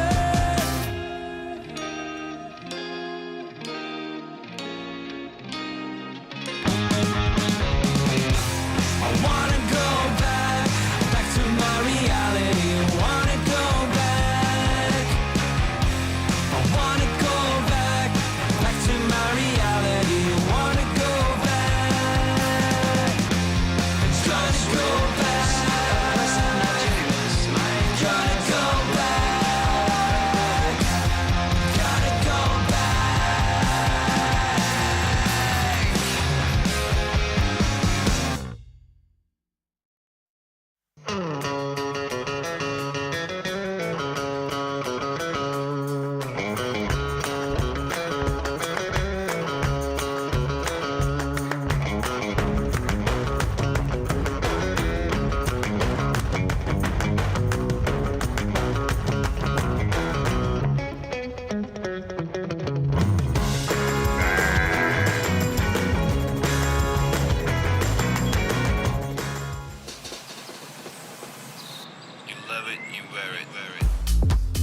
Wear your passion.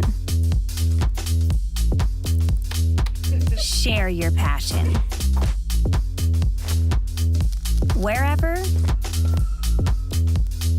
whenever. Gaming is a lifestyle. Get your merch at shop.eslgaming.com.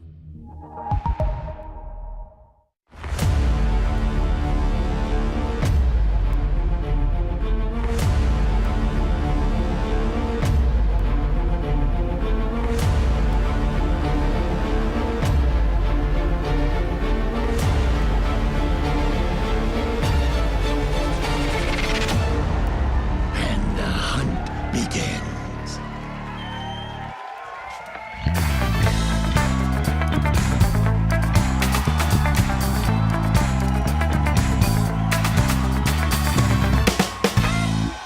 Thank you very much to the Dancing Pandas as we get into game number 2 of Tundra Esports versus OG, where I imagine we're probably going to see some different first faces, at least from OG.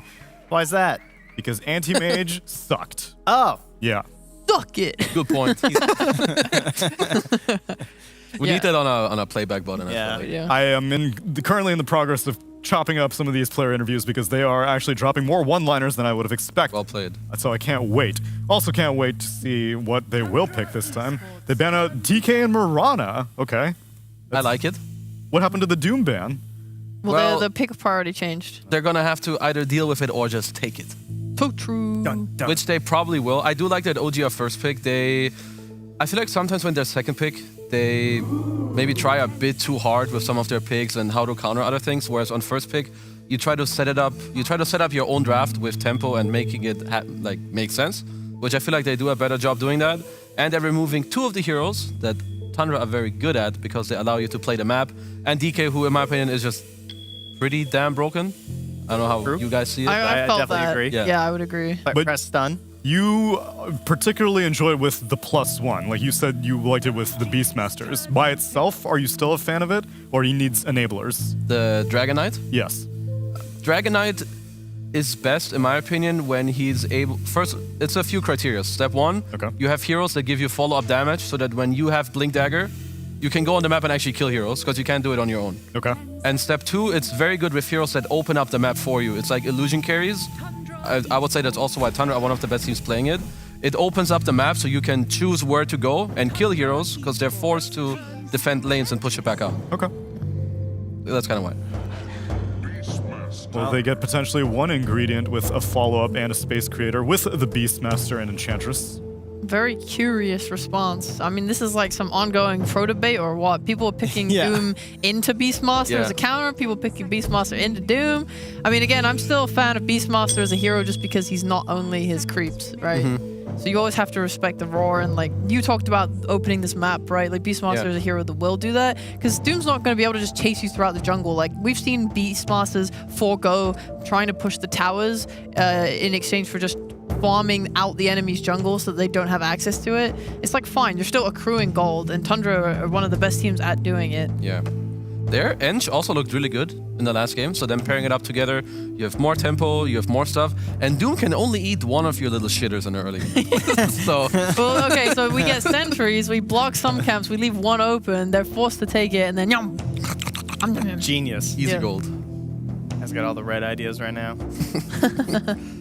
I do appreciate the ban on the Monkey King as well. I know that Tug, obviously, we've seen many a death, but the vision that he gives the entire time, the way that you can set up for some other heroes, open up the draft a little bit, give some space, taken away, and OG taking their time here on this pick. Probably thinking, you know, is there another 4 we want that's going to get banned? Is there one of those big 5s we want, like Disruptor, or perhaps a Rubik? Anything seems kind of chill. I'm not sure why it's taking them this long. They must be debating, is there a core we really need to pick because otherwise it gets banned? For them, I could see them pick Rubik. It's not one of my favorite heroes.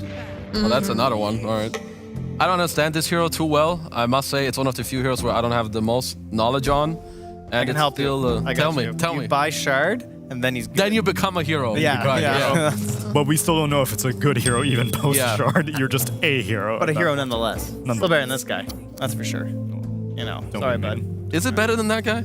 Yeah, I think so. I mean, I'm just trying Debatable. to shill. Yeah, the patch isn't out yet, okay? I gotta shill as much as possible. We want to see this hero more. He's exciting. That's true. Help him out, Ice Frog. Come on. Give me something. Better Shard. I don't think, you know. Truly see the appeal of techies against these two heroes specifically, but I guess techies has more to do with what you want to do. It's your generic range 4, and then he deals magic damage and spell amplification, so you go with that. That's what you wanted, right? OG thinking for themselves, being their own True. team. You know, forced to do it in first pick, but maybe that's what they need. Maybe they need tough love of the draft stage. They might. Enable themselves. Don't think so much about the opponent. Techies is fun. There you go. That's why they pick it. Maybe last game was just full on despair. Weren't you the one who specifically told me that fun and winning are 2 different things? I don't care. Not when it comes to techies. He has a Pokemon in his background. Can you tell me what the name of the Pokemon is? It's Vaporeon. Okay, good. You think we're stupid? I mean, yeah, some of us. I've said so before. Please no like copy some pastas in the Gen chat. You will get banned. Okay, yeah. Do you actually get banned? Is there Should be a ban-worthy copy There's pasta. some dangerous ones out there. good coffee pass? I am a full Eevee roster runner. That's my go-to. Trent doesn't know. Umbreon's the best one. Oh, I know. Umbreon is the best. That is actually factually correct. Well done. Good job. Wrong. Shut up. Fine. What's your favorite one? Tell me. Mine. Glaceon. Jolteon? Glaceon's That's a good one. After the Twitch plays Pokemon, the Flareon lore became very amusing to me. I don't know any of this. Oh, during Twitch plays Pokemon, the original run, Flareon was a very polarizing character in that drama. That was a drama. That was a good time. That's lore. That is That's what that is. That was some good times. Praise the Helix. Praise Helix. I was gone. Oh, yeah, we were going to talk about this Pango. 9. Yeah. Absolutely bodied that last game. That was one of the best Pango performances that we've seen in this entire tournament. Talking about how like they got to counterpick the mid as well. Didn't matter. I mean, they didn't really do anything that was going to give a Pango a bad time. But the pacing that they had in that game and the ability to go high ground early, I think can be contributed back towards 9's early game. I would agree fully. I mean, that guy, he was owning so hard. Like we talk about the underlord, we talk about all the other stuff. It's just 9 was the GOAT of that game, the MVP by far. Goat. Goat. Oh. No, that's Yeah, a sheep. I have a goat. sheep Yeah, one. it's close enough. Come on. Thank you. He's one of Okay. the like OG Pango players, like even going back to TI, and I would say that lately I've missed this hero a little bit. Pango, I haven't seen it as much. Maybe I'm watching all the games where he's not in. Yeah. Because, I don't know, I just feel like the hero hasn't popped up, but last game 9, he shows why you should ban this goddamn hero. Ooh. Said it. Yeah. Band agrees. So what's a mid laner that enables techies, or rather the other way around maybe? I was gonna actually say think Ember. more about like carries and techies because this is choose techies, right? It's going to be a +5. I'd like to see carries that can take the most use of him because what you usually do is like you go for your Q, what the hell, sticky bomb? Yep. Right? And you're just trying to like trade magic damage because you have like, they buffed his damage in like quite a long time ago now. So he's actually like semi-decent at laning. And you just want to like poke, and then you want to get your Suicide Squad and you want to kill them. Okay. And it's nice when you have a carry that has kill threat. Yeah. Sometimes that can come in the form of like a really good sniper matchup lane, you know, like into Beastmaster, you just poke them down and then kill them. Sometimes it can come in the form of like a stun, like a Chaos Knight. I would like to see something that enables his techies to have a really good lane because I think a techies that falls really far behind is quite sad. Yeah, I saw them do that last time where he was like going in with his taser to disarm them, and that was like his impact, and I was like, that looks really bad.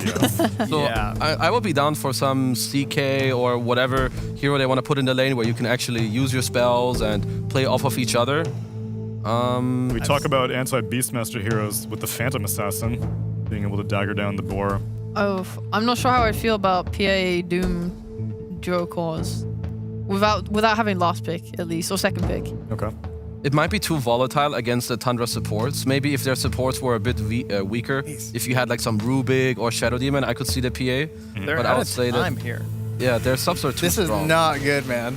Like, they're struggling on these picks. Like, look, like, how often do you see the team that, you know, is at this stage of the draft have to use like the full, like all the reserve time, then get the pick, and then still have the 30 seconds to be like, okay, now what are we doing here? Like, you know, usually you've kind of decided by the time you're picking one. And grab the clock as well. Likely, of course, for Taiga. I mean, these are okay. It's like you're giving yourself damage to make plays. Like between Clock, Zeus, and Techies, they can kill like anyone. Oh, that's 9's Ricky. Oof. I like this Ricky pick a lot. Yeah, same. First of all, you have the setup with the Snapfire, and something else that Tundra do really well, maybe better than most other teams, is that when 3-3 plays these heroes, they always have heroes that can go to him early on to help him take over the lane. Whether it's a Snapfire or in this game, or the Pango mid, in this game it's the Ricky. At some point 9, he's gonna do well mid, then Snapfire is gonna come to him, pop his ult, they're gonna get a kill, he's gonna move top, and maybe even him just moving there could be enough to kick out the OG carry, Yeah. and then 3-3 just has a 3 game, he's gonna do 3-3 things, gonna be top net worth. Yeah, this Ricky as well. I think the best times I've seen it get stomped and owned is when the enemy is really good at balling up, because you're looking for like pick-off plays or something. Like your hero's not very good into many heroes at once. And I don't see that on OG right now. Or at least I see a lot of heroes that can be so put off by smoke that it's hard for them to fight. Okay. Oh, they go for the DP ban as well, considering the possibility of the position 1 Doom. Okay, Doom carry could work. I mean, I would like it into the Beast. Yeah. I'm super down for that. I mean, that thing being said, DM is so good at Doom, like it's definitely in his top 3 best heroes, that it kind of feels bad to take him off it, like unless you're giving him a really good alternate hero. Which they can't necessarily do because they don't really know what the matchup's going to be either. Right? Because like all those lane dominant carries are still in, like the Ursas and the Monkey Kings, so if you have to pick that hero, that could get a little bit dangerous. All the heroes that I think look good for OG look so bad into Smoke Cloud that I'm just getting depressed. Like, there's a lot of like the more movable carries left, like Faceless Void and Slark. I mean, it's fine if there's a BKB timing. Yeah. It's not like Ricky's just going to just own the whole game. But he's going to be ahead because he's mid and he's scary. It's Just okay. scary break. Because he'll go like Meteor Hammer and then he'll go Diffusal Blade or whatever kill items he wants. But it seems like you want an early BKB builder from OG. Yeah, which is why they probably are considering the safe lane Doom. Well, that's another thing. It's kind of hard because you're also still playing into Beastmaster. I'm gotta be honest, I'm struggling to find a good last pick for OG. Yeah. I feel like no matter what I'm looking at, I'm running into problems. Because your heroes together seem a bit awkward. If I put Doom safe lane, I'm not finding any... Most offlaners I look at, they're like gonna be sluggish. I was thinking of Tidehunter or some stuff like that. Mhm. Whereas Darkseer, okay, I can see it. You can help your Clock be more of a hero in the game, maybe your Doom as well, and you build a pipe against this Ricky Snap, but the Ench matchup is super horrible. Yeah, because they're going to flex the lanes now, right? Yeah, they can dispel you, there's pure damage, so it's an okay pick to try and make your draft better, but it can crumble really quick, this OG draft. Well, there's no Animage, so, slightly better lane, at least. Although it is kind of funny they banned TB and then picked Darkseer. You don't see that very often. True. Honestly, they were low on time. They may not have known who's doing what. Yeah. It's better decide the next 30 seconds, guys. Mm-hmm. Meanwhile, all the time in the world here, still 50 seconds right now for Tundra. You really want to make Darkseer's life uncomfortable, Bloodseeker is still in the pool for Tundra. Got a lot of Venn diagram action as well with the Ricky. The Zeus could maybe scare him off, but it's not a bad Bloodseeker game. I think you have a lot of poke, you have auras from your beast that could work. I could see... It's very slow, but I could see Spectre. It's annoying. I could for also Zeus. see Wraith King, which I want to just... That's fine. The Wraith King's nice. It's like playing into these non-agi heroes into Darkseer feels good because you're not giving him the most OP illusion in the entire world. You're playing into a Doom, get that second life very obvious there. And it's what they want to do is they want to use a bunch of spells to burst you between the Suicide, the Clock Hook Shot. Zeus is going to unleash everything and ult. If you're able to get through that, they don't really have that much left in the tank. Yeah. So I think it becomes incredibly difficult to kill this Wraith King twice. And before he was a cool TI winner, this was his hero. This was the Skitter Classic. Yeah. Way back when. So I like the amount of jump that Tundra have, along with their vision in the early game with the Hawk. You have Ricky who's gonna jump around. You have Ench who will help you open up the map. I would say that their early game should be good and they should start rolling from there. But if DM can get through the laning stage, I kind of like Darkseer in this mid game. I feel like there's a lot of potential for good vacuum walls and to carry your team forward. that's what we need to find. For sure, we need to find how OG win this game. Because I think we all kind of feel like after game one and with what Tundra have here. Yeah. So I like that. Good game from DM. BZM as well. Maybe get some clutch plays with the leap. Just kind of gets out of danger. They turn things with a good hook shot. They have overwhelming damage back into it. The shard timing comes up. Vacuum shard techies. That 5-man shard into... Just 5-hero vacuum. Easy there. That's a very easy. I'm so glad we found that. I need OG to build 4 staffs. It's very good against the Tundra lineup. You have Roar into follow-up damage. You have Dart into Kisses coming in, Wraith King stun. If you can drag out fights with 4 staffs, that's, in my opinion, the win condition for OG in this mid game. If they don't get there, might be damn hard against the Tundra draft. You're nodding, sheep. I'm nodding to the music because it's so catchy. Yeah. But also such What amazing a points vibe. from your fellow analyst, right? No, I don't ever this guy's agree a with dumbass. Kazu. Yeah. Fine. Would you like to listen to more of the music then? Oh, for sure. Okay, I can give it to you then. Ladies and gentlemen, could I get some sour pleases in the chat for the Dancing Pandas?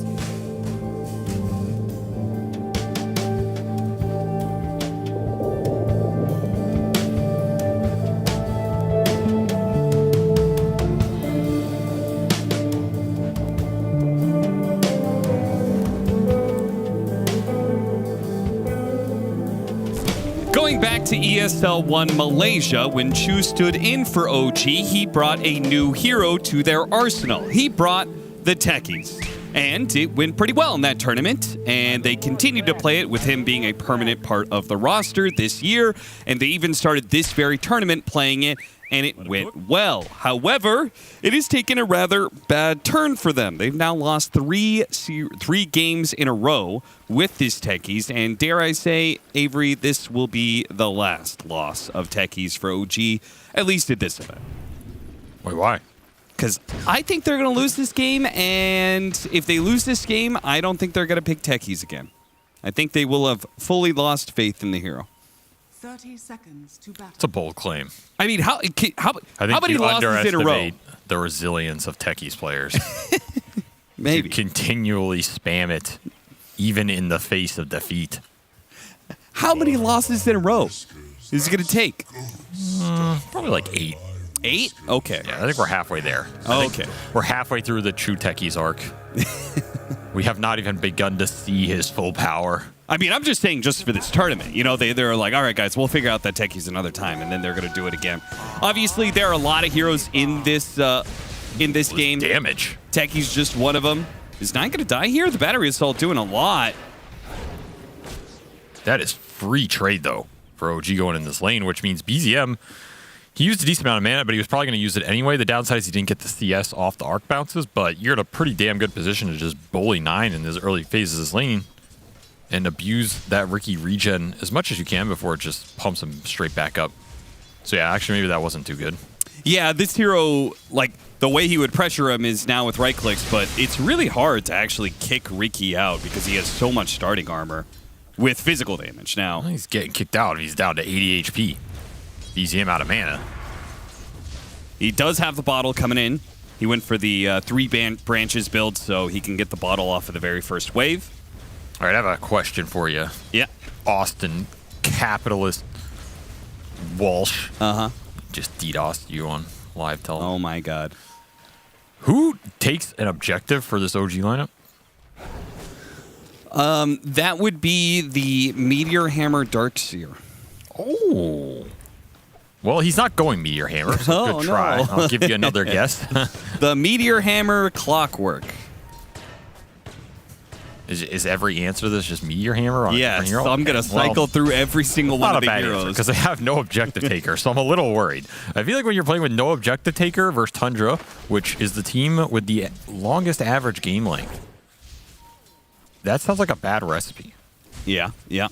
You're basically saying we're never going to get a Roshan in this game. At some point, Tundra will get it. They have Beast Wraith King. At some point, Tundra's going to get your towers. And I'm worried that OG, without the ability to take towers, without the ability to contest Roche, and Tundra's playing at their disciplined pace, they're just going to outmatch you, and eventually that Roche is going to kick in, and the team fights are going to become hard, because you're also playing with a Doom lineup centered around some burst magic damage. One, if Pipe comes out early for 33, which I expect it to this game after maybe Helm of the Overlord, or even if you can get Pipe on Enchantress, I feel like so much of OG's damage goes out the window. This is a magic damage only lineup. So you're struggling through that. You're probably going to give up Roshans, which means then you have to play Doom Zeus into an Aegis carrier, which is likely going to not be Wraith King because he already has a built-in Aegis.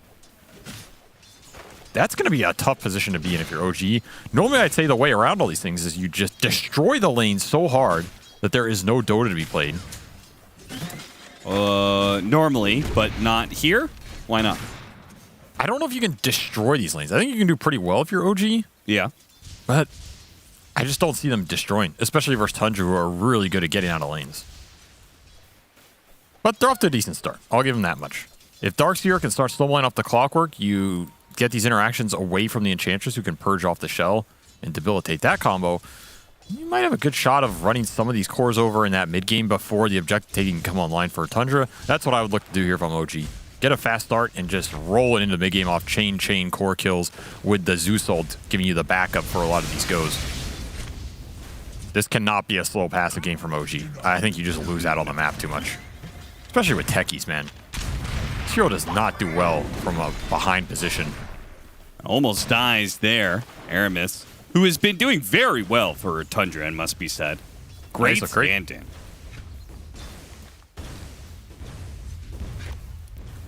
Just going to keep battling. This is another game where his role is really important, because I feel as though the Snapfire is a lot of Tundra's early damage in the engagements. So they want Snapfire to be high level here. They want him to have a really good game. His kisses are going to be the largest damage follow-up in the fights, off the Beast stun, off the Dart, off the Wraith King stun. These are 3 melee cores who can go in and set the fight up for the backline support to Tundra. That's pretty important that Aramis has a good game and just itemizes for damage, in my opinion. Let the other heroes take care of the ores in the team fight. Make sure your Snap is happy. I mean, hell, the way you're kind of talking about it, it'd be nice to see if Snake King could actually scale up a bit, too. In a way, yeah. That's why I'm debating who gets Pipe on this Tundra lineup. Right. Hey, First Blood goes the way of the techies. And immediately goes to pressure 33 as well. So you said they needed to be able to win lanes, and they are definitely doing that in CS, and now they've gotten the first kill of the game, too. And that's a 0-2-1 build for Yuragi to make sure you get that kill and you're winning the early trades with this Doom. No Devour points. Now, maybe you're saying this isn't paying off, but if you get First Blood, you get some extra kills. And of course, if 33 never summons a creep on this lane, there's no boar to eat. Yeah, I was going to say, like isn't this kind of like you just don't level Devour until he levels Boar? I mean, you can always eat a small creep that sometimes just wins you the lane, depending on where the camps are, but he probably knew these camps were all blocked. He doesn't actually have good spawns in his big jungle anyway. Oh, there's a Harpy Stormcrafter, though. Oh, now it spawns. Now get the Devour. Yeah, level 4, he's going to run over. Scout it out. This is a big creep for him to get. A lot of extra damage coming into this Techie's lane. Let's see if he levels it. Oh, yeah. That you want to brawl with. So this is the brawl coming online. Mm-mm. Yeah, that tastes pretty good. What do you think it tastes like? Chicken. Do you think all the neutral creeps taste like chicken? This is a Jenkins question, man. Why are you asking me this? I played a TI. I don't have to answer these dumb questions. No, you do, though. No, I don't. Jump in. Blast off lands on 2. They're going to go for the kill on Aramis, and they'll get it again. What's that lightning taste like, Aramis?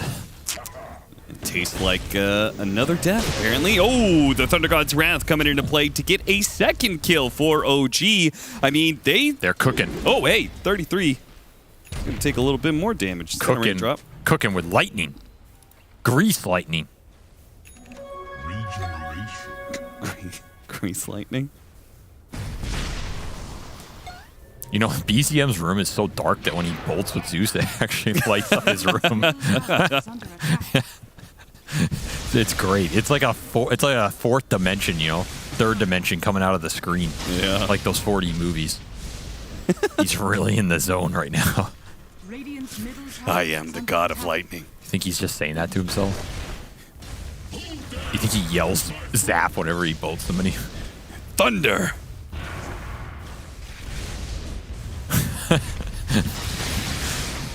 I love these player camps. I've said it before, but I think they're the best addition to Pro Dota since. Look out! Square bread. Oh, he got him. Got him with a hammer. Can he actually kill him? Oh, he hops away, and I don't think 9 had vision up the high ground. Yeah, but Chu has vision of 33 up here. Another kill going this Doom Techie's laned way. They're having a nice early game in terms of the kills for OG. This is what this lineup wants to do. Slay, slay, slay every day. All day. Yeah, I mean, you said they have no objective taking, so I guess in a way you could say all they do is slay. Pretty much. I mean, if you can't kill objectives, then you better be killing heroes. And they're going to need to kill a lot of heroes to win this game. And they do have some really nice synergy, right? They've got 3 different frontliners for 2 different big backline, you know, kind of glass cannon style heroes. They've got Vacuum plus Blast Off. They've got Ion Shell plus Clockwork and Doom. Well, our lineup makes sense together. It's just an unconventional draft. Yeah. It doesn't mean it can't win. Doesn't mean they can't make some magic happen. It's just tough. It is tough to win these games because you have to just keep killing. You have to keep finding space on the map, keep scaling with your cores, which sometimes these big aura items come out and it cuts off a lot of your team fight potential, even in an even game. Those are the things I'm worried about, but if you can keep finding the openings, then I do like those little synergies. And I also like the fact that Chu is actually having a game on Techies. Round of applause. He's going to get to 6 before 10 minutes.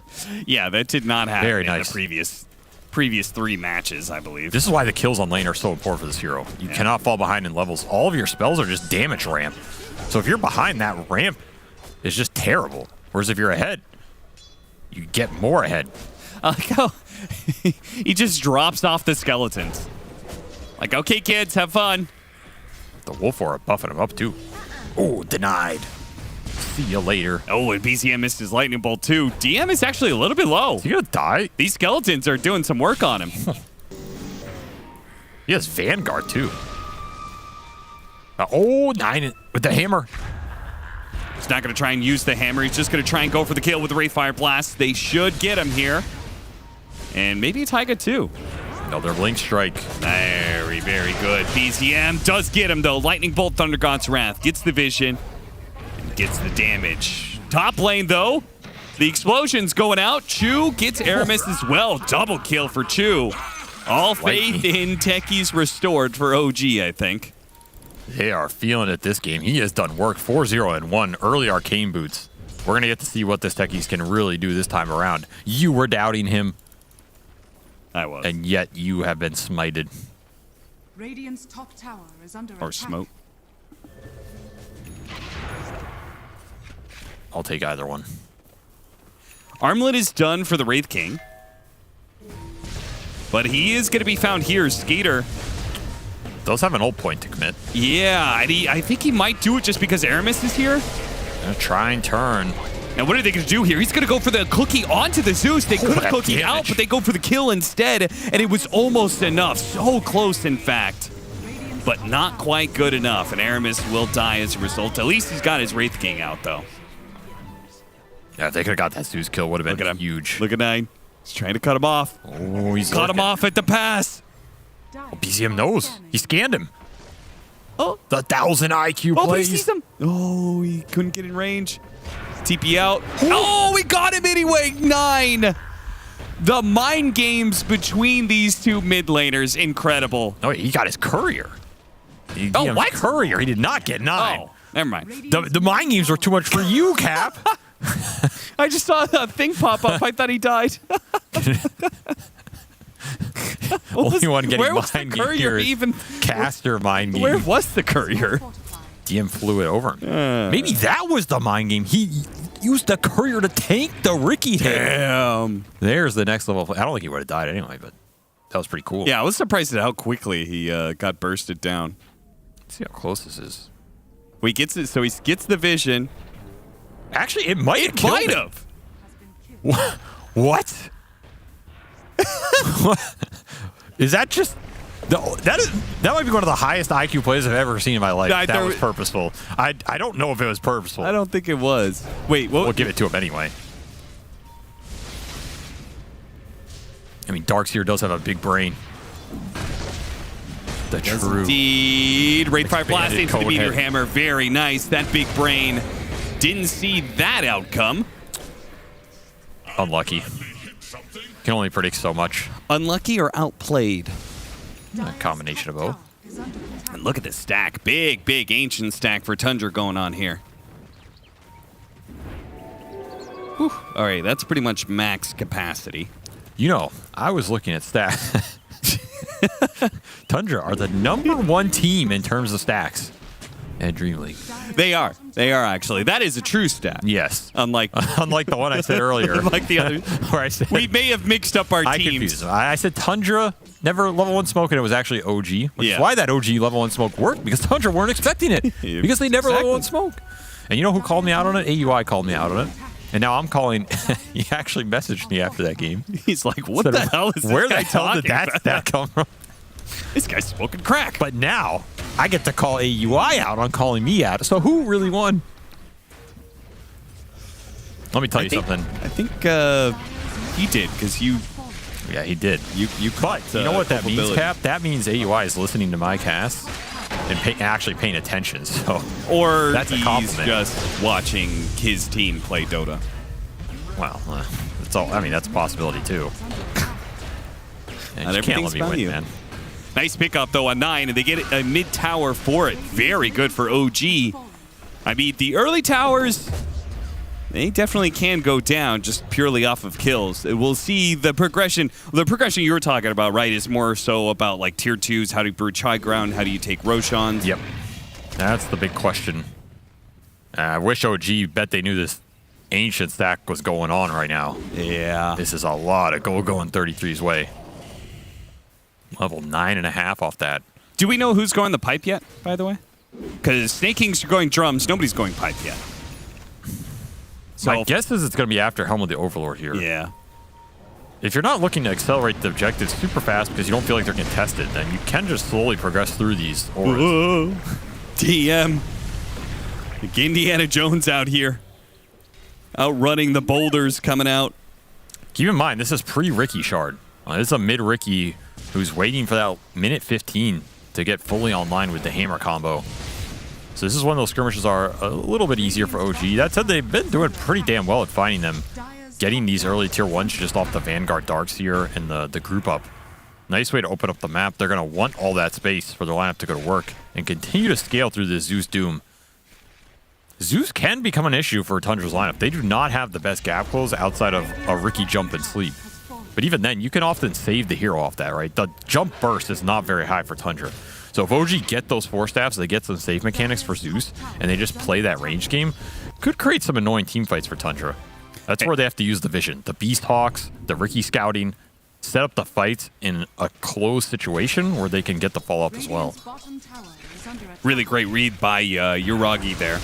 The push coming in from the Beastmaster. There was a lot of Tundra heroes up in that area. They definitely were ready to commit for a kill, diving that tower, but he TPs mid, collects some farm, and keeps himself at the top net worth spot. Hook shot in. Gonna find the Ricky again. Zap. See you later. Might even be able to get snaking as well. Yeah. Nice double. The damage is severe right now, and that was pre-Zeus Shard. He just flew that in. So it's going to start scaling and picking up here. The whole while that was happening, Yuragi was clearing their own triangle stacks with Ion Shell and his Doom, helping him accelerate on the farm where he doesn't have that physical cleave. So he's already got BKB, and he's cruising to a pretty good position of his own. I do like how OG are playing this game. Like, they are using their lineup to perfection here, just continuing to find the small skirmish fights and farm up on the heroes that want to get to those early power spikes in terms of the damage. The shard on Techie is really important. The shard on Zeus that we saw fly out, really important, because it's all about the burst and the jump. When you get this hook shot in, you need to make sure that hero is dying off the limited chain stun you have. It's really important. Look at that flash. And that was all thanks to an observer ward planted pretty much on the outpost. Yep, I'm a big fan of these wards right here. OG agree with you as they're making it work. We still haven't seen a Taiga's going to find another one. Can he hit the hook shot, though? There's just a train of animals following 33. You have to keep in mind, that Helm of the Overlord is coming soon. Yeah. Well, what joke were you going to make there? Well, there was both his creeps as well as some heroes around. So.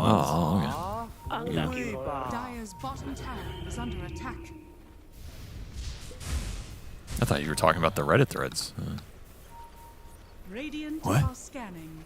Said a bunch of animals are following him around. Oh, yeah. Chat's not going to like that joke. AUI might, though. And ultimately, what else is this cast for? Yeah, I mean, why'd they put me up here if they didn't want me to just dunk on everybody universally? I have nothing left to lose. I've already retired in disgrace. What more can you take away from me? It's true. You don't have much dignity left. Oh, nice stun.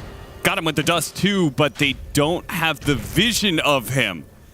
They hit him with the dust, but they couldn't see him because of nighttime, and the tower didn't stretch out that far. I think they weren't confident in sending Thunder God's Wrath that way because they don't have the stun follow-up, so maybe you see him and he just TPs out, and you wasted an ult. Sure. They really want to save it for these fights, especially since that fight is coming. Here is that early Roshan off Helm of the Overlord that they gave 33 all of those stacks for. Actually, they're debating it. Instead, just going to go for the top play. Try and bail out their Snapfire. Nope. Not going to get there in time, but maybe they can get there for the punish. DM surging out. He's good. No, he's not. Diffusal not in range. Couldn't get him with the diffusal and doesn't have that smoke dart yet. This is a lot of time getting wasted here. Taiga's going to live. Nice. No sleeping dart up yet. Diffusal rush for 9. But they were just thinking about going in Roshan with the Helm of the Overlord Deso timing. Now they wasted a full minute and a half in this chase up top. Do you just go back in and still try and force it here if you're Tundra? I feel like you do. When you have all these auras up, you have the early Desolator on Got 9 again. This time around, they see him. Silence up for a long time. They still have a vacuum, I believe. They'll use it to chain. And with the Ion Shell, should be enough. These are big kills. Like, they are really big. You're delaying Tundra's game flow here. And you're getting sucked into these skirmishes. 32 will get you on the backside. Debating the roar. Who's you want to roar? Illusion Rune. Pump the Illusion Rune. The hook shot comes in, stalls him up, but he can't get off the roar. As a result, Snake King's going to be run down by the Battery Salt 2. More. They're going to go for Aramis. And they should get him as well. 1 by 1. Tundra get picked off until the only remaining hero is Skeeter. That Overlord Deso timing did nothing for them. Just didn't commit to the Roche. Didn't get a solid fight going in the 5-on-5, and that's a big timing that did not hit like Tundra wanted it to. Doesn't mean they still can't use it here when they get back up, but again, the more you get sucked into OG's game plan right now, which is just fight you in these open areas, keep skirmishing you, then get the lanes in, OG are happy to take those engagements. He got the high ground ward. So they replanted a high ground ward to help them do Roshan, but now that's gone. I think that kills the possibility of doing Rosh. I think that vision is so important because they have to see whether or not they get like vacuumed hookshotted when they try and Rosh, right? The question is, if you're not forcing the objectives here with your timings on Tundra, are you happy playing the map? I think the pickoff game is pretty online for OG right now. With the hookshot coming through, blink on Yuragi with hoof stomp, techies can follow up these stuns. Yeah, they're looking. Cogs push back into Yuragi. He's going to go for the cookie to the other direction, but he's not going to make it in time. Thunder God's Wrath just to make sure.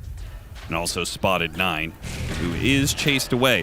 Full out Bloodstone for our BZM Zeus. So he's going that tanky frontlining style Zeus, or at least not frontlining, but, you know, definitely not easy to pop.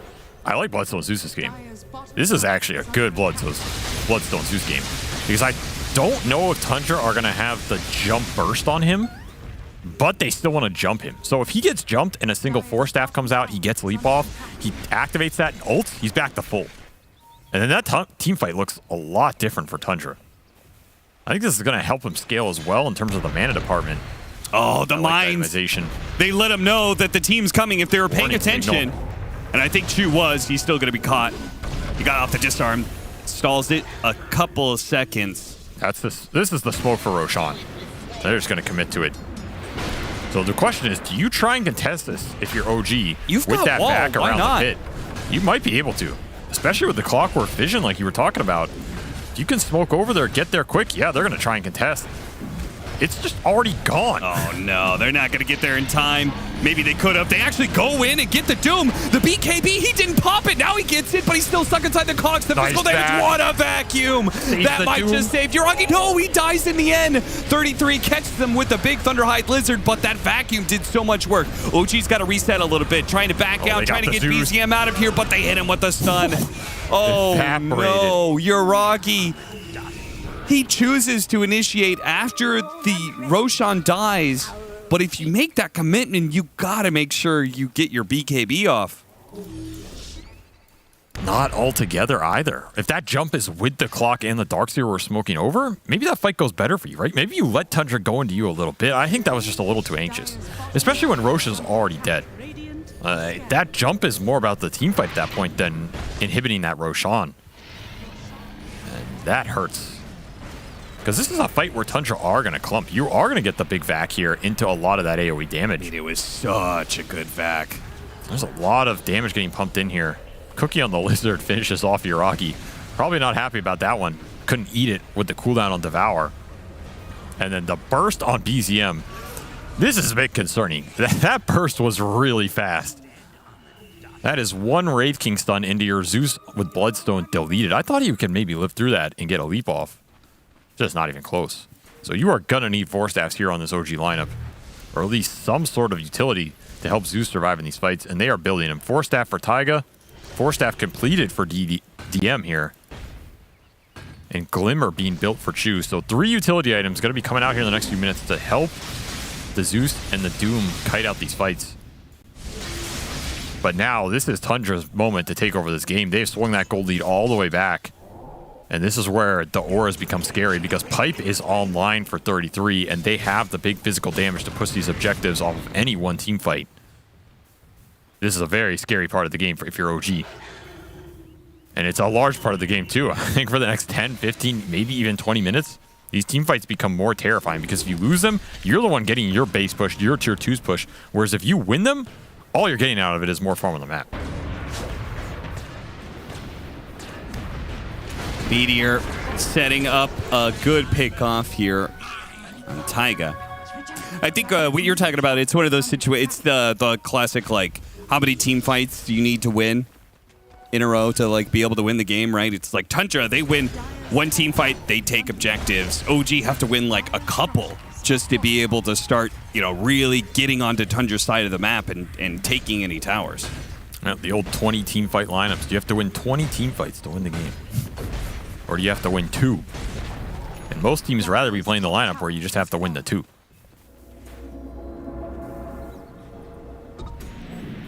What do you think that ratio is, actually? Like, Tundra winning a fight versus OG winning a fight. What's the equivalent? Wait, what? Zeus damage. Oh, hero damage. Okay. I was like, what stat is this? Ricky is not doing a lot of damage in this game, but he does not have to. Yeah. He needs just to set up the stun, the disable, find the Zeus. That is the best thing 9 can do. That's why he went Aether Lens as well. He just wants extra range on the dart, on the jump, to find Zeus, find Doom off the start of the fights, and it's just going to seal the deal with the physical follow-up. Anyway, what were we saying? Ratio of what? Yeah, like team fights. My like skill to yours? Yeah. Sure. Oh, team fights. Taiga's going to be hit by another meteor. They hit him with another cookie, and he's dead again.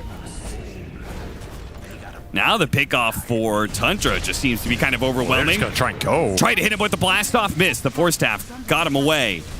And OG may, I mean, I'm surprised Drew's out here. I'm not sure if he knows how many heroes of Tundra are here. I don't think Tundra are in a rush. They're just going to methodically play this map, take objectives, continue building up the auras. Pipe, drum, mech. BKB done for Skeeter. It's all there. Rocky went for it. They got the vacuum wall.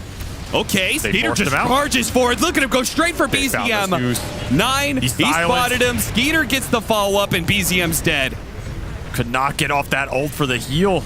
The Cloud just too overwhelming. And now you are in retreat mode because Skeeter is coming for you, and he's slapping hard. 900 damage crit. Call 911. That was a 911 crit right there. 12-18, a 3,000 net worth lead for Tundra, but it feels a lot more than that. I mean, it's just where their lineup strikes. Yeah. And you don't really have the firepower to deal with the auras right now unless Zeus can stay alive during that entire fight. But Tundra have just been on top of him from the get-go. And it's hard to dodge the Ricky because you don't have the most natural vision tools in your lineup outside of the Zeus himself. So it's like the Zeus supposed to try and find the Ricky so the Ricky doesn't find him. That can be obnoxious sometimes, especially when there's hawks and a bunch of creeps and skeletons and boars and lizards. Also, was that initiation right for OG? What does Yuragi want to be jumping? Because prioritizing the beast to try and take the ores out of the engagement. Is that correct? It's a question of who else do you jump. You can't see the Ricky, and you can't doom the Wraith King. That pretty much only leaves Beast here. Sure. Who isn't that great at targeting himself. His game's not easy. It's very tough. I think dooming Ricky is the best you can get, but it's again, do you have the vision to see 9 in these fights? Because he has extra cast range. He's just skirting around on the sides, playing off Hawk Vision himself. You kind of just need to throw the Zeus ult almost to see them and get the jump off a smoke pop or something. That's probably the best way to take the fight. Because if you doom the Ricky, then it means he's not jumping your Zeus. And that's the reason it's the biggest priority. Trying to bait out this go, turn it. Force that, but he can't get away from the impetus. Is once again, the Doom is going to be laid out on the Beastmaster. Yuragi realized his bad fight again. TP's out successfully, but OG will lose 2, and in goes Tundra. These fights are very difficult. You need a lot of things to align right now. If you're OG, you need all your heroes alive. That's the biggest one, especially all your cores. Because you need a big VAC combo to win the fight. You need the auras from Darkseer. You need Zeus to pump out the damage. And you need Doom to... Oh, hey, Courier. Doom somebody. Oh, yeah, that's a freebie. They got this nice bottom wave pushing in, so they'll take the tier 1, probably take the last remaining tier 2 as well. Now, they do not have their Wraith King here. So they shouldn't rush to push this, and yeah, they'll back off. Say it's chill, guys. Farm up. After all, Roshan potential spawn time starts in 35 seconds. All right, I'll tell you how OG win this game. Because I know you're doubting right now. I am being a big old doubter. Aghanim's Shiva's Doom. Vac them all into the AoE Doom. Yeah, yeah. Cog them in. Mm-hmm. What do you do? What do you do if you're Tundra? Right-click the Doom with Wraith King and kill him. Well, they have a halberd. What do you do now? Okay. Well, that sounds like one team fight win. How many more times do they have to do that on OG? Probably 4 or 5. We've got a plan, though. Okay. Trying to bait out the fight. Nice Okay, wall back. vacuum. No immediate follow-up, though. It's so hard to be able to get the follow-up stuns when there's just these Force Staffs always there. You also just don't have the best wall targets. Getting the Beast for the Auras is pretty nice, but this Wraith King illusion honestly does not hit too hard. No. That's the downside of this matchup. So the wall is not going to win you the fights like it would versus a Terrorblade or Morphling or something. Kind of have to win it off the Vac spell damage. And Skeeter does not have any fear because he has Reincarn and he has BKB. Now they are getting a lot of damage on him for free There's here. one life. He's going to come back, immediately Cogs You can push, do and they him get the now. blast off on that as well. They throw out the Doom onto this Wraith King. Maybe this is the disengage. chance. Too good. A lot of heals, a lot of Force Staffs, allowing him to be able to disengage. Tundra might just have to leave Snaking behind, but not too bad. In fact, this kill is happening so slowly. Leave him behind. It He's doesn't leaving happen at all. OG behind. Didn't even kill this Edge. That's what Zeus ult. That is best case scenario for OG. When you kill the Wraith King for free and you can do him on the second life, but the utility is just way too strong here from Tundra. 4 staffs, heals, auras. Just disengage that fight. Let Snaking take the brunt. Doesn't even go down. Hey, you kind of need that Cogs pushback to be the other direction. Yeah, he just couldn't get the position. Yeah. How else can they keep Tundra in an area outside of your 5-man vacuum? Ags Darkseer? Maybe that helps a little. Some punch. Yeah, but like you said earlier, the illusion isn't that effective. All right, boss battle round 2. The boss lives.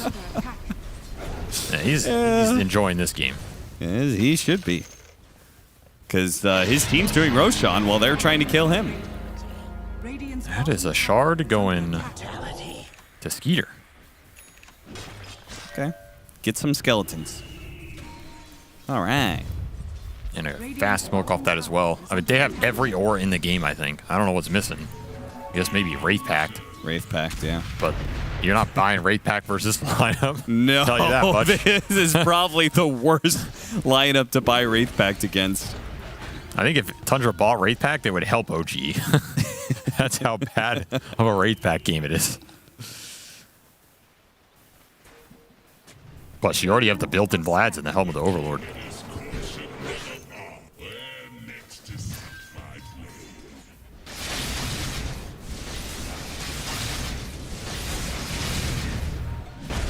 I'm just cruising down the lanes here.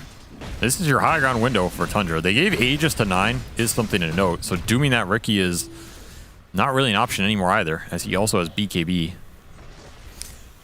I don't know who you find if you're Yuragi. I guess you just blink in, eat the big creep, and run away. That's what I would do. Yeah. I'd blink, devour the golem, run for my life, hope they get baited in off of trying to defend their golem friend, and you get a big vac combo. The skeletons are going high ground right now. They are shredding your base. Oh my god. Any defenders? That was a 0 hero committal. They got a tier 3. Oh boy.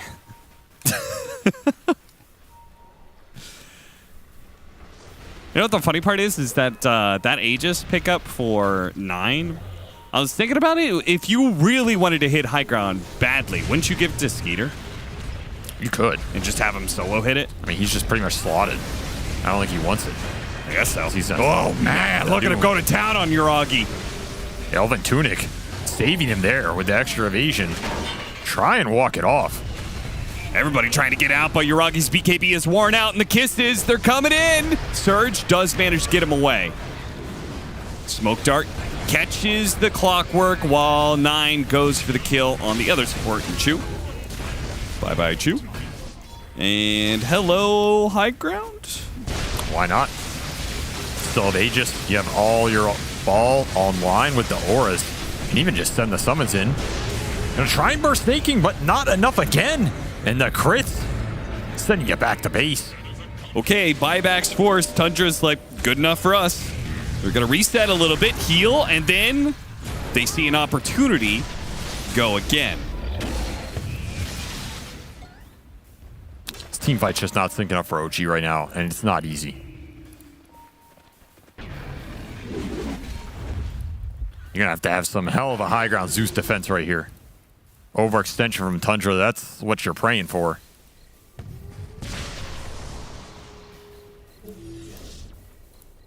They're all smoked up. Skeeter sees his opportunity. He got the stun onto the Zeus. The rest of his team didn't follow him in, though. Vacuum actually pulls Snaking into this one. They hit the blast off on the Wraith King and not much else, and immediately dies afterwards. He just one-shot him. Yeah.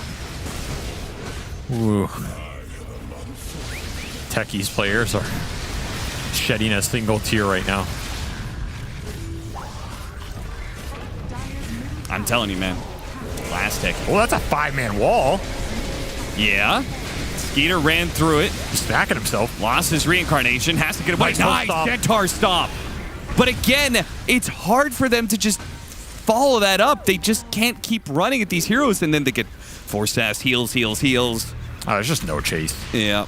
Both your supports are dead. They're a lot of your lockdown. In fact, they're pretty much all your lockdown. God, what you would give to have a disruptor instead of techies right now. What? Yeah, you'd probably give this game to have it right now.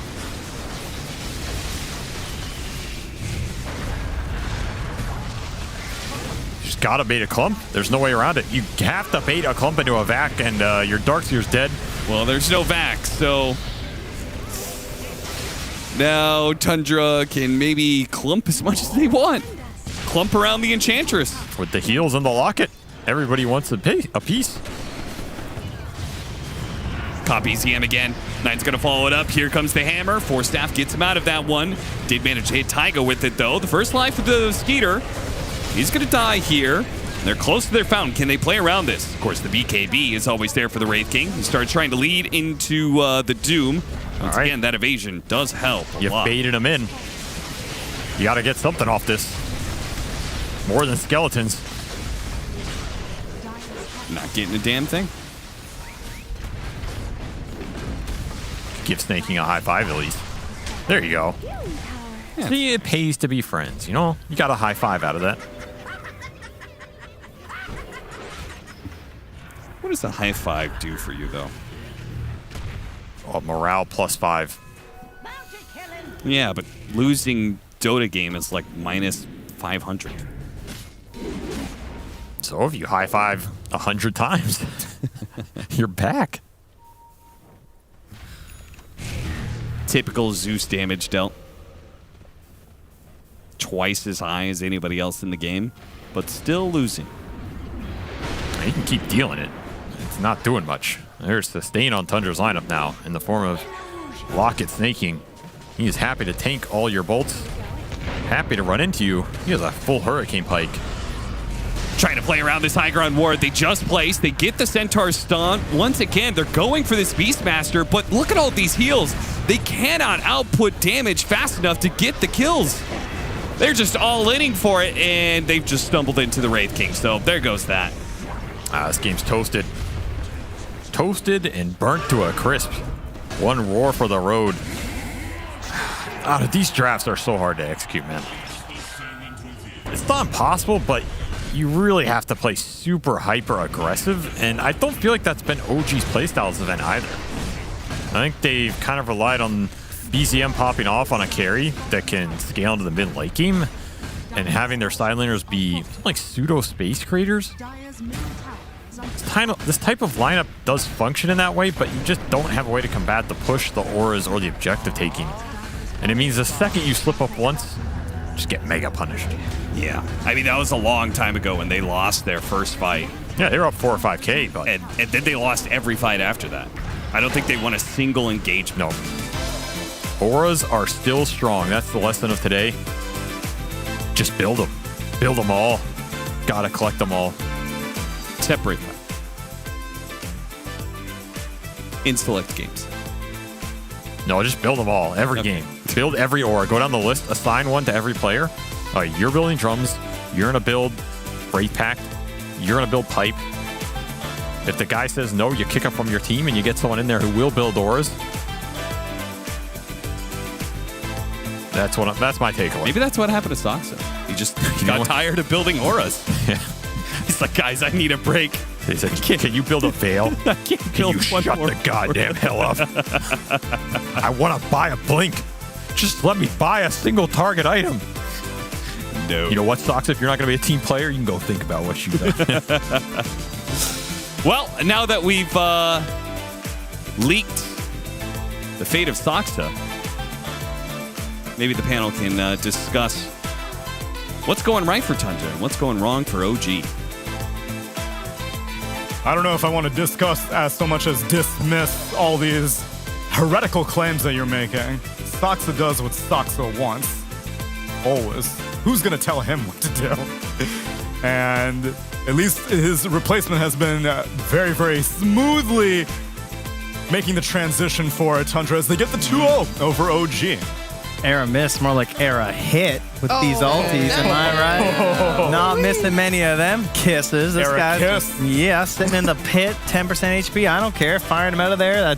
That game-changing team fight. One of these days we'll unlock him as DLC, but for right now he still remains unrevealed. You have to win a game as Meepo in this tournament.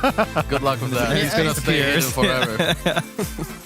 Yeah, that's big ask, guys. It's also a big ask for OG to get a win in this series, apparently, because they got kind of shellacked in this 2-0. I wouldn't say they got shellacked in game 2. I'd say they had a pretty good shot of winning game 2 until the Roche. Oh, okay. I believed. They played really well in like the first 20 minutes. They were hitting hook shot into cog bag, into blast off with a Zeus ult. They were up like 4 or 5k gold at 20 minutes. Then Tundra make a nice smoke. They like pressure you into this Roche fight. And I would say, as there's some great charades going on off camera, sorry for that. Like Tundra just forced you into this play where OG just didn't react properly. And sometimes that's all it takes. This Roche fight goes poorly for you. Uragi doesn't pop his BKB. Your game's gone. It's like 2 mistakes. It's like Chu dies and Uragi doesn't hit BKB, and that's it. Because there was like a lot of bad things going on for Tundra, right? Like I was saying, I think Ricky this game needed to go his shard before finishing Diffusal Blade, because we saw like him top, you know, he blink strikes a creep and it's like, well, I can't defuse this guy. He has friggin' Darkseer Surge on him. It doesn't work. Like, and then you're unable to really catch the people. Like your whole purpose as a Ricky is you want to go catch people. And I think he needed the shot for that.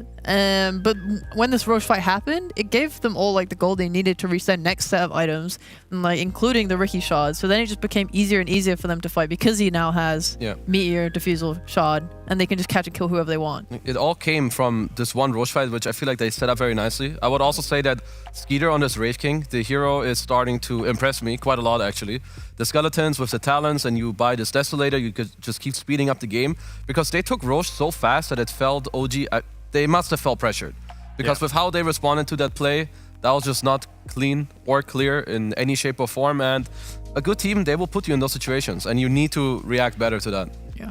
So what was the motivation for this very last pick, Darkseer, then? It seems that there were already some counters on the board, and yet they still felt confident going for it. I feel like we saw it when they were like pre this Roche. I think we saw it when they were grouping. He's like just a good aura builder. He just buffs your carry. Like we saw this Doom just running in, killing people. They're chasing you down. Like you're on the back. They were super on the back foot for a while on Tundra. So like I could see the vision of it, and it looked good. Lane was great too. Yeah, the lane was great. Both their side lanes went so well. Like the techies looked fantastic as well. Actually, we had a message from famous Darkseer spammer, Lyrical Dota. I know that guy. Real Cruise. If you ever heard of him, and he messaged me and he said, they should have gone Ursa. Free game Darkseer. They said, or have they come back already? And I had to reply, I have bad news, Fred. Or he was on the delay. I'm here from 5 minutes in the future. The outlook is not good. Yeah, the Magic 8 Ball was not kind, unfortunately. Yeah, there was like 2 fights. It was not even just a Roche. It was like that mid fight as well, where OG try and like come out and take the fight. Yeah, like Uragi blinks in, Doom's the Beastmaster. They want to commit. The problem is like Tundra was set up so nicely that already like Skitter and Nine are on the backline, instantly blowing up and killing Zeus. It was really sad because with their draft, I had doubts going into it, but then they just performed so well with how they used all their spells, and then in the span of 2 minutes, like they threw it away. The techies, they did so well in the lane, and then how they combined the spells and making. I was like, all right, let's go, game 3. You know, OG doing some good shit, showing me that techies is actually a real hero, and then it's all gone. Like it was a farce. And we have an interview with Snake King. Snake King, congratulations on the win. I don't know if we've gotten a chance to speak to you on this stream, but I was curious, where in the world are you right now?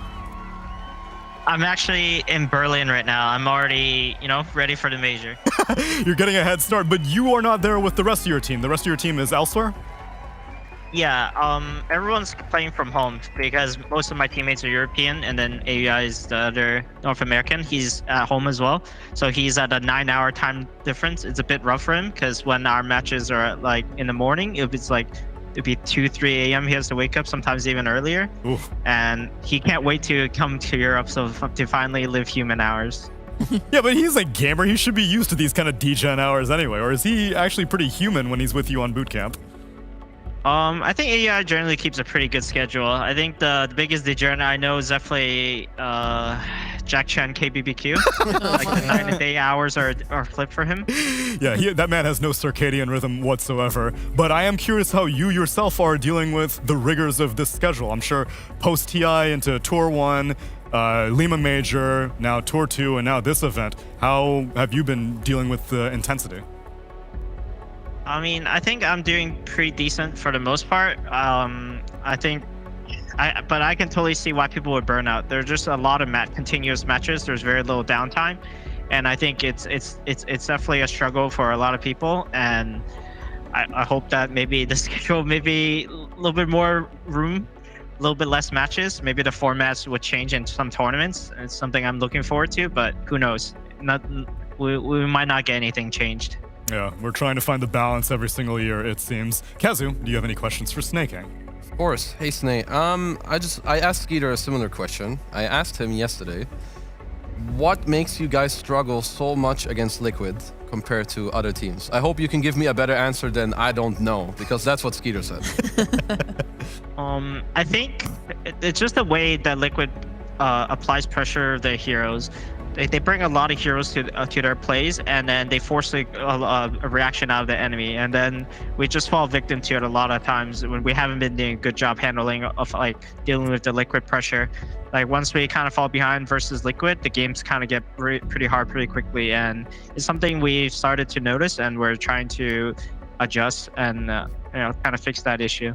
So would you say then, to go off of your answer, are you responding to their pressure in wrong ways? Like, are you overreacting or with too many heroes? Or what's the problem when you say that they split pressure you? I mean, it could be a number of things. It really depends on the scenario. It could be all the above of what you said. It just depends on the exact scenario. But I think it could be that we're overreacting. It could be that we're not reacting enough. And it just really depends on the read of the situation. But either way, we just have to be on our ball when we're playing versus Liquid. They're a top tier team, and we're kind of dropping it when we're playing versus them recently. But I think our last series was pretty good. It was the closest showing we've got to beating them for a while now. So we're on the up and up. All right, that makes sense. Thank you. That's all from me. All right. I would love to know more about your thoughts on the patch in terms of what is your team? Do you guys are you guys talking about this in advance? Like, how are you planning to deal with the patch when it drops? Because there's not really the time to spam all these pubs and stuff, right? Like, how are you guys going to approach it?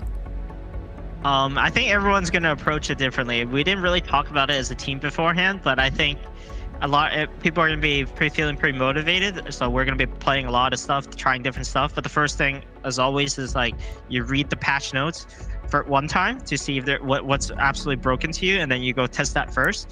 And then if it works and it doesn't, you write it down, and then you read this patch notes second time because you always miss stuff. And then you rinse and repeat that system until you kind of feel like you've got the patch figured out. Because in a big patch, there's just gonna be a lot of things, and you're always gonna miss stuff. So you're gonna have to read that thing multiple times to try to really understand what's broken. Do you have a hero that you control F and look for every single patch? I mean, there's a meme on our team, so I guess it will probably be this hero. It's always the Butcher.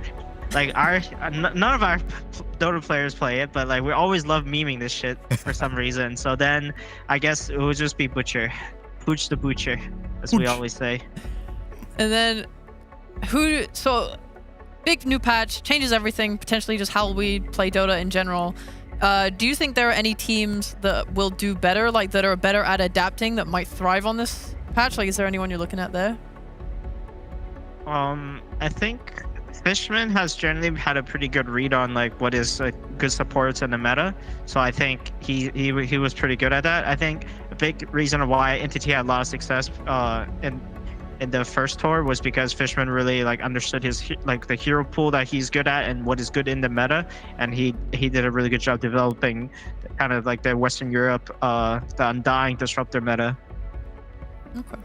And then my final question is, how do you rate international play right now in DreamLeague compared to like Lima? Do you think teams have gotten much better in this period of time? I think teams always do get better. It's just like the inflation of skills that always happens. But I think right now for this event, I haven't feel like it was the same competition as Lima, probably because it's an online event instead of like a LAN event. I think LAN event, there's a lot more pressure. There's a lot more like at stake, and that's when the games mean more, and people like sometimes either crumble to the pressure, or they surpass it and they perform really well. All right, cheers. Hey, Snake King, congratulations on the win. Hello. You just talked about Fishman in terms of how he was developing a lot of the support stuff in the previous tour. I feel like at TI, your Mirana was something that a lot of other teams sort of looked at and tried to see how they could make that work in the 5 role. I was wondering, are there any specific support players that you look towards when you're trying to like build up your own game plan? Like, is there someone who you think is maybe really similar to you that you try and look at what they do, or maybe someone who plays very different from you that you try and take some lessons from? I don't have anyone in particular that I look at, but I kind of look at all the other support players, look at the win rates of their matchmaking and the heroes that they play. If they have really high win rate, I tend to examine like more closely to see what is it that doing well that's helping them win, and if it's just having a good time, or if they're abusing something absolutely broken. Okay, thank you. I have one more follow-up question, Snake. Outside of Liquid, which offlane duo do you like laning against the most? Because they contest you the most. Like, when do you learn the most? Against which team? Apart from Liquid. I think Gladiator, it's a pretty obvious answer. Gladiator, I think Ace and Tofu, they're very strong laners, and they're very good synergy.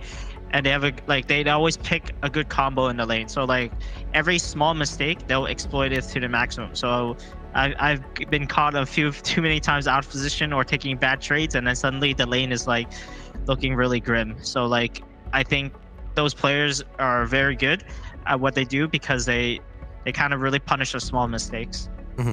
And okay, this one's the last one for real. It doesn't have to be, Keza. You can just keep asking questions. All right. I really liked your guys' Underlord pick today against the IOAM. I don't know if that was a premeditated thing or if you guys had talked about it before. It's a hero I haven't seen 3-3 play too much, but can you shed any light on it? Was it just for the lane to out CS, or what's the deal? I'm like a pretty big IO spammer. I'm like a level 220, sorry, not level 2. Dota plus I am IO too. player.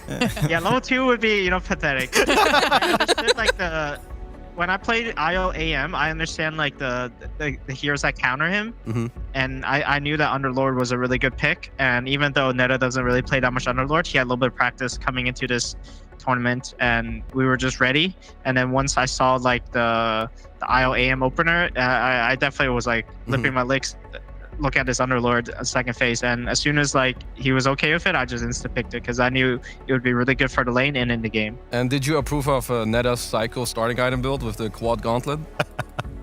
I mean, this is something it's up to him, I don't really care because I just trust him that he's doing a good build. But in his mind, he's like playing versus anti-mage. He's burning all your mana. You're not gonna have any mana anyway, so let's just go max stats, to the wall and play for the last hits and regen. Yeah, I mean, I thought that shit was pretty good. It worked out. So. Yeah. I mean, that was my question. Is like, do you think Underlord is kind of a good in general offlaner, or only in these niche situations of like it counters a specific hero? I think Underlord just has really strong spells. Almost all 4 spells are can be broken in their own ways. So I think when the hero has such strong spells, all you need to do is like have a good laning phase, and then like the hero will be able to shine naturally. All right, before we let you go, we're not definitely buying immense amount of time because our next series is in an hour. We got a chance to speak to Shopify Rebellion and how they've been adapting with Mikey. Arteezy mentioned that they've been able to fill a lot of holes that they didn't know existed before, just in their process of adapting to a new player. With you and Aramis, have you noticed anything that you thought may have been flaws that you never noticed when you were playing with Saksa? I don't think we had the same realization. I think for us is like we kind of knew the problems that we had even before the substitution, and we were trying to fix that and like try to improve. And I think mainly from the first group stage that we played, the things that we changed was like kind of cleaning up our mistakes, and nothing like that. That was a result of changing players that made more holes or anything. No. Mm-hmm. Okay. That's I mean, from our perspective, it has definitely seemed like a very, very smooth transition. So congratulations. This was also a clean 2-0 victory. Any shout outs that you have? Any more time you want to spend with us, Snake King? I mean, I would love for Kezu to ask me like 20 questions more, you know? Nothing more than I like to do. Wait, how much sarcasm is that? Because we can really do it.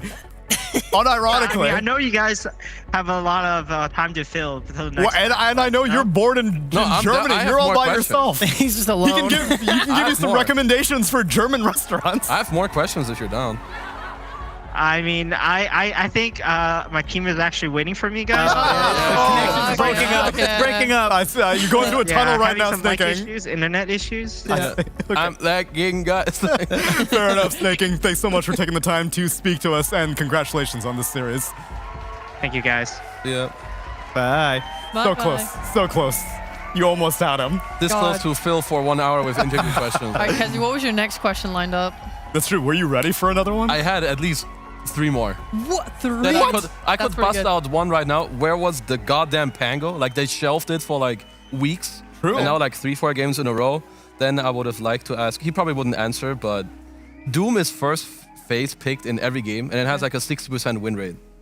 But I feel like 2-3 weeks ago, the hero looked pretty freaking bad.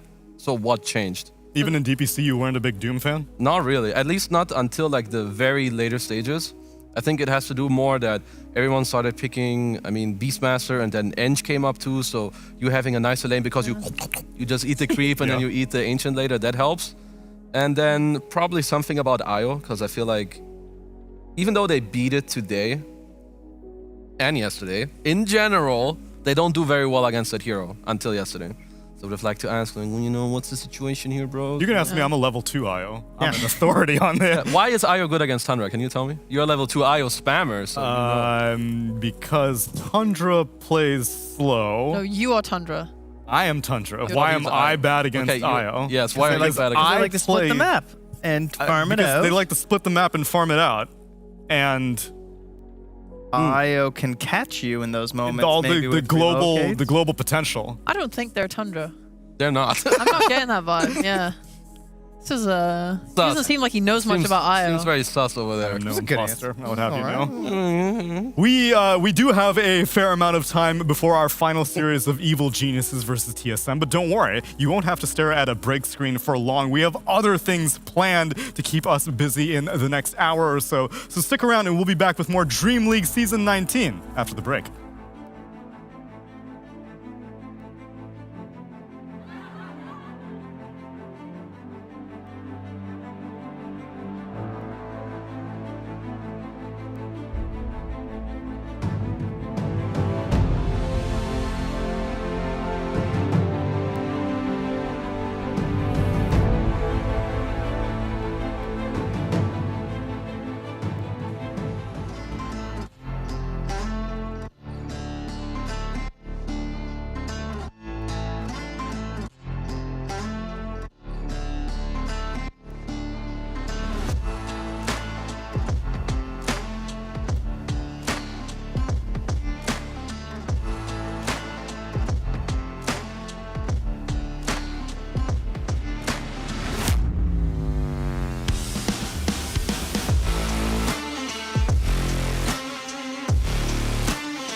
love it, you wear it. What's your style? Get your merch at shop.eslgaming.com.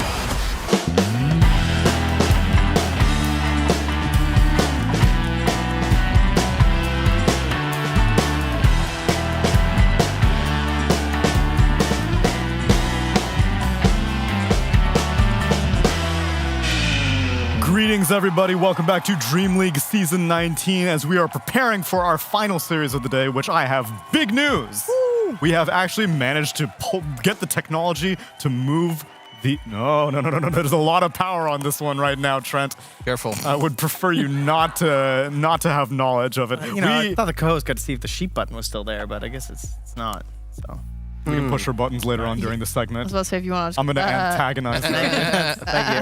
Appreciate it. You may notice a thing in the top left of your screen right now. It says that TSM versus Evil Geniuses is coming up next. And it's actually coming a good 30 minutes earlier than you may have been expecting. So tell your friends if they have been eagerly anticipating the finale of America's Dota, then they need to start eating now.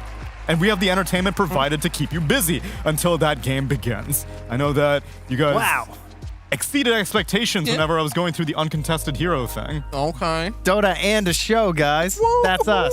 It's a talk show with Dota. with a It's Dota an amazing tournament going on at the exact Exactly. same time. Well played, But guys. for right now, we're focused on the talk. We talked about the uncontested heroes currently in DreamLeague Season 19. After 7 days of play, almost now 7 3/4 days of play, there were 13 uncontested heroes. If you missed it, tune in earlier to the VOD. But now we will continue moving on forward with other things, because I want to test your knowledge on... Knowledge. Knowledge is power. Yes.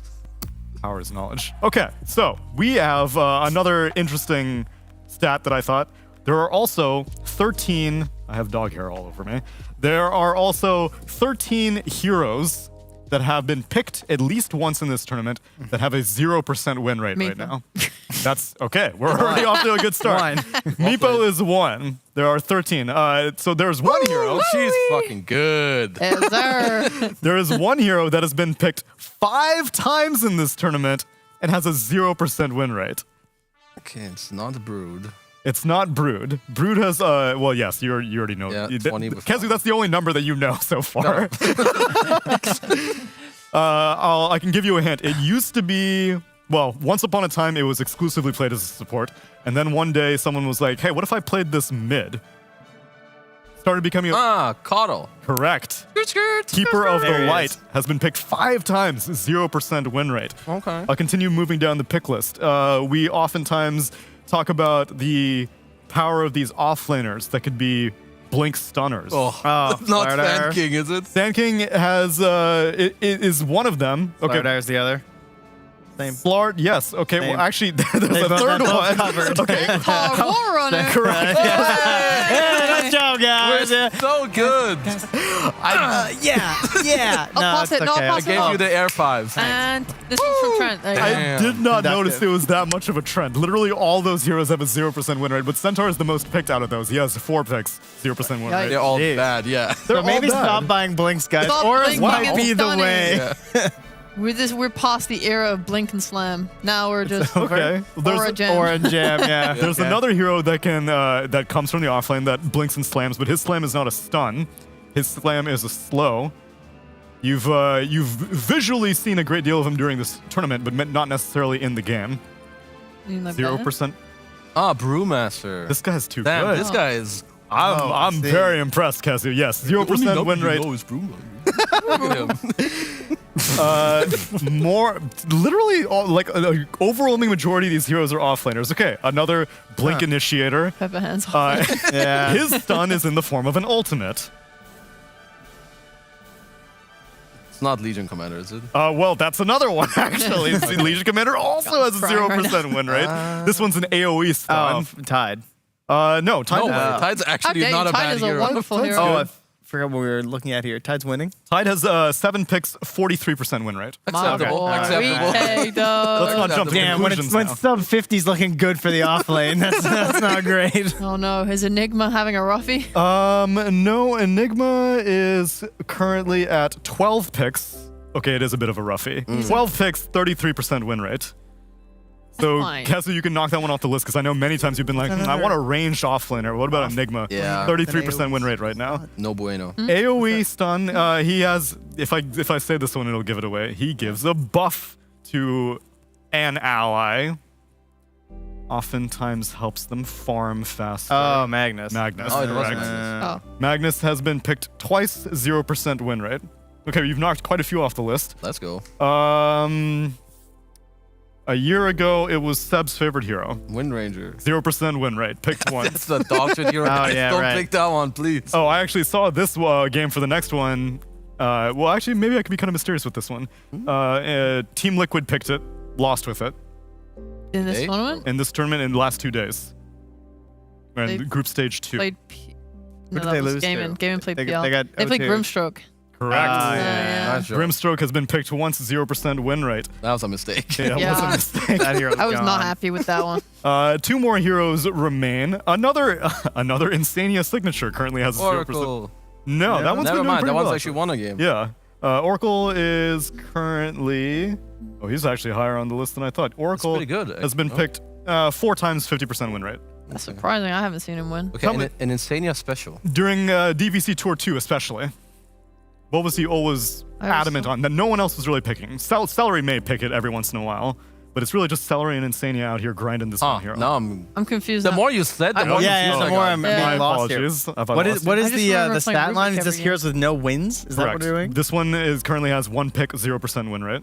He has my notes. I can't check. Okay, well, That would ruin the point of the game, Sheep. Why would I want to play a game when I could be right?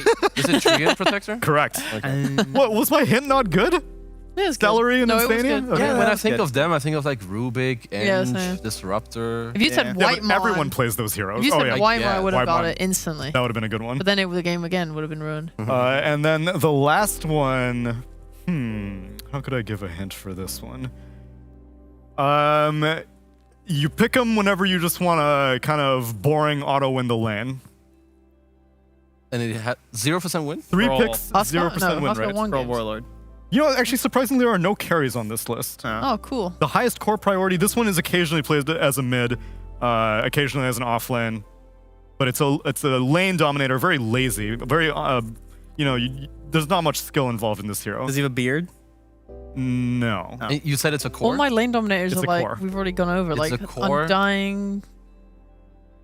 It was banned in one game as a last phase ban to protect a Templar assassin. Oh, Viper? Correct. Ah, damn. Oh, okay. Co-host, done. baby. Host power. 13 heroes have been picked, and we actually have 1 hero only that has been. I guess this is just one contention. It has been banned 1 time, picked No 0 picks. times. Ancient Apparition. No, Ancient That was a Apparition. good We guess. mentioned that. Oh wait, did I not mention that as one of the 13? No. That hero has been picked once, 0% win rate. That may be the last one. I may have. But it was misled also you. banned. Yes, it was also banned 4 times. Oh, I see. But I'm saying Gotcha. 1 hero that has never been picked. It's been banned once. Did anyone ban Clinks? No, that one's still on the uncontested. Oh, we list. probably got this one wrong this morning when we were thinking of things. Yes, you did actually. Was it Bristle? No. That was picked. It is a actually. carry. Once upon a time, a very frequent IO pairing.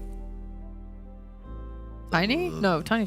What? Tiny Jeep, what are you My bad. smoking right now? Tiny smoking Kiss, something. Knight, Sven. I was throwing dog hairs off the Ursa, ground. Monkey, Sven. Ursa, Ricky. I'm saying once upon a time. I'm who saying go was back in the I, go back in the archives. I'm I talking. don't think I was alive during the archives. I'm talking TI3 IO pairing. Oh, that's when I started Gyrocopter. Correct. Ooh, I didn't even Banned play once. Dota at that time. Wait, is that true? Yeah, I was playing Heroes Oh. Yeah, Yeah, he was the- gaming. H The forbidden omega game. lol n. playing. Yeah. Yeah, very true. I was playing the Pokemons. Pokemons. I respect I was watching Loda Thank you. carry respect that. on that gyro. Doing his Exactly. thing, Good times. Yeah. Vintage memories. I can have one more piece of trivia as we are actually getting pretty close to getting into our final series. There's one series in Group Stage 1 that had both the longest game of this event and the shortest game of this event in one series. That's pretty impressive. That's pretty impressive. Was South America involved? No, but An America was involved. Ah. I don't know what it was. Shopify Talon? I was going to say... You got 50% of it correct. TSM Talon. It's what, Shopify, because he... Oh. Keep going. So Shopify is the correct one. So Wait, it's TSM it's Talon. Talon. Versus? Oh, Nouns. There we go. Oh, right, because they had the big comeback, and that, we should have known that one, guys. The longest game was Talon versus Nouns, Game 2. It was 1 hour and 15 minutes. The shortest game was Talon versus Nouns, Game 1, 18 minutes. And the shortest fill panel is this one, because we've got to swap some microphones. We've got to get... Where is he? Where's the brewmaster? He's gone?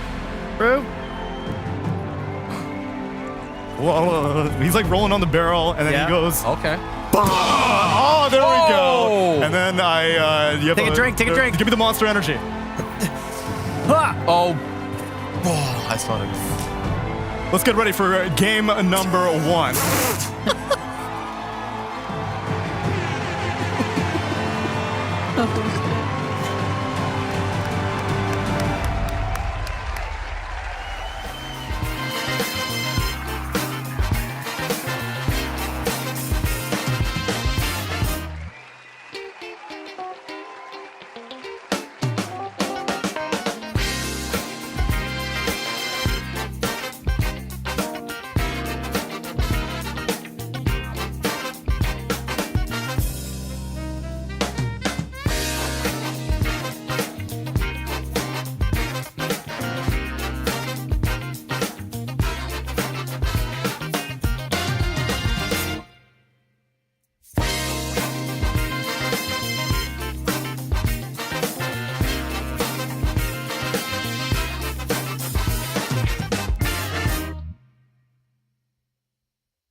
Welcome back, everybody. We're running a little bit ahead of schedule as we get into...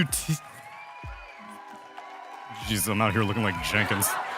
Okay, we're going to get into TSM versus Evil Geniuses for our final series of the day, but before we can do that, we need to fill up our couch. So can I please welcome Brian Canavan?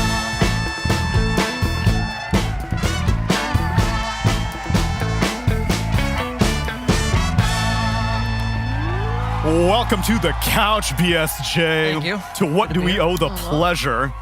They told me to show up. They told you to show up. up. This man, it's a man of your word, Brian, but I'm afraid that you may be showing up into a kind of depressing day. I don't know if you've been catching this.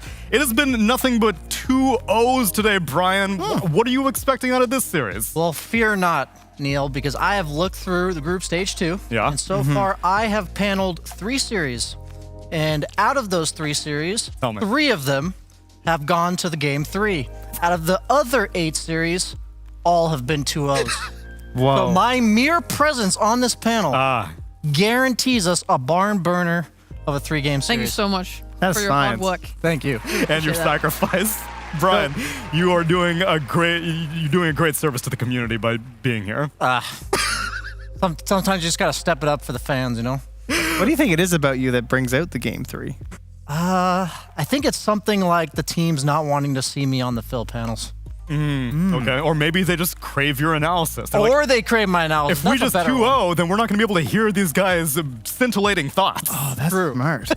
That's a good idea. They're probably just like, that team's so good. Now that I can't watch the replays anymore because they're disqualified, I need him on the couch. I mean, that's just production. They hit him too, right? Because, I mean, they keep putting him on the last series of the day. So Correct. even if it is a 2-0, the show just ends. That's right. We don't That's very see him. smart. This is all coming to fruition here. I'm really seeing the clear picture. Who needs educational smurfing when we could have educational couching? Brian, tell me about either of these teams, TSM versus Evil Geniuses. The floor is yours, whichever one you would like to I talk say about. EG is probably the team I'm most hyped about because I haven't been watching too much Dota prior to 2 or 2 of DPC, and I think EG just looks freaking sick this tournament. I think that they've really refined their chaotic approach to the game. I think sometimes okay, I'll just call it out. This offlane Lesh, Sheep and I, we are both expressing our doubts and concerns, and I think as long as they stay away from that, I'm expecting some sick Dota from them because they just look like they outplay people. Yeah, consistently. And I've definitely been... I think I looked back at the Stockholm Major, and I had done some content with ESL prior to the event, and Pakaz was on nobody's radar back then. And so I remember I was doing a piece of content with another team, and one of the trivia questions that I was supposed to ask is how much prize money has this player made? I didn't know him. It was misspelled on the sheet of paper. And so I was like, how's Pakzis doing?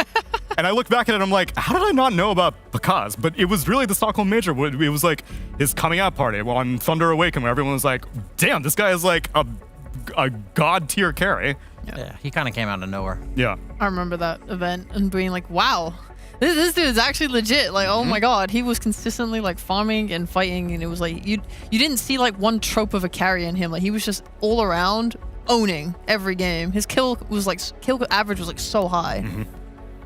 And since then, he has only risen in prominence and has definitely found a very comfortable place on Evil Geniuses. And he will be going head to head against another carry, another Peruvian carry, TSM. What have they been up to, Trent? We've been catching all of their games. We really have been. They're hanging on the late shift, They like to howl at the moon. We discussed that. We're not doing that again, Trent. Howled about We're not doing it again. If he wins, will you guys howl with me this time? Sir. I wasn't here for this, so well, I mean, howl alone. I will join in on whatever lead I'll follow you. You don't know yet. Listen, I just said that they would howl with the Lycan, and they did, and they won, and you guys, I feel didn't support that. And I supported Kasane's drafting, because that was what we asked Ari about at the interview. Ari told us that Moon Meander was basically ambushing Kasane and being like, you're drafting today. No preparation whatsoever, just pure instinct, and they got the win. Sounds like something Moon would do. Right? I feel like he's all about throwing people out of their comfort zone, whether he's in a game of Dota or he's coaching a team of Dota. Or if we're even interviewing him, oftentimes. But yeah, it worked out to their success. Very impressive stuff. Game looked great. And, Ari had a lot to say about the whole team dynamics. And seems like they're just in a good spot. And they've been having a lot of fruitful team discussions. That's what it sounded like. So I would assume that, again, stocks go up. That's the plan. Could you give like a accurate representation of how your team talks went, BSJ? During game or during the draft? What one is more interesting? Well, during the game, I would say usually what happens is it'll be something along the lines of Monkeys Forever communicating, we're controlling 8% of the map. Let's go ahead and farm and just hold the line. And Jenkins will say, go kill that guy. And we're like, what guy? There's 3 of them. And he's like, that guy. 80% isn't good enough for Jenkins. Yeah, that's not enough. Don't let them have their 20. Yeah, exactly. All right, it's draft number 1, TSM versus Evil Geniuses. Any signatures that should be on the lookout for, friends? Anything that we need to make sure? Make sure Matthew doesn't get his rookie, guys. That's right. Oh, I missed my last piece of trivia. Shout out to Knoxville for getting the actual number. What was the total number of couriers that Matthew killed in that game? 26. That was going to be my guess, so. 19. I'll say 27. Fair. 22 couriers killed. Damn. Shout out to Knoxville for getting the numbers. Second place, second place is a long ways away. Guess what the number for second place was? Like ever? In one game? 14. Okay, wait, can I ask first, was it MNT? It was not MNT. Unfortunately, MNT is not on this list anymore Which because makes sense. after It might 5 have been couriers Matthew came again. out. Yes. Yeah. Sorry? Could it just be Matthew again? Yeah. No, it actually wasn't. This was Okay. actually his most I'll go genocidal with run on 14 couriers. for the second most. 12. Okay. 12? 12's a lot. Pete, what did you say? I said, I don't remember. She didn't say one. I think Okay. probably just 12 again. Well, okay, I guess both of you are right. It is 12. KJ got it. Oh, KJ. Wait, so he almost doubled the second place? In that one game. Wow. Hello, SA Gamer. That's And then they wild. still lost the game. Oh, no. While we were discussing couriers, they did it. No. Yeah. The last rack. I actually feel like most of their losses come with this hero. I'm surprised that they're still so steadfast in picking it first overall, because they usually follow it up with like a Bat Rider. Like I'm Okay. looking at a Bat Rider on pick 2 for EG. Yeah, okay, but here's what we have to remember is that EG at least like to put it on Chris Luck. So I'm fine with that. I'm absolutely A-okay with a mid Lesh. What annoys me is when it goes off lane and it buys Greaves and then it feeds. That's true. So that's what I don't want to see. Does Midlesh, is that only viable if there's an IO, or he's just viable by himself? It's definitely much stronger with the IO. Yeah. But Panda loves it. I think it's viable if you pick it like later on in the draft and it's like a good lane matchup. But if it gets countered and it doesn't have an IO, it might be a bit of a concern. I really like Hoodwink as a support with summons offlaners, because she often buys a Blightstone, has physical damage of her own, and then supplies that burst damage that most summons offlaners do not supply in the early to mid game. So she gives you like that +1 for kill combos. And as a carry, I hate laning against it.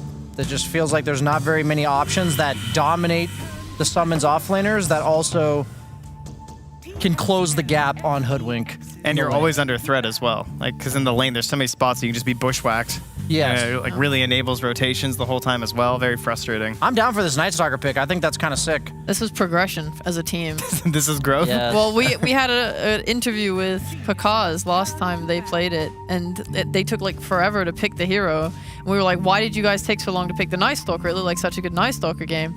And he told us that they were scrimming it and it was going really badly. And like in that specific game, Matthew did not want to give it to him.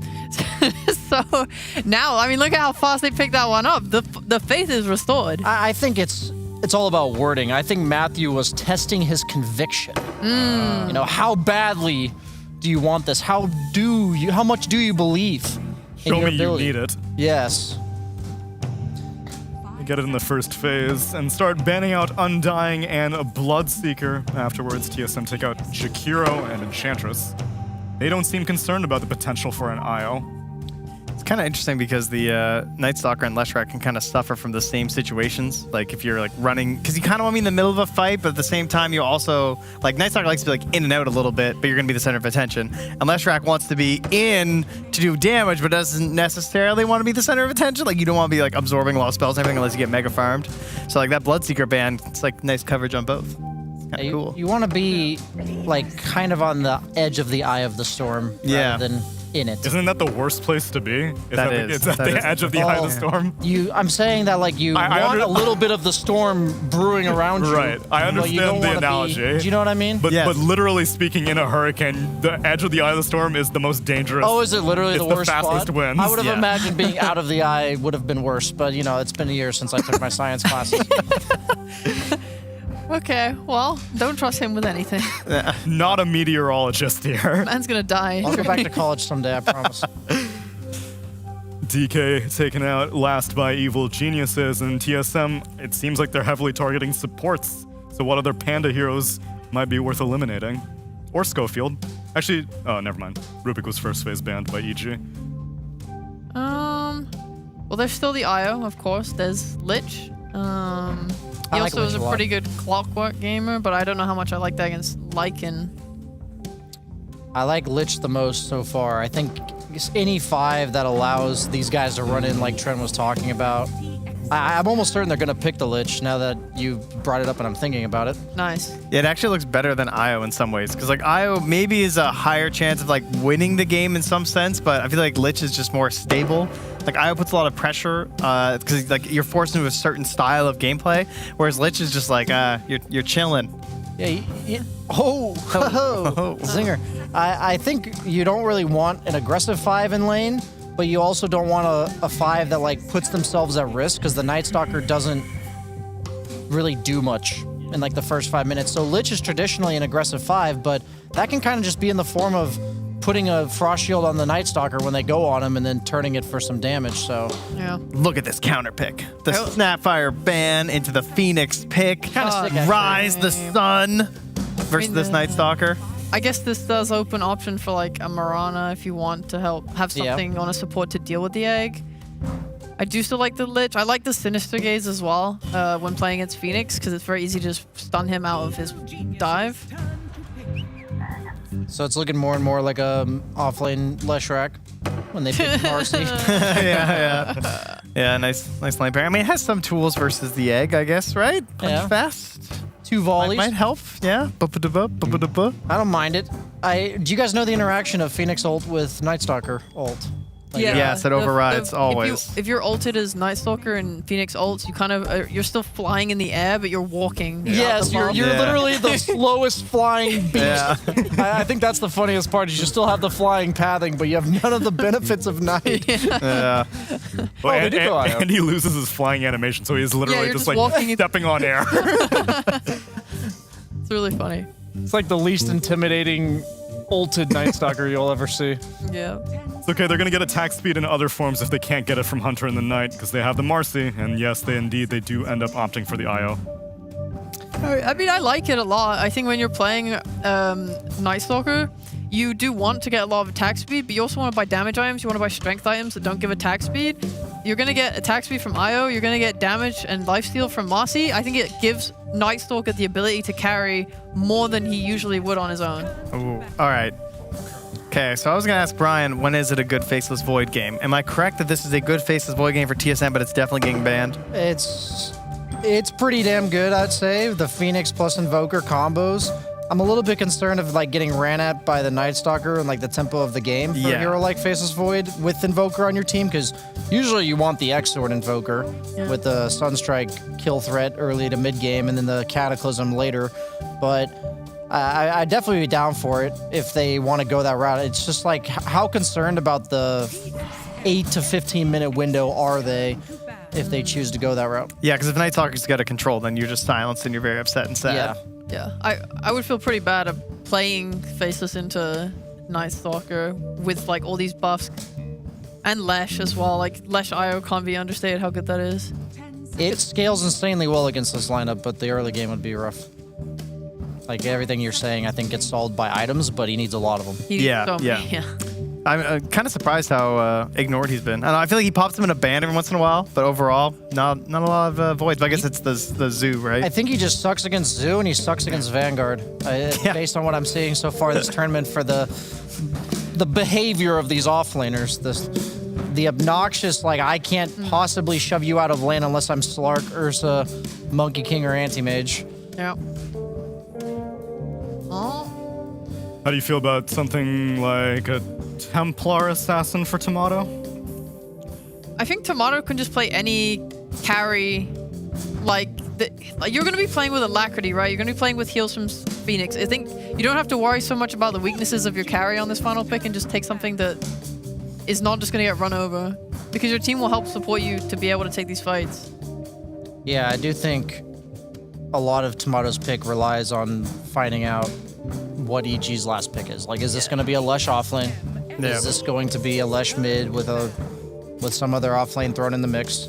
But I think the biggest part about his hero is that it doesn't require too much attention. Because like an Invoker, like these heroes, they need to have a decent start. Like these heroes with a decent start are day and night, excuse the pun for the game we're about to watch, comparatively to when they get pressured.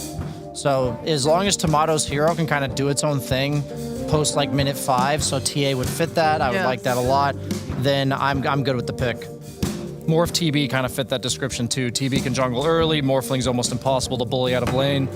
So like I think that's like the recipe they're looking for. And TSM go for the double ban on the controlling mids for team fights. So they just set stuff up, be a little chaotic, the Puck and the Pango. There's all the spirits are still in, but it is into the Invoker, which can be a little bit annoying, particularly for the Ember. But still playable, I would say, if it looks like a good game for it, which I would say it looks fairly strong here. You're not expecting a lot of control out of the position 1. And right now, the like leading stuns aren't that great from TSM. Neither team really has that great of stuns. It's all a bunch of like slows, controls, mini stuns, like unreliable stuns with the Hoodwink W and the RC rebound. God, I wish Lina was still a hero. It actually looks so good for TSM into these heroes. Yeah, just stand your ground and right-click them before they kill you. You just have a BKB and just click and kill, and then you get like your Scotty and stuff. I mean, any of these ranged Scotty buyers seem like really good that can just go BKB into that. Yeah, that's also true about the Morph TV. As you mentioned, like those are just ranged Scotty buyers. Yeah. What if they go for the power of the night of the Luna? Of the what? Of the Luna. We have to get all of the changing of the weather here. Okay, it's got its own issues. I think you want more of a frontlining carry when you have a Phoenix in your lane. They actually almost... Is this like debatably a deny pick? That's what it feels like. It could just... actually, this is just what they do. They do this whole TA mid versus Invoker counter pick. So it is going to be the offlane Lesh. You and I have expressed our skepticism about it. We'll just... They believe in it. I believe in it. Okay. I still powerful. don't, but I respect it. That they If believe it in loses one more time, I'll never bat forever again. Okay, Lifestealer. Frontliner has some synergy with the Wolf, you know? Maybe if this gets a little bit crazy later on. I'm not a huge fan of this Lifestealer pick. I feel like Lifestealer beats on these offlane strength dudes and just gets all of his health back. Like that's how the hero functions in terms of winning its lane. He also doesn't do well when the opponent can just stun him a bunch in like level 1 and 2 because he can't rely on that feast to heal. And Phoenix, pretty passive 5-position hero. You've got the Marcy and the Lesh stuns in lane. I'm doubtful of the Lesh, but I think with the TA plus the Night Stalker, they can deal with this Lifestealer pick, and I don't think Lifestealer is good enough as a hero unless it's like a gotcha, you can't do anything about this. The silences are terrifying. There's Night Stalker and the TA traps. Yeah. Oh, are we going to see some of those? We're definitely going to see more TA traps, yeah. Nice. The 15-minute shard came out last time we watched them. That would be very powerful this game. Well, you know, we had Hector, of course, in the interview discuss his, you know, hatred for Lifestealer. Not hatred, but he just wanted more love for Lifestealer, and then TSM defeated him with it. So now we'll see if they can do it again here with the Lifestealer once more. TSM is going to destroy South America with life. Apparently, that's what they're doing. One Lifestealer at a time. Ladies and gentlemen, allow me to treat you to a little bit more of the Dancing Pandas before we get into game number 1 of TSM versus EG.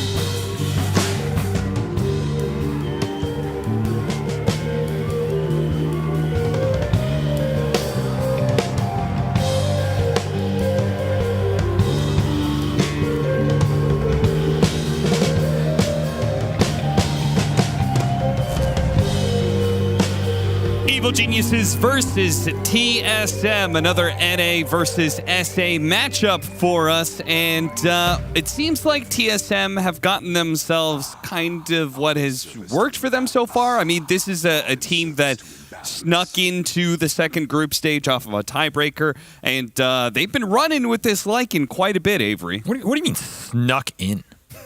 Let me tell you something, son. NA ain't sneaking anywhere. Anytime, any place we'll throw down. I'm at the Marriott room 3. See you in the lobby, son. There ain't no sneaking going around, all right? I've never heard Moonmander sneaking anywhere. That guy's way too loud. Can't sneak for a shit. That is true. So instead, they're going to have to fight their way.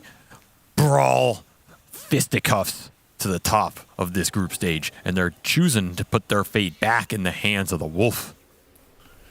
Yeah, let's Some see if they clawed can get hands that have worked before. fight for victory with tooth and claw, because they've got Lycan and Lifestealer. Whitemon forced to level dive, level 1. That never feels good. Matthew instantly tips him. He's like, all right, yeah, maybe you dodged first blood, but you kind of ruined your lane. They're going to poke Roche here, too. Make him mad. Yeah, okay. Why are they doing this? I think they're just having a little fun. Okay. I don't think there's anything to gain here. I'm not missing anything. I was about to say, there's the only interactions I've ever seen with that is Primal Beast. They will suffer. He's the Slardar one. Yeah, the Slardar one. Build up your bashes. There used to be the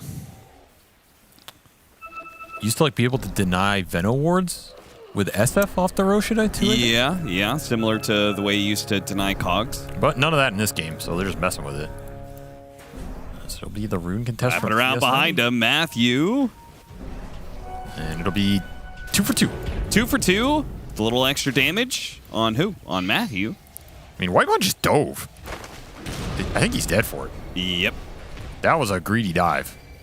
So now he leveled dive and he still fed first blood. Yeah, that is not the start you want on this Phoenix.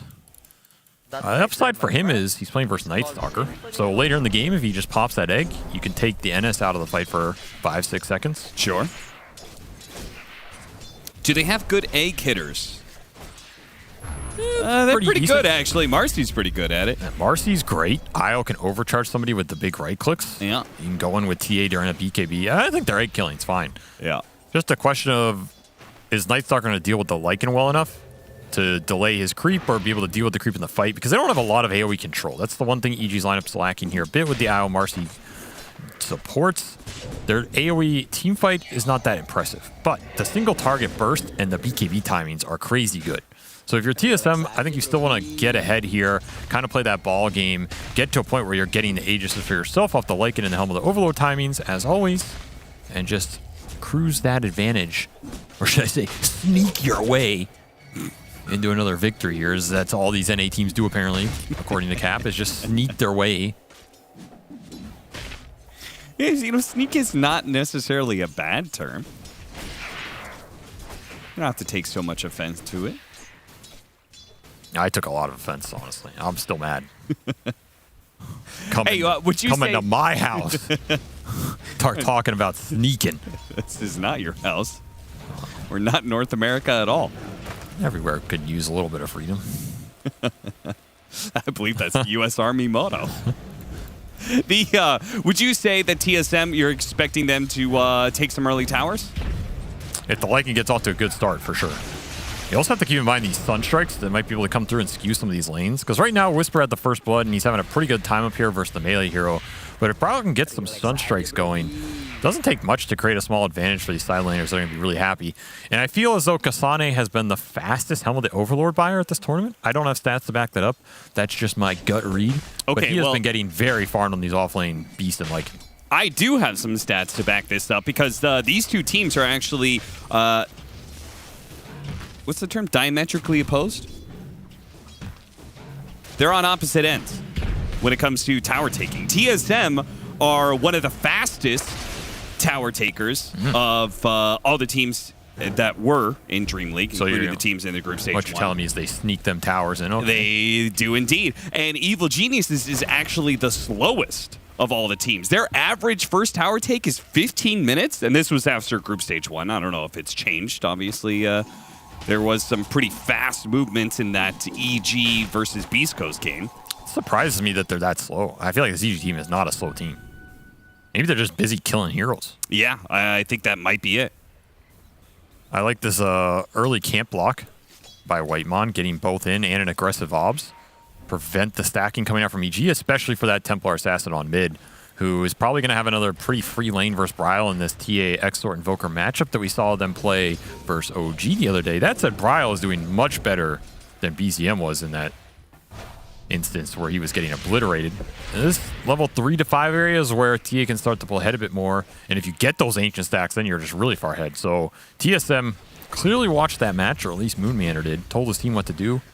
And some good execution here is going to prevent this matchup from getting out of control early. Yeah. Nice cold snap damage, and they're going to try to catch him with that damage over time. But either way, they'll take away the water rune. And that gives Bryle an opportunity, perhaps, to pressure Steve Smile a little bit more. He does have some tangos to work through, though. You know, we were talking to Shane backstage a bit. Uh-huh. Everybody's favorite tournament organizer. Oh, wow. Oh, wow. Really suck it up to him, huh? I mean, he's running the show. And I thought you were going to say everybody's favorite Irish former talent, Dota 2. Can I just make my point? Okay, go ahead. And he was bringing up the big lore, and I know everybody watching right now loves lore. Did you know? This is what he told me. Phoenix is the son of the sun, and that Night Stalker eats babies. Back to you, Cap. Yes, he wanted that point to be very clear. He was very the strong. hero on that that is representing this tournament. Were we supposed to say that? I really hope so. I guess we're going to find out after this cast. This might be the last one, boys. I salute you as we go down gloriously. Oh, man. Who's on panel right now? BSJ? All right, BSJ, I believe, will be joining me for Game 2. You think you're getting out of this one? You're going down with me, brother. I'm absolutely not Your going fate down is with linked you. to mine as Panda's is linked to Bakaz with this tether. How do you like that transition? Trying to pump up the nighttime damage into Kasane, but he's just sitting here with Helm. 10 base regen with the Helm plus Pharaoh Impulse. What are you doing to this Wolf? Absolutely nothing.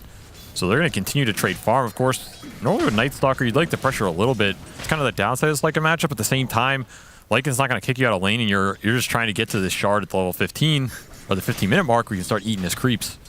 That picture is so sad. The wolf dying one? What? There's a dead wolf in the background, and the other wolf is howling in distress. Who came up with this image? You don't know it's dead. It could just be sleeping. The stat is 4 wolves killed. I mean, yeah, but they probably just didn't have a dead wolf picture. No, it's 5. Oh, God. He's chilling, man. Oh, He's chilling. no. All right, Bushwhack. Good damage. Jeez. That is a lot more teams have been utilizing this howl in cool little synergistic ways, and there's one right there. The damage comes out from Ari with level 2 Acorn shot. That minus armor, it did a lot. I mean, the range on Howl is ridiculous on these summons. So you have to keep in mind in the fight. You know, speaking of wolves, did you know that when Lycan was transformed, he was originally supposed to kill his father, but instead he turned on his creators. And his soul became deformed. Okay, going back to the...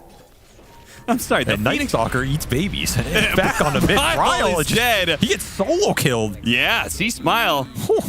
Taking that 1v1. And now they're going to be able to get the Phoenix maybe too. Whitemon, 2 seconds until he can get a dive. He gets off the slow, but the last hit came through and he's dead. Ooh, relax indeed. See, Smile's not relaxing.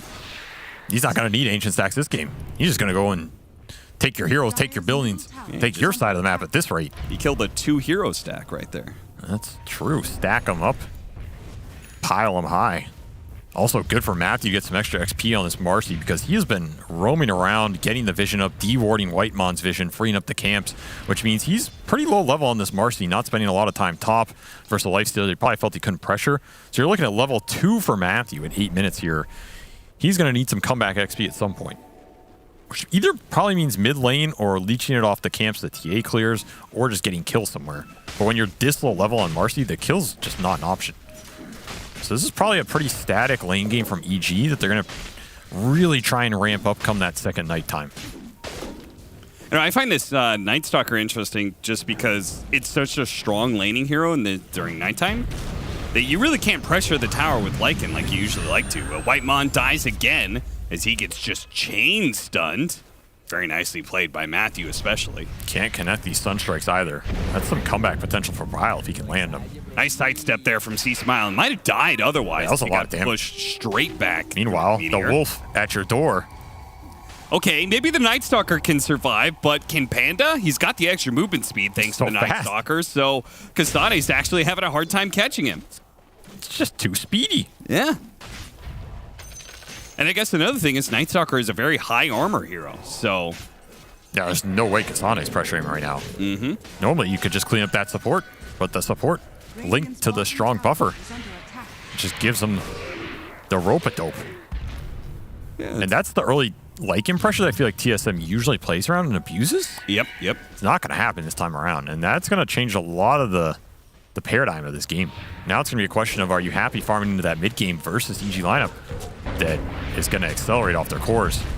Matthew does grab Bryle, but Matthew's going to die for that one. Let's see if Bryle survives, though. Ooh, man, that attack speed buff that came out from Panta got so much damage so quickly. Whisper's going to go for a TP out. Oh, and he gets the kill on the Phoenix, too. This guy is too damn good, son. You can't ask for anything cleaner. Nope. The kill, the TP, the voice line. Whisper's got all the disco moves today. And that's a good sign for EG. I think when Whisper's popping off, this team is at their scariest. Yes. And sometimes he's been sacrificed on this team because, of course, they have two other big priority core players. They're going to take a lot of space, play a lot of carry heroes, soak up that farm. And Matthew often prioritizes mid for C-Smile to get him going over that Whisper lane. So it's good to see him having a good start here. Another decent rotation. No Lycan ult to bail you out. That's just an easy cleanup kill for Pakaz on top of some creeps added to the Wolf death count. Yeah. Now, that being said, it's daytime once the darkness fades, and the darkness is on cooldown. I feel like now you've just, in a way, you killed the Lycan, but you've also opened up. Kasane's probably going to take that tower now. You got to make the move if you're TSM. Yeah. Either he does it solo or you back him up for it. This is your window to get that strike, because Pakaz also went Midas on Night Stalker. So if you let him sit down there during this entire interval, what the hell is... Oh, that's a Forge Spear. I don't know what I thought that was. They did not get the most love from that was not an image. Whisper got him with the bushwhack. They have the Sunstrike on top of that. They're going to try and burst him down. The Whisper, the TP out, but they have the Infest. The Sunstrike was a big factor there. It's a lot of attention he's drawing, though. And the whole time that's happening, C-Smile gets to clean up triangle, and Pakaz is still sitting bottom. You have Lycan ult up. You gotta make this move if you're TSM. This is your daytime window. Cannot let Night Stalker sit here. So even though you feel good about killing that Leshrac, in some ways, that's not the kill that's progressing your game right now. It's just helping out your lifestealer. This tower is what progresses your Lycan's game. Pakaz will back off. But they're not manning up for it. He doesn't even have a creep yet. In fact, Kasane's drawn that line towards mid. He wants to make the mid fight with this ult. Get the bigger kill on C-Smile. Level 11 on this TA. If you get this kill, drum on Bryle to amp up this move. A lot of early investment for TSM here. Oh, because he saw some of it. He already got hand to Midas. Nice dodge. Kasane's going to come over, but he doesn't have his Helm of the Overlord creep. Or Helm of Dominator creep, that is. And Pakaz saw the rotation, so EG was able to show up in time. Whitemon forced to dive away. Tower takes minimal damage. That was not the move that TSM wanted it to be. No, especially when Whisper almost took your tier 1 top. He's going to have to fight his way out of this one. No TP on the third time. I think he's going to die. Okay, a relocate on Matthew. I guess this is one of the rare support combos that can actually use relocate. It's kind of cool. TSM are continuing to find this Leshrac. And this will probably open up bottom tower for Kasane. As Smile hits in mid. Stun failing to land again. These bushwhacks have been troublesome for Ari, to say the least. Oh!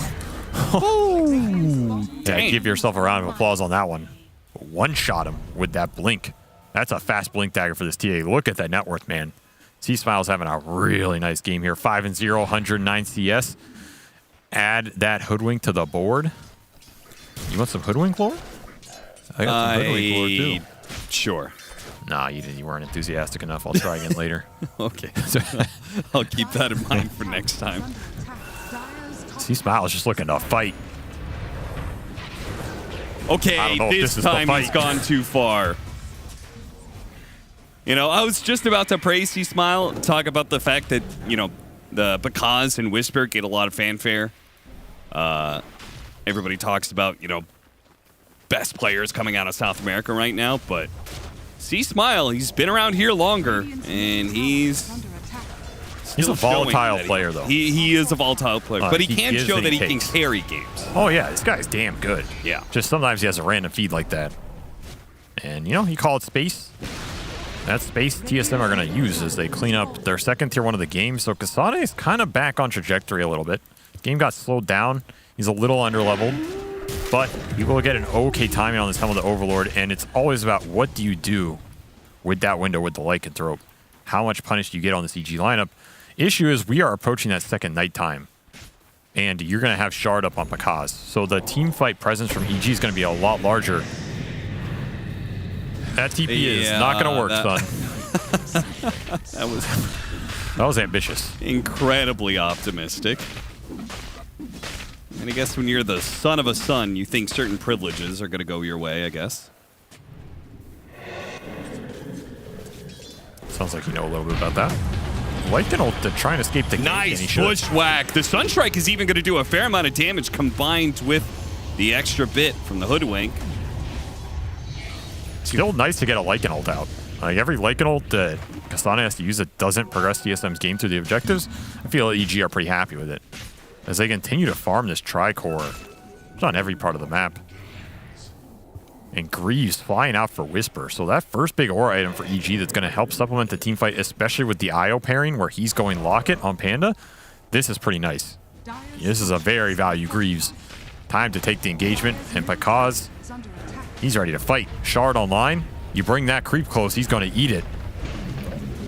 Tomato is going to join in on this fight. We'll see how useful he is here. He's going to be able to slow down Whisper, get more Sunray damage. The Sunstrike attempted, but tanked up by the Templar Assassin instead. Tower does fall, and TSM, they're all here for what now? For the smack from C-Smile. Oh, the silence came out from the TA trap, and that allowed the Night Stalker to be able to get his own silence to cover. Nice and fast. Barely gets Tomato out of there, but Evil Genius is showing just how strong they are right now. This is jumping behind forward. tier 2. Smile going after Brile. This is so damn far, though. Nice bushwhack. Oh, the meteor. Super nice bushwhack. All right. Evil Geniuses are getting a little ahead of themselves. I feel like they would be just dominating this game, and TSM would have no hope if they just, you know, pump the brakes every once in a while. You can't pump the brakes. It's all gas all the time. That said, I think they did have an opportunity. They could have just gone Roche there, considering there was no Lycan ult, and you kind of routed TSM. You're going to miss that opportunity for a little bit longer as you push towards BKBs. At least I assume that's what Pakaz wants, but he's thinking about it. Maybe Blink, maybe some other item. I mean, not a bad idea when he does really want to just pick off the two supports all the time, right? And also, he's just not really being threatened in these fights. Yeah. He's too tanky. He has IO backup. He has Greaves on the Leshrac. C-Smile will find another solo victim off the Haste Rune. Almost level 15 on this Templar Assassin. And I also like the early Shard pickup. I think it's good for how this EG team plays. I'm not sure it's always the correct build on TAs in general for how a bunch of other teams are going to play this hero as a true one, But C-Smile is kind of the space maker on this squad a lot of times. So regardless of the hero he's playing, he's just going to play it to go and brawl and be ready to fight and not become a liability on the map. And this Blink Shard build does that. It accomplishes that task for their squad. That's why it's paying dividends, especially when they're very aggressive in the fight search. Here's another engagement. Do they want to take it? It is nighttime. Nice bushwhack. They're going to be able to burn through that refraction so damn quickly. The meteor plus the sun ray. That is just a line of destruction. And they reload Bakaz behind, but there's nobody there because TSM are only going forward. Whisper trying to hide away in the trees, but Kasane, he's a wolf, maybe a bloodhound, sniffs him out in the trees. They all block themselves in too. Well, Triple get out of TP it by towards mid. TP. Forcing Bakaz off the map, who did go that early blink. So he can get on this backline, still has DD for a bit. Maybe you look for something back bottom now that you got all those TPs out of TSM mid. And Kasane, you have no ult. Your team just abandoned you. Oh, they are so lucky that Whitemon's going to get caught instead. Yeah, that could have been the wolf.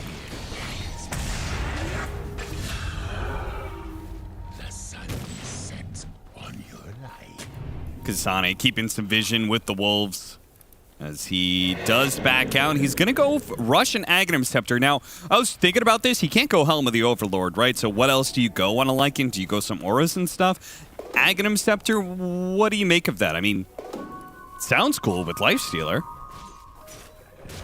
Yeah, he can bite the hoodwink and you get crit acorns. Sure. It seems okay here. Turn the prey into predator. I think this Ags is better in the later the game goes because then you're buffing up your carry who has a lot more damage to output and it just becomes nicer. Whereas a lot of times it's not doing anything for the Lycan himself. So in the earlier fights, you kind of miss some snowball potential with the hero.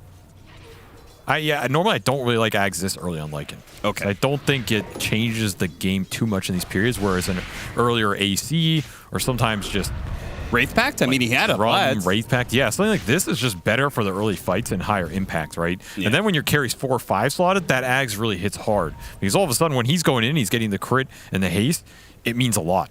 Right now, you're going to bite up this Lifestealer who, I mean, he has an armlet, he's going Radiance, but does that change his teamfight impact that much?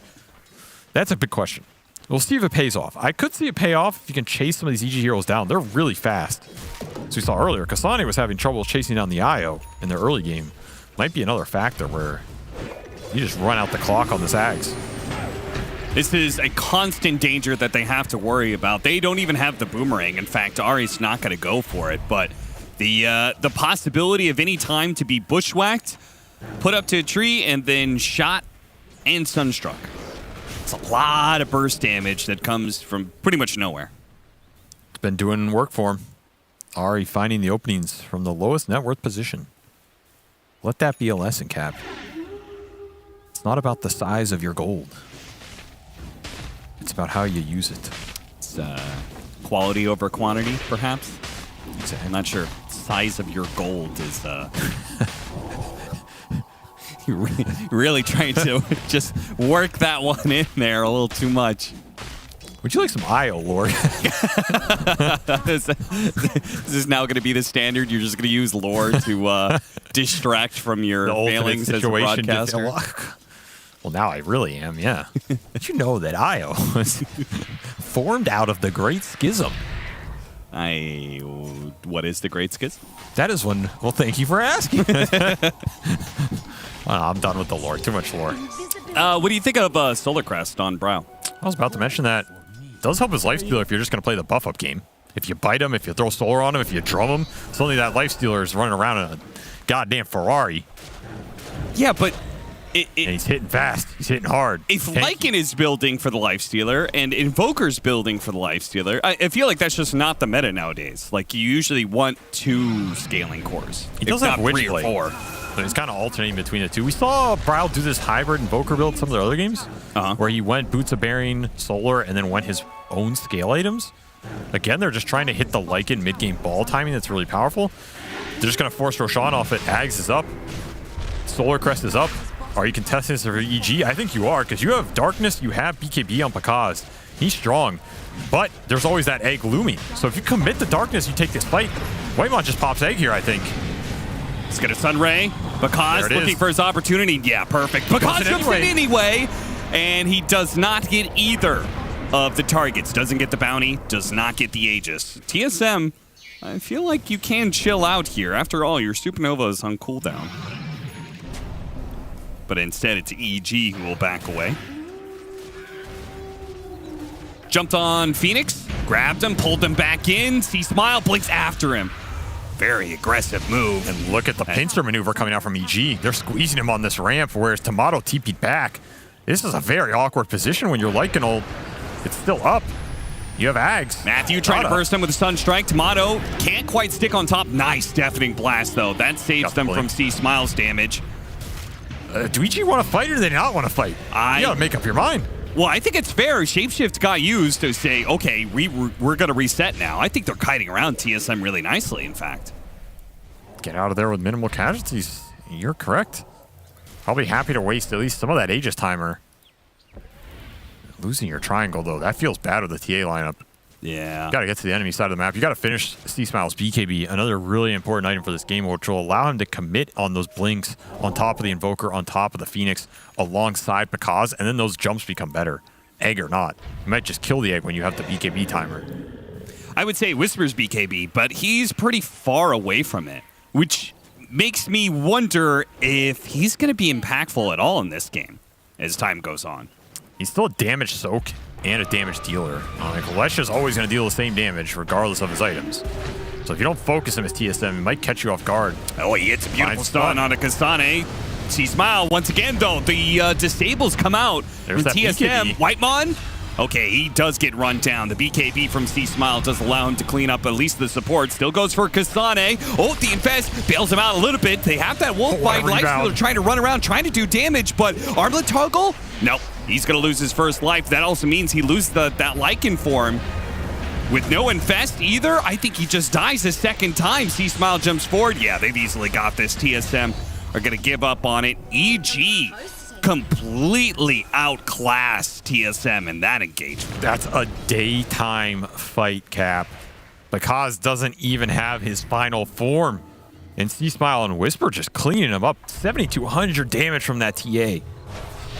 Brutal amount of output from C-Smile in this engagement. BKB delivered at the perfect time and just abusing traps on those choke points on the ramps. Not to mention, Whisper just walks up and gets a stun on you. Yeah, seriously. I don't know if that should happen, right? This is a drum grease with Leshrac. He just walks up and stuns your core to start the fight. It's a pretty brutal way to have it initiate. And then C-Smile is just running circles around you with the extra tether. Like, you have a wolfed lifestealer, but he has to try and save his other wolf, and then a beautiful two-man rebound stun from Matthew. These are not the easiest stuns to land for the EG lineup, and when they land them all, their lineup is just going to function on all cylinders.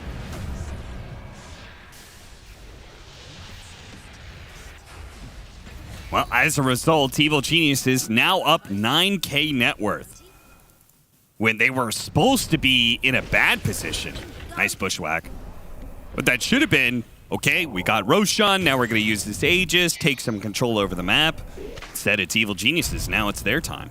That was also part of my concern with this early Lycanax. Like, we saw in that fight, you bite the Lifestealer, but does it change anything for him? Not really, Does it help him mana versus the TA or the Night Stalker? It doesn't help him deal with these heroes that are already really fast off the tether. I don't think it changes it too much. So they're buffing up this Lifestealer who is having trouble fighting into these matchups, at least so far. And is he going in Ags of his own? Or is this just BKB? On who? Tomato. Oh. He's got it queued doing up. that build, huh? Okay. He's done this before, though. Okay, I know Tomato, man. This guy likes to jabate us with his itemization. You know, he puts it in there, thinks you're going for it, then changes it 8 times. Oh, that tornado barely went off in time. But I think it's going to save Bryle's life. And it will get a kill on Matthew as well. So really quick reactions from him. Well played. Because, losing Ari on the other side of the map didn't feel good. Still worried about TSM scale right now. Oh, yeah. I think they're getting outscaled for the foreseeable future. Going back for AC on this Lycan. At the same time, Bakaz is building his own, and I think he's going to get there a little faster. Not to mention the AC plus the Deso hits from C-Smile on top of that meld.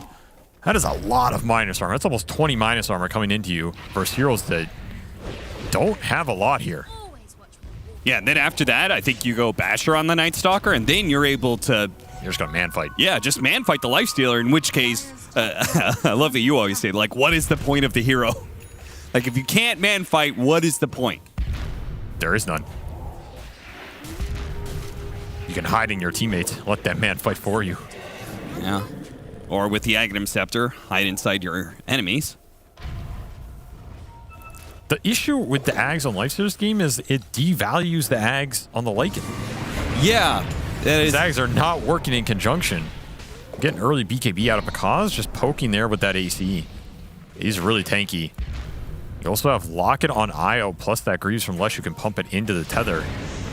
A lot of burst heal can come out on one of these cores. Can't overextend if you're TSM. Gotta get a good fight around your egg, and that's on cooldown for another 30. Pakaz pops Darkness and is looking for a feast. I would advise you not to give it to him here. Feast to Bedtime Tales holds up with his clear vision, waiting for TSM to slip up, for somebody to just stray from the pack. Get gobbled up. Nobody does. TSM stay grouped up. Evil Geniuses will back away and just play for some farm. And Bryle's actually going to go hunting here. This is a good scout if you can connect anything. Oh, got him on the cold snap after the tether. Meteor does land, does a lot of damage, and Panda will die. Nice catch for Bryle. It's a lot of single target burst. I didn't even do it that fast, but if Bryle can keep setting up these little catches on the map, that is something TSM can go back to. Playing off the wolf vision, playing off the fact that they have the bushwhack into the Sunstrike, or Bryle just setting stuff up on his own and get a numbers advantage. And try and abuse his EG lineup a little bit, because the 5v5s has not been going your way, and EG are smoking into you now. Two-man smoke for C-Smile. Looking towards bottom. Any stragglers? Porcupines, not so lucky. But porcupine, they're pine cones. I think Effie said that too earlier. Yeah, I call them porcupines. Why are they They're clearly pine cones. That's why it's funny. It actually made me mad when Effie said it. Now you're making me mad. Well, would you like some pine cone lore? No!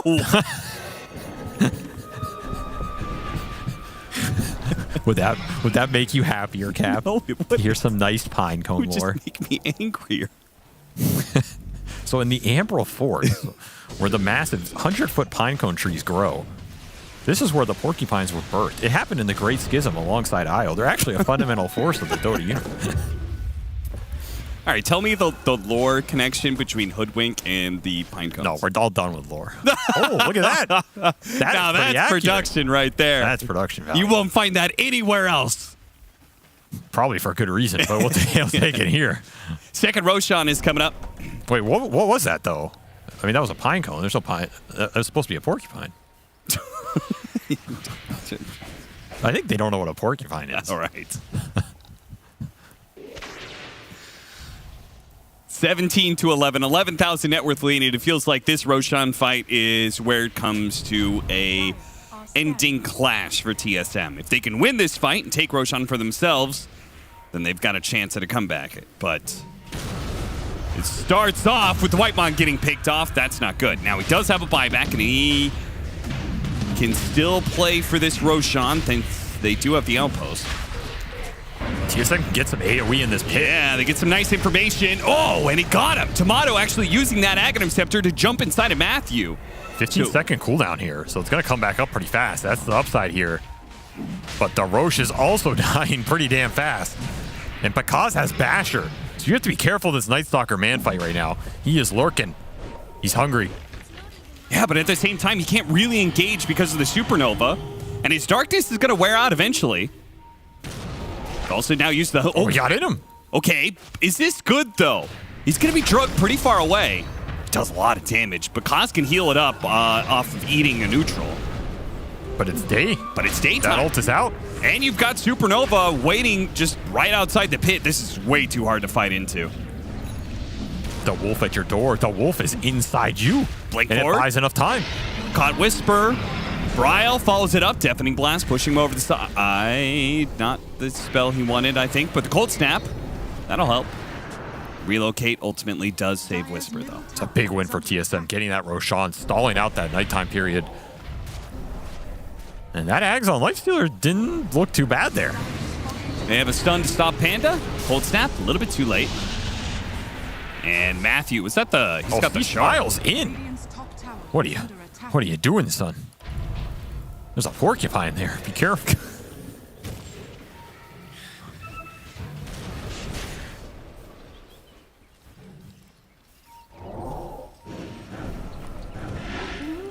I mean, that's what the pine in War Pine stands for. War Pine Cone? Yeah. War Porcupine Cone? We'll let chat decide. No, we won't. No, there are factual things. This is not subjective. Ooh, what a bushwhack.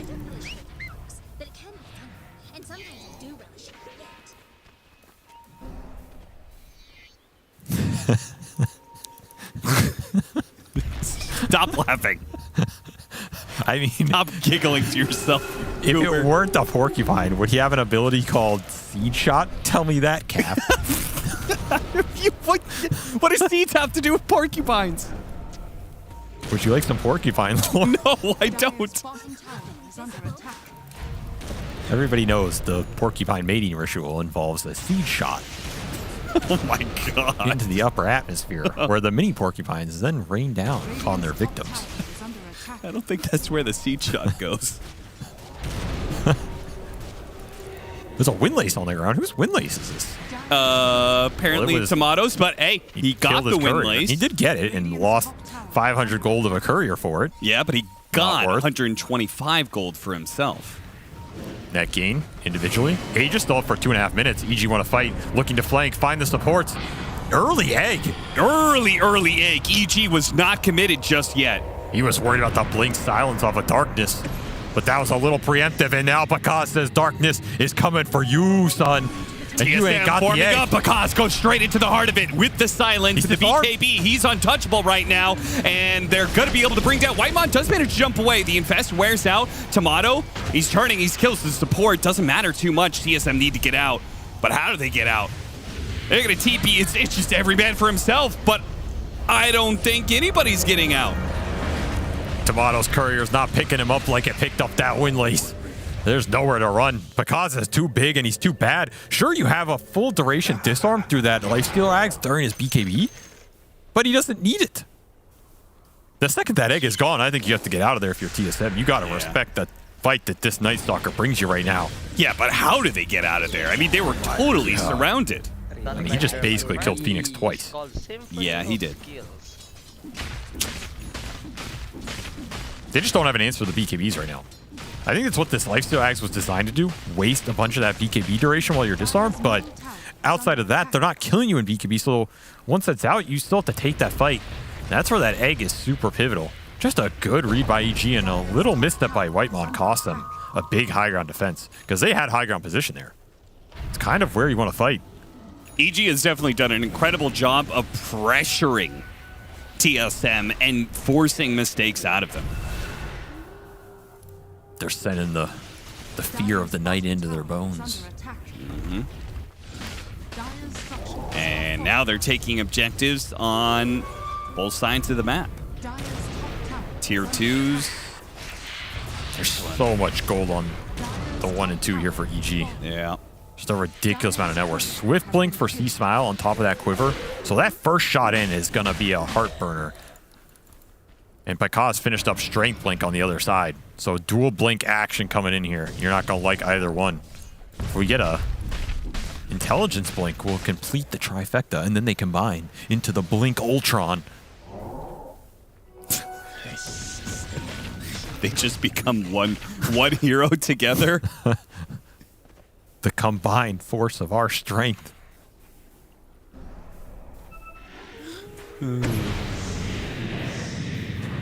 Bakaz on just the hunt. running at all of them. Yeah, they're Team's all not even close. They're just terrified of him. That only makes him stronger because jumps right into the middle of all of TSM. Pushwhack doesn't quite land. He's just poking and prodding. Got the Lycan ult. Trying to bait that egg out too. I mean, if they don't hit the bushwhack, they pretty much just They don't have can't a stun. stop it. Do have Nullifier on Tomato. Kind of an interesting item choice. Maybe just trying to find the aisle through the Oh, they Ghost smoke Scepter. across. They run into Whitemon. Whitemon! He's got to use the Supernova. He used it the last second. lockdown. Matthew goes to commit. Can't That quite is finish it dead. off. C-Smile is going to be able to finish it off with his own BKB. He turns now onto Brile. Tomato's going to start poking at him, but he can't really do enough damage directly. Slowing down because they got hit the him with the stun. bushwhack. That's going to be a kill. Surely BKB goes off, and he eats a creep. And he gets relocated. Oh, you're in the Never know. He's like Stealer. Wait, they didn't know. Tomato. Because? Wait.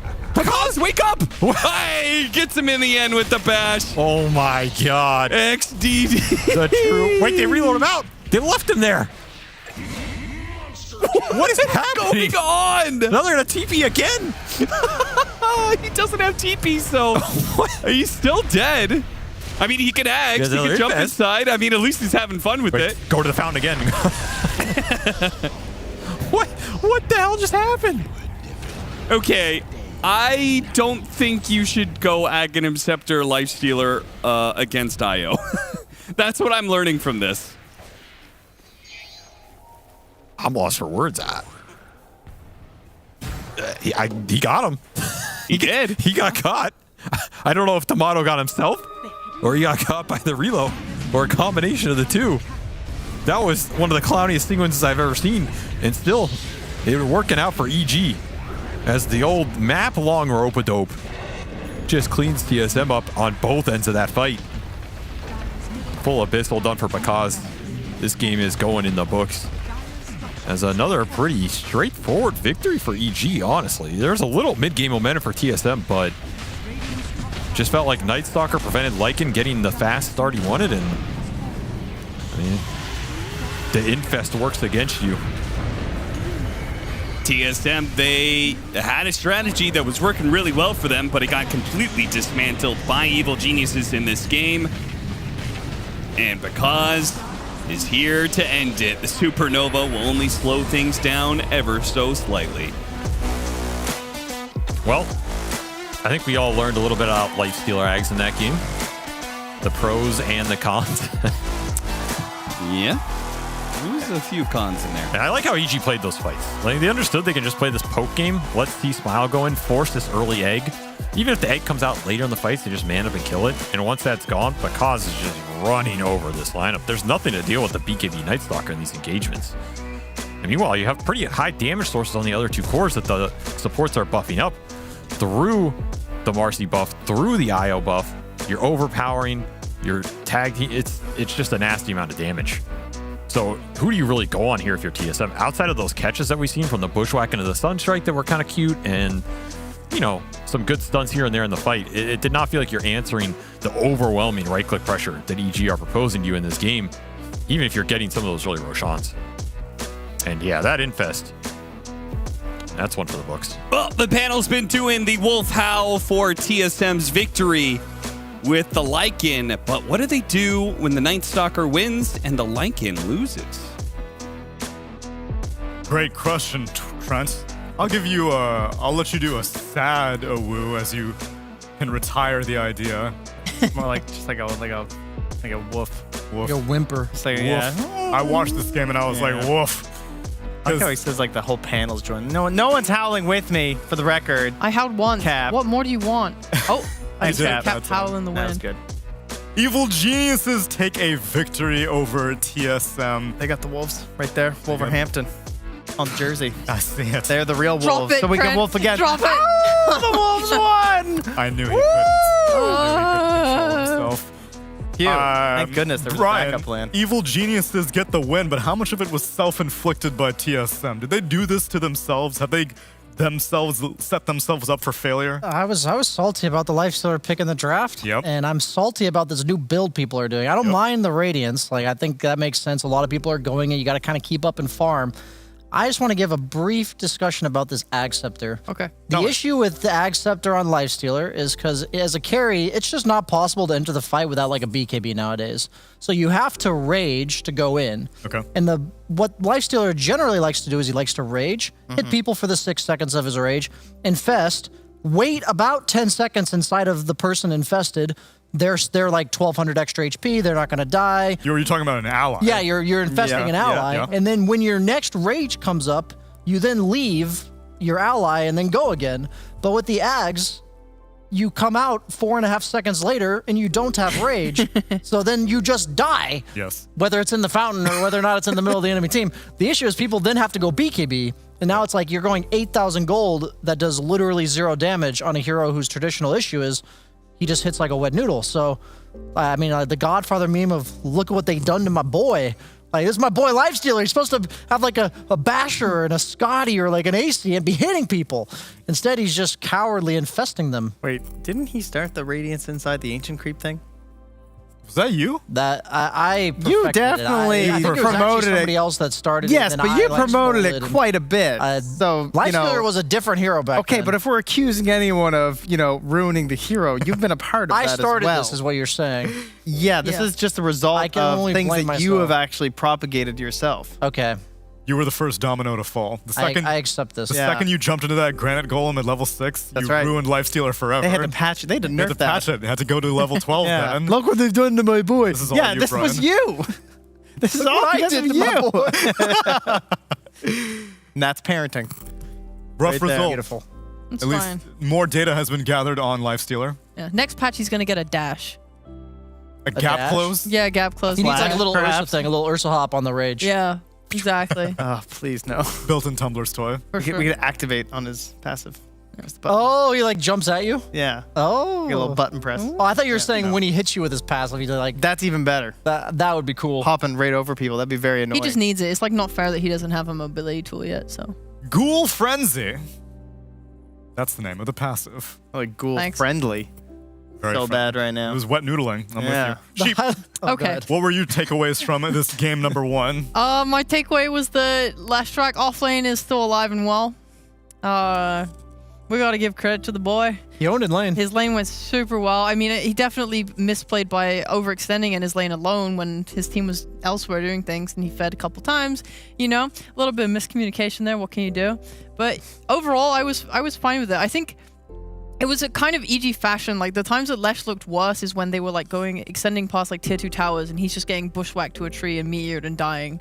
And it's like you just can't do that as Lesh because you are a bit fragile. I mean, Whisper's been playing offlane Lesh for how long now? Like years and years and years. Is probably one of his favorite things. So overall, like there were minor mistakes there, but it was solid. And I think Panda was more interested in hooking up with C Smile most of the times because he was doing work. As we take a look at our Predator head-to-head, it was Templar Assassin going up against Invoker. Hero damage done. And I have to imagine that a great portion of this hero damage done was done in like the first 20 minutes of the game because C Smile, even during a daytime fight, his Night Stalker was not doing that much, but C Smile was just dancing all over TSM. Yeah, he had to really, Bra was the enabler, and C Smile was being a little bit enabled here for sure. Especially that first fight with the Agnus on the Lycan, and we're like, all right, here we go, here comes the wolf bite. And C Smile was just dancing on them clowns, blinking out of the way. We saw him didn't even get a chance to get a right click off. Every time they tried to close in, C Smile was just jumping to the side. Yeah, he certainly carried out of the mid in this one. Also, Bryle looked more uncomfortable than I remember. There was like a couple of ice walls that he just like whiffed, which is uncharacteristic for him. There's a lot of pressure on him. Like there's a lot of burst damage from the TA and a lot of positional punishing from the Marcy and the Night Stalker. I think when you're scared of the other team hitting you with spells, you're naturally focused or distracted on something other than just hitting your own spells. So I think that does create it is forced error. I don't think it's just simply him like being uncomfortable. Yeah. And again, like you look at how well C-Smile did, I do think that was just a hero you had to pick with Night Stalker. I actually really like how they drafted it. It was meant to deal with a section of TSM's draft, and then you look at his weaknesses, the fact that he can't fight in the day, the fact that he does need some items to kind of come online a bit, and TA perfectly made up for that. And all those buffs that they had on their supports worked really well with the TA too. So it just felt like they have that extra carry to kind of make up for Night Stalker not really being a carry. If anything, he had a Midas, but he was more of that offlane, like I'm just sticking on you with silence, and TA just ripping you apart. And the IO as well, another enabler for these early game fights, I think. Yeah. May have to put it higher on the priority because Panda got heavily banned out in phase number 2 by TSM. Yeah. They took out I think they took out Silencer, they took out Jakiro, and one other support. But Panda's list was short and ended up getting his hands on a very comfortable draft with Leshrac. Yeah, I'm surely they knew that it was a possibility with the Leshrac being there, but they kind of didn't respect it. They said, you know, that's all right. We don't have to ban it out. If they pick the eye, we've got some plans for it. Guess not. Plans weren't quite good enough. No. You need better logistics if you want to pull that off. And if you're interested in some logistics, well, I've got a DHL pro tip for you after this break. So be sure to stick around and you might get a chance to win things. Tune in.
mix right now.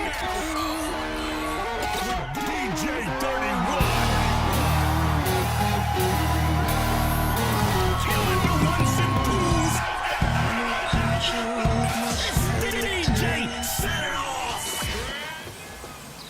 You love it, you wear it, Wear your passion. Share your passion. Wherever, whenever. Gaming is a lifestyle. Get your merch at shop.eslgaming.com.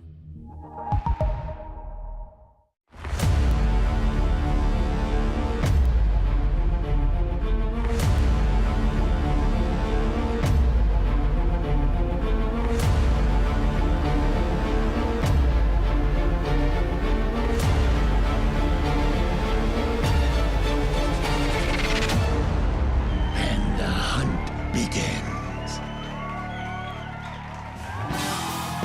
Dota 2 is a game that is so competitive that doing little tricks to give you a slight edge can snowball you to a massive advantage. One subset of tricks that are incredibly useful are disassembling specific items for some added value. Probably the most disassemblable item in all of Dota is mana boots. For example, on supports and offlaners, you can use the energy booster component from the mana boots to build into a Lotus Orb. The crazy thing about this one that honestly I feel like should be abused a lot more is that Lotus Orb can also be disassembled, so you can recombine it with your brown boots to use mana boots whenever they're off cooldown. So, essentially, if you have a Lotus, you also have mana boots, but you only have to purchase a single energy booster. Mana boots can also be disassembled into Ether Lens, Eon Disc, and Holy Locket. Unfortunately, these three items cannot be disassembled themselves, so once you build into them, you are locked in. But it's still incredibly convenient knowing that if you have a pair of mana boots, you can eventually build into one of these useful items and save a bunch of gold. For offlaners, Vanguard is a very valuable early game item, but because of how damage block works, it does fall off as the game goes later and later. Fortunately, it can be disassembled into amazing late game items such as Heart of Tarask,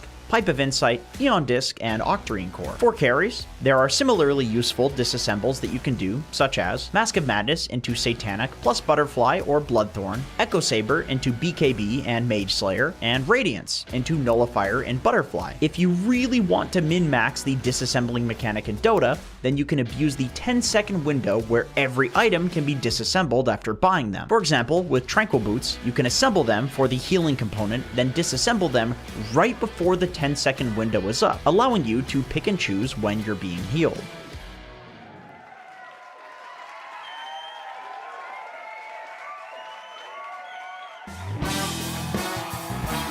That's pretty nerdy stuff. I hope you guys were paying attention though, because if you watched that DHL pro tip and you noticed which items could be disassembled, they were mentioned throughout the video, well, you have the opportunity to win a €250 Steam voucher. All you have to go, I know, right? That's a lot of euros. Right. Not the currency that I'm familiar with, but it's in fact higher than the currency I usually deal with, which means it's even better than I expected. You can go to esl.gg/DHL pro tips and take the quiz if you think you know which of these items can be disassembled.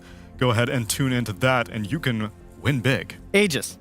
Not disassemblable. Don't spoil.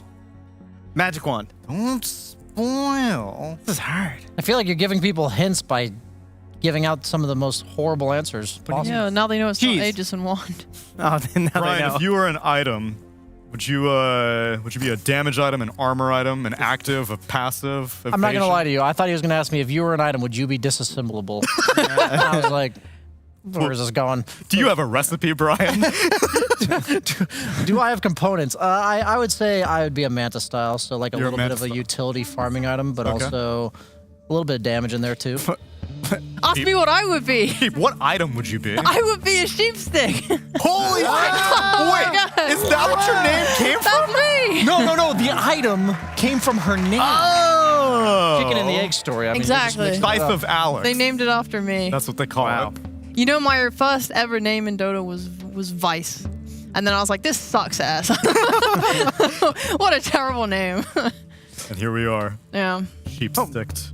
That was fast. In draft number 2 of TSM versus Evil Geniuses, let me tell you something. TSM got disassembled in that game number 1, let me tell you. Okay. They also clearly weren't watching the DHL pro tips. They were busy drafting. So that could prove to be a disadvantage in this next game. Yeah. The only pro player that I remember, I think it's been done twice, to do the hyper nerdy disassemble Tranquil Boots during the purchase window is Boxy. Yeah, I was gonna say Boxy's the only one I've seen do it. As well. There's one other player that did it as well. I don't remember who, but I've only seen it twice in competitive. I mean, it seems incredibly strong because it's 10 seconds, so Tranquils are what, 15 HP? You have to unlock 3 different components every single time. Yeah, so it's about 120 health. Yeah, I mean that's a lot early game. Yeah, it's pretty cool, but I wouldn't do it. I mean, there's more important things to focus on than constantly. I would rather stuff like that not be in the game because it's like cool, but nobody wants to do it. Also, another thing, we got a chance to interview Ari previously. He said that Whitemon got his visa accepted. And so right now, Whitemon is playing from America, which is where he was boot camping for DPC. But he should be on location in Poland? I don't remember, or Netherlands? I don't remember what country TSM Stop is. trying to tell the fans where they are. Don't dox them. Please triangulate their location. Do not speak out where TSM are boot camping. All right, draft number 2, Batrider, Leshrac, Drow Ranger, Anti-Mage, banned out, EG take out Broodmother. Yep. Who's the second hero, Trent? I thought we were going to get to this whole Scotty and Drow and Heroes DP hates. Thought we were going that route. We can do that also. Yeah, TSM, they actually did not ban out the Death Prophet this time and pick it for themselves instead. Yeah, it's a key hero for EG in their strategy, so they're going to snag that away. But it's also been great for TSM in the past as well. So they get rid of the Anti-Mage, the Drow, and now they're just mulling over the other, guessing Scotty heroes between like TB and Morph, if that's where the fans want to be, and there it is. If I had my patch wish list on me, I know we all talk about the map changes, potential like second Roshan. Can we just not have Death Prophet in the meta? Is that the number 1 hero that you want to get rid of? For me, it's like... Is this what your face The issue with looks all like? these other heroes is she's not the most annoying, but Death Prophet in competitive has had like 2 weeks off in the last 3 years. But she's still pickable. What about Broodmother, who you just have to ban? But that's what I mean, is like these heroes, they're just... What makes Broodmother annoying is she's been good for like 9 months. Yeah. That's what makes her annoying. Like at the end of the day, if it's a Broodmother patch, it is what it is. We're going to deal with her. There's cheese heroes in Dota. They exist in every patch. But losing to the same sort of cheese and having to eventually ban it, even though it's been nerfed like 6 times. I hope people at home share my sentiment here of they do. Immense frustration towards the spider hero and this ghost lady. I don't know if Death Prophet is as high on the I list. like DP a lot, so I don't care about what BSJ has to say. But is there anyone who is okay with Broodmother right now? Yeah, no one. No one? Maybe one person, but I can't remember who it was. That one's universal, Monkeys. Yeah. Maybe monkeys, yeah. That's fine. But we are pretty deep into this draft. They kind of speed ran through the second phase a little bit. I actually was a big fan of them picking up TB the way they had. Whilst I'm not sure if it's like Giga countering EG, I was thinking that EG would want to pick it themselves at the end of this phase, so by taking it, pretty nice. And they'll just go for the offlane counter. Okay. That's really good. Yep. That's a pretty nice move. TSM thought they were being all tricky, ban the Morph, take the TB, but now you get Darkseered. And you've already shown both your supports, which would be the only way that you're going to try and deal with this Darkseer easily in the lane. The only potential problem I see is that you're not playing right now with any real pos 4 that can utilize your Iron Shell, which makes it a little harder for you to play. Because typically, like, Darkseer, it's not just about laning and, like, trying to kill with your Iron Shells. It's about having a 4 that's going to go stand in creep camps for you and, like, farm them for you so you're accruing net worth. What is nice, though, is that by having these ranged 4s, they can just focus on stacking the Ancients instead, because when you have level 4 Iron Shell, it's very easy to farm them. They could also swap the Tusk mid if they really wanted to try and help the TB's lane. I think in this case, I don't mind the lack of a melee 4, because your 4 position is so nuke heavy, and it's against Terrorblade specifically. Just like really low HP, can definitely get bullied out of lane without actually running at him. You can just wear him down with the Snapfire nukes, and then he's going to have a tough time ever CSing a creep near the Ion Shell. So normally what I would say about the Snapfire, like being a ranged support, she is strength, and she has decent clear of jungle camps, so they might still be able to do some of those like traditional Darkseer shenanigans. And if I'm TB, Like, I think this is his worst matchup in the game. Yeah, Like, and on they're paper. almost certainly banning Ember next, right? I feel like Ember just looks insane for EG right now. They actually banned Zeus, which... The thing is, it's like, we're all talking about these heroes that can utilize the Ion Shell. I don't even know if they need that against TB Death Prophet. I think you can just poke these guys. I do like the Ember ban, and, you know, I'm going to agree with you since they did it. I mean, they have Doom, right? We saw the power of it earlier. Even though it ended up losing, I think Darkseer Doom looked pretty nice. When you just have a guy with Scorched Earth running you down, you're taking so much dot damage. Like, you need these BKBs so badly on TSM. C-Smile's making the call here. Yeah. Now, he has busted out the Void Spirit in moments when I thought it wasn't the best, but when the other spirits were gone, there's tastes of Void Spirit here, I feel like. His pool is good enough. He doesn't need to rely on that.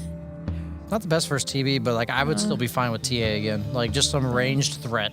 Because right now, I think TSM's issue is that they push meta, they push Exorcism, and EG just disengages. They have Glimpse to send you away, they have Surge, they have Cookie even. I feel like if they're able to force these spells without hard committal spells themselves, it would make their draft much easier to play. That's why I like the Zeus ban so much.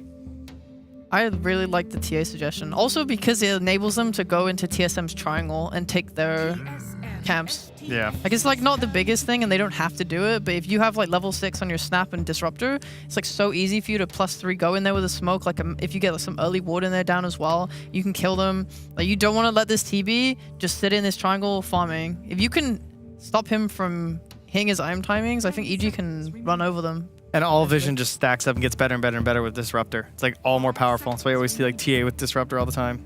Apps plus Glimpse. We also saw OG have literally 0 tower damage on their entire lineup when they had the carry Doom and the offlane Darkseer.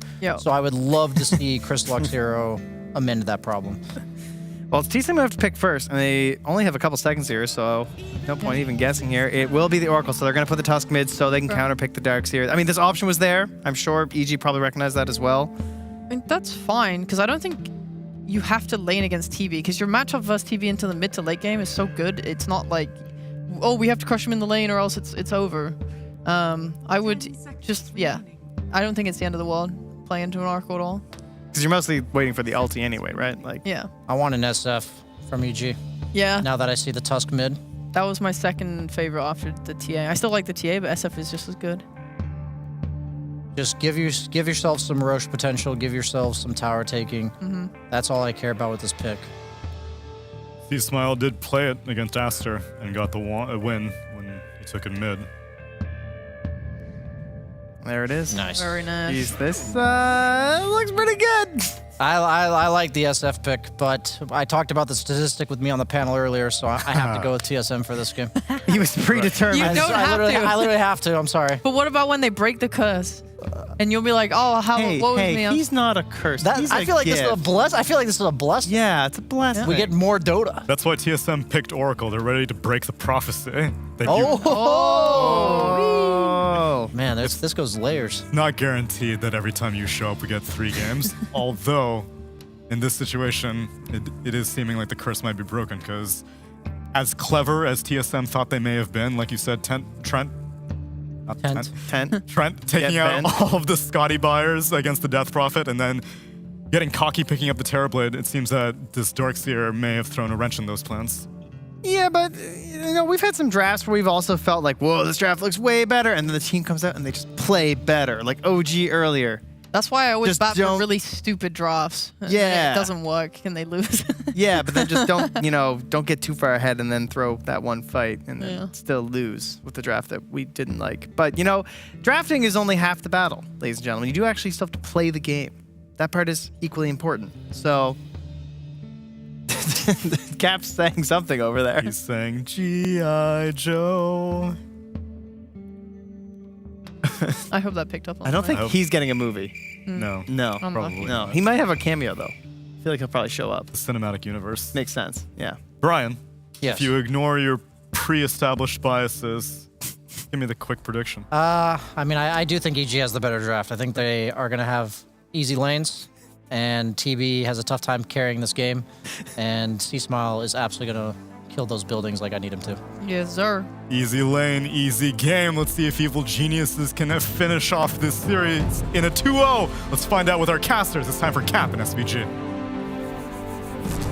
Darkseer has had a very bad record this tournament, but most of the times it has not been picked up against the Terrorblade. When it has been picked up against Terrorblade, it's actually 50-50. We just had 2 games of it, and TSM themselves were actually the team that got the win with Darkseer versus a Terrorblade. It was actually the very first Darkseer of the tournament versus Evil Geniuses. I think is a pretty damn good team. So despite this being kind of a bad hero, it's got a good matchup, right, Avery? That was a lot of words to say Darkseer good. No, Darkseer bad, except Darkseer versus TB good. But that's when you pick him. So all I'm hearing is he's a great hero. Great hero this game. I love this matchup. I mean, it's probably the wall best illusion. Darkseer matchup of all the matchups, right? Yeah. It's a pretty damn good one. There's not a lot of downsides, I'll put it that way. If you ever get that Terrorblade illusion, it is disgustingly good. And they don't have a way to kill it either. There's no way to take it over or insta-disintegrate it. You can disrupt the Darkseer's lane with the Oracle pick. That's going to be nice. This matchup still sucks. Yeah. But look at what Whisper's doing. He's already killing your wave before you